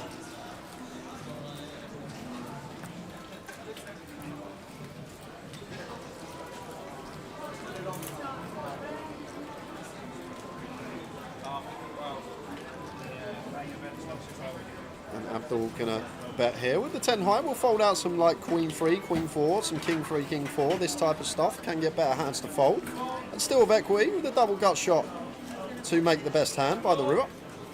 Yazoo with pair can't go anywhere. Third pair nut kick up. He will make the call.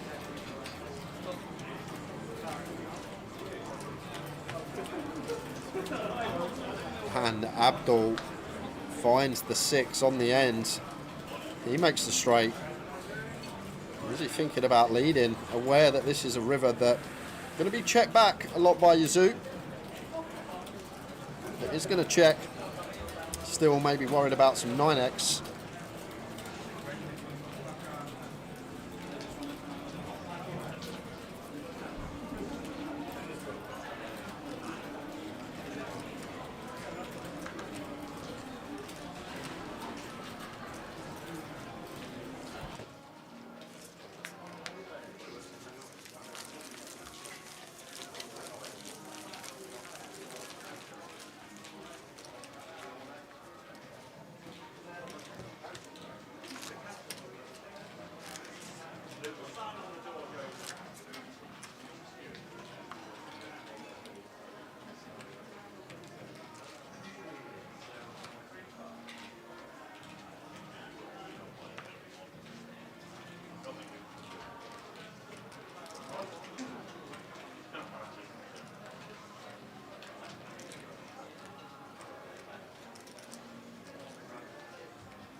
And Abdul now at this stack depth going to play a lot of open shoves, 15 effective.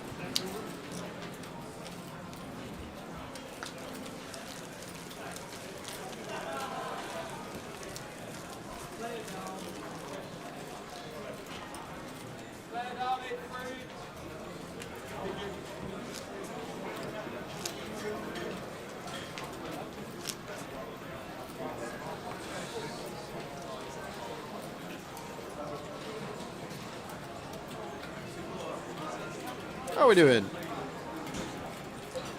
To Chris Roman. Hi all. Welcome to the stream. You have joined us for the last knock-ins of the high roller. We are heads up here between Abdul Kadir and Yazoo Yin. 8-9 facing 10-9 here. At middling connecting, do a lot of checking, I think. But Abdul says no. I'm all in for 15 with the 10-9. Just expecting Yazoo perhaps to shove a lot of hands himself, so sends that in with the 10-9 off. Maybe the 10-9 suited. one we might check, a bit more playability. I'm not sure. One of my weaker areas. Heads up poker. One of the purest forms. Can't just sit and wait. Need to be in there battling for pots. And this has been one of the best bouts I've seen in recent memory. Hour and a half in to heads up play between Abdul and Yazoo. If we get there in 30 minutes time, we are going to have another break. That would be 2 hours of heads up, and we would be heading on break if we get there. Well, Yazoo going to have an all in here for 12.5 with the ace 10 out of position. Maybe one that could raise call this strong heads up. Yeah, so he's going to go for the raise call. Ace 10 just a super primo in heads up poker that we want to try and induce something from Abdul. Get him to like shove a 10 jack over it or something that we dominate. So goes for the raise, not all in. And doubt it's going to be working. Abdul 8 do suited. Oh, wow. Okay. Okay. Abdul wants to have a look with the 8 do suited. We are suited. Saw him call with 9-4 of clubs earlier and leak a lot of his chips. But on the 10-6-7, all diamond board, gut shot for Abdul, top pair, top kicker for Yazoo.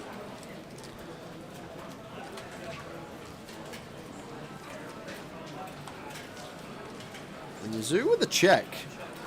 And maybe thinking at this stack depth, our hand needs loads of protection, but we can't just open send for 60% pot, so the better avenue is to go for check jam.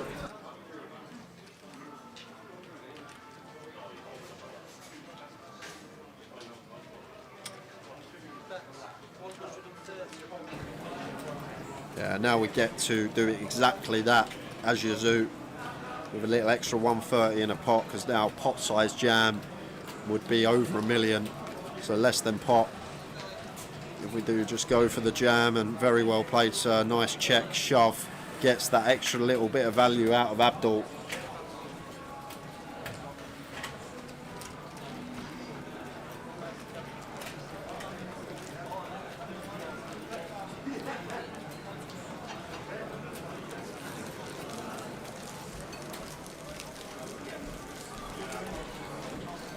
So blind's going to be going up in after this hand. After this hand. The bubble was good, but this is an awesome watch. I picked loads of stuff to try it in heads up now. Says Ten Hag. One of the best I've seen over the years. I'll be honest with you. It's rare we see a heads up battle where we see three free bet bluffs in the same heads up match.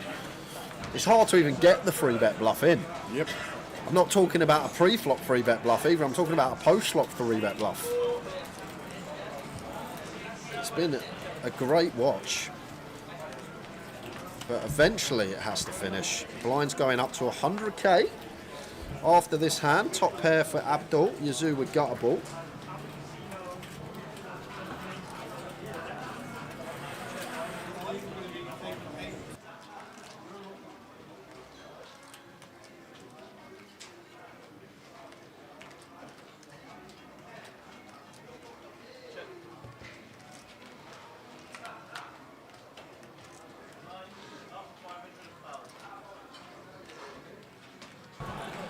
Oh my golly gosh.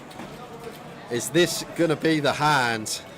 If flop didn't go check, it could have been, but difficult to get it all in at 9 SPR. Abdul with the overbet on the turn. Yazoo going to have to call here. I don't think this will be it, Kev, because of the SPR we're working with. Yazoo's just got a call with top pair, gut shot here. Not going to be doing any raising. And then even still going to the river, 660 in the pot at the river, and going to be 1195 in Yazoo stack. So we got 180% river. So it's difficult for this to be it. But we'll see what happens. 10 of hearts on the river.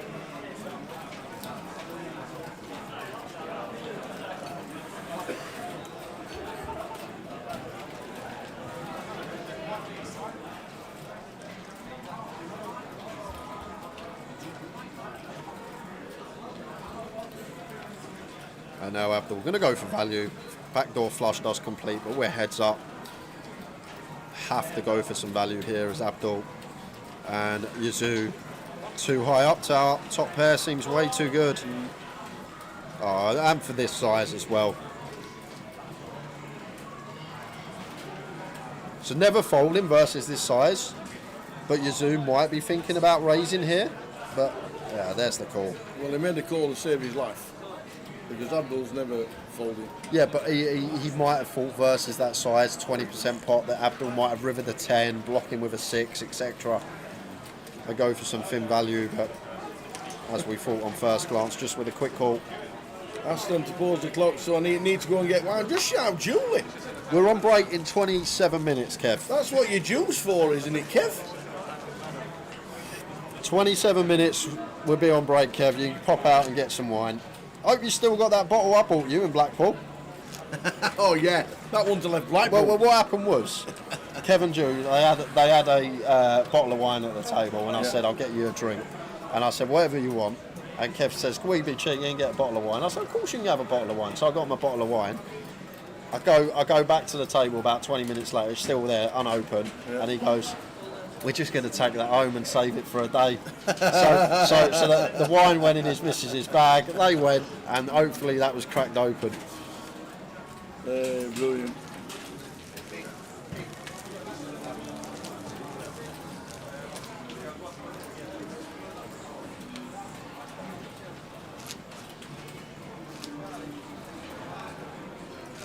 There we go, drank it the next day. No problem, Kev, anytime. You know when the wine says 2021, 2022, 2023 on it? Yeah. Kev's never got a bottle older than 2024 July. Kev's 2024 June. Kev's will just say yesterday. Does love a good bit of wine, does Kev? He does. I've been told that I'll like it eventually, but I still can't stand the stuff, apparently, as you get older. Right. He likes to wine. He supports Stoke City. That will do it.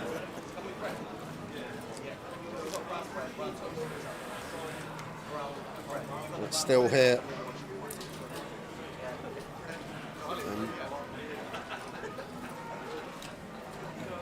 Four deuce of clubs for Abdul. Just sets Yazoo all in for his short stack. King 3 offsuit here for Yazoo.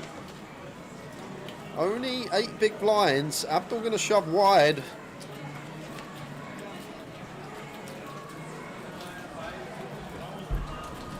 And is going to call it off with the King 3 and is correct. 2 live cards for Abdul though. Is this going to be the hand that finishes the tournament?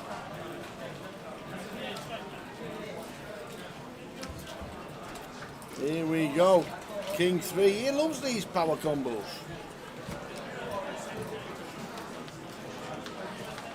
Oh wow, there's a 4 and a deuce, but a heart is live for Yazoo. So we'll be over most of the time.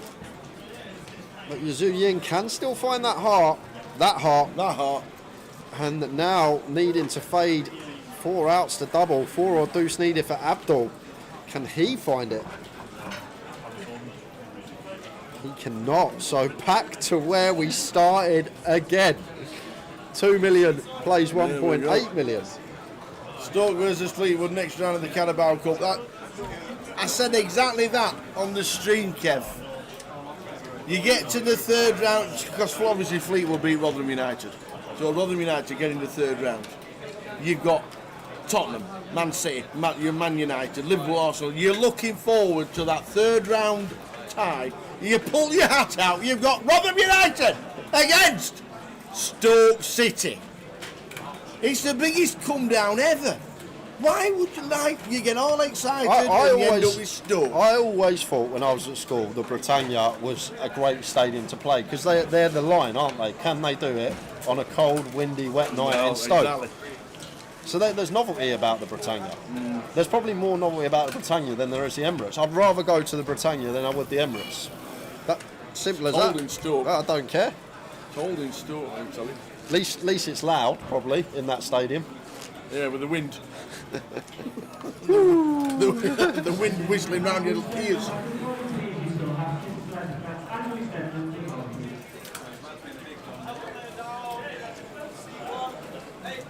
How we doing? Pricey Live says, go on Yazoo.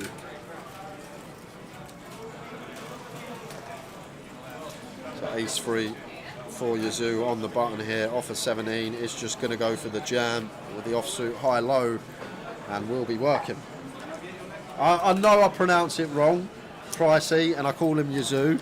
And Tim Chung always takes the mick out of me because he says I call him Milkshake, Yazoo the Milkshake. But he's stuck. I've been calling him it for the last 12 months. He's not come up to me and said, can you call me my proper name? So I'm sticking with the Milkshake Yazoo. One of the best bands that were in the 80s. I'm going to start calling him it now. You did have a good team back in the day, Kev. When Rory D used to fire in a throw from 40 yards. To be fair, we were in Dublin once and we did see Stoke City score one of the best goals you ever see on telly. Charlie Adams from the halfway line against Chelsea.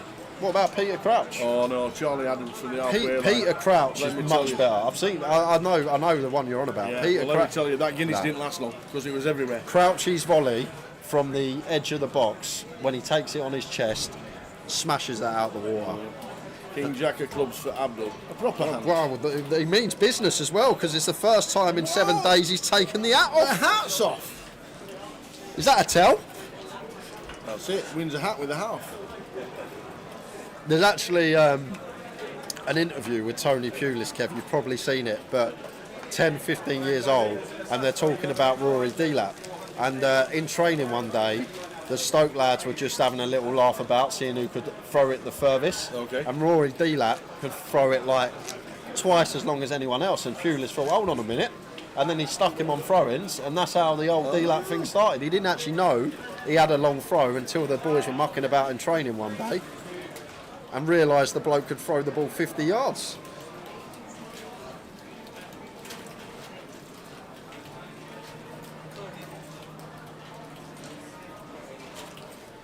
And Abdul just going to move all in with the ace-6 suited.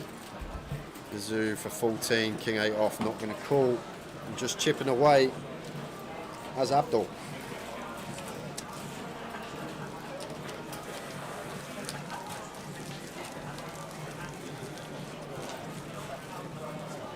Yes, there is a trophy for this event. Are we doing interviews when this eventually finishes, Tower? Are you doing an Yeah, always a high roller on the main. High roller, yeah, we will be sending Tower off down to the floor. High roller and the main. If this ever finishes. Who wants it to carry on? This has been great.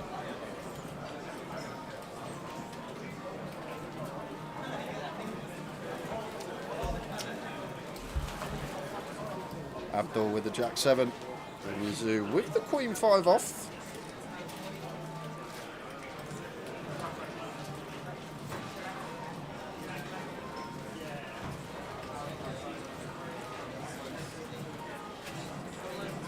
And just send it into the middle, and it works.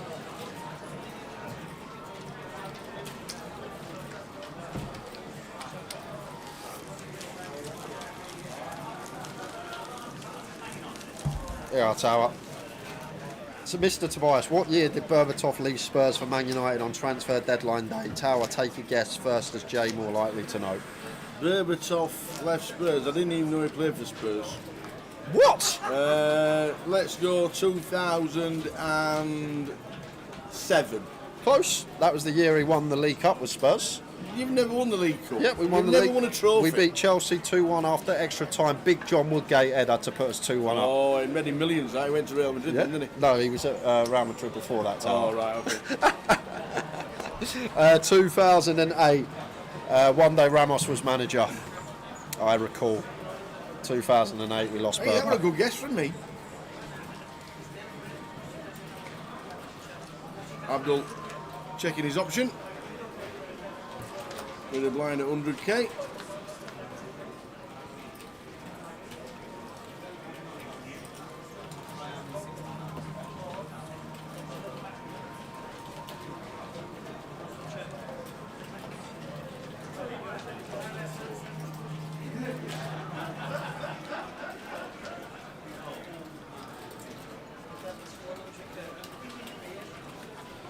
Just a stab from Yazoo. Abdul with a gut shot and queen high. Going to stick around for one. And turns it. 10 of diamonds.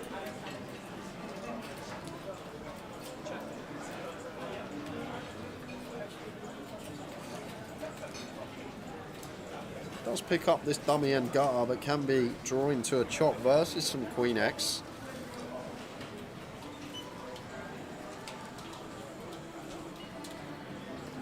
And does go for the barrel here.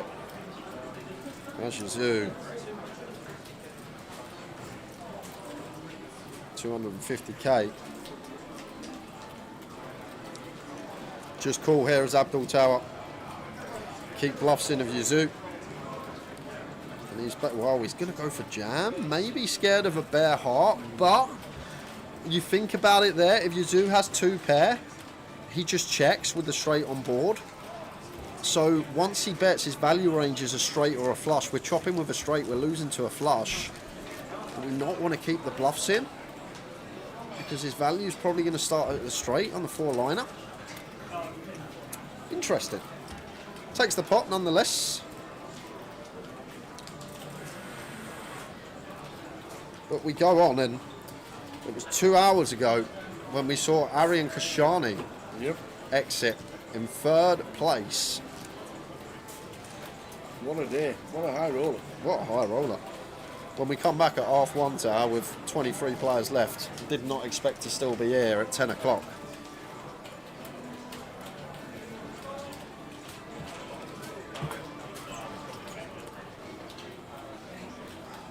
Ace for Abdul on the button.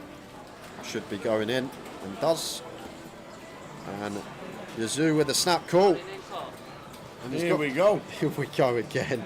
It's going to happen again. We're going to chop it up. Don't you know we'll chop it up? Chop is possible. It is. Both of these two max late reg this. Abdul and Yazoo both bought in today for day 2 buy-ins. And Arian who finished 3rd. So 1, 2, 3 in this tournament were all max late reggers. Oh. Whoa, whoa, whoa, whoa, whoa. You need to fade some of these. A lot. You need to... Some high cards, please, says you's out. But a 4 on the turn. Abdul out in front, needing to fade an 8, a 7, or Deuce would chop it. And he does. No, he's got his first title. Woo! Yes, baby.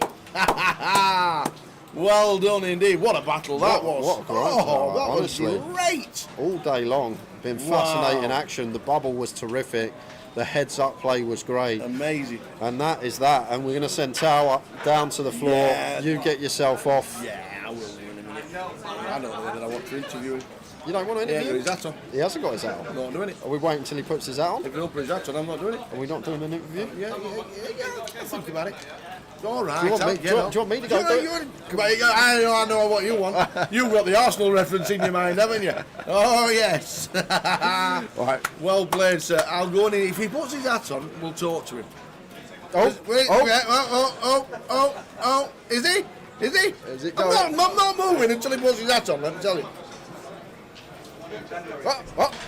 Yes! There it is. Tower gonna head down to the floor, guys. We're just gonna await Tower. Wait for Tower. And then we will head to the trophy presentation and the interview with our winner. Finally, Abdul Kadir has got himself a high roller trophy and a trophy, I might add. but consistency throughout the last 12 months, many a final table, many a deep run, and eventually getting over the line here, and a tough FT, pretty stacked, let's be real guys. That final 9 that we come back with, the likes of Arian, Davenport, Yazoo he's played heads up with, it was a stacked FT, so you know you've won a poker tournament when you're lifting this trophy. But takes home a decent score as well, £13,540. Yazoo, commiserations to him, he played fantastic as well. Some entertaining hands from him. He will take home just shy of 5 figures, but that is going to be it from us guys. We are going to be headed down when the tower is there, and here he is. We're going to be going down to the floor, Abdul Qadir and the tower.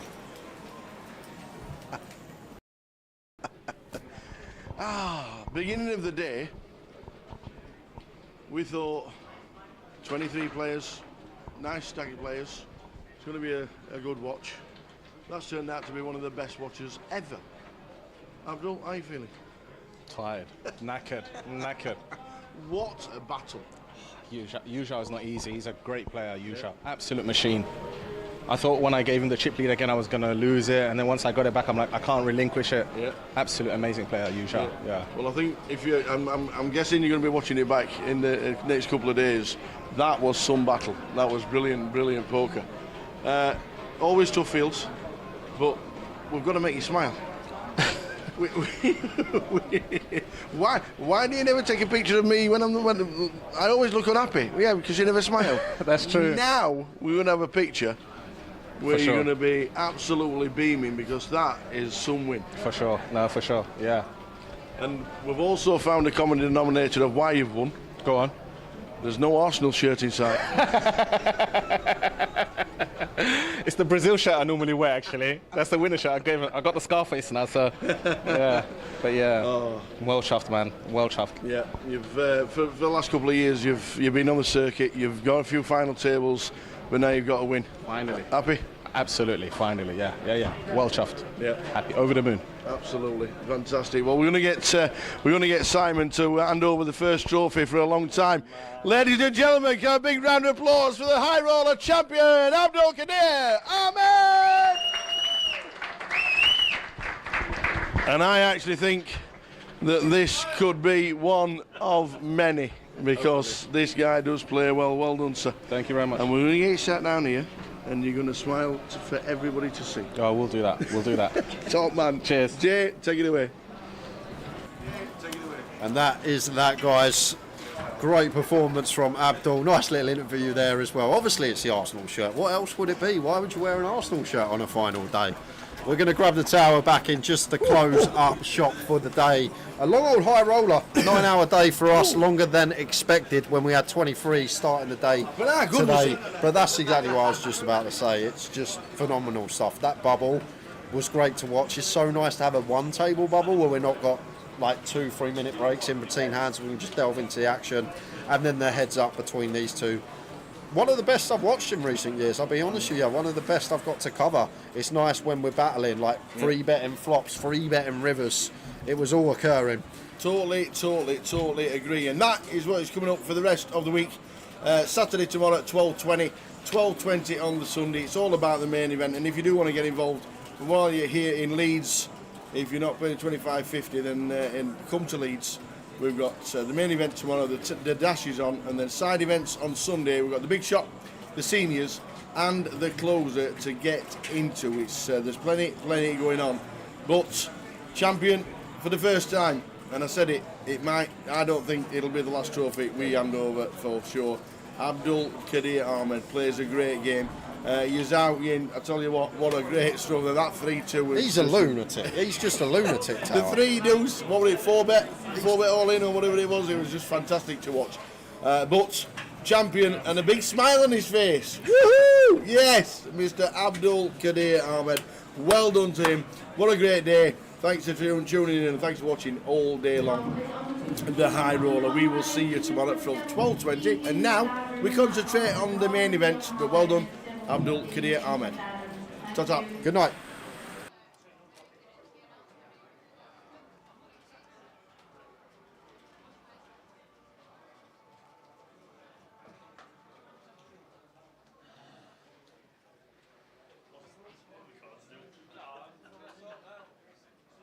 from me.